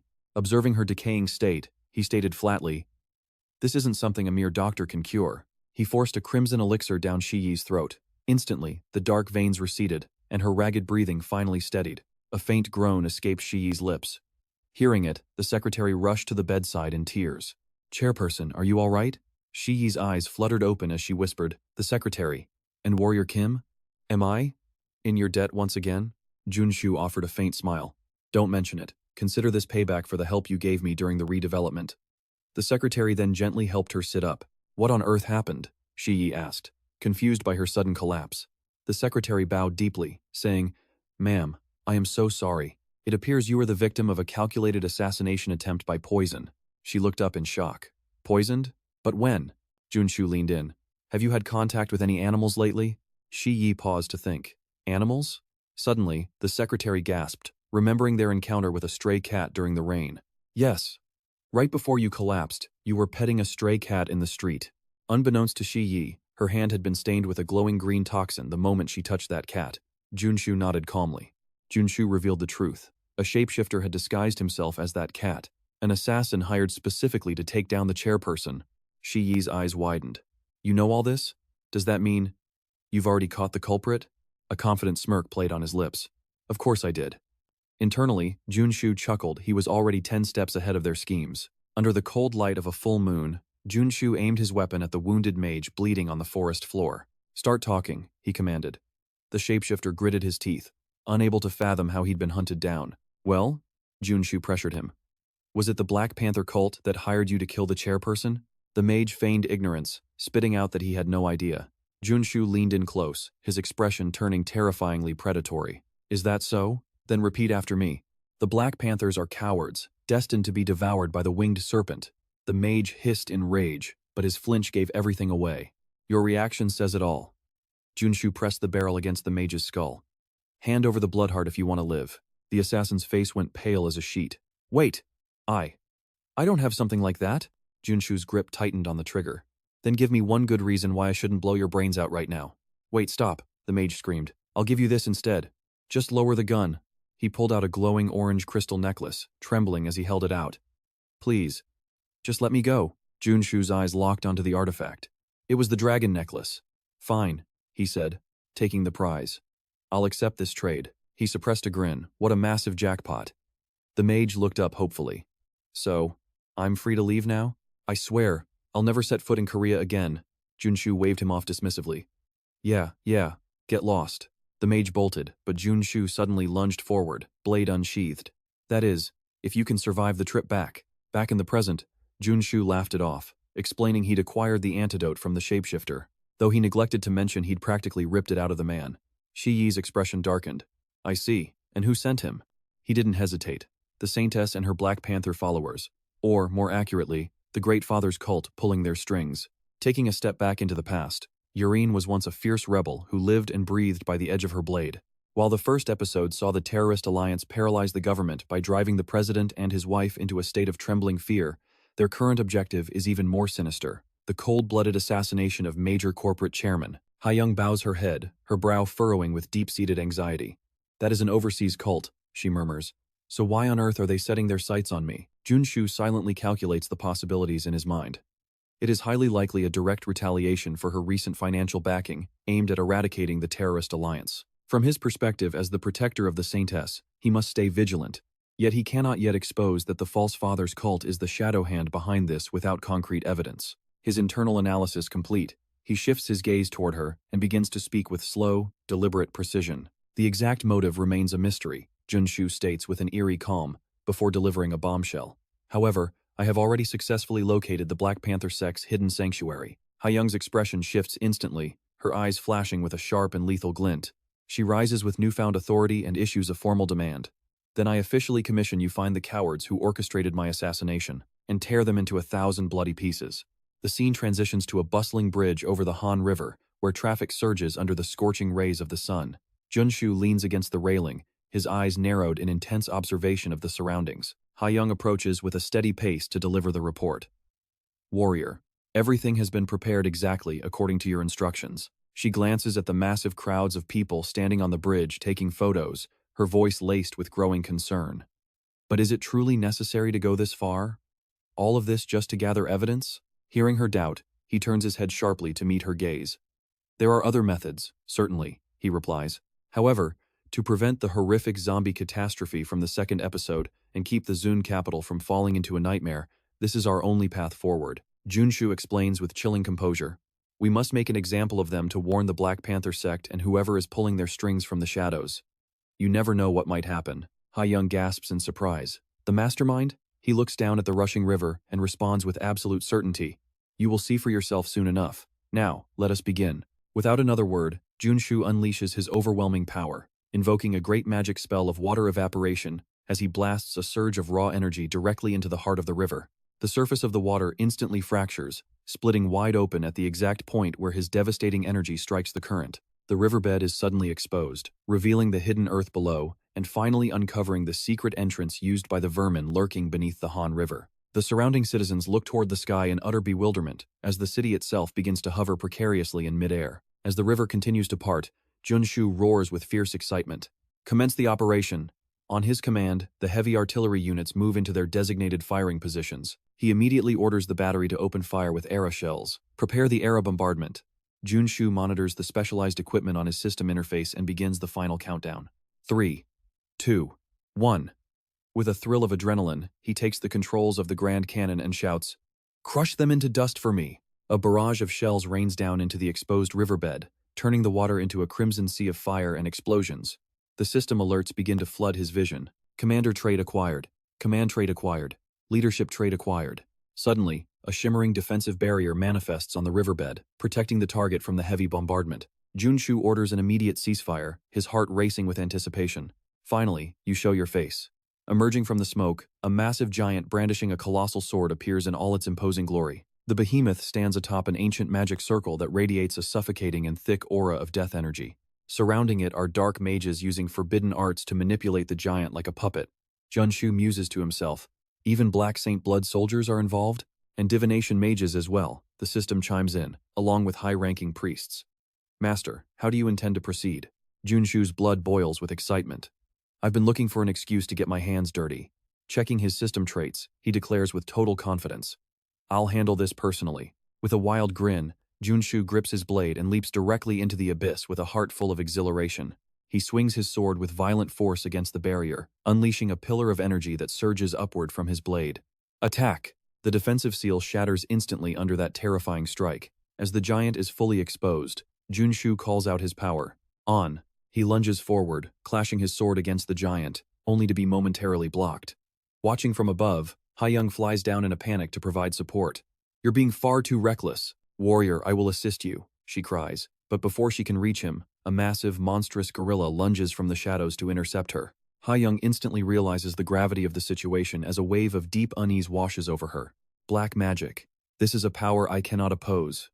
As a relentless tide of monsters swarms her, she is forced into a desperate struggle just to stay upright. Suddenly, An glances sideways to see Junsu blurring through the air like a streak of lightning, his blade cutting the monsters down in a single, fluid motion. Her eyes widen in disbelief as she stammers, That is. Even at a glance, Ha-young recognizes the unmistakable, divine glow of an aura blade. Once the slaughter is over, she approaches him, breathless. A sword saint at only level 6? I came to help, but it seems I'm the one who needed saving. Junsu wipes his blade clean. All right, the cleanup is done. Let's move in.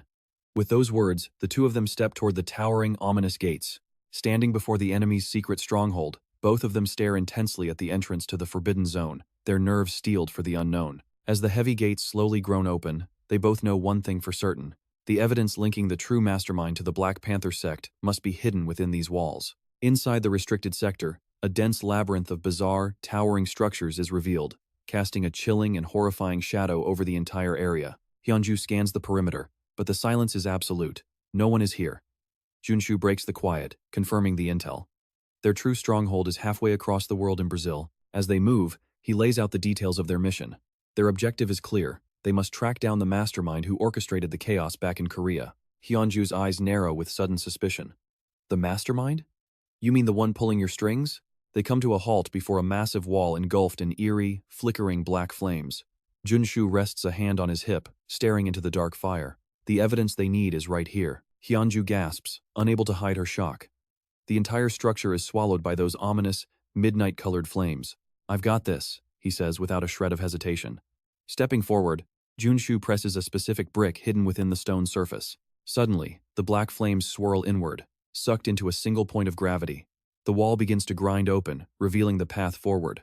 Hyunju watches, her eyes shimmering with a mix of awe and curiosity. As the dust settles, towering steel lockers loom before them. Who would have thought such a vault existed deep within this sealed territory? They slide open a random drawer and freeze, their breath catching in their throats for a long moment. It is a literal treasure hoard. Jewels, mana stones, and diamonds glitter under the light. This must be the blood money promised for Chairman Seong's assassination. They certainly didn't hold back on the pay, he mutters. While they split up to search, Junsu suddenly spots a stack of documents and calls out to her. Look at this. I think we finally found a lead on the mastermind. They stare at the pages, but the characters are abstract and jarring. It is written in a complex, high-level code. Hyunju slides her glasses on, meticulously analyzing the script. We need more time to crack this. We will have to bring in the specialists. Deep down, Junsu cannot help but curse his own helplessness. Damn it. The Fathers Association knows how to bury their tracks better than anyone. Leave this to our security team, she suggests. We will decode it faster than anyone else. Junsu sighs, having no other choice. Fine. I am counting on you. A part of him feels a pang of regret for letting the intel go. But at least he can be satisfied knowing the Jumo Group is now a powerful ally. Back at the towering office building, she thanks him once more for his help. Junsu sits back, his expression a mask of confusion and bewilderment. The Sword Saint? He points a finger at his own chest, repeating the title in disbelief. Me? A Sword Saint? Hyunju slides a phone toward him, her voice calm. You didn't know? The news about your exploits has already gone viral. The top trending search headline flashes in bold. The Black Tiger Swordsman. From now on, everyone is calling you the Sword Saint, she adds with a smile. Junsu scrolls through the flood of glowing comments praising his strength. His face turns bright red as he tries to process the sudden fame. These titles are a bit much, he mumbles. Hyunju pushes a luxury bag across the table. And this is a token of my gratitude. Junsu's eyes widen. A premium golf bag? I noticed you use one often, she explains, so I got you a high-end upgrade. He takes the bag, trying to stay humble. Oh, wow. You really didn't have to go this far. But as he thinks about the mountain of gold and jewels he just secured, his smile widens. Actually, I think I have been rewarded quite enough. Hyunju waves off his modesty with a confident gesture. It is only natural. After all, you saved my life, didn't you? He glows with inner joy, silently praising her generosity. As expected of Chairman Seong, she really is in a league of her own. Hyunju watches him happily inspect his gift. Regarding the documents from the Black Panther Guild and the intel from the Mew Guild, we will contact you the moment the decryption is complete.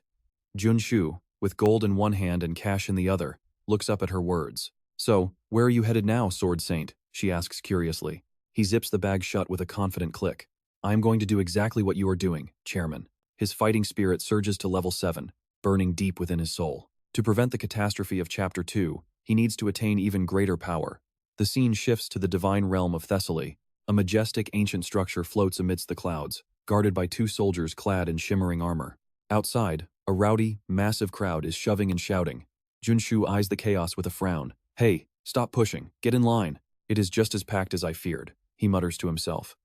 It makes sense the only path to Olympus is through Temple G, and gaining entry is notoriously difficult. He looks toward the arena.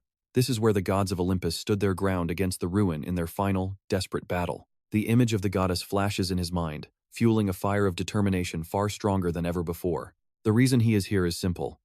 One of the ancient ones, the goddess of thorns, ancestor of gods and giants alike, has summoned him. Junsu begins weaving through the throngs of desperate people. But to step inside, he must first complete a trial. He strides toward the main gate with absolute confidence. Once he meets the deities, he must transcend into a spirit form to claim the privilege of immortality. The crowd parts instinctively as they spot his emblem. That badge. Is he a paladin? They whisper in shock. Why is a paladin on foot? Someone asks, puzzled. Shouldn't he be descending from the skies on a divine steed? Junsu scoffs internally at the suggestion. A divine horse looks far too harmless. If he is going to ride something, it has to be a dragon now. That would be cool. As Junsu approaches the primary entrance, the two sentries shift their gaze, their eyes locking onto him. A guard greets him with a respectful bow. Welcome, Holy Knight Kim Janbing. We've been expecting you. Allow us to be your guides. Junsu's eyes widen in surprise. You recognize me? The guard chuckles. In this realm, everyone knows the legendary guardian of Sigma. We shall escort you inside. This way, please. As he walks, the murmurs of an admiring crowd follow his every step. Is that truly the hero of Sigma? Whispered one spectator. I witnessed his power in Germany. Thank heavens he's here. Under a brilliant azure sky, the castle echoes with hushed awe. Junsu keeps a steady pace, following the guard into the heart of the fortress. His gaze wanders, taking in every intricate detail. Deep down, he can't help but feel a surge of genuine wonder. The architecture is breathtakingly grand. It possesses a regal aura far surpassing even the Great Palace of Stockholm. Glancing down at the shimmering badge pinned to his chest, a smirk plays on his lips. His pride is unmistakable. The perks of being an honorary paladin of the Thorn Order are truly unmatched, he muses. Near a central fountain, a mysterious figure stands waiting. You're right on time, Holy Knight. Draped in a pristine white cloak, she cuts through the pleasantries with a calm, piercing voice. The parchment you hold contains your destiny. It is your next trial. Silence follows. Junsu checks the scroll, a mandatory quest to meet the divine. Please, he whispers, just let it be something easy. As his fingers grip the paper, the cloaked figure's voice turns solemn, breaking the stillness. O seeker of the heavenly way, journey to the depths of Jogja Valley.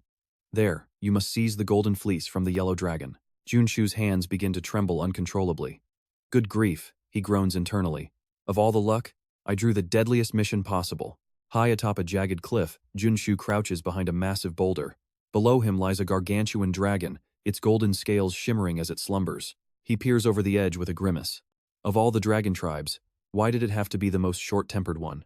He moves with feline grace, trying to keep his footsteps silent. This is overkill, he mutters, right before a dry branch snaps under his boot. The sound echoes like a gunshot. The yellow dragon's eyes snap open, burning with a terrifying predatory light as they lock onto him. A thunderous roar shakes the valley. An overwhelming aura explodes from the beast, nearly blowing Junsu off his feet. He clutches the pendant at his chest, jaw set in defiance. Instead of retreating, Junsu charges forward and bellows, Hey, let's talk this out. The yellow dragon freezes in confusion. A mere human. Speaking the language of dragons? Junsu smirks, patting his necklace. The dragon's crest allows me to use Draconic. Bringing this was the smartest move I've ever made. The beast narrows its eyes, suspicious. Strange creature, what could you possibly have to say? Junsu takes a deep breath, steadying his racing heart. I've conquered this beast in the game world before, he reminds himself. If it comes to a slaughter, I have the power to end this. He looks at the radiant fleece the dragon is resting on. But if I kill it now, the golden fleece will be ruined. I need to stay sharp. Junsu clears his throat. I've actually come to offer you some advice. The dragon's fury reignites instantly. Advice? From a lowly insect like you? He cuts the beast off, summoning his glowing attribute screen to reveal his true, overwhelming stats. Relax. Let's at least have a civilized conversation. The dragon recoils, stunned by the sheer pressure emanating from the human. This power, what are you? The dragon's impatience flares. Speak then, if you value your life. Junsu casually plops down on the ground, acting as if they were old friends. Tell me, O mighty one, how do you expect to become the Dragon Lord by rotting away in this hole? The dragon's eyes widen in sheer disbelief. What did you say?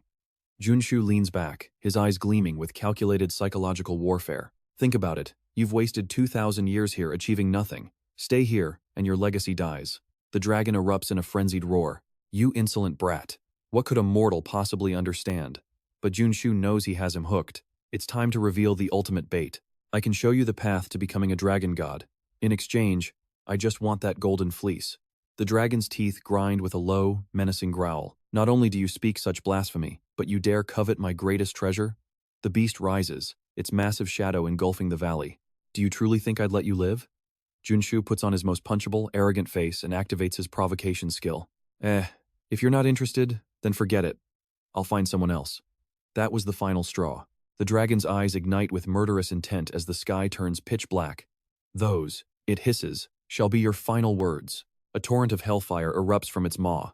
Junsu leaps into the air, activating his evasive skills. Perfect. Just keep your eyes on me, you big lizard. Psychological warfare is almost too easy. In the chaos, Junsu snatches a handful of the fleece and bolts for the exit. The dragon spins around, horrified. My fleece! Come back here. It lunges with a world-shattering explosion that rocks the entire mountain. Emerging from the smoke, the dragon pants heavily, its gaze filled with pure hatred. You miserable, lowly cockroach. Junsu skids to a halt, casually draping the shimmering golden fleece over his shoulders. The dragon's rage reaches a boiling point. How dare you touch my treasure? He shoots back a smug, irritating grin. Oh, this? What are you gonna do about it?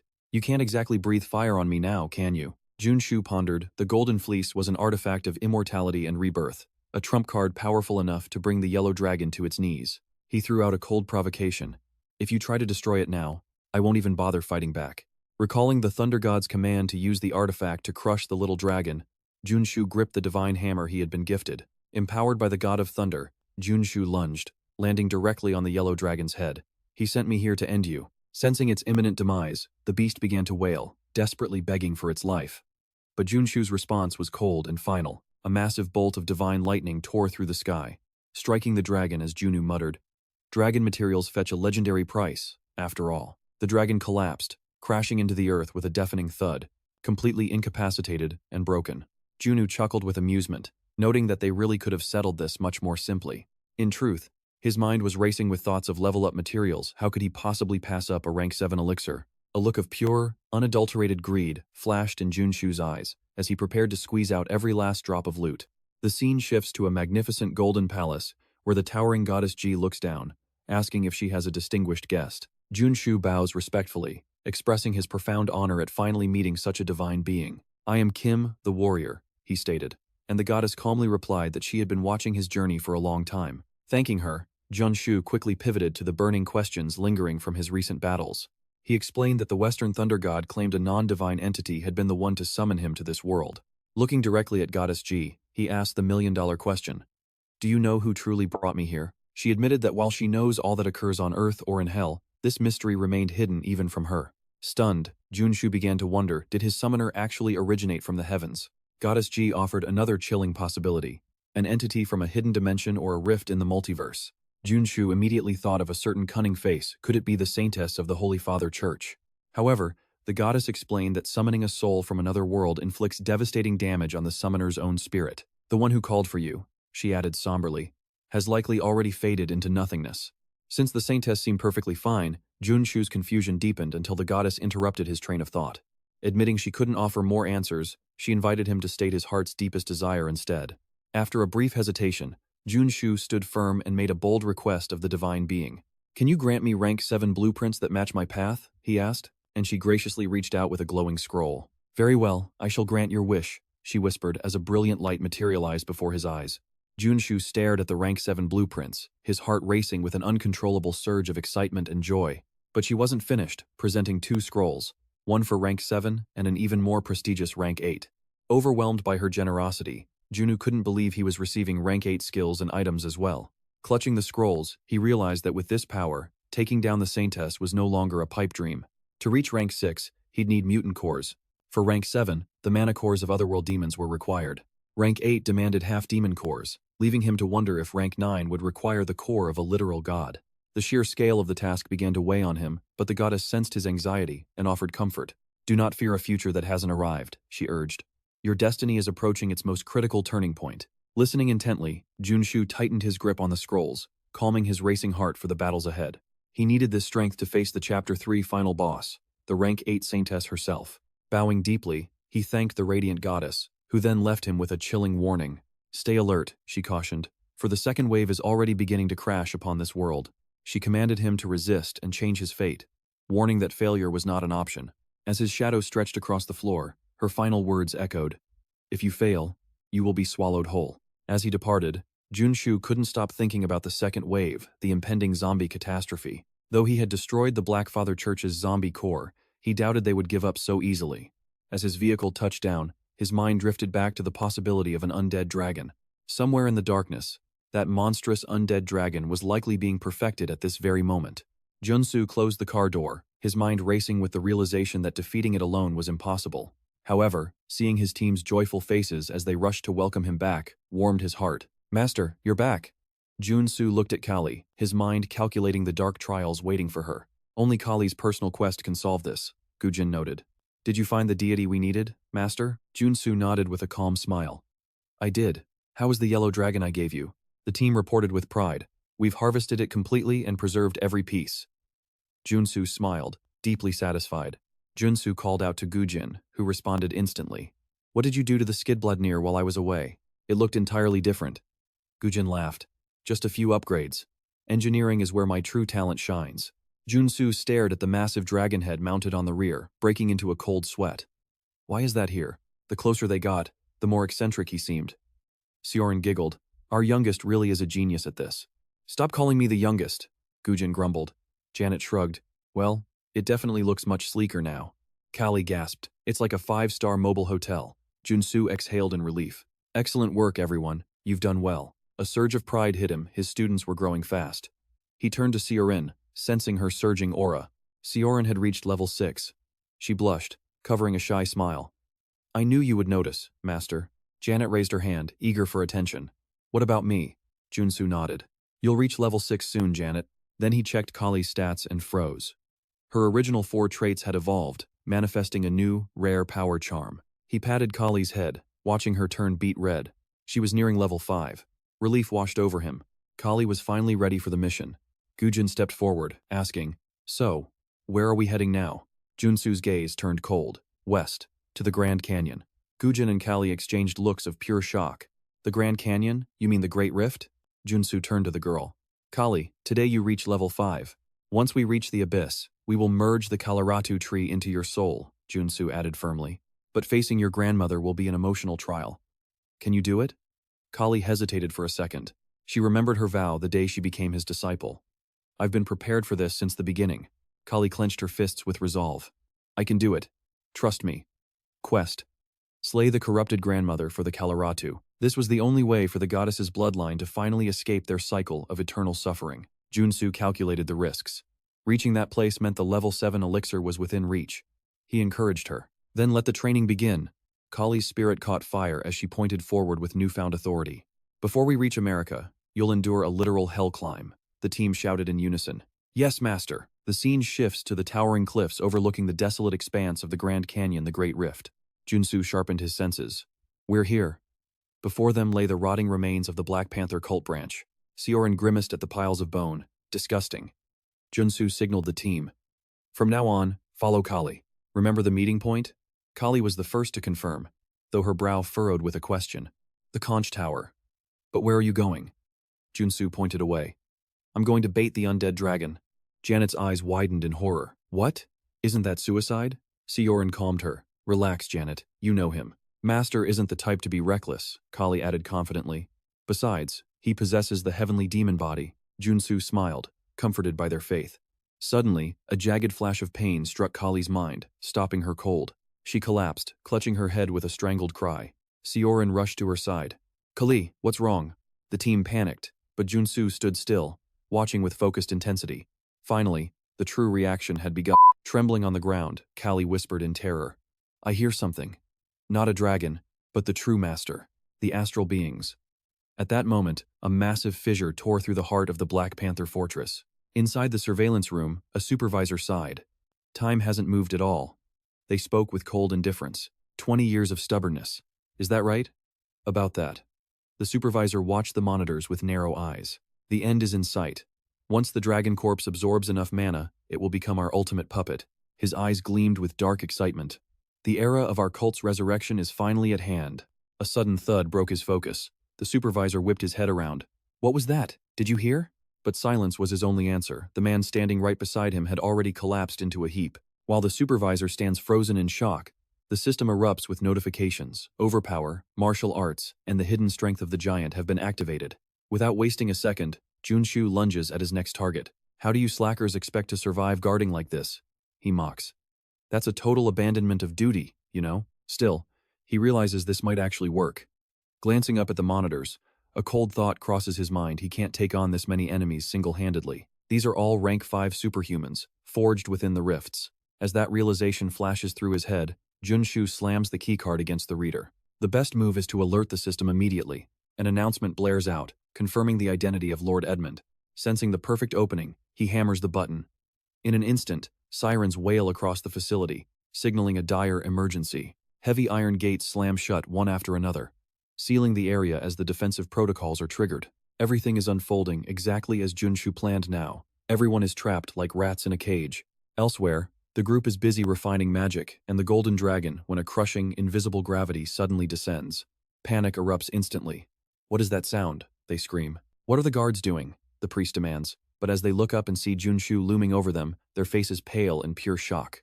An intruder. How did he get in here? Before they can even process it, a barrage of lethal strikes is launched directly at Junsu to end him. Junsu smirks and readies his stance. "All right, let's see what this new toy of mine can really do." His mind flashes back to when he was rummaging through the cabinets.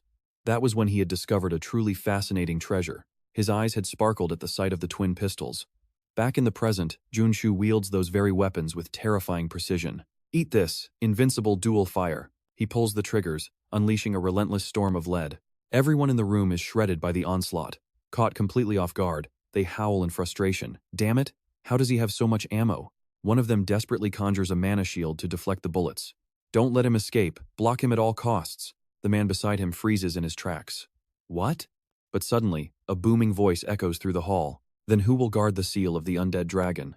As the voice fades, the entire scene descends into absolute chaos. Realizing the situation is spiraling out of control, the crowd screams and flees. At that exact moment, the golden dragon unleashes a roar that makes the very foundations tremble. Even Junsu, standing nearby, feels the overwhelming pressure of that monstrous cry. Meanwhile, his system interface flashes with alerts. Magic resistance, barrier defense, mana shield, and mana armor are all active. Junsu levels his weapons at the golden dragon, acknowledging its power. "I guess I shouldn't expect anything less from the final boss of this chapter." He fires, and the powerful rounds slam directly into the dragon's massive hide. Writhing in agony, the golden dragon's roars grow even more violent. Losing all restraint, the golden dragon exhales a massive torrent of flame. Junsu recoils, stunned by the sudden turn of events. Damn it! It hasn't even reached its perfect form, and it's already this powerful? The system chimes again. Airstrike, haste, and acceleration are triggered. Junsu spins around and sprints in the opposite direction. The red stone. Just a little further. Suddenly, Soren's voice rings out. "Master is here." A faint smile plays on Junsu's lips. Perfect. He seizes the moment and rushes toward them. As soon as he hits the ground, he asks, "Is this the spot, Callie?" "Yes," the girl replies. "I can hear the whispers. They say we're almost there." Just as she finishes, the golden dragon streaks through the air toward them. He quickly deploys his shield. "Damn it. Am I too late after all?" She turns her gaze toward the sun and whispers, "No." After a brief moment, Callie confirms with certainty. "We've made it." Suddenly, the voice of the star entity thunders. Who dares oppress the descendant of the Holy Star Monarch? The entity manifests high above the battlefield. The star entity sneers down at the beast. "You piece of rotting meat. It seems you've forgotten what it means to feel true terror." Enraged by the provocation, the golden dragon snaps. Both monsters lose all restraint and clash in a world-shaking confrontation. Watching the spectacle, Junsu can't help but grin. Perfect. Let them tear each other apart. Soren nods beside him. "If this keeps up, we'll be the ones holding all the cards. They'll eliminate one another, and victory will be ours." Junsu hesitates, knowing it won't be that simple. The children of the stars aren't that foolish. He suddenly hurls a heavy hammer toward the chaos. "My real plan starts now." The weapon grazes the star entity, igniting its divine fury. "You lowly insects! How dare you!" Before the star entity can react, the golden dragon seizes the opening and lunges forward. The dragon gains the upper hand, pinning the star entity down. Junsu's lips curl into a smirk from the outside. It looks like he's aiding the undead dragon. "But I'm only doing this to summon a specific person," he mutters. The star entity's eyes burn with pure rage. "Fine. Today, all of you shall serve as sacrifices for the Holy Star Monarch." Just as Junsu expected, it immediately summons the tentacle witch. "Rise, my child." Seeing the figure advance, Junsu readies himself. She is finally here. The tentacle witch crawls forward with a grotesque aura, and she is none other than Callie's grandmother. Bound by blood, the young girl instantly recognized her grandmother. Junsu lunged forward. The main act had begun, unfolding exactly as he calculated. Jun watched the blood god dance graceful blade work, concealing lethal fangs. He analyzed every movement. While complex and powerful, this technique paled in comparison to the Mars sword style. The system flashed the Mars sword's attributes. Suddenly, a deafening roar made him glance over. The sight confirmed his suspicions. The Star Child had seized the upper hand. Huanglong struggled desperately against the stellar being. Failing, it commanded the tentacle monstrosity. "Finish it, my child." Junsu watched as the order to execute the dragon came.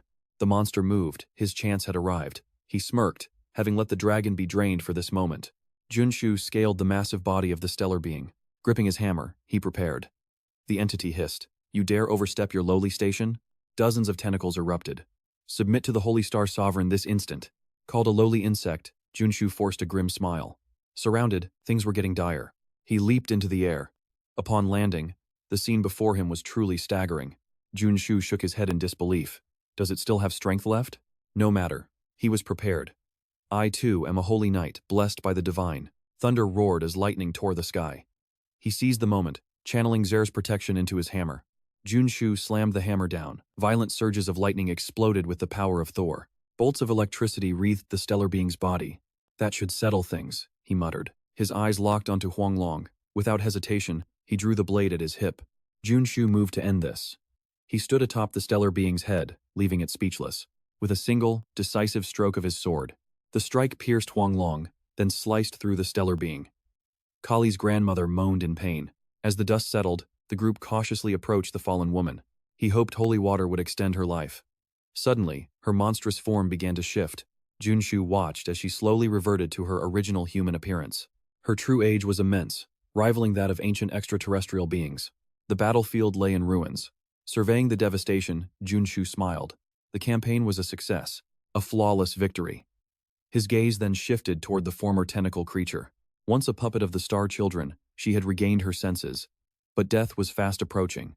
Another Kali bearing the very name of the goddess herself. The young girl rushed forward, crying out, "Grandmother!" She was overwhelmed with emotion. "Grandmother!" The woman blinked. "Kali, have you grown this much?" The girl gasped. "You recognize me?" "Of course," she replied. "How could I not know my own last descendant? The aliens tortured my mind whenever I thought of you." Kali's eyes welled up. "You were thinking of me?" The grandmother gazed tenderly. "We are the goddess's last scions. If I don't pass this to you, you'll perish." Kali's tears finally overflowed. After a moment, she asked, "And how is Ami?" The girl replied, "Father is well. I've worried for that boy. I miss my son so dearly," she whispered. "Grandmother, come to Seun to see him." The old woman smiled weakly. "Thank you, my dear." Looking at her fading hands, she sighed. "But my time has run out." Kali watched in horror. "Grandmother." Turning to Junsu, she asked, "Benefactor, may I make one final request?" "Speak," he replied. "Please cremate me and scatter my ashes upon the floating Chaos Island. Grant me a human's death, and you shall receive a worthy reward. I shall entrust Kalarachi to my granddaughter." Kali gripped her hand, refusing to let go. But no. Moments later, the tentacle monster produced a legendary treasure sword. "Kali, take this. If you don't, your grandmother's soul will wander this nightmare world forever." The young girl stared at the weapon floating in midair, instantly recognizing it as the SSR-grade Kalarachi. Kali reached out instinctively, and the moment she gripped the hilt, the blade merged with her soul. The monster smiled warmly. "Finally, I can rest." "Grandmother!" Kali screamed in despair. "Don't leave me!" Junsu rushed forward to support her failing strength. "You've done enough. Now the ritual must begin." Kali's hopeless cries echoed as the monster gave its final instructions. "Don't be sad, Kali. Our family's hearts are eternally linked." Suddenly, a massive rift tore through the island of chaos. Not far away, they discovered a sanctuary tied to the goddess Kali, the perfect site to accelerate mana growth. However, darkness lurks here. One wrong step or listening to those alien whispers could transform them into mutated monsters. Clinging to the funeral urn, the girl whispered, "I can still hear my grandmother's voice." Junsu suggested it might be the goddess Kali herself. A goddess? She wondered, as a divine explanation filled her mind. Indeed, both she and her grandmother were priestesses of Kali. Under the goddess's protection, her voice now reached her clearly. A dark shadow flickered in the girl's eyes. To her, that divine voice felt like a soothing, gentle caress.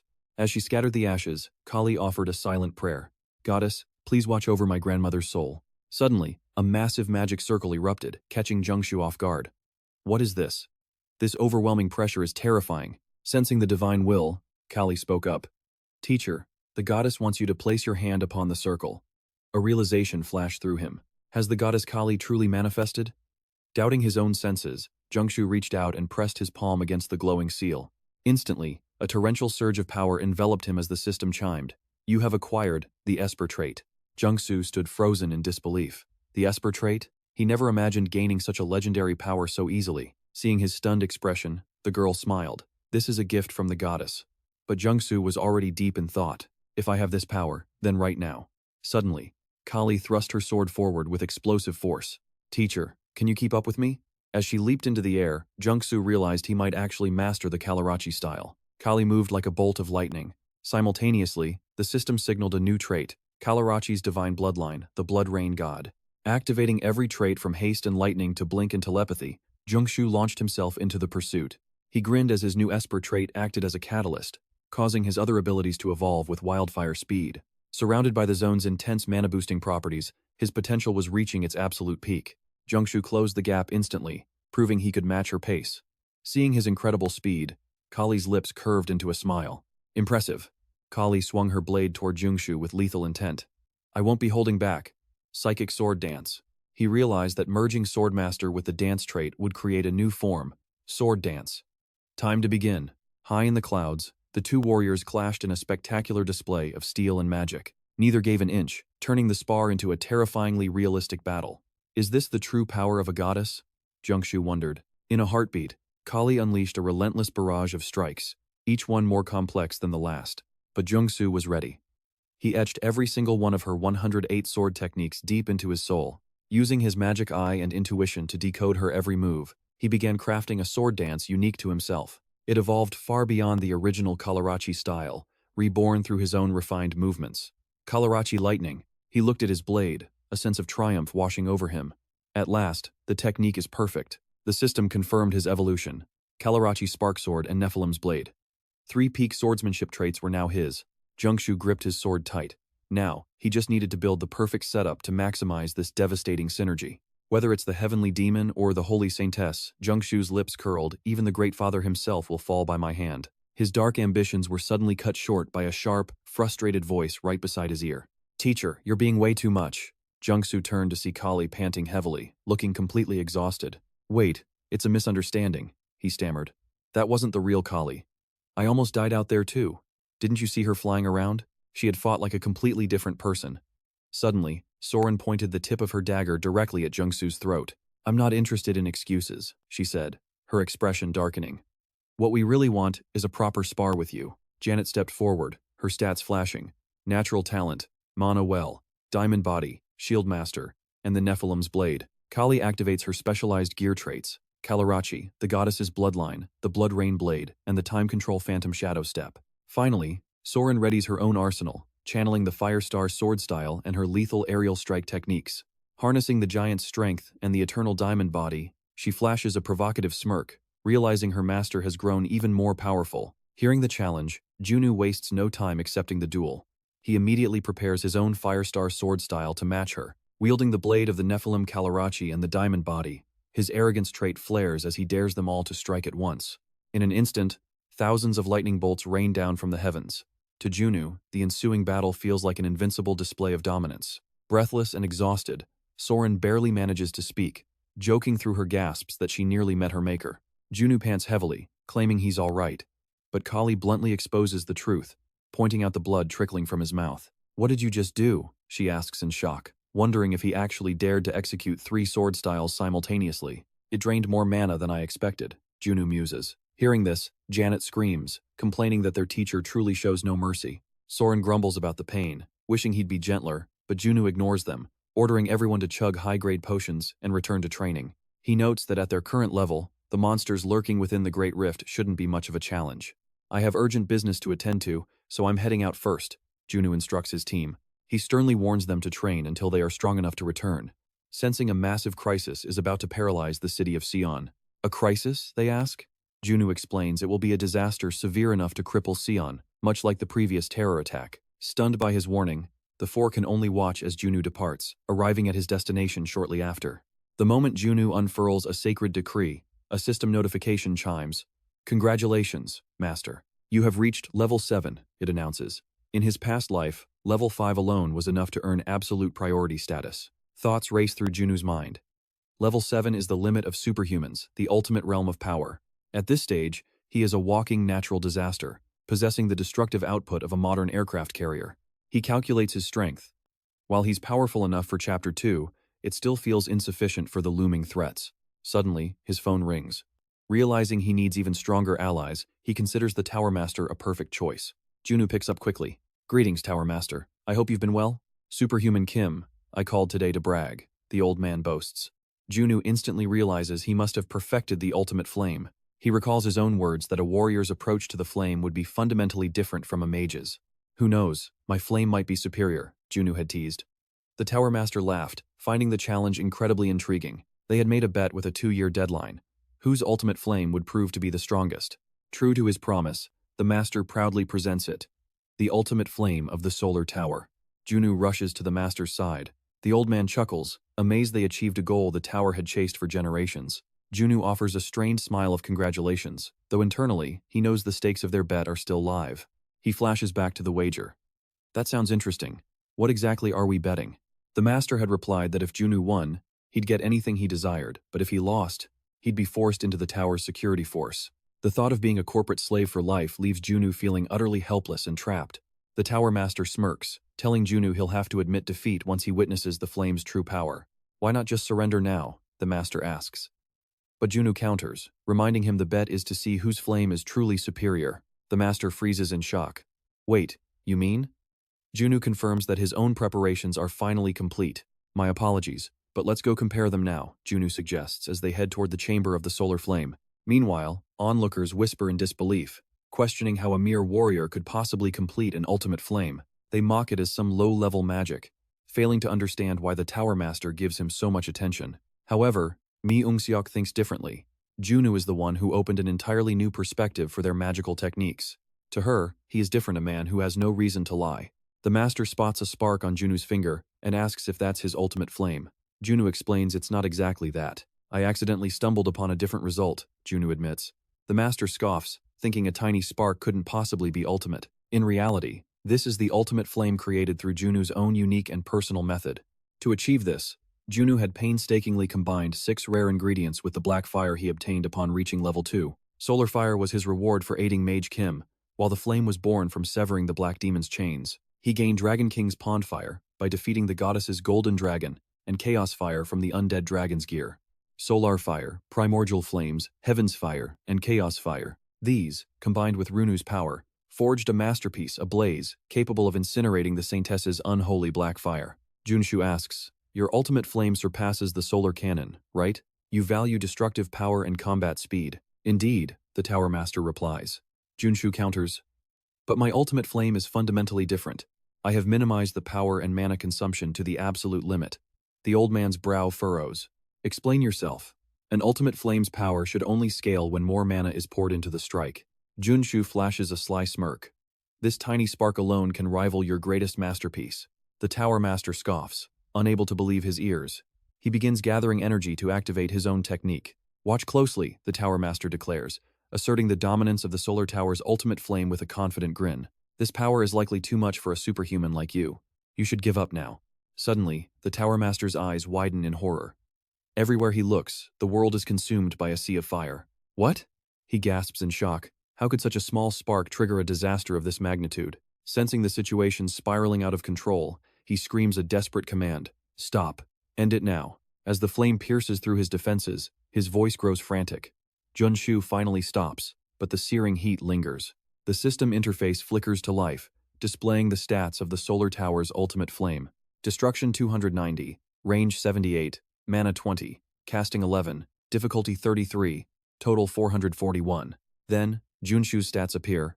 Destruction 300, range 100, mana 100, casting 100, difficulty 200, total 800. Junsu raises an eyebrow at the stunned Tower Master. "A direct hit. This is my ultimate flame." The onlookers are paralyzed with disbelief. "A total score of 800 points? It's mathematically impossible." "Incredible," the old man stammers. "How could you possibly create such a magnificent, world-defying flame?" Junsu feels a twinge of guilt. "I just copied it," he says casually. "I can teach you to perfect your tower's fire." The Tower Master's eyes light up with pure excitement. "Are you serious?" "Thank you, Superhuman Kim. You truly are a saint," Junsu smiles. "But first, fulfill your end of our wager." The old man instantly regains his composure. "Fine. Speak." What is it you desire? Junshu's smile turned sharp. I need allies to stand against the father. I want a blood alliance with the solar tower. Shortly after their pact is sealed, the heavens open up and a heavy rain begins to fall. Junshu heads back, his heart light. He now has two powerful allies gathered to crush the father. Everything is proceeding exactly as planned, but the eerie smoothness of it all gives him pause. A system chime rings out. You have received a restricted file from Song Hyunjong of the Kumo Group. Do you wish to open it? Junshu's eyes widen. President Song sent this personally? He hits open immediately. Has she finally unmasked the mastermind behind the Black Leopard Society? A folder labeled Black Leopard Top Secret appears. Junshu's mind races with 1,000 questions. Suddenly, a chilling line of text flashes on the screen. To the commander of the Jom Legion. Lightning tears through the sky. A violent omen of the chaos about to be unleashed. Why is the Eastern General's name here? Is the Eastern Army secretly funding the Society's dark magic research? Junshu falls into a deep silence. He knows the general this doesn't fit the man's character. He isn't the type to stoop so low. Suddenly, General Jom's thunderous voice booms. Who is there? Who dares commit such a shameless insult?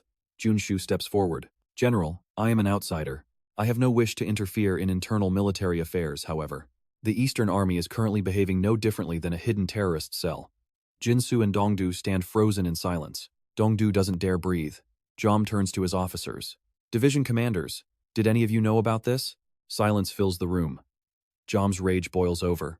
Why is no one answering me? Jom glares at each officer. Or was it one of you who orchestrated this? A female officer frantically pleads her innocence. We won't let such things happen again, Rongdu interjects suddenly. He bows his head in shame before his father, admitting, the fault is mine.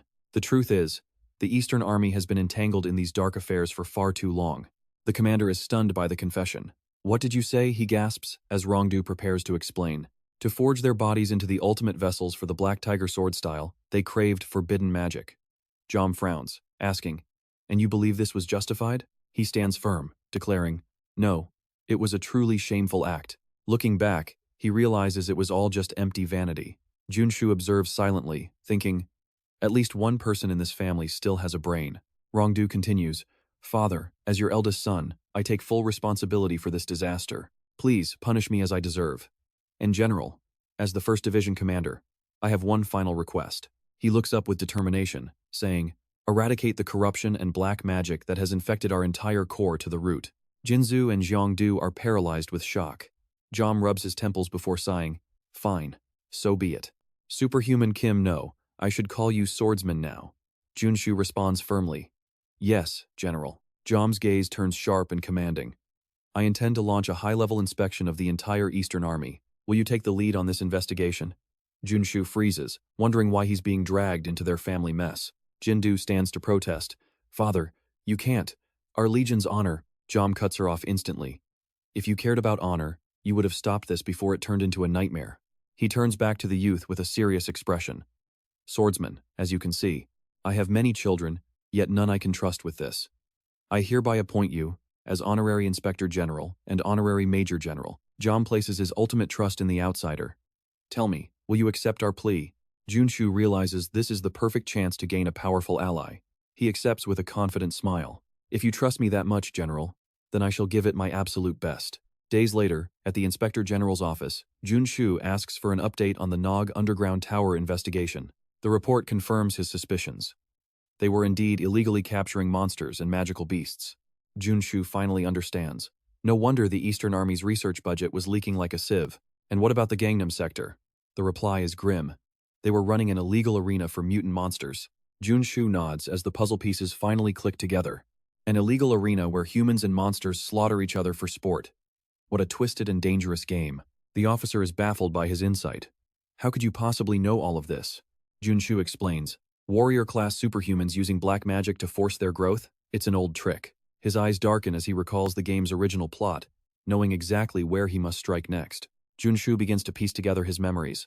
For days, he stayed awake, meticulously scanning every secret document and budget plan of the Eastern Army. Utilizing his gear's traits, intuition, night vision, and focus, he searched for the hidden truth.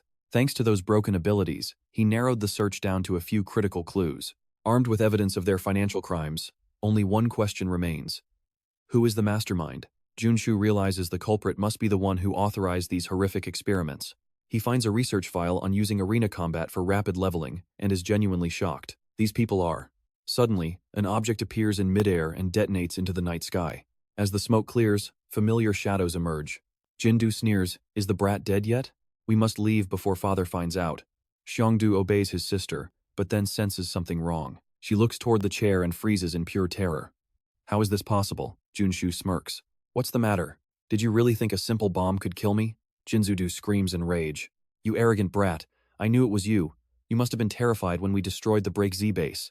She immediately barks an order. "3rd Division Commander, attack. End this quickly." He complies. Jindu's voice drops to a murderous whisper, "You should have just stayed silent."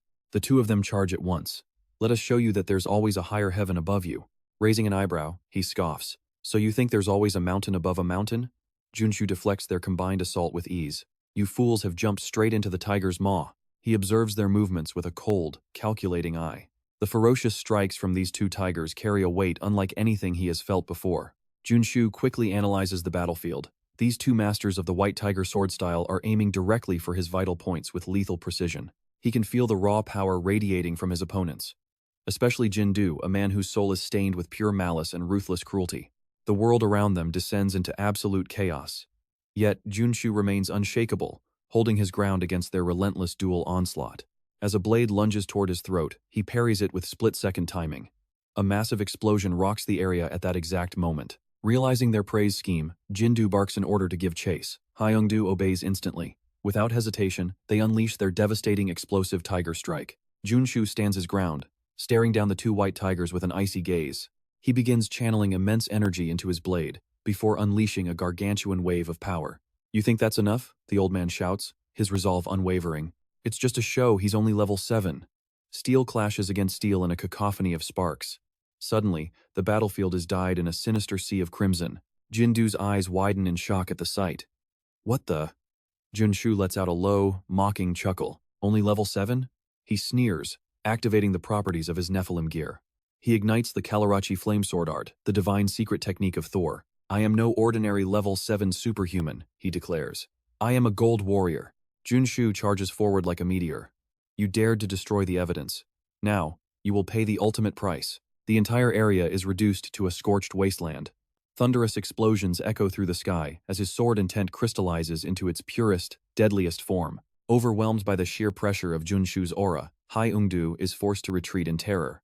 This is the soul of a transcendent being who has shattered all limits.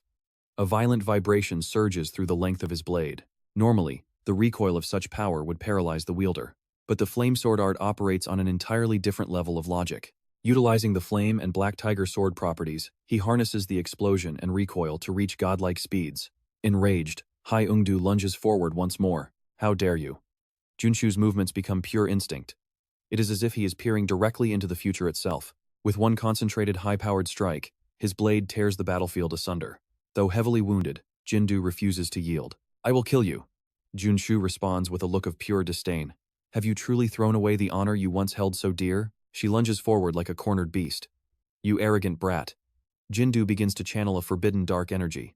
"Behold the true power I have obtained through the path of black magic." Looking at her wounds, Junshu's mind flashes back to the marks left on the monsters.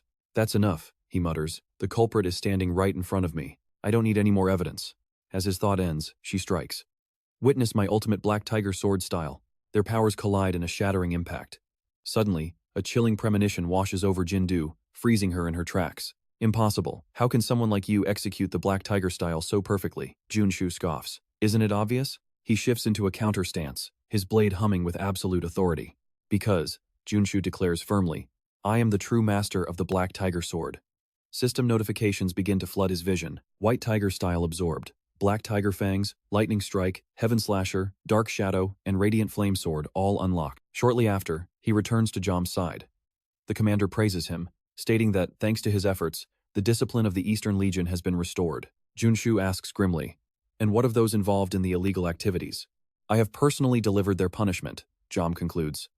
Then, he turns to the youth with a serious gaze.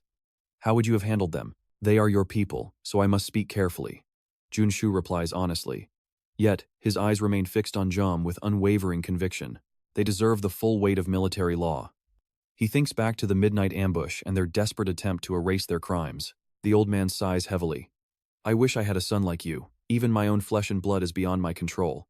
Life is so short, I feel as though I've wasted my entire existence. Junsu quickly speaks up to encourage him. That isn't true, Commander. He reminds him that without his leadership, South Korea would have vanished during the Second World War. In this world's history, the country was saved by its own fierce resistance, not just the victory of the Allies. Junsu recalls the commander's legendary contributions during the Korean War. He bows his head in deep respect. Please, never forget that. We are all living under the shadow of the legacy you built.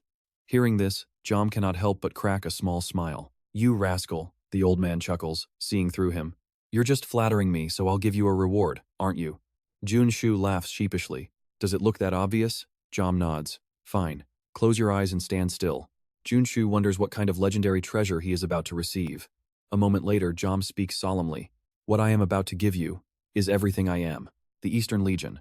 The realization finally hits Junsu, but it's dangerously late. Wait, did he just inherit the ultimate legacy of Seun?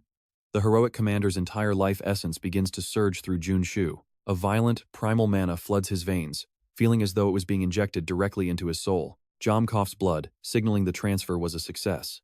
Stunned, Junsu asks, why would you go this far for me? The commander sighs. I always intended to pass this on, but you won't be able to wield it just yet. Only at level 8 can you truly awaken this power, Jom warns. Junsu bows deeply. Thank you. I honestly don't know how I can ever repay this debt. The patriarch's eyes turn sharp. My only condition is that you become a star. The world calls them the strongest on Earth. Reach level 9, Jom adds. Only then will you be worthy of my sacrifice. Not long after, Junsu begins his journey back, his heart heavy with a new burden. Guilt gnaws at him. The commander was supposed to live for years, but giving up his mana has accelerated his final hour. Junsu wonders if he can truly reach level 9 within a single year. Suddenly, his phone vibrates with an urgent call. Chairman Zhang, the Eastern Legion's crisis is resolved, he reports. But Haiyan cuts him off. Have you seen the news? Junsu's brow furrows. The news? Breaking reports flood the screen. A massive zombie outbreak is tearing through various regions of Brazil. Hundreds are reported fallen. As the Brazilian government scrambles, Junsu is baffled. A zombie outbreak? Now? I thought I ended this nightmare when I crushed the Black Panther cult, Junsu mutters to himself. Did they shift their dark plans to Brazil after failing in Seoul? Zilong is dead. So why is this happening? She explains that the clues they gathered point directly to the epicenter of the outbreak. And where is that? He asks. Haiyan answers instantly, Sao Paulo. Does that mean anything to you? Junsu's eyes harden. Yes, I'm flying there immediately. Sao Paulo, the resting place of the Black Panther's lost divinity, and the sanctuary of the sage god, Poka. His mind races as he travels. Their goal is clear. They are here to plunder the divine seat of god Poka. Junsu prepares for war by resurrecting the Ghost Legion. Soon after, he arrives in Brazil, standing before the great cathedral of Sao Paulo. The Black Panther cult triggered the Seoul outbreak for one reason, to harvest a massive mountain of corpses. He realizes that if the Maquila Order fails to intervene, Poka's divinity will be stolen and the Black Panther will be resurrected. I won't let the Saintess's twisted vision become reality. Junsu strides into the cathedral. It is an honor to meet you. The Grand Patriarch smiles warmly. Welcome. It is a great pleasure to see you again. Swordsman, I heard you visited the Great Chasm. Our brothers there witnessed your incredible power with their own eyes. Junsu offers a humble smile. I should have paid my respects to those fighting on the front lines of the chasm. He bows his head in sincere apology. I apologize for my late arrival. I have been occupied with urgent matters. The Patriarch waves it off. No matter. We are merely doing what is right as the servants of the moon. When the chasm threatens to overflow, the Order sends a sage god to hold back the invaders, much like the Guardian Alliance. The old man's gaze turns curious. But what brings a man as busy as you to our sanctuary? I have urgent intelligence regarding the Black Panther cult, Junsu states. The Patriarch's composure instantly shatters. The mention of the Black Panther cult leaves the room in a heavy, stunned silence. Of course he's shocked. They've threatened God Poka for ages. Junsu cuts to the chase. Is the current outbreak connected to them? It is, he confirms, his voice dropping to a serious tone. I suspect they are attempting to manifest the Ghost King here. The Patriarch gasps. What? What kind of nonsense is that? This is a city where a god resides. Junsu presents his evidence. Look at this. It will help you understand the gravity of the situation. The Patriarch hesitates. I will examine this, but I cannot blindly trust the word of an outsider. Junsu gives a polite, strained smile. I understand, but I urge you to reconsider before it's too late. Internally, he fumes. Why am I practically begging to save a country that isn't even my own? To the locals, Poka's divinity feels secure. The god is still maturing, leaving them blind to the creeping shadows. He understands that his warnings must sound like a madman's delusions to their uninitiated ears. Finally, the patriarch bows slightly. I'm sorry, but I won't participate in anything that disturbs our deity. Farewell. Effectively kicked out, Junsu exits the cathedral in a daze. This is a disaster, he mutters, clutching his head in frustration. As the morning sun creeps over the horizon, Junsu paces the streets, his mind racing against the coming storm. Tracking down the Ghost King would be an impossible nightmare without the Mama Makila Order's divine support. Must I really wait for another zombie outbreak to reveal his location? I can't find a single viable plan. Suddenly, a chilling voice pierces the silence. So, here you are? The Saintess approaches slowly. This is our third encounter. Isn't that right, Savior? Junsu realizes the Saintess, the mastermind behind this entire conspiracy, dares to show her face so shamelessly. Junsu steps forward with a cold greeting. You certainly keep yourself busy, don't you? Traveling all the way to Brazil? She shrugs nonchalantly. True, even I didn't expect my path to lead here. Her voice drops to a lethal whisper. It's all thanks to the person standing right before me. Junsu observes her through his equipment, grinding his teeth. A level 8 Saintess. There's no way I can defeat her right now. Junsu calculates. At lower ranks, he could best those one level higher. But level 8 is a divine realm beyond humanity. It's impossible. She sneers with narrowed eyes. Any questions? Too many to count, he retorts, immediately dismissing her presence. No, get lost. Why bother asking? I'll find my own answers. As Junsu reaches for the car door, the Saintess interrupts. Then let me ask you one. He turns, only to find her face inches away from his own. The sight before Junsu is beyond his wildest imagination. Savior, the Saintess whispers, her eyes burning with a menacing, predatory light. You're from another world, aren't you? She continues smoothly. I never would have guessed. I thought the Savior was a world traveler like me, which is why I performed the rite. Junsu's suspicion flares. You performed the rite? The Saintess lets out a cold, sharp laugh. You didn't know? She leans in closer. I'm the one who summoned you here. I feared the ritual had failed at first, but it seems it succeeded far beyond my expectations. Junsu snaps back in disbelief. What nonsense are you spewing? The god said if anyone actually summoned me, they'd surely be dead. He flashes back to the words of the goddess Gur. Perhaps it really wasn't her. Summoning an otherworldly soul inflicts devastating damage on the caster. Most likely, the summoner's soul would have simply vanished into nothingness. The Saintess points a slender finger at Junsu. That is your first question.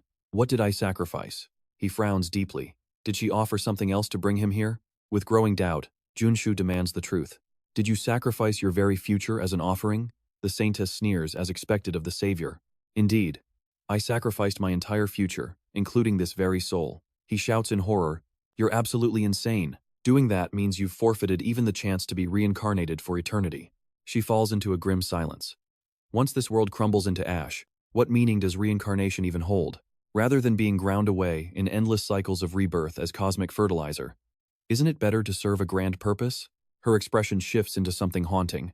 At the time I've chosen, the Saintess flashes a sinister, bewitching smile. So, Savior, I command you, stop wandering aimlessly and offer your body and soul to the Father. Junsu roars. Why go to such lengths? The Father can no longer be perfectly resurrected. I am aware, she cuts him off sharply. But every grand design must adapt to the changing tides. A tiny world only deserves a minor god. Don't you agree? Junsu's brow furrows in confusion. Don't tell me. You mean a wise god? The Saintess beams. Exactly. The Father shall descend as a wise god. He will reincarnate through the generations, standing as the eternal protector of this world. She claims all prophesied disasters will be completely erased. As her thoughts spill out, the Saintess's face begins to warp. If he attains divine power by seizing the destiny of a traveler from another world, the Father shall rule this world. She extends her hand. What do you say? Join me and offer your life to save humanity. Her hand reaches toward his face. Our divine, our magnificent Savior. Just as her fingers brush his temple, Junsu violently bats them away. He lets out a scoff of pure disdain. What? Save the world through self-sacrifice? In this world, despite having no kin, he's finally found people worth protecting. Junsu is prepared to die fighting for them, but not like this. He throws up a certain friendly finger and scowls. Shut your mouth. I'm no fool. There's no reason for me to sacrifice myself for your twisted fantasies. The Saintess lets out a cold laugh. How disappointing. You'd abandon the greater good just to preserve your own life? Junsu fires back. To him, a world rotting from disaster and a world turned into a human farm are both catastrophes. The Saintess lets out a weary sigh. her eyes darkening with an ominous intent. What a tragic waste. If only you held your original memories instead of this world's fragments, perhaps we could have truly understood one another. Junshu's brow furrows as the words sink in. Original memories? What on earth is she talking about? Without a word of explanation, the saintess begins to fade into the ether. Until we meet again. Farewell. He reaches out, shouting, "Wait! Get back here!" Before vanishing completely, her final blessing echoes through the air. May the Father's divine grace descend fully upon the Savior. Fuming with frustration, Junshu can only stare at the empty space.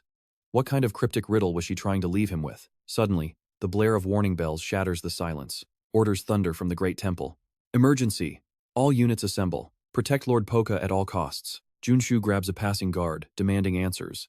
Hey, what's happening? The guard snaps back. A civilian? Get to the shelters, now. The town is crawling with zombie soldiers, the guard yells. Junshu's heart sinks, the Ghost King is finally here. Without a second thought, he dives into the fray. Fortunately, the Ghost King hasn't reached level 9 just yet. Only a few steps in, Junshu comes face to face with the nightmare itself. The Ghost King's voice rasps, "So, it's you, the human the Black Panther mentioned." He sneers, his eyes glowing with malice. "Perfect. Once I reshape your flesh and devour that soul, my true power will finally be restored." Junshu scoffs, his irritation flaring. "Seriously? Do I really look like an easy snack to you? Bare your neck now," the Ghost King mocks, "and I might spare your soul from eternal torture." Junshu responds with a lethal airstrike. "Go ahead and try." Junshu roars, immediately triggering the overwhelming power of the giant. The king meets him with a devastating slash. Junshu's mind races, analyzing the threat. This monster is a hybrid warrior, mage, and priest all in one. Even in his weakened state, Junshu estimates the king's power level is sitting at a terrifying 7.5. He doesn't hold back, stacking 3 core attributes at once. Power of the giant, diamond body, and the unbeaten soul. Even Bill and the core trio couldn't match this monster's raw physical force. Junshu wonders, should I gamble on the old tiger's power? He flashes back to the moment Dayam bestowed the trait upon him.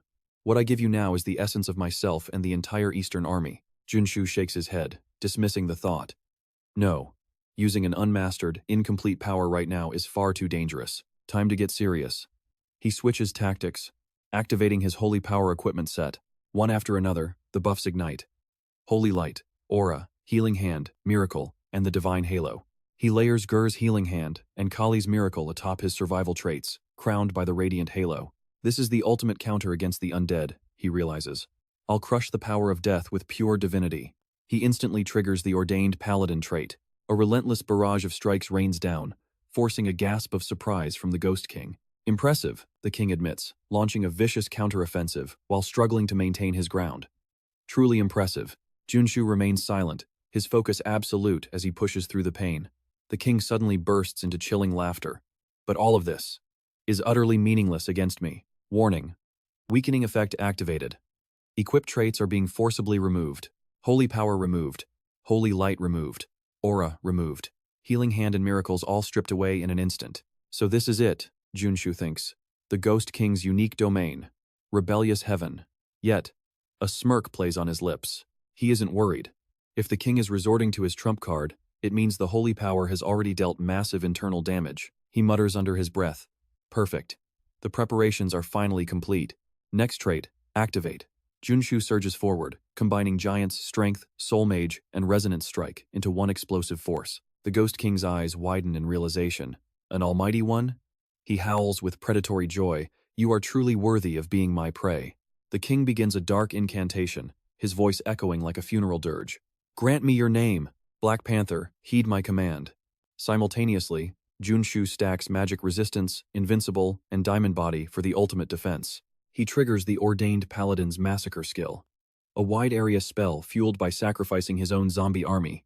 This is going to hurt, but this is the iron rule of the battlefield. You must endure the storm to slay the king. He looks around, the tension rising. If he doesn't wipe out the remaining undead now, the king will use his recovery magic to resurrect them all. Enough with the resurrections. Junshu charges through the purple haze of the night. Phase 1 is over. I'm ending this before his rebellious heaven can even finish its cooldown. He pours everything into the counterattack, triggering the frenzy and rage traits earned from the brink of death. Using the Madman triple stack, he unleashes the Flame Sword and Nephalim's Blade in a 1 versus 10,000 slaughter. He charges headlong into the abyss. Witnessing Junshu's raw ferocity, the Ghost King can't help but offer praise. You really are a fascinating creature. Junsu glares back with icy resolve. Let's see how long you can keep that confidence. The king smiles. You won't stand a chance. The Wraith King's spectral shadows coiled around Junsu like a death trap.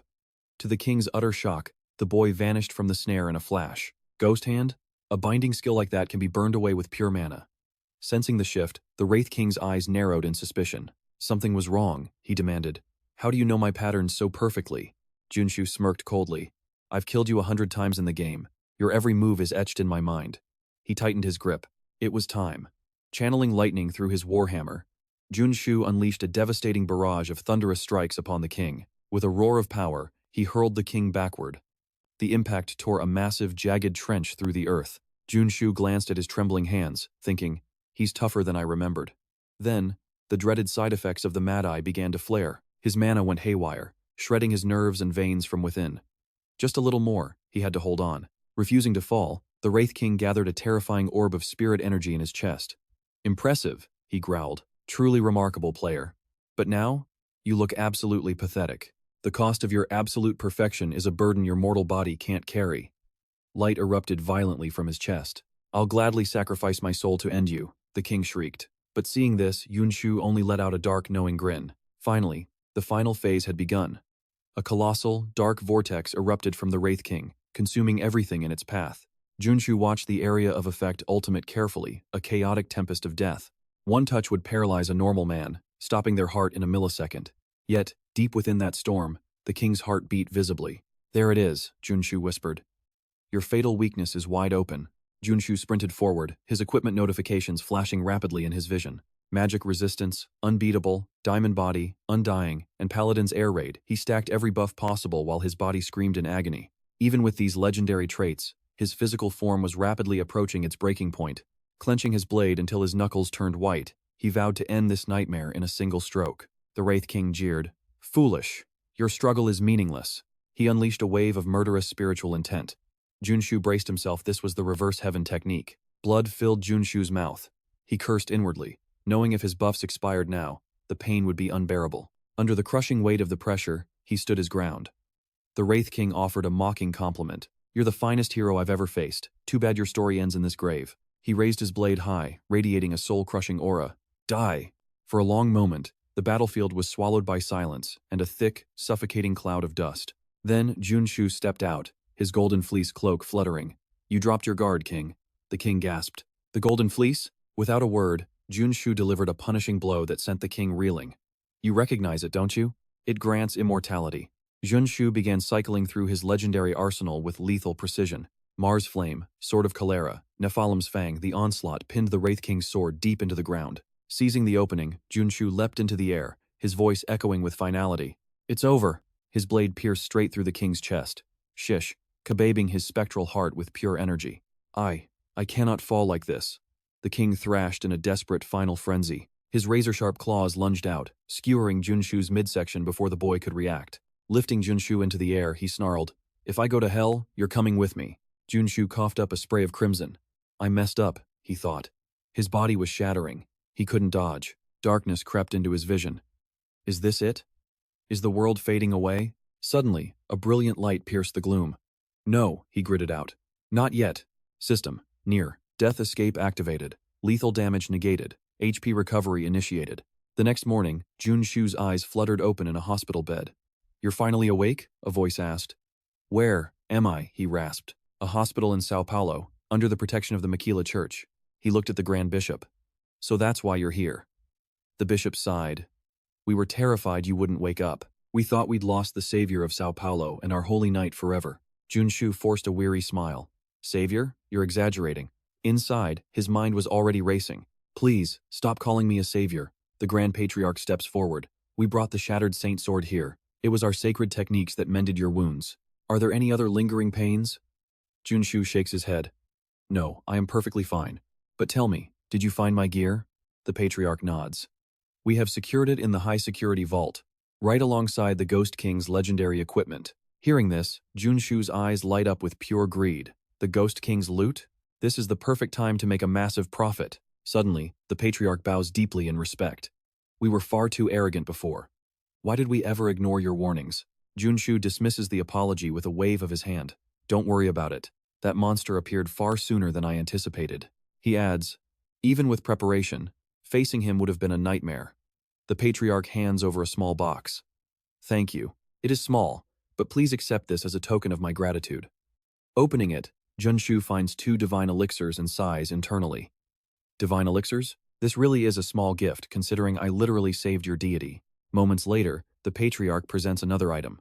After analyzing your files, we have pinpointed the true source of the zombie plague. As Junsu takes the data with a puzzled expression, the patriarch explains, this is intel gathered after we purged the Black Panther base in Sao Paulo. Whether you need it or not, I hope it serves you well. Thinking of the Black Panther Syndicate, the Saint Sword realizes that destroying their headquarters likely revealed evidence of the Father's Guild. Junsu grips the device tightly, his eyes nearly welling up with a sense of relief. That long chapter of agonizing pain and exhaustion is finally over. Suddenly, the patriarch speaks up again. Saint Sword, now that you have recovered, let us return to the Great Temple. A certain person is waiting for you. Upon arrival, the figure introduces himself. A pleasure to meet you. I am Poca, the living god of Brazil. Junsu bows respectfully. Greetings. I am Kim, a rank 7 super warrior. You must have been very worried. Poca speaks softly. Yes, but everything is fine now because I have cheated death. Junsu's eyes widen. Death? The god continues solemnly. My destiny was to perish at the hands of the Black Panther Syndicate. I was meant to be kidnapped, tortured, and then executed. Junsu hesitates. How do you know this? He thinks to himself. I thought he was too young to see the threads of the future. Poca looks at him with a gaze filled with deep sorrow. Though my powers are still forming, I could see my own tragic end, but fate has been rewritten. He steps toward Junsu, his voice dropping an octave. It all changed the moment you drove your blade through the Ghost King's chest. Poca and his soldiers then bow their heads in profound gratitude. You are the Saint Knight and the Saint Sword of the East. You didn't just save Sao Paulo, you saved me as well. Junsu stands there, stunned. I didn't realize I was saving a god. He reflects on how reality is diverging from the game he once knew. Is this the butterfly effect? Poca speaks again with solemn weight. My expectations for you are incredibly high. There are entities in this world with power so immense they can shift the very destiny of the gods. He gestures toward Junsu, those whom we call the Heaven Defiers, or the Breakers of Destiny. Poca then leans in and whispers, and you, a traveler from another world, are a very special one among them. Junsu is momentarily speechless. Recomposing himself, he places a hand over his heart. I am honored by your recognition, Poca declares.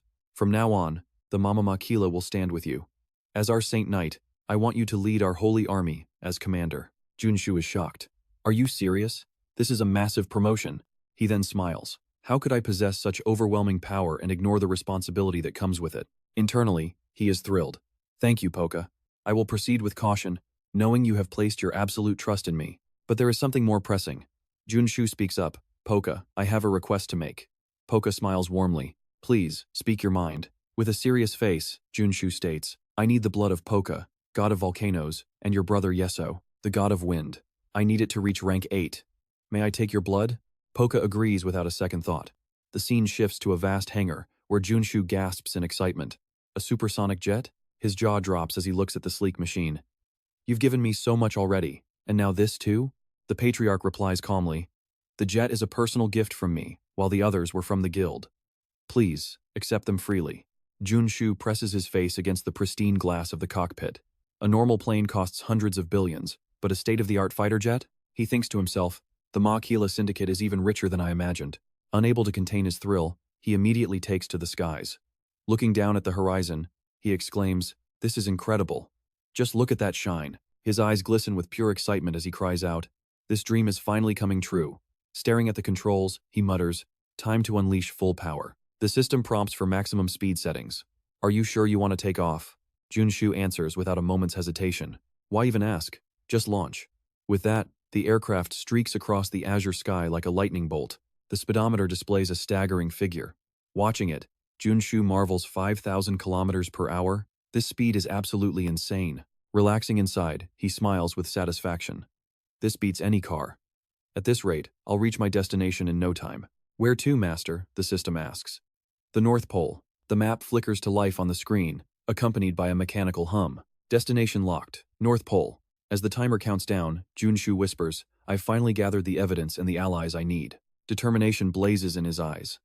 Now for the final preparations before the ultimate showdown with the Holy Maiden. The image of a colossal bird from another world fuels his excitement. It's finally time to hunt those monstrous otherworldly creatures. Soaring over the frozen wastes, he hums a tune. Even a raging blizzard is no match for this machine's power. He leans back comfortably. This feels amazing, but there's still much to do before I can reach level 8. Memories of his past battles flash through his mind as Junsu speaks to himself. Chapter 2 is officially over. But then, the Holy Maiden's twisted smirk appears. There's still one final chapter left to handle her. Visualizing the fiery carnage ahead, he mutters, "The war against the church will begin very soon." His gaze sharpens. He has gathered enough comrades, but a shadow of doubt still lingers in his heart. He isn't certain he can defeat her yet. To win, he must become significantly stronger than he is now. Reaching level 7 was easy with the Starchild's core. Strangely, level 9 almost seems simpler than level 8. What a trash game. It's impossible for anyone who isn't a hardcore, dedicated grinder. Level 8 requires both immense effort and luck. A cunning smirk plays on his lips. But who do you think I am? As a veteran player who's cleared this dozens of times, every move is calculated. Finally, he reaches the Mystic Castle. The first path lies right here. However, the moment he enters the gate, he is immediately intercepted. A cold, imposing woman steps forward. She is Silaria, captain of the guard. Greetings, warrior from a distant land. She demands to know his purpose. Looking at her, Junsu thinks, the Winter Spirit. She's just a captain now, but she'll eventually become the SSR rank Winter Queen. I'm here to hunt, and I need your support. Her eyes narrow suspiciously. Is there a beast out there that you cannot handle alone? Indeed, I'm looking for. Silaria's expression pales as she realizes. The ruler of the North, the great Arctic Emperor. She snaps in sudden anger. Do you have any idea why it carries such a terrifying title? Our entire Dragon Legion was frozen solid by its sheer, heartless ruthlessness. Silaria warns him sternly. Junsu remains calm. In the game, it's a level 9 boss. Of course, it's powerful. Recalling the Emperor's terrifying gaze, he whispers to himself with total confidence. But right now, it's only level 8. That's why we should cooperate. Silaria's eyes widen in complete shock. A devious glint flashes in his eyes. With allies, victory is possible. I will liberate the Dragon Legion for you. Recalling the blood-soaked battlefields, Junsu knows this is an offer she simply cannot refuse. Silaria's brother, the Dragon Legion commander, was captured by the Emperor. He is the key to her loyalty. Skepticism fills her voice. Can you truly pull this off? The Emperor is right there. How is it possible? In the original game, they were freed by the magic dragon, but Junsu has a different plan in mind. He reaches into his bag. To wake them early, he must deal with a ravenous beast. He produces a specialized needle. His voice drops to a serious, low tone. I'll use this to bait and sedate the Emperor. It's top-tier anesthesia. She gasps. Where did you get such a thing? He recalls a past hunt in Greece, where he barely survived a life-or-death clash with a dragon. He had also successfully taken down the golden and undead dragons at the Great Rift. Silaria mumbles that these materials are sufficient. I'll join the Dragon Masters to finally slay the Arctic Emperor. However, doubt and worry still cloud her mind as she speaks. The entire legion was crushed by him. It won't be easy, even for a warrior like you. Comparing their power, Junsu admits, you're right. The Arctic Emperor is the natural predator of all dragons. The Arctic Emperor's overwhelming pressure is suffocating, forcing Junsu to analyze his every move with calculated precision. His ultimate trump card is the Arctic Gale, a devastating skill that flash freezes the battlefield while simultaneously mending his own wounds. Junsu realizes this is their golden window for victory, drawing parallels to his legendary clash with the Ghost King. He reassures Silaria, telling her not to fear, for when the Arctic Gale rises and the world turns white, the Emperor's fatal weakness will finally be exposed. At this very moment, the Arctic Emperor is drifting in a deep slumber upon a massive throne of ice. Whispering as he observes, Junsu asks if the beast is truly asleep, but Silaria warns that it is merely bathing in the rays of the frozen Sunday. Hearing this, a flicker of envy sparks within Junsu as he stares at the creature's leisurely lifestyle. Resenting how comfortably it lives, he quickly throws on his cloak of invisibility and declares that it is time for him to make his move. He inches closer to the beast, meticulously planning to combine the stealth of his cloak with his specialized thievery traits. Setting his gear down with bated breath, he masks his mana completely, confident that the monster will never sense his presence. Suddenly, a nearby dragon's head shifts with a thunderous crack, causing Junsu's eyes to widen in shock as the Arctic Emperor jolts awake. Seeing the beast scanning the area with cold eyes, Junsu instantly activates his feigned death skill, silently screaming in panic. Trembling as he maintains the ruse, he notes that this skill should negate all aggression, though he admits this otherworldly monster is a nightmare to handle. Out of nowhere, the Emperor lunges forward, ravenously devouring a piece of food that seemed to appear from thin air. Junsu scoffs under his breath, calling the beast a bird brain for eating so greedily without even questioning the food's sudden appearance. He realizes it has likely been decades since the monster tasted dragon meat, just as a wave of suffocating dark aura suddenly floods the cavern. The Arctic King begins to plummet into the abyss, leaving Junsu to smirk if only every hunt was this effortless. He immediately signals to his companion, telling Silaria that the path is clear and it is time for her to join him.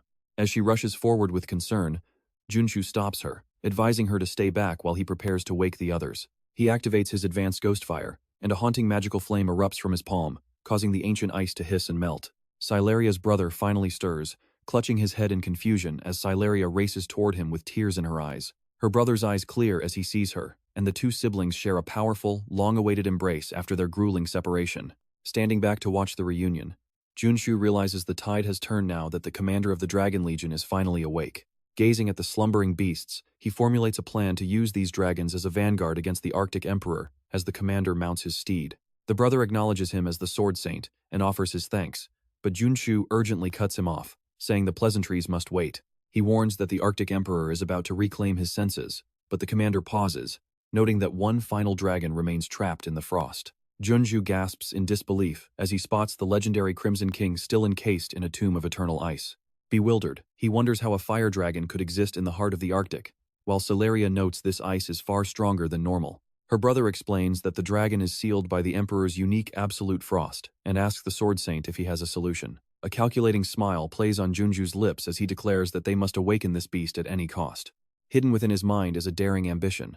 If he can tame a masterless dragon, his power will reach an entirely new level. Approaching the frozen titan, he imagines having his own legendary mount before speaking aloud to the group. He clarifies that he can only stir the dragon's dormant power, unleashing a massive blast of flames to shatter the icy seal. Silaria watches in despair, crying out that the cursed ice isn't showing even a single sign of melting. Gritting his teeth, Junsu pours every ounce of mana into the strike until the dragon's eyes snap open, booming a single word: human. The surrounding soldiers erupt in a frantic commotion, stunned that a mere mortal could speak the forbidden dragon tongue.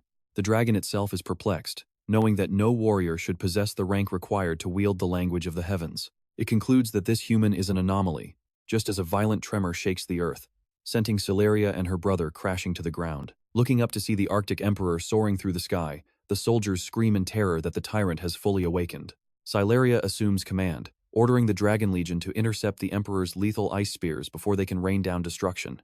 As arrows fly and the air turns to frost, Junsu remains unfazed before the Crimson King, telling him there is no time for games. Above them, a desperate struggle against the Arctic Emperor begins, filled with the sounds of clashing steel and draconic roars. Down below, Junsu calmly offers the fire dragon a deal: join the hunt against the one who imprisoned him, or remain forgotten. The beast lets out a deafening roar, acknowledging his debt of life, and unleashes a torrent of white-hot flames that incinerates everything in its path. This sudden display of overwhelming fire leaves the Arctic Emperor paralyzed in absolute shock. The Crimson King gathers a surge of spiritual energy in its maw, declaring, "I shall melt everything to ash." It unleashes a torrent of flames that swirls like a violent cyclone. Surveying the chaotic scene with satisfaction, Junsu smirks to himself. Now that is what I call absolute, transcendent power. As I suspected, many might wonder how such a legendary dragon could ever be defeated by the Arctic Emperor. The truth is, the Crimson King is plagued by a fatal flaw. Suddenly, his attention shifts to the side, where the sharp sound of shattering ice echoes through the air. The mighty Crimson King is now whimpering like a child, tears falling as ice shards pierce its hide. It hurts so much. Junsu can only sigh at the pathetic sight. Good grief, this ancient dragon has turned into a complete idiot. Suddenly, the Arctic Emperor lets out a thunderous, earth-shaking roar. Silaria's brother shouts in a panic, "Sword Saint, you must act now." Tossing meat toward the fire dragon, Junsu realizes that to use this beast, he must first win its heart. Whether they are formidable beasts or small children, their fundamental nature remains exactly the same. He yells, "Quick, catch this!" Snatching the meat, the dragon cries out in pure joy, "This is delicious." Junsu asks, "Do you really love it that much?" The Crimson King wags its tail like a puppy and replies, "I love meat. Please, give me more." "I'll give you plenty," Junsu promises, but in exchange, he begins laying out his terms. "You must support me from high above." The Arctic Emperor sets its sights on them and dives straight down without hesitation, slamming into the ground and kicking up a massive cloud of dust. As the haze clears, the Emperor is stunned to find no one there, only a massive crater where the earth has been fractured apart. Soaring high atop the Crimson King, Junsu looks down with a mocking gaze. Staring into the Emperor's murderous eyes, he shouts, "It's time for payback." Junsu activates his skills, awakening the Dragon Knight attribute. He confidently commands, "All Dragon Knights, commence the assault." The Dragon Knights immediately unleash their elemental breath. The Emperor moves with lethal grace, skillfully weaving through the incoming attacks. As the various techniques converge on him, the Emperor conjures a massive frost shield to block the devastating impact. A soldier cries out in despair, "Damn it, he's just too powerful." At that moment, Junsu maneuvers the Crimson King directly in front of the Emperor. The Crimson King suddenly loses its nerve and trembles. He's too strong. Junsu reassures it, "Trust me, and I'll give you mountains of meat." Driven by hunger, the Crimson King unleashes a ferocious blast of fire at the Arctic Emperor, screaming at the top of its lungs, "Meat! Excellent fire breath!" Junsu praises, but sharp ice shards are already flying their way. He quickly calculates, preparing his mana for a great ice spear. The Crimson King tries to turn away, but Junsu shouts, "Don't falter, I'll break them for you." Ice shards graze his face, drawing blood as they whistle past. He thinks to himself, "With my current stats, is it even possible to block this entire barrage? Is it beyond my limits?" Junsu activates his solid attribute, creating a protective barrier around them both. Summoning a massive shield, he breathes a sigh of relief. "Good," he mutters, as he begins stacking even more attributes to bolster their strength. Radiant defensive circles envelop the other Dragon Knights. This is the ultimate protection of the rampaging Heavenly City. He commands the Dragon Legion to advance, and a barrage of attacks strikes the Arctic Emperor directly. It howls in agony, but refuses to back down. The Emperor begins condensing a terrifying amount of spiritual energy. The soldiers scream in terror, "It's the White Spirit Ice. What should we do? Are we really going to be frozen solid here?" Celeria's brother steps forward to calm the rising panic. "Everyone, stay focused. This battle is different from anything we've faced before," he bellows. "We must put our faith in him." Meanwhile, Junsu stands firm against the crushing pressure radiating from the Emperor. He thinks, "White Spirit Ice, the Arctic Emperor's ultimate killing move. If I can withstand this, I still have a chance." Junsu analyzes, drawing upon the earth attribute granted to him by the goddess. Combining his gear and attributes, he prepares to forge the most powerful defensive combination he can possibly imagine in this crisis. What is this blinding light? Where is it coming from? Without a second's delay, Junsu applies the earth attribute to the Dragon Knights, enveloping them in a brilliant, protective glow. Celeria gasps in disbelief. The Arctic Emperor. He can't freeze them? With renewed hope, the Dragon Knights charge toward their foe. Witnessing this, Celeria's brother grins. "This is how it should be. Time to use our blades and turn that bird into skewers." Cracking his knuckles, Junsu says confidently, "I'll use the Dragon Knight attribute to channel the Crimson King's true will." He reaches out his hand and mumbles, "By the power of the Dragon Knight, I summon the spirit of the Crimson Dragon." He tightly shuts his eyes. When they snap open, a violent, raging fire explodes all around Junsu. "Transcendent flame," he roars, launching a blast of fire that ripples toward the Arctic Emperor like a devastating shockwave. Junsu feels his power surging within him, like pouring oil onto a blazing furnace. He screams, "I will burn you into nothing but ash." The flames strike the Emperor's belly with full force, causing the beast to let out a guttural roar of excruciating pain. From within a shattered glacier, a glowing spherical entity appears. Finally, he whispers, "I see it, the core of the Arctic King." Gathering his remaining strength, Junsu fires a final missile. It streaks through the air at maximum velocity toward its target. A deafening boom echoes as the missile strikes the Arctic Emperor head-on. As the explosion settles and shards of ice rain down, the frozen sky finally clears. Celeria cries out in sheer disbelief, "We actually did it! We've truly slain the sovereign of the Arctic." The knights erupt in joyous cheers, celebrating their newfound freedom. High above, Junsu sits atop the Crimson King, waving down with a triumphant smile. "Warrior Kim," the crowd roars. Thanks to this legendary hero, the ancient citadel has finally found peace once again. Celeria bows with deep gratitude. "Sir Swordsman, we are forever in your debt. I truly do not know how we can ever repay such a monumental favor," he replies with a cool grin. "Don't worry about it. I had my own reasons for coming all the way out here anyway." Inwardly, his mind is on the prize, the mana core of that otherworldly beast. Junsu opens his system to inspect his newest reward, the unique trait of the White Ice Arctic King. With the business concluded, Junsu turns his back to the crowd, preparing to depart. "My work here is finished. I'll be taking my leave now," he declares. "Wait," Celeria calls out.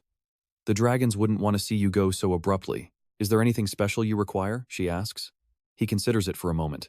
"In that case, lend me your strength for the war that is coming." Celeria's eyes widen in surprise. A war? What kind of battle are you facing? Thinking of the Saintess, Junshu's expression darkens. I have a sworn enemy. If your people could aid me in that fight, I would be eternally grateful. Consider it done, Celeria agrees firmly. We are more than willing to help. Suddenly, the thunderous voice of the Crimson King rumbles, Human! Junshu turns to the massive beast. Are you finally back to your senses? How are you feeling? The Crimson King immediately starts whining, begging for food. Meat! Give me meat right now, the dragon bellows. Junshu chuckles. I think I might still have a few scraps left in my bag. A brilliant idea flashes through his mind. He could turn this legendary dragon into his personal mount. If you want meat, come with me. I'll make sure you eat until your belly bursts. What? Are you serious? The Crimson King exclaims, his eyes lighting up. Then I'm coming with you. I live for the taste of meat. Junshu looks toward the others. Is it all right if I take the Crimson Dragon with me? Celeria's brother steps forward. Dragons are not creatures we can control. They choose their own paths and their own masters. If the Crimson King wishes to follow you, we can only offer our blessings. Hearing this, the dragon grins so wide his eyes nearly vanish. Junshu pulls a massive slab of meat from his bag. All right, partner, here's your first meal. He pats the dragon's head and adds, Let's move out. As the two soar into the distance, Celeria watches in awe. He's really doing it. He's actually taking the Crimson Dragon. She whispers to her brother, He didn't just lure him away with food, did he? Her brother shakes his head. He may be eccentric, but he is still the king of dragons, he adds thoughtfully. The Crimson King surely sensed a power within that man that exceeds anything we can imagine. While the dragon keeps shouting for more meat, the brother's voice echoes. That man, he might be the one to truly lead the Dragon Legion. The scene shifts to a moonlit night in southern Egypt. Suddenly, a terrified scream pierces the air. What on earth is that? Looking up at the massive shadow of the Crimson King, the citizens descend into a panic. It's a monster. A monster has appeared. Junshu looks down at the chaos and sighs. Everyone is losing their minds. Where am I supposed to hide this big guy? Suddenly, the system flashes a red warning. Danger! A massive surge of mana fog is approaching. Magic sensors are being neutralized. Immediate retreat is recommended. A confident smirk plays on his lips. Finally, I've arrived. Down at Lake Nasser, grotesque fish monsters watch the sky with predatory, glinting eyes. This is the cursed domain of the river goddess, a place teeming with restless and violent spirits. As they venture deeper, the system erupts in alarms. Warning, catastrophic mana fog density detected. Danger level rising. So the sensors are useless here, Junshu mutters as they fly through the freezing mist. Even my own mana is being suppressed. He checks his holographic map. System, what is the total range of this fog cover? The system responds instantly. Based on satellite data, the fog spans a staggering 10,000 kilometers. He does the math, it's the size of an entire province. This thing is absolutely massive, he whispers in realization. The system asks for instructions. Charging blindly into a fight here would be reckless, he replies with a calm gaze. We need to prepare where the authorities still have control. Set a course for Aswan City Hall immediately. The system confirms the order, requesting landing clearance from the control tower. The massive dragon begins its descent through the thick, swirling mist. The climate is spiraling out of control, Junshu observes. This is undoubtedly the work of the river goddess. Moments later, Junshu arrives at Egypt's Aswan City Hall. As he enters the Grand Hall, a booming, dignified voice greets him. Welcome, guardian of the sacred spirit. The Saint Knight and Sword Saint of Asia has arrived. Junshu winces in embarrassment. Is all this fanfare really necessary? He mutters. I guess I've become quite the celebrity. He notices the eye symbol adorning the walls. This is the heart of Aswan and the official headquarters of the Osiris Guild. I notified the airport I was coming, he thinks to himself, but I never expected a welcome this intense. A man steps forward to greet him. You finally arrived, Sword Saint. This is the mayor of the Egyptian city Ad-1 and a prominent member of the Osiris Guild. Welcome to Ad-1, the Iron Fortress of Egypt, he proclaims. Junshu responds with a respectful nod. Thank you for the warm reception. You must have exerted quite an effort to prepare all this on such short notice. The mayor waves it off humbly. This is merely the baseline of hospitality for someone of your stature. Perhaps you'd like a drink to quench your thirst first? Junshu remains blunt. I'm on a tight schedule, so let's get straight to the point. The mayor clears his throat. Of course, a holy knight wouldn't travel this far without a grave purpose. He narrows his eyes. I believe I can guess why you're here. You've come to hunt those fish monsters, haven't you? Hearing this, Junshu lets out a soft, weary sigh. Images of the aquatic beasts flash by. The mayor explains that after Osiris completed the one dam, the native creatures of the river, the merfolk, who were the true masters of these waters, began a violent uprising against them. He lets out a chilling laugh. Wiping them out will yield an astronomical profit for us. Their body fluids can be refined into rare ingredients for legendary elixirs. While the mayor wears a sinister grin, Junsu thinks to himself, "This man's greed is incredibly blatant." The mayor grows more animated as he reveals his grand scheme. Now that the Sword Saint, the hero who even toppled the Red King, has personally arrived, the mists of the evil god will finally be purged. Junsu realizes they want him to single-handedly end this war, even though he's only here to gather crafting materials. The image of a stunning river goddess appears in his mind. He wonders, there's a level 8 river goddess beneath the lake. How are we supposed to deal with a monster like that? For now, I'll just play along with their little game. Shaking off the thought, Junsu scratches his head and speaks up. Fine, I'll handle the fish, but I have one condition. Can I have a massive supply of elixirs? The mayor beams with delight.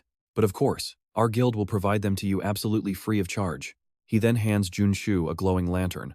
Please, take this with you. Junsu examines it closely. Isn't this a water attribute artifact? The mayor nods. Indeed it is. He explains that within the lantern's glow, the mists will be neutralized. Thinking of Lake Nasser, Junsu carries the lamp toward the artificial reservoir, muttering that the target must be close. He gazes out into the shadows of the dense, suffocating forest. The mayor's warnings echo in his mind. Because the river goddess is enraged, the Egyptian government and Osiris have declared this entire region a high-danger zone. He notes that no one dares enter, except for the holy knights sent to massacre the river's servants. After searching with his light, Junsu finally spots the merfolk surfacing. He whispers to himself, "Found you." One of the creatures lets out a ferocious, guttural growl. He waves his hand dismissively. "Relax, I didn't come here to hurt you." In reality, these creatures posed no threat to humanity. They were simply desperate souls trying to protect their ancestral home. Junsu imagines their hostile thoughts. They're probably screaming, "Get out of here! Leave now and we might spare your life." He chuckles. That sounds pretty threatening. He realizes that, for now, words alone won't bridge the gap between them. Junsu suddenly summons a flickering flame in his palm. As the fish monsters continue to snarl, he tells them to wait a moment. Using the fire, he carefully traces the word hello in the air. "Now, we have things to discuss." He waves innocently. "Hello there, you guys can read, right?" The merfolk exchange glances, looking completely baffled. Junsu notes that since their mouth structure differs from humans, this is the only way to start a dialogue. To his shock, they use the water to form the word hi. He gasps. They actually replied. The merfolk then burst into a chorus of strange laughter. Junsu realizes they find the situation quite amusing. This is likely the first time they've ever encountered a human who showed them an ounce of kindness. A system notification pings. Junsu has acquired the fish language trait. He smiles. Great, now I can actually talk to them. A massive, muscular merman stands tall and asks, "Are we not terrifying to you?" Staring at the creature's hulking frame, Junsu is momentarily speechless. Finally, he blurts out playfully, "Well, you are a bit on the ugly side." The merman laughs heartily. "Fair enough, you're an interesting human. So, why have you come seeking our kind?" Junsu remains calm. "It's nothing big. I'm just here to take a single drop of the goddess's blood." The merman's expression instantly darkens. "You want what?" Without another word, he lunges forward with his weapon. "How dare you? Seeking the goddess's blood? You're just another wicked human." Watching the spearhead whistle toward him, Junsu understands their intense guardedness. The holy knights constantly raid the river and destroy their nests, but this time, things are different. With lightning reflexes, he sidesteps and catches the spear in his hand. Gripping the shaft tightly, he says firmly, "Calm down and listen to me first." The merman's body trembled as he forced out a desperate question. How can a mere human possess such overwhelming strength? Gritting his teeth against the chill, he explained his terms.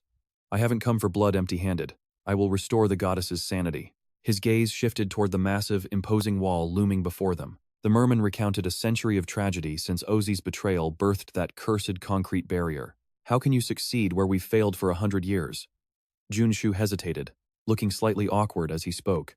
Junsu flexed his powerful muscles, adding a smirk of dark humor. "Well, I plan to beat her until she finally snaps out of it." Enraged, the merman seized his collar and roared. "Human, have you lost your damn mind?" Junsu quickly clarified his strategy. "Listen closely, the goddess was born a river spirit, attaining divinity through human faith." "Exactly," he continued.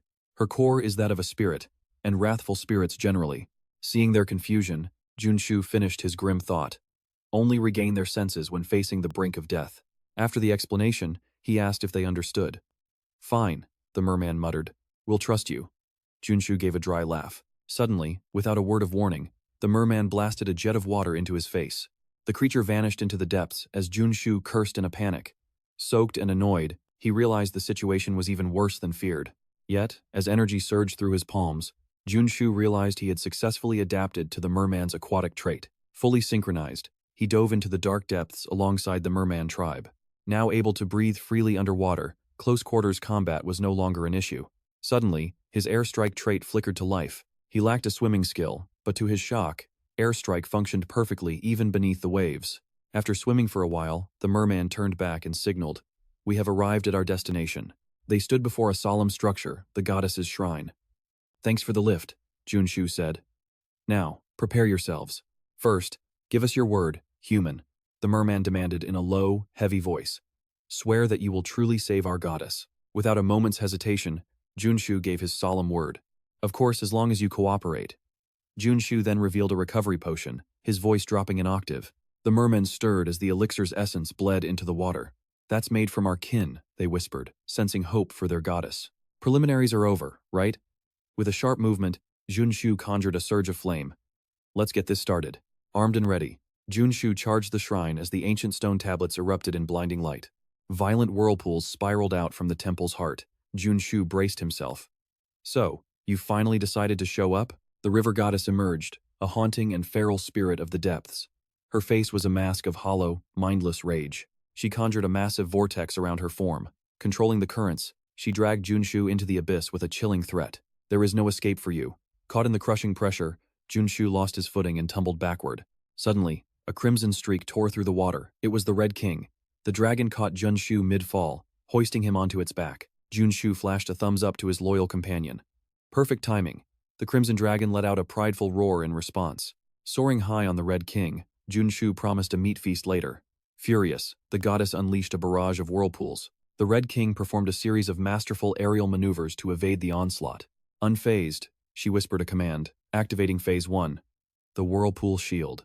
The currents surged like predatory serpents, hunting Junsu down. He gritted his teeth, realizing these attacks acted like relentless, heat-seeking missiles. It was a nightmare. In that instant, a massive jet of water slammed directly into the Red King. Caught off guard, the dragon took a devastating blow to the chest. As the king shrieked, Junsu shouted, "Stay focused, there's more coming." Watching the whirlpools lunge like starving beasts, he knew dodging wasn't enough. Determination flared. Junsu ignited his ultimate flame technique, wreathed in a violent inferno. "I'll just vaporize everything in my path." He touched the Red King, activating the Dragon Knight synergy to merge their power. Their energies fused, turning the dragon's body into a radiant, golden sun. Blazing heat pushed his fire magic to the absolute limit. The crushing waves stood no chance, evaporating instantly against the heat. "Looks like I survived the opening act," Junsu noted. The river goddess faltered, her soulless eyes widening in confusion. Junsu leveraged his equipment traits to manifest a heavy bazooka. He locked his sights on the divine target ahead. Fingers tightening on the trigger, he smirked. "Now, it's my turn." He fired a high-velocity missile screaming toward its mark. A deafening roar echoes as the explosion tears through solid rock, shattering the earth. Surveying the destruction, Junsu asks the Red King, "What do you think of that?" "This is bullet rain," he explains. By imbuing this weapon with a specific attribute, the mountain's echo fires concentrated elemental shells of that power. Nearby, the river goddess is slowly being encased in a creeping layer of eternal frost. Junsu's plan is to freeze her solid, using the Arctic Emperor's ultimate blast, creating a flawless crystalline prison. He taps a command into the system interface, before summoning a flickering flame onto his fingertips. With a sudden boom, the fire streaks toward her, but the goddess remains unscathed. He scoffs. "Was that just a bluff?" Junsu narrows his eyes. "I was aiming for her heart." She glides through the currents like a vengeful phantom. He realizes the truth. Phase 2 has officially begun. Junsu quickly reassesses the lethal situation. Facing a rank 8 entity like the river goddess is suicidal enough, but fighting her summoned spirits simultaneously, that is nothing short of pure, unadulterated madness. Suddenly, shadows surge from the river's depths. The mermen have risen, weapons aimed directly at the goddess. Watching them, Junsu feels a surge of hope. These mermen are fighting for the same cause, clutching their chests. They tear out their glowing mana cores, choosing ultimate sacrifice. A blinding, holy radiance erupts from their hearts.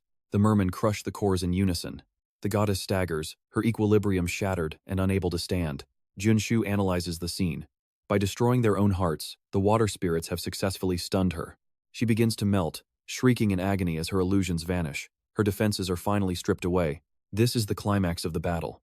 Enraged, The goddess summons a massive whirlpool to lift her body high. The Red King swerves to avoid the torrent. Junsu roars, "Red Dragon, evade now." Responding to the command, the beast rolls through the air to dodge the lethal water strike.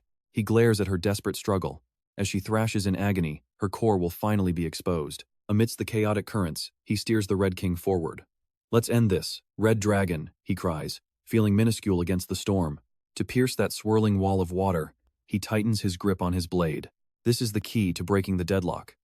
Standing in the eye of the storm, he whispers his hidden attributes. He layers 2 swordsman attributes as the foundation, then weaves in 2 mana attributes for support. Man and dragon must become one single blade. He raises a flaming sword, the final attribute completing the synthesis. Junsu unleashes a devastating wave of celestial fire. The flames cleave through the tsunami. As the core cracks, the mermen whisper, "Goddess, it's time to return home." After the brutal struggle, silence finally returns to the now peaceful sky. "Our goddess," the mermen murmur in awe. Their eyes widen as a beautiful, purified form emerges from the mist. "Goddess," they cry out. She looks around dazed, asking softly, Where am I?" Joy fills the merman as Junsu rushes toward the recovered deity. He drops to one knee. "Have you regained your senses, river goddess?" She murmurs weakly, "Sword saint. A human?" Junsu bows his head with profound respect before the divine being. "I am the Gold Warrior," he introduces himself. She stares, sensing the dual powers of earth and thunder from him.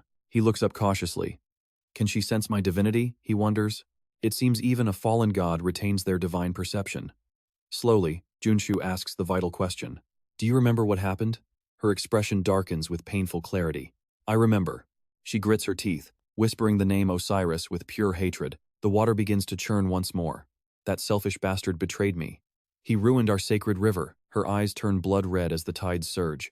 She commands with divine authority, "I will strike Osiris down. I'll shatter that dam and reclaim what was stolen from us." Facing her divine wrath, Junsu asks calmly, "But can you actually win?" She glares down at the tiny human. "What? You dare doubt my power?" Junsu merely shrugs. "Not exactly."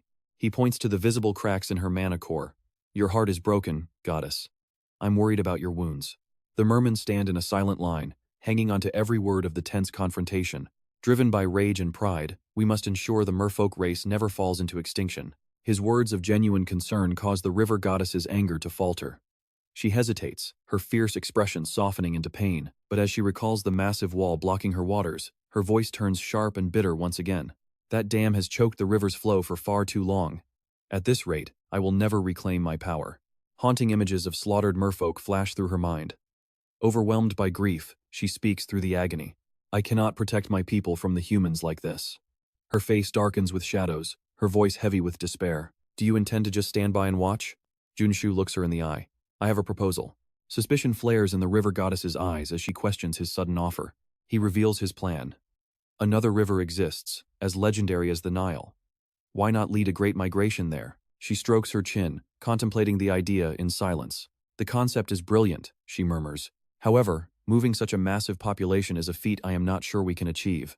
Sensing her doubt, Junsu smirks. Suddenly, a massive airship emerges from the vast blue sky above. He gestures toward the ship. "Will you permit me?" She gazes at the vessel in awe. This makes the impossible possible. The goddess turns to Junsu, her tone serious. "Very well, human. What do you seek in return?" He already has his goal set, the final materials needed to reach level 8. Having secured his target, Junsu speaks plainly. "A single drop of your blood." The colossal ship hovers silently. His voice rings with authority. "And your promise to remain on this ship to support me for now." She looks down at the boy, realization dawning on her. "It seems you truly do need my help." Without wasting another second, the river goddess gives her word. "I agree." Junsu grins wildly with triumph. Excellent. With the combined might of the goddess and her merfolk, his initial objective is finally reached. With the water spirit joined, the alliance is complete. The golden ship trembles before slowly ascending from the waves. It pierces the clouds, soaring across the horizon and leaving the lands far below. Inside the cockpit, Junsu's eyes sparkle. Since this was a ship, it glides even faster over the water. Powered by the goddess's elemental control, the vessel cuts through the sand dunes like they were waves. As the vessel connects with the water spirit, the stored mana begins an immediate physical transmutation. In essence, they are carving a river across the heavens. Junsu watches the ship surge forward. At this incredible speed, we will reach our destination in no time. Elsewhere, the tree god meditates in silence, guarding the final ingredient for the level 8 advancement. Suddenly, chaos erupts among the tents below. People scream in terror, "Run! Get out of the way!" A white-haired girl rushes to the village head. "Chief, what's happening?"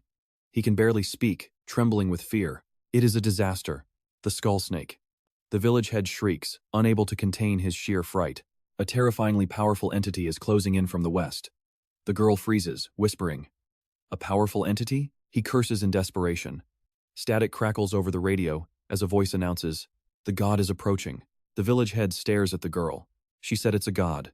The girl's eyes widen with pure anxiety. She taps her chin nervously. But after the Holy War, gods were forbidden from the mortal realm. Drenched in cold sweat, the chief bellows, "I don't know. We must prepare to protect the godmother. We must defend her at all costs." Suddenly, the girl remembers. "Wait, chief, what about the swordsman? We should call the sword saint to our aid." He stops dead, realizing it is their only chance. The village head fumbles for his phone to dial Junsu's number. "I'll call him right now." On the other side, a ringing breaks the silence. Junsu quickly picks up. "Hello?" Before he can speak, a desperate cry cuts him off. "Sword saint, save us!" The chief is in tears. A god is attacking the village. The godmother is in danger. Junsu shouts back in total shock. A god? Impossible. As he stands on the deck, the river goddess approaches him with a curious gaze. On the line, the chief stammers in terror. "What's wrong? Are we being slaughtered already?" A realization hits Junsu. His massive airship is simply flying directly over the forest village. Junsu stands there, speechless. Have they really mistaken him for a literal "I apologize, village chief," he starts. "That god you're looking for might actually be me." The chief's eyes nearly pop out as he screams in disbelief. High above the forest, the airship glides smoothly through the currents. Looking down, Junsu finally feels a true sense of belonging in this world. He lowers his phone and hits the power button, reflecting on the grueling, endless journey it took to finally reach level 8. Deep within the woods, the white-haired girl waits in anticipation. As the massive silhouette of the airship emerges, they realize they've reached the final destination. The ancient tree god remains silent, her bark rough and weathered by time. Suddenly, the village chief's booming voice rings out in a formal welcome. "Sword Saint, you've grown incredibly powerful in just 1 year." Behind him, a figure watches with eyes full of sincere, solemn respect. "Godmother, the Sword Saint would never harm us. Perhaps it's time we finally lower our guard?" Junsu steps forward with a confident, toothy grin. He thumps his chest hard, declaring, "Of course. Who do you think I am? I'm the one who drank the godmother's blood, after all." With a flourish, he gestures toward the massive airship hovering above them. He gazes at the tree god with genuine concern. "The spirits I brought are here to heal her." Almost instantly, a soft, ethereal whisper echoes in response. "You wish to help me?" the voice asks. "That's right," Junsu replies instantly. The tree god continues her inquiry, her voice filled with ancient wisdom. "It seems you are searching for the final piece of the puzzle, aren't you?" Junsu isn't surprised by her omniscience. As expected, you already know everything. That makes this negotiation a whole lot easier. Standing before the massive trunk with his hands behind his back, he poses a world-shaking question. "Godmother, do you wish to become the world tree?" The words hit like a thunderclap.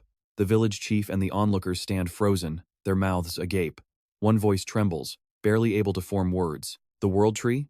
Aside from the legend in Norse mythology, hasn't the world gone without a second one since the beginning of time?" Another villager cries out in shock. Even that legendary tree was turned to ash during the fires of Ragnarok. Panic seizes the village chief as he rushes to stop Junsu. "Sword Saint, you're taking this way too far. Stop this madness. Even for someone like you, for her to ascend as a true world tree and a living god, she would need to survive for tens of thousands of years. If your recklessness causes her harm," suddenly, a sharp voice cuts through the tension. "My child." The white-haired girl, sitting in the distance, speaks up, drawing everyone's gaze. "Let's place our faith in him, just this once." She lifts her head, her voice ringing with absolute certainty. After all, he is the Sword Saint. The crowd falls into an awkward, hesitant silence. The village chief turns toward the ancient entity, his voice hushed. "What is your will, O Great One? How should we proceed?" Her response is swift and calm. "Let him speak." "I wish to hear the brilliance of your idea, young man." With the green light given, Junsu grins and holds up 3 fingers, ready to reveal his master plan. "I'll keep it simple. A tree needs 3 fundamental elements to achieve legendary growth. I will provide all 3. The holy trinity of nature: light, water, and pure nutrients." Junsu looks up at the towering deity. "No matter your divine status, your fundamental essence as a tree remains unchanged. You need to feed." She catches his drift immediately. Junsu stands with hands on his hips, radiating pure, unadulterated confidence as he laughs. Today, I'll prove it to you, godmother. Moments later, Soren arrives hauling a heavy cart. Master, where should I dump this load? Junsu takes command, pointing toward the massive roots on the left with an air of absolute authority. First, we begin the feast. Bring in the fertilizer crafted from the remains of 2 mighty dragons. They prepare a potent mixture of flesh and blood from a high-level golden dragon and a corpse dragon. The villagers begin digging frantically. They work without rest, sprinkling fragments of the Arctic Emperor into the soil to act as a catalyst for the divine absorption. While the chief and the girl watch in total bewilderment, Junsu smirks. Nutrients are set. Now, for the water. He calls upon the river goddess. She takes flight, summoning a deluge around the tree god. Goddess Nile is more than happy to provide the rainfall. The ancient necklace around the goddess's neck begins to pulse with a brilliant, sapphire light. Empowered by angel tears, the water element reaches a divine tier. Simultaneously, Junsu mounts the Crimson King and soars into the sky. Finally, the ultimate light. He looks down, calculating the perfect intensity. Suddenly, a glowing system attribute screen flickers into existence. He opens his palms, channeling pure, unyielding faith into the tree god. A beam of crystalline light descends, fueled by his absolute sincerity. As the radiant flow bathes the tree for several minutes, the final stage of the transformation begins.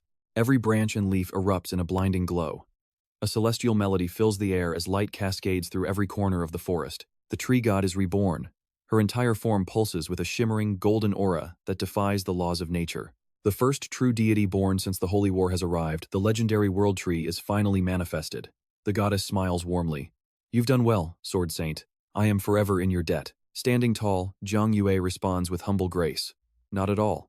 If anything, I am the one who has truly been helped.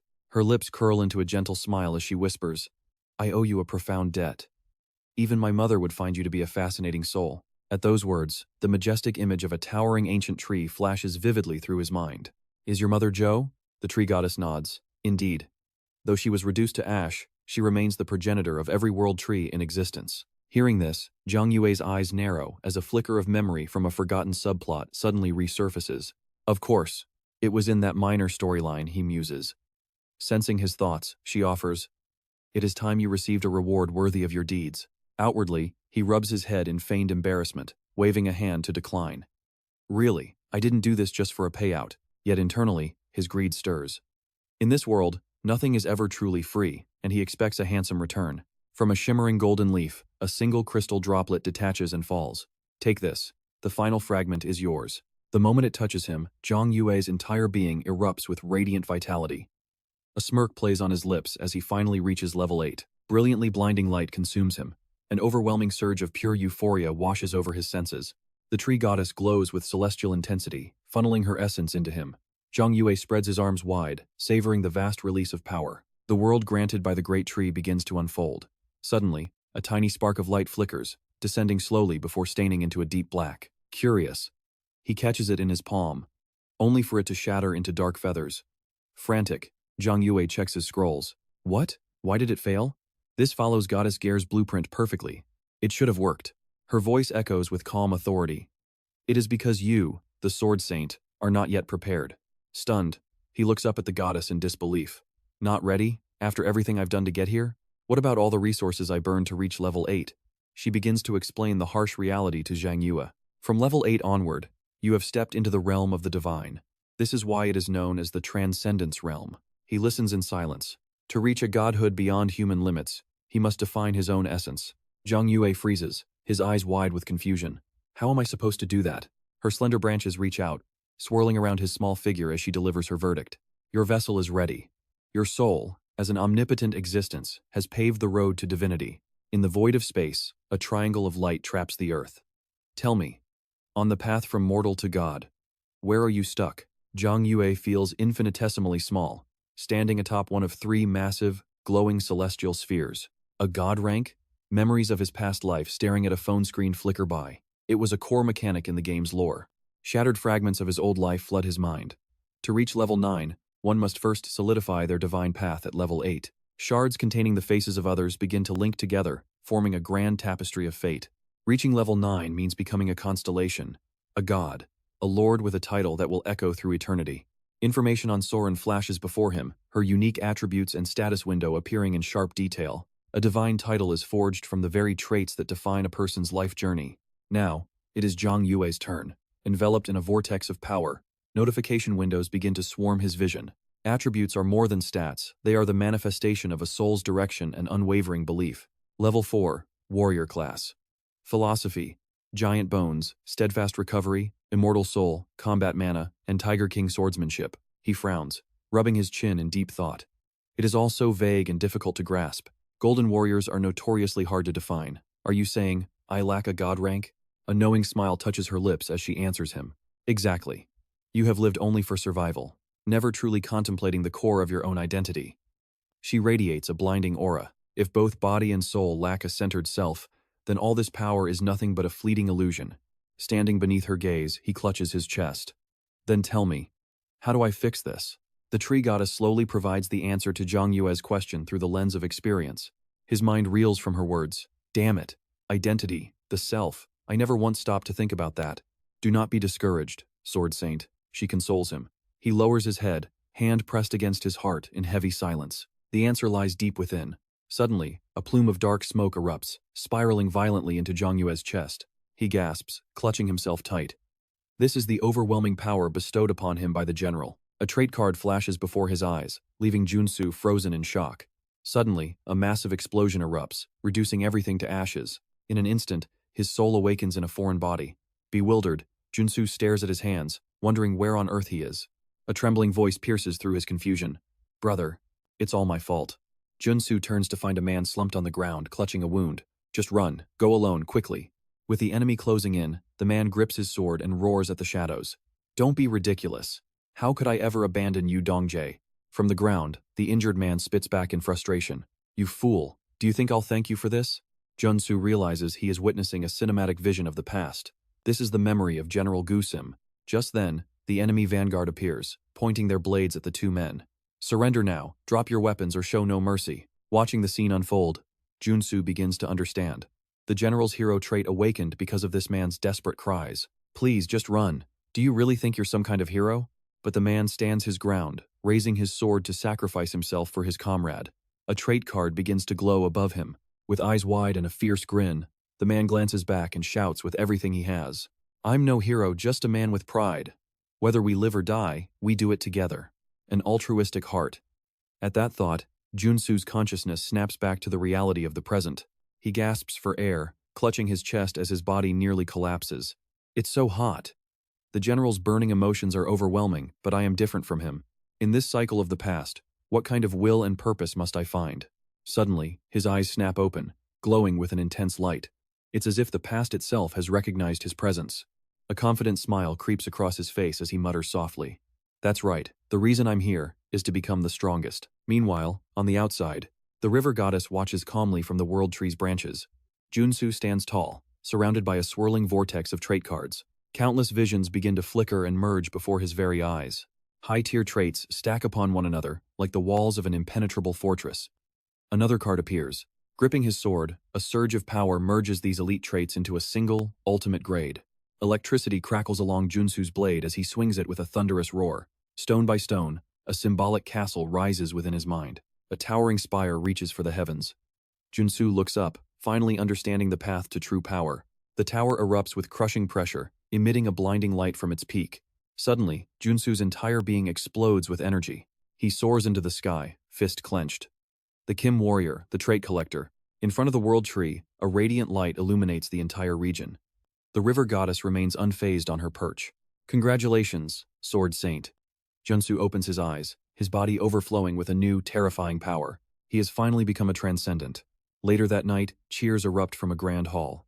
Level 8, the master reached level 8. The crowd goes wild at the sight of Junsu. Everyone rushes to congratulate the natural-born genius. Congratulations, master. They swarm him with excitement. Cho approaches with 2 bottles of wine, beaming.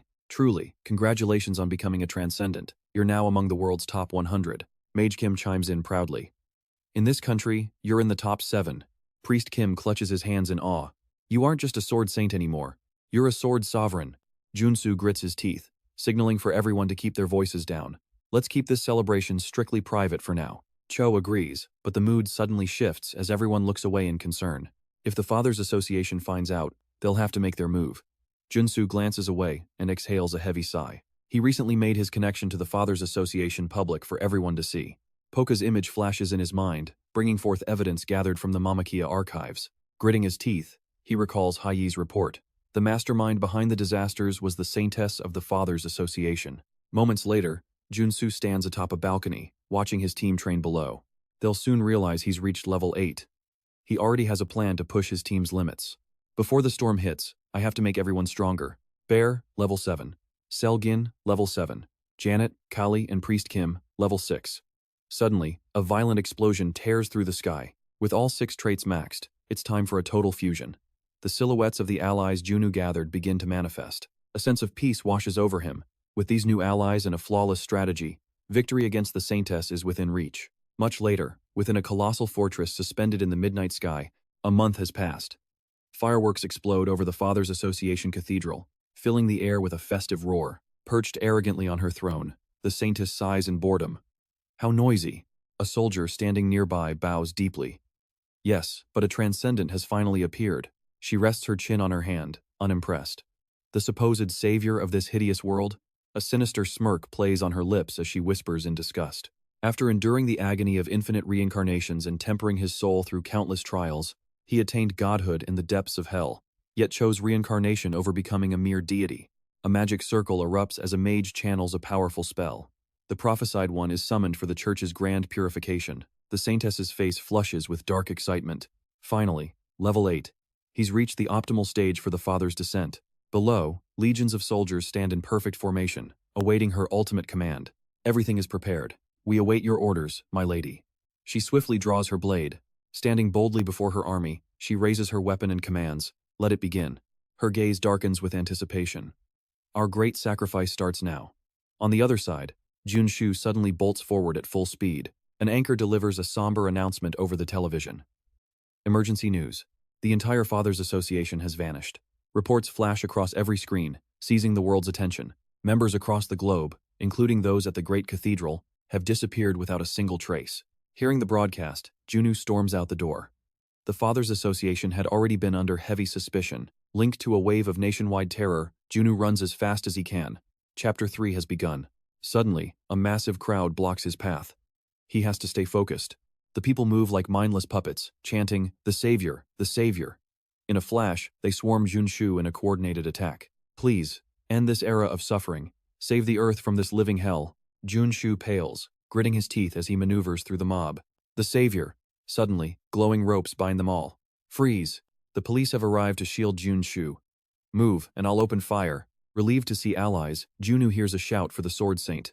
The president rushes over, panicked. "Are you all right?" Junsu is stunned to see the president of South Korea and the supreme military commander personally attending to him. He recalls the president has watched him since the Seoul terror attack. The man clearly moved fast to secure the area. Standing at attention, Junsu greets him with a polite salute. "Mr. President, aren't you busy? Why come here?" The man replies sincerely, "I came to protect you." The Fathers Association is acting strangely. The president addresses the unfolding crisis. "Sword Saint, I suspect they intend to use you as a vessel for a god." Junsu nods, agreeing with the assessment. "That's the plan. But before they can force a god into my body, they need to stockpile massive mana." The president grows more perplexed. But how can they gather mana while they're in hiding? Junsu calmly reveals the most terrifying possibility. They're using an ancient, barbaric method the cult has practiced for ages: mass human sacrifice. The president is horrified. "You mean the members who vanished sacrificed themselves voluntarily? But would that be enough?" Junsu asks chillingly. "What if the sacrifice is 1 million people? The number hits the president like a shockwave. What did you say? If they sacrifice an entire megacity, imagine the unholy power they would gain." At the emergency meeting, a report shatters the silence. Minutes ago, a massive barrier enveloped Gyeonggi's Wangrusi district. All backup is blocked, and they are using lethal force to keep the military out. Jom slams the table in a fury. Their plot is clear. This is more sinister than any occupation in history. Yeonjong remains calm, deducing their true target. They intend to sacrifice the citizens of Wangdu. It's a massacre beyond human imagination. Hee steps forward, unveiling the cold, hard evidence he gathered. "The truth is right here. These findings were uncovered during our investigation into the dark ties between the Black Panther sect and the Church of the Father. With this, the conclusion is undeniable. Examining these classified files, their twisted plot is clear. They intend to sacrifice every soul in Gwangdu City to birth a god king. Daeom grinds his teeth in silent fury as the truth comes to light. Just as suspected, it is a ritual to resurrect the father. Next, Junsu rises to present his strategic countermeasure.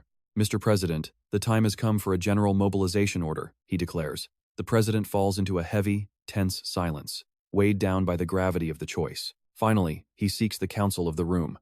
A general mobilization? Is this the path we must take? Before I issue such a command, I want to hear everyone's stance.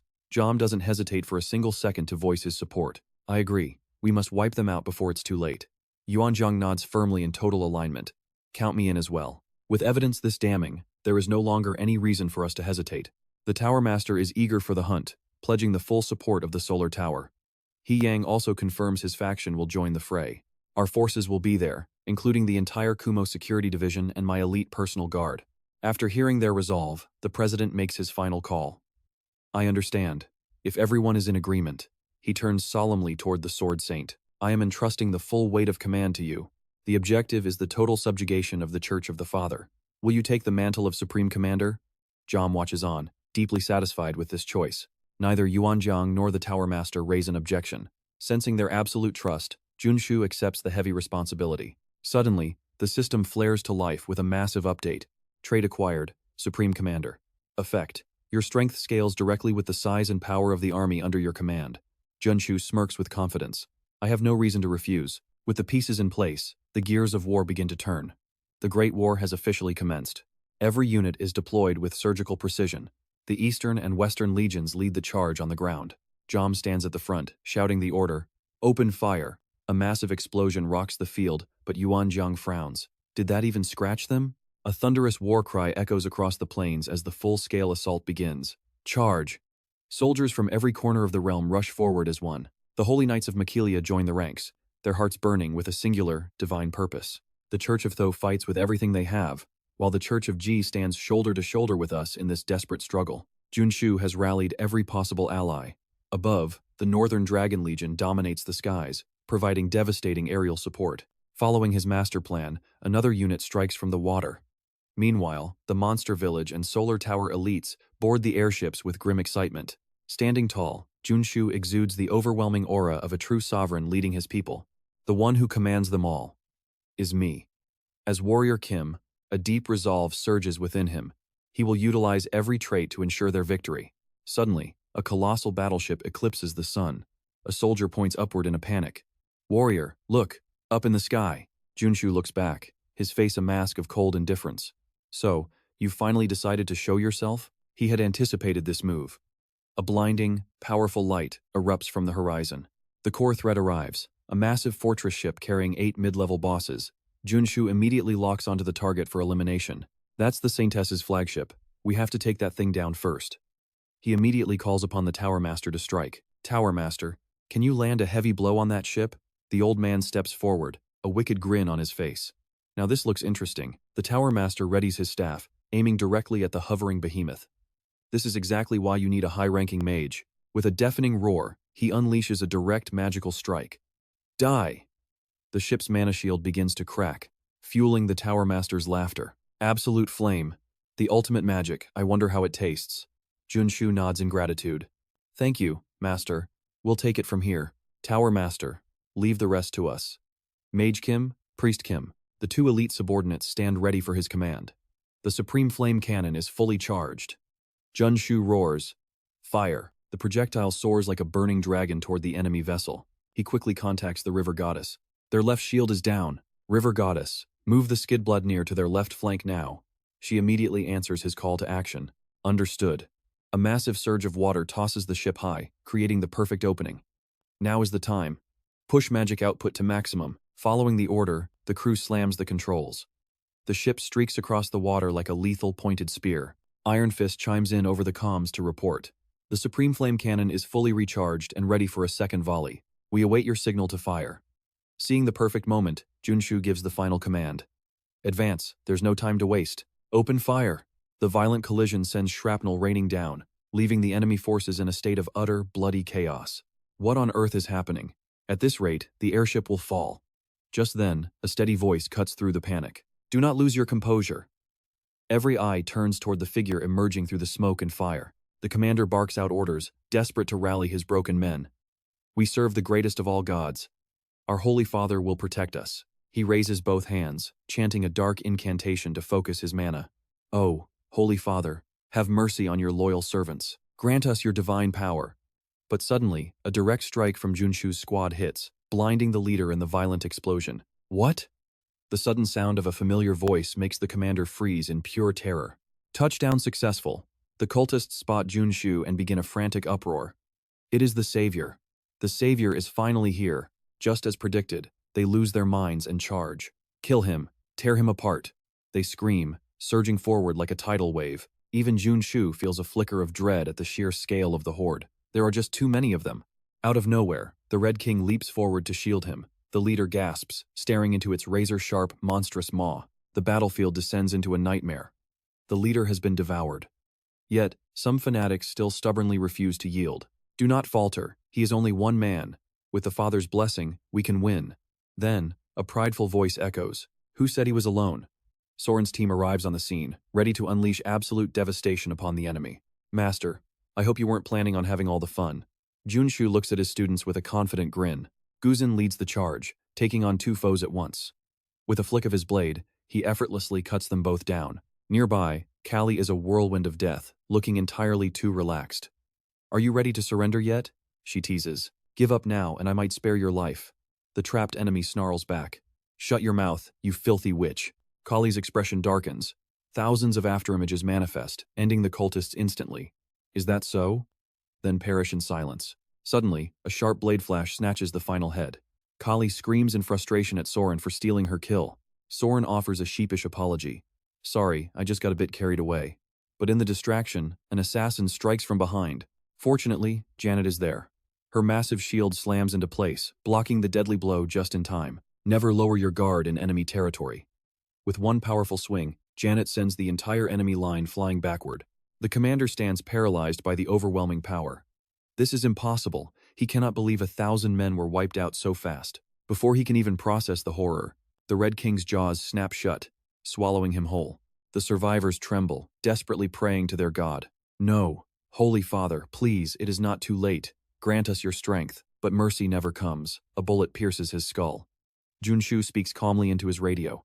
Aerial combat has officially ended. On the other fronts, the slaughter continues. Enemies flee in terror from the cold edge of Jom's legendary blade. Yanjiang watches, offering a playful critique. Hey old man, your swordplay is looking a bit light these days. He laughs heartily. It is nothing. Jom starts reminiscing about the battles he has fought since the old colonial days. I have never faced an army this massive before. Yanjiang looks up, her gaze fixed and unwavering. It will not be a problem this time. She watches their airships approach, her confidence growing by the second. Victory is already within our grasp. Massive explosions rock the earth, obliterating the enemy tanks in a wall of fire. Jom turns back, clicking his tongue in awe. Well now, Junsu's team certainly knows how to make a grand entrance. Junsu gives a playful salute. Campaign to dismantle the Father's cult is complete. Soldier Kim has returned safely. However, the city ahead is still encased in a massive barrier. Soren gasps as Yanjiang prepares her ultimate move. I never thought I'd see the commander's legendary spellcasting from this close. It is truly breathtaking. Jin nods in agreement. With power like that, we will shatter this barrier like it is made of thin glass. Meanwhile, Junsu watches in silence. He recognizes the complex essence of the technique Yanjiang is weaving, the perfect fusion of martial arts and sorcery. This is the ultimate secret art of the Western Army general. In terms of pure destructive power, this even surpasses the Black Tiger sword style of the Eastern general. Yet, Junsu cannot shake a sense of unease. This is one of the strongest piercing skills in all of Seun. As Yanjiang finishes the strike, Guzin starts to celebrate. That was amazing. The barrier must be destroyed. Wait! A voice cries out in shock. Junsu's dark premonition is suddenly realized before their very eyes. Just as he feared, the barrier remains perfectly intact. Not even a single scratch after a devastating hit like that. A cold shiver runs down his spine as anxiety takes hold. Gin stares in disbelief, realizing his ultimate technique has been completely neutralized. Jom massages his shoulder, eager for a turn. Step aside, let me handle this one. Junsu steps forward to block his path. Stop right there, General. This isn't a fight you can win. If even the great Western general cannot shatter that barrier, it points to one terrifying truth. Yanjiang nods in grim agreement with his assessment. He is right. That power belongs to the peak of all martial arts, the level 9 Heavenly Demon Secret. The Heavenly Demon Secret? Soren gasps in shock. Jom grinds his teeth in frustration, sensing its overwhelming and ancient pressure. A voice whispers from the crowd, asking if the Heavenly Demon's power has always been this divine. Yeonjong hesitates, struggling to find a clear answer. She frowns, finally offering the only logical explanation left. It is possible only if they use the Heavenly Demon's heart. Before she can finish, the Tower Master interrupts her. Are you suggesting the Heavenly Demon is dead? That is unthinkable. Suddenly, Haiyang appears to calm the rising tension. Actually, it is entirely possible. She holds a cryptic scroll that carries the weight of a dark destiny. I have decoded the resurrection plot. It mentions the second disciple, the one they call the Demon King. The Tower Master recoils in absolute shock. The Demon King? Did the student truly murder his own master? How could anyone commit such an atrocity? Jom demands, his composure slipping as he seeks the truth. But the Heavenly Demon is supposed to be the strongest being alive. Yeonjong stands united with the others in disbelief. He's right. Even the Demon King shouldn't be capable of that. Junsu proposes a dark hypothesis. What if the Father's Council aided the Demon King? With that realization, the impossible suddenly becomes a nightmare reality. The answer is clear. As the tension settles, the group looks to Junsu for the final decision. What is your plan? He responds without a shred of doubt. First, we must confirm the truth ourselves. Junsu volunteers for the dangerous mission. He will personally infiltrate the enemy's lair to witness the Heavenly Demon's fate. Mounted on the Crimson Dragon, Junsu soars toward the peak of Heavenly Mountain to investigate. His mind races thinking about that barrier. The Heavenly Demon Secret is a flawless technique, invincible in every aspect. The only way to pierce that absolute defense is by using the Heavenly Demon Secret itself against it. Flashback to Jom questioning his resolve. You're really going to Heavenly Mountain? Junsu remains steadfast and determined. I must see for myself. If the Heavenly Demon is truly dead, dark doubts begin to cloud his mind. Only one person possesses the power to shatter that legendary, unbreakable barrier. The God King, the first true disciple. Upon arrival, Junsu feeds the Crimson King. Thanks for waiting for me. The beast happily devours its reward. Seeing its high spirits, Junsu can't help but feel impressed. It flew 4,000 kilometers without breaking a sweat, truly a mount worthy of a legend like himself. Facing the massive temple, he readies himself. Time to enter the Heavenly Demon cult. He steps inside, fully alert. Dragon statues glow as a greeting. Welcome to the Heavenly Demon cult, Sword Saint of the East. The suspicious Great Elder speaks up first. Why have you come here without any prior notice? Junsu keeps it simple and calm. It's a pleasure. I am the warrior known as Kim. He throws a sharp question back, catching the cultists off guard and making them visibly uneasy. I wish to see the Heavenly Demon. I must confirm if the master is still alive or deceased. The elder dodges the inquiry. That is impossible. But Junsu refuses to back down an inch. A barrier of the Heavenly Demon Secret was just discovered in Gyeonggi, South Korea. His voice turns ice cold. Is that not proof enough that your master's current status is highly questionable? This direct insult enrages the Great Elder. How dare you speak such nonsense to us? He shouts in defense of the cult. The Heavenly Demon is in seclusion. No one is permitted entry. However, his lies cannot deceive Junsu. That's not exactly the truth, is it? He corners the elder with logic. Aren't the disciples still allowed to enter his private sanctum? Are you accusing the God King or Demon King of treason? The elder finds such blasphemy absolutely intolerable. Disciples immediately surround Junsu. You think we will let you leave alive after those words? He orders the execution. Junsu just sighs. Good grief. I'm actually in a bit of a hurry. The Great Elder's voice turned ice cold as he ordered a massacre. Kill him. With arrogant sneers, the mob surged forward as one. Orders received. Junsu moved like a phantom, slipping through their formation with ease. The crowd gasped, stunned by his godlike speed. When did he? It was already too late. Junsu lunged straight for the Great Elder, leaving the disciples screaming in helpless terror. No, his target was the Great Elder all along. In a flash, Junsu had the old man pinned ruthlessly to the floor. If you won't let me in, we'll do it my way, Junsu hissed. The elder's eyes nearly popped out as he realized the truth. What is that? Panic washed over him as he saw the item in Junsu's possession. How do you have the Heavenly Demon seal? Junsu responded with a confident, predatory smirk. I have every right to enter, Junsu declared, his voice echoing through the trembling crowd. Open the third gate of the Heavenly Demon. Without a shred of fear, he threw down a bold challenge. I'm here to conquer it. The Great Elder watched the monitors, sighing deeply as he observed Junsu's every move. Disbelief clouded his face. Did the Blood King truly entrust the Heavenly Demon token to this brat? The Elder's brow furrowed in intense stress. This place was the ultimate training sanctum of the demonic cult, forged by the first heavenly demon himself. It was guarded by puppets forged from 10,000-year-cold iron, each possessing supreme-level martial arts. Even the legendary Sword Heaven couldn't breach this place. Seeing the boy about to be swarmed, the elder scoffed, thinking there was nothing left to see. He turned his back to leave, cold instructions trailing behind him. "I'm heading inside. You lot handle the rest." But his subordinates turned pale, their voices trembling. "Wait, Great Elder, look." The old man turned back with an icy glare, only to be struck by pure shock. He already passed? The elder couldn't believe his eyes as he began to frantically analyze the data. First was the Asura Gate, the combat master Marus and the duelist Venus. Masters of close quarters slaughter. A one-hit kill demon of the sky. And Junsu had annihilated them in mere seconds. Next was the Heavenly Tribulation Gate. "Impossible," the elder screamed. "He has no protective aura, yet he's tanking that demonic flame." He watched closer. Junsu was adjusting his mana circuits in real time. This could only mean one thing. The Great Elder reached a terrifying conclusion. This boy possessed the heavenly demon physique, an ultimate fortress with magic resistance, dark attribute immunity, and a diamond body. Junsu let out a satisfied laugh, his confidence reaching its peak. Too easy. Gate 2 is down. Now for the final trial, the third gate of supreme wisdom. Legend says whoever conquers all three will inherit the heavenly demon's mantle, and that legend exists for a reason. Tension mounted as Junsu calculated his next move. Suddenly, the puppet of the heavenly demon lunged at him with insane, feral ferocity. Junsu tracked every movement. The puppet was perfectly mimicking the heavenly demon divine art. His basic traits wouldn't be enough here. With eyes full of burning resolve, Junsu charged headfirst into the fray. An idea struck him mid-clash.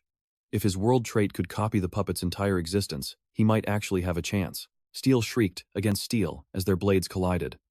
The mere pressure of their mimicry began to warp the very space around them. Both warriors threw their blades back with explosive force. The heavenly demon puppet struck first, forcing Junsu into a desperate, grueling defense. "I need that power," Junsu thought. But the heavenly demon divine art was level 9, a realm beyond mortal reach. He fought for his life while his mind raced, searching for the single opening that would grant him victory. "Expand my world. I need to go further." He activated everything. World, demon eye, six senses, magic brain, the ultimate training loadout. Junsu fought back with everything he had, but it wasn't enough. The puppet showed no signs of fatigue. He had to stay sharper than ever. To master the heavenly demon divine art and shatter the cult master's barrier, he had to surpass his limits. The puppet charged with an expressionless, deathly gaze, but Junsu was right on its heels. His eyes glowed a predatory red.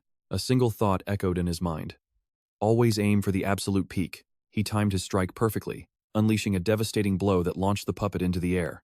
As black smoke billowed, Junsu's voice cut through the haze. "Even with the heavenly demon's skills, I'm not losing to a bunch of dolls." He smirked, sheathing his blade. All three gates were cleared. Suddenly, the opposite gate began to shudder violently. Junsu froze, his heart racing as he wondered what was happening. "What's with everyone?" The Great Elder dropped to the floor in awe, his voice trembling. "A new heavenly demon has been born." He and his men prostrated themselves, their voices booming. "Long live the third generation heavenly demon. May your reign be eternal." Junsu stood there, completely dumbfounded. "Wait, what?" The crowd seemed to have lost their minds, chanting in unison. "The heavenly demon descends. All demons bow before him." Outside, a massive, glowing circle manifested in the sky. The Great Elder followed behind Junsu, groveling. "Please, don't be humble. I will serve you faithfully. O great third-generation heavenly demon." Junsu waved his hands frantically in refusal. "No, you've got it wrong. I was just mimicking him." The elder stopped dead, looking utterly confused. "Mimicking?" His face turned desperately sincere. "Does that mean you aren't the true successor of the heavenly demon divine art?" Junsu's eyes widened in annoyance as he prepared to set the record straight.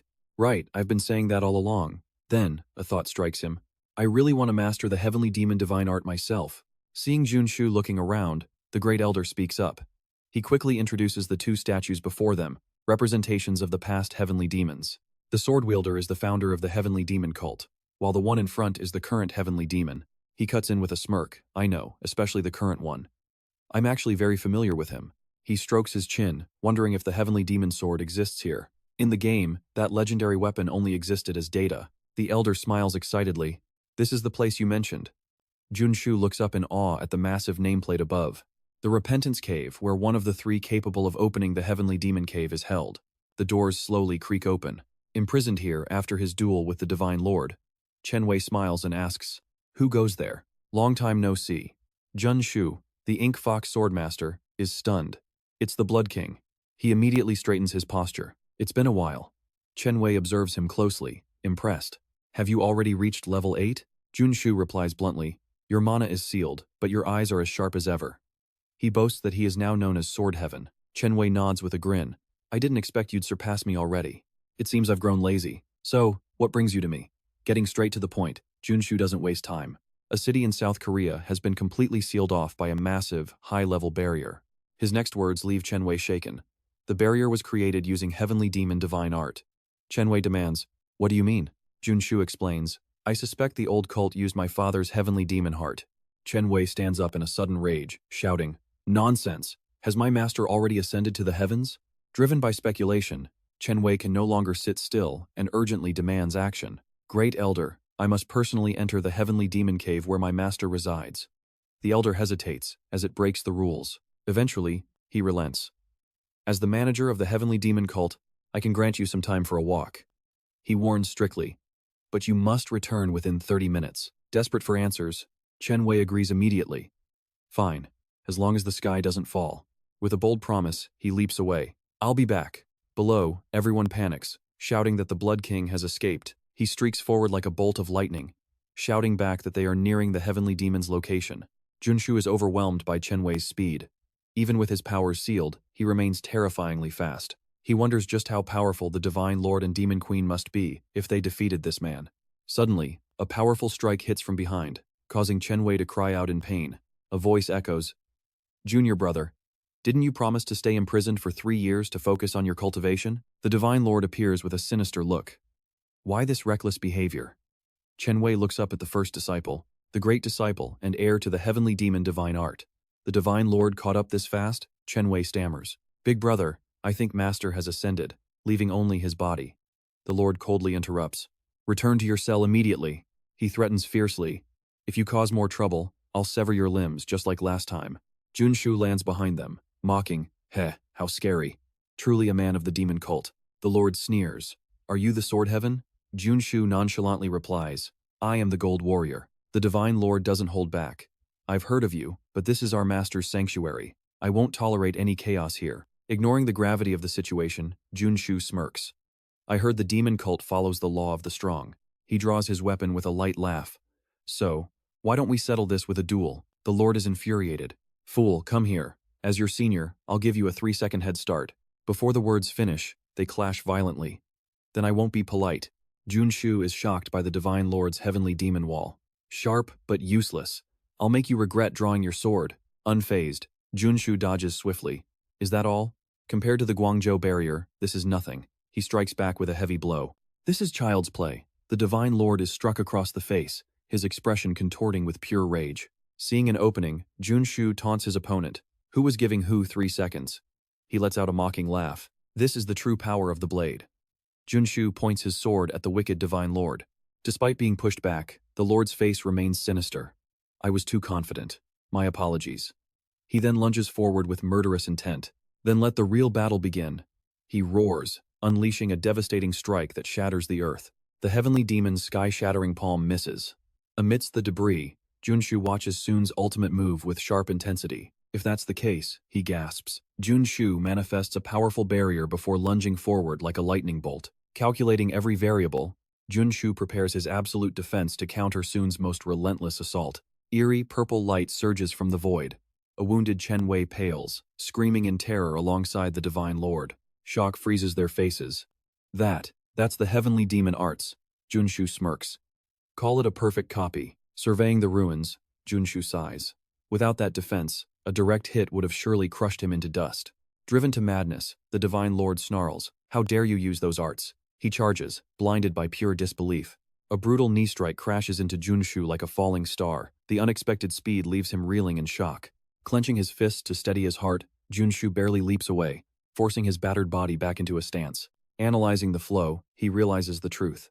To surpass the heavenly demon arts, he must exploit the Divine Lord's lack of mastery. Retreating through the air, Junsu narrows his eyes. There is only one move left to turn the tide. Trait conversion. Dual-layer mouse swordsmanship. The Divine Lord flinches as Junsu's movements become completely unpredictable. Striking with surgical precision, Junsu adapts to the chaos, parrying the pitch-black energy of the heavenly demon arts. It's as if he's fighting a dozen shadows at once. Junsu's relentless flickering strikes overwhelm his opponent in a blur. With every impact, the world trade absorbs power like fertilizer for growth. The Divine Lord howls in a psychotic fury. Fine. Behold the true heavenly demon. He erupts, evolving his trait to surpass the very stars in his madness. A blinding golden radiance suddenly erupts. Junsu realizes it, the cosmic sword has finally merged with his own blade. The brilliance engulfs the Divine Lord. Such light. I've never seen anything so divine. He whispers, completely stunned. The Divine Lord drops to his knees. I lost. Sword Heaven signals him to rise, the duel finally over. Good work. I've learned much from you. Junsu helps him up, his mind already racing toward the next goal. The battle is over. Even with those forbidden arts, the Divine Lord couldn't break Guangzhou's dark barrier. Calculating the power scales, Junsu realizes exactly where everyone stands in this hierarchy of monsters. Now, will you open the path to the heavenly demon cave? The Divine Lord nods solemnly, as you wish. They reach the towering spire. Let's go. Deep into the heart of the cult. The heavenly demon cave. Welcome to the cave, a voice echoes. The Divine Lord enters, bowing low. Master, forgive the intrusion. Horror strikes. The heavenly demon has been defeated. Chen Wei falls to his knees, trembling in absolute despair. What happened here? The Divine Lord collapses. You were supposed to ascend to the heavens, Master. You promised to wait in the immortal realm. Who did this? Junsu scans the floor, searching for answers. The patterns on the ground tell a dark story. This was the work of his father's former cult. Chen Wei explodes in rage. Those heretics? The Divine Lord is confused. They shouldn't have been able to enter. Junsu points out the cold truth. Isn't there one more person with permission to enter this sanctum? Realization hits like a physical blow. You mean, the Demon Empress? My own senior sister? That treacherous woman, Chen Wei screams. We must hunt down that traitorous disciple this instant. Agreed, the Divine Lord snarls. Desecrating our master and the cult is a sin punishable only by death. His face twists into a mask of pure malice. Mobilize everyone. We're going to Brazil, where the Empress hides. Junsu freezes. Brazil? The location of the Demon Empress triggers a dark, familiar memory in his mind. He recalls the prophecy, torture, the Black Crow cult, and the Saintess hunting for Poka's divine avatar. Poka kneels solemnly, destined to be a mere sacrifice for the birth of the Dark God King. Night falls over the city. Hippie, connect me to Director Choi. Choi answers eagerly. Orders, Sword Heaven? Junsu's command is sharp and cold. I need to purchase as many Dharma artifacts as possible. Name the amount, Choi replies. Jun Xu sends a file. Hundreds. Move fast. I'll be checking soon. Junsu ponders the nature of this world. Everything hinges on the achievement trait, the key to godhood. To evolve that power, he must harvest every public trait belonging to Anun without exception or delay. We have to move now, Junsu urges. Suddenly, a scout rushes in. Sir, the situation has gone south. High Priest Paulo Poka collapses, trembling amidst the rising embers and smoke. The great patriarch rushes to his side, voice laced with worry. Han, are you all right? Han speaks with a heavy heart, his disappointment clear. It seems we have failed to awaken the Avatar God once again. But how can this be? Out of nowhere, Junsu's cold voice cuts through the air like a blade. He has been poisoned. Poka gasps, eyes wide in utter shock. Sword Heaven pales, his voice trembling as he asks, Poisoned? What do you mean? Junsu steps forward calmly. Step aside. Let me examine him. Junsu senses a flicker of something strange. The Avatar's vessel is truly magnificent, even the slightest opening is palpable. Suddenly, he freezes. It is exactly as he feared. The toxin of the heavenly demon arts has already taken root. Though the strike was recent, the poison has burrowed deep into his soul. This power is chaotic, a divine force that wields both light and shadow, harboring pure sanctity and absolute evil all at once. Junsu slowly withdraws his hand, his expression grave. This is no ordinary toxin, he explains. It is a lethal fusion of high-tier martial arts and a forbidden curse. The great patriarch is stunned to his core. A curse? Who would commit such an atrocity? Junsu's gaze sweeps the room, sharp and alert. We must capture the one responsible. If their goal is to sabotage the awakening, they are undoubtedly lurking nearby, watching us right now. Junsu's eyes lock onto a figure in the shadows. It is time to end this pathetic little masquerade, he declares with absolute certainty. His finger points toward a soldier whose movements suddenly turn unnerving. The Demon Queen. A shocked cry erupts from the crowd. The Demon Queen is here? A helmet clatters heavily against the stone floor. A chilling voice echoes through the hall. That name given by the gods of the old world? I discarded it long ago. The figure begins to shed her disguise, draped in an aura of dark mystery. I am the master of the heavenly demon arts and the 9 yin meridians, wielder of the mystic ice arts. Shi Yi emerges with a twisted smile, radiating deadly intent. She lets out a cold, mocking laugh that chills the very air. Bow down before the queen of the night.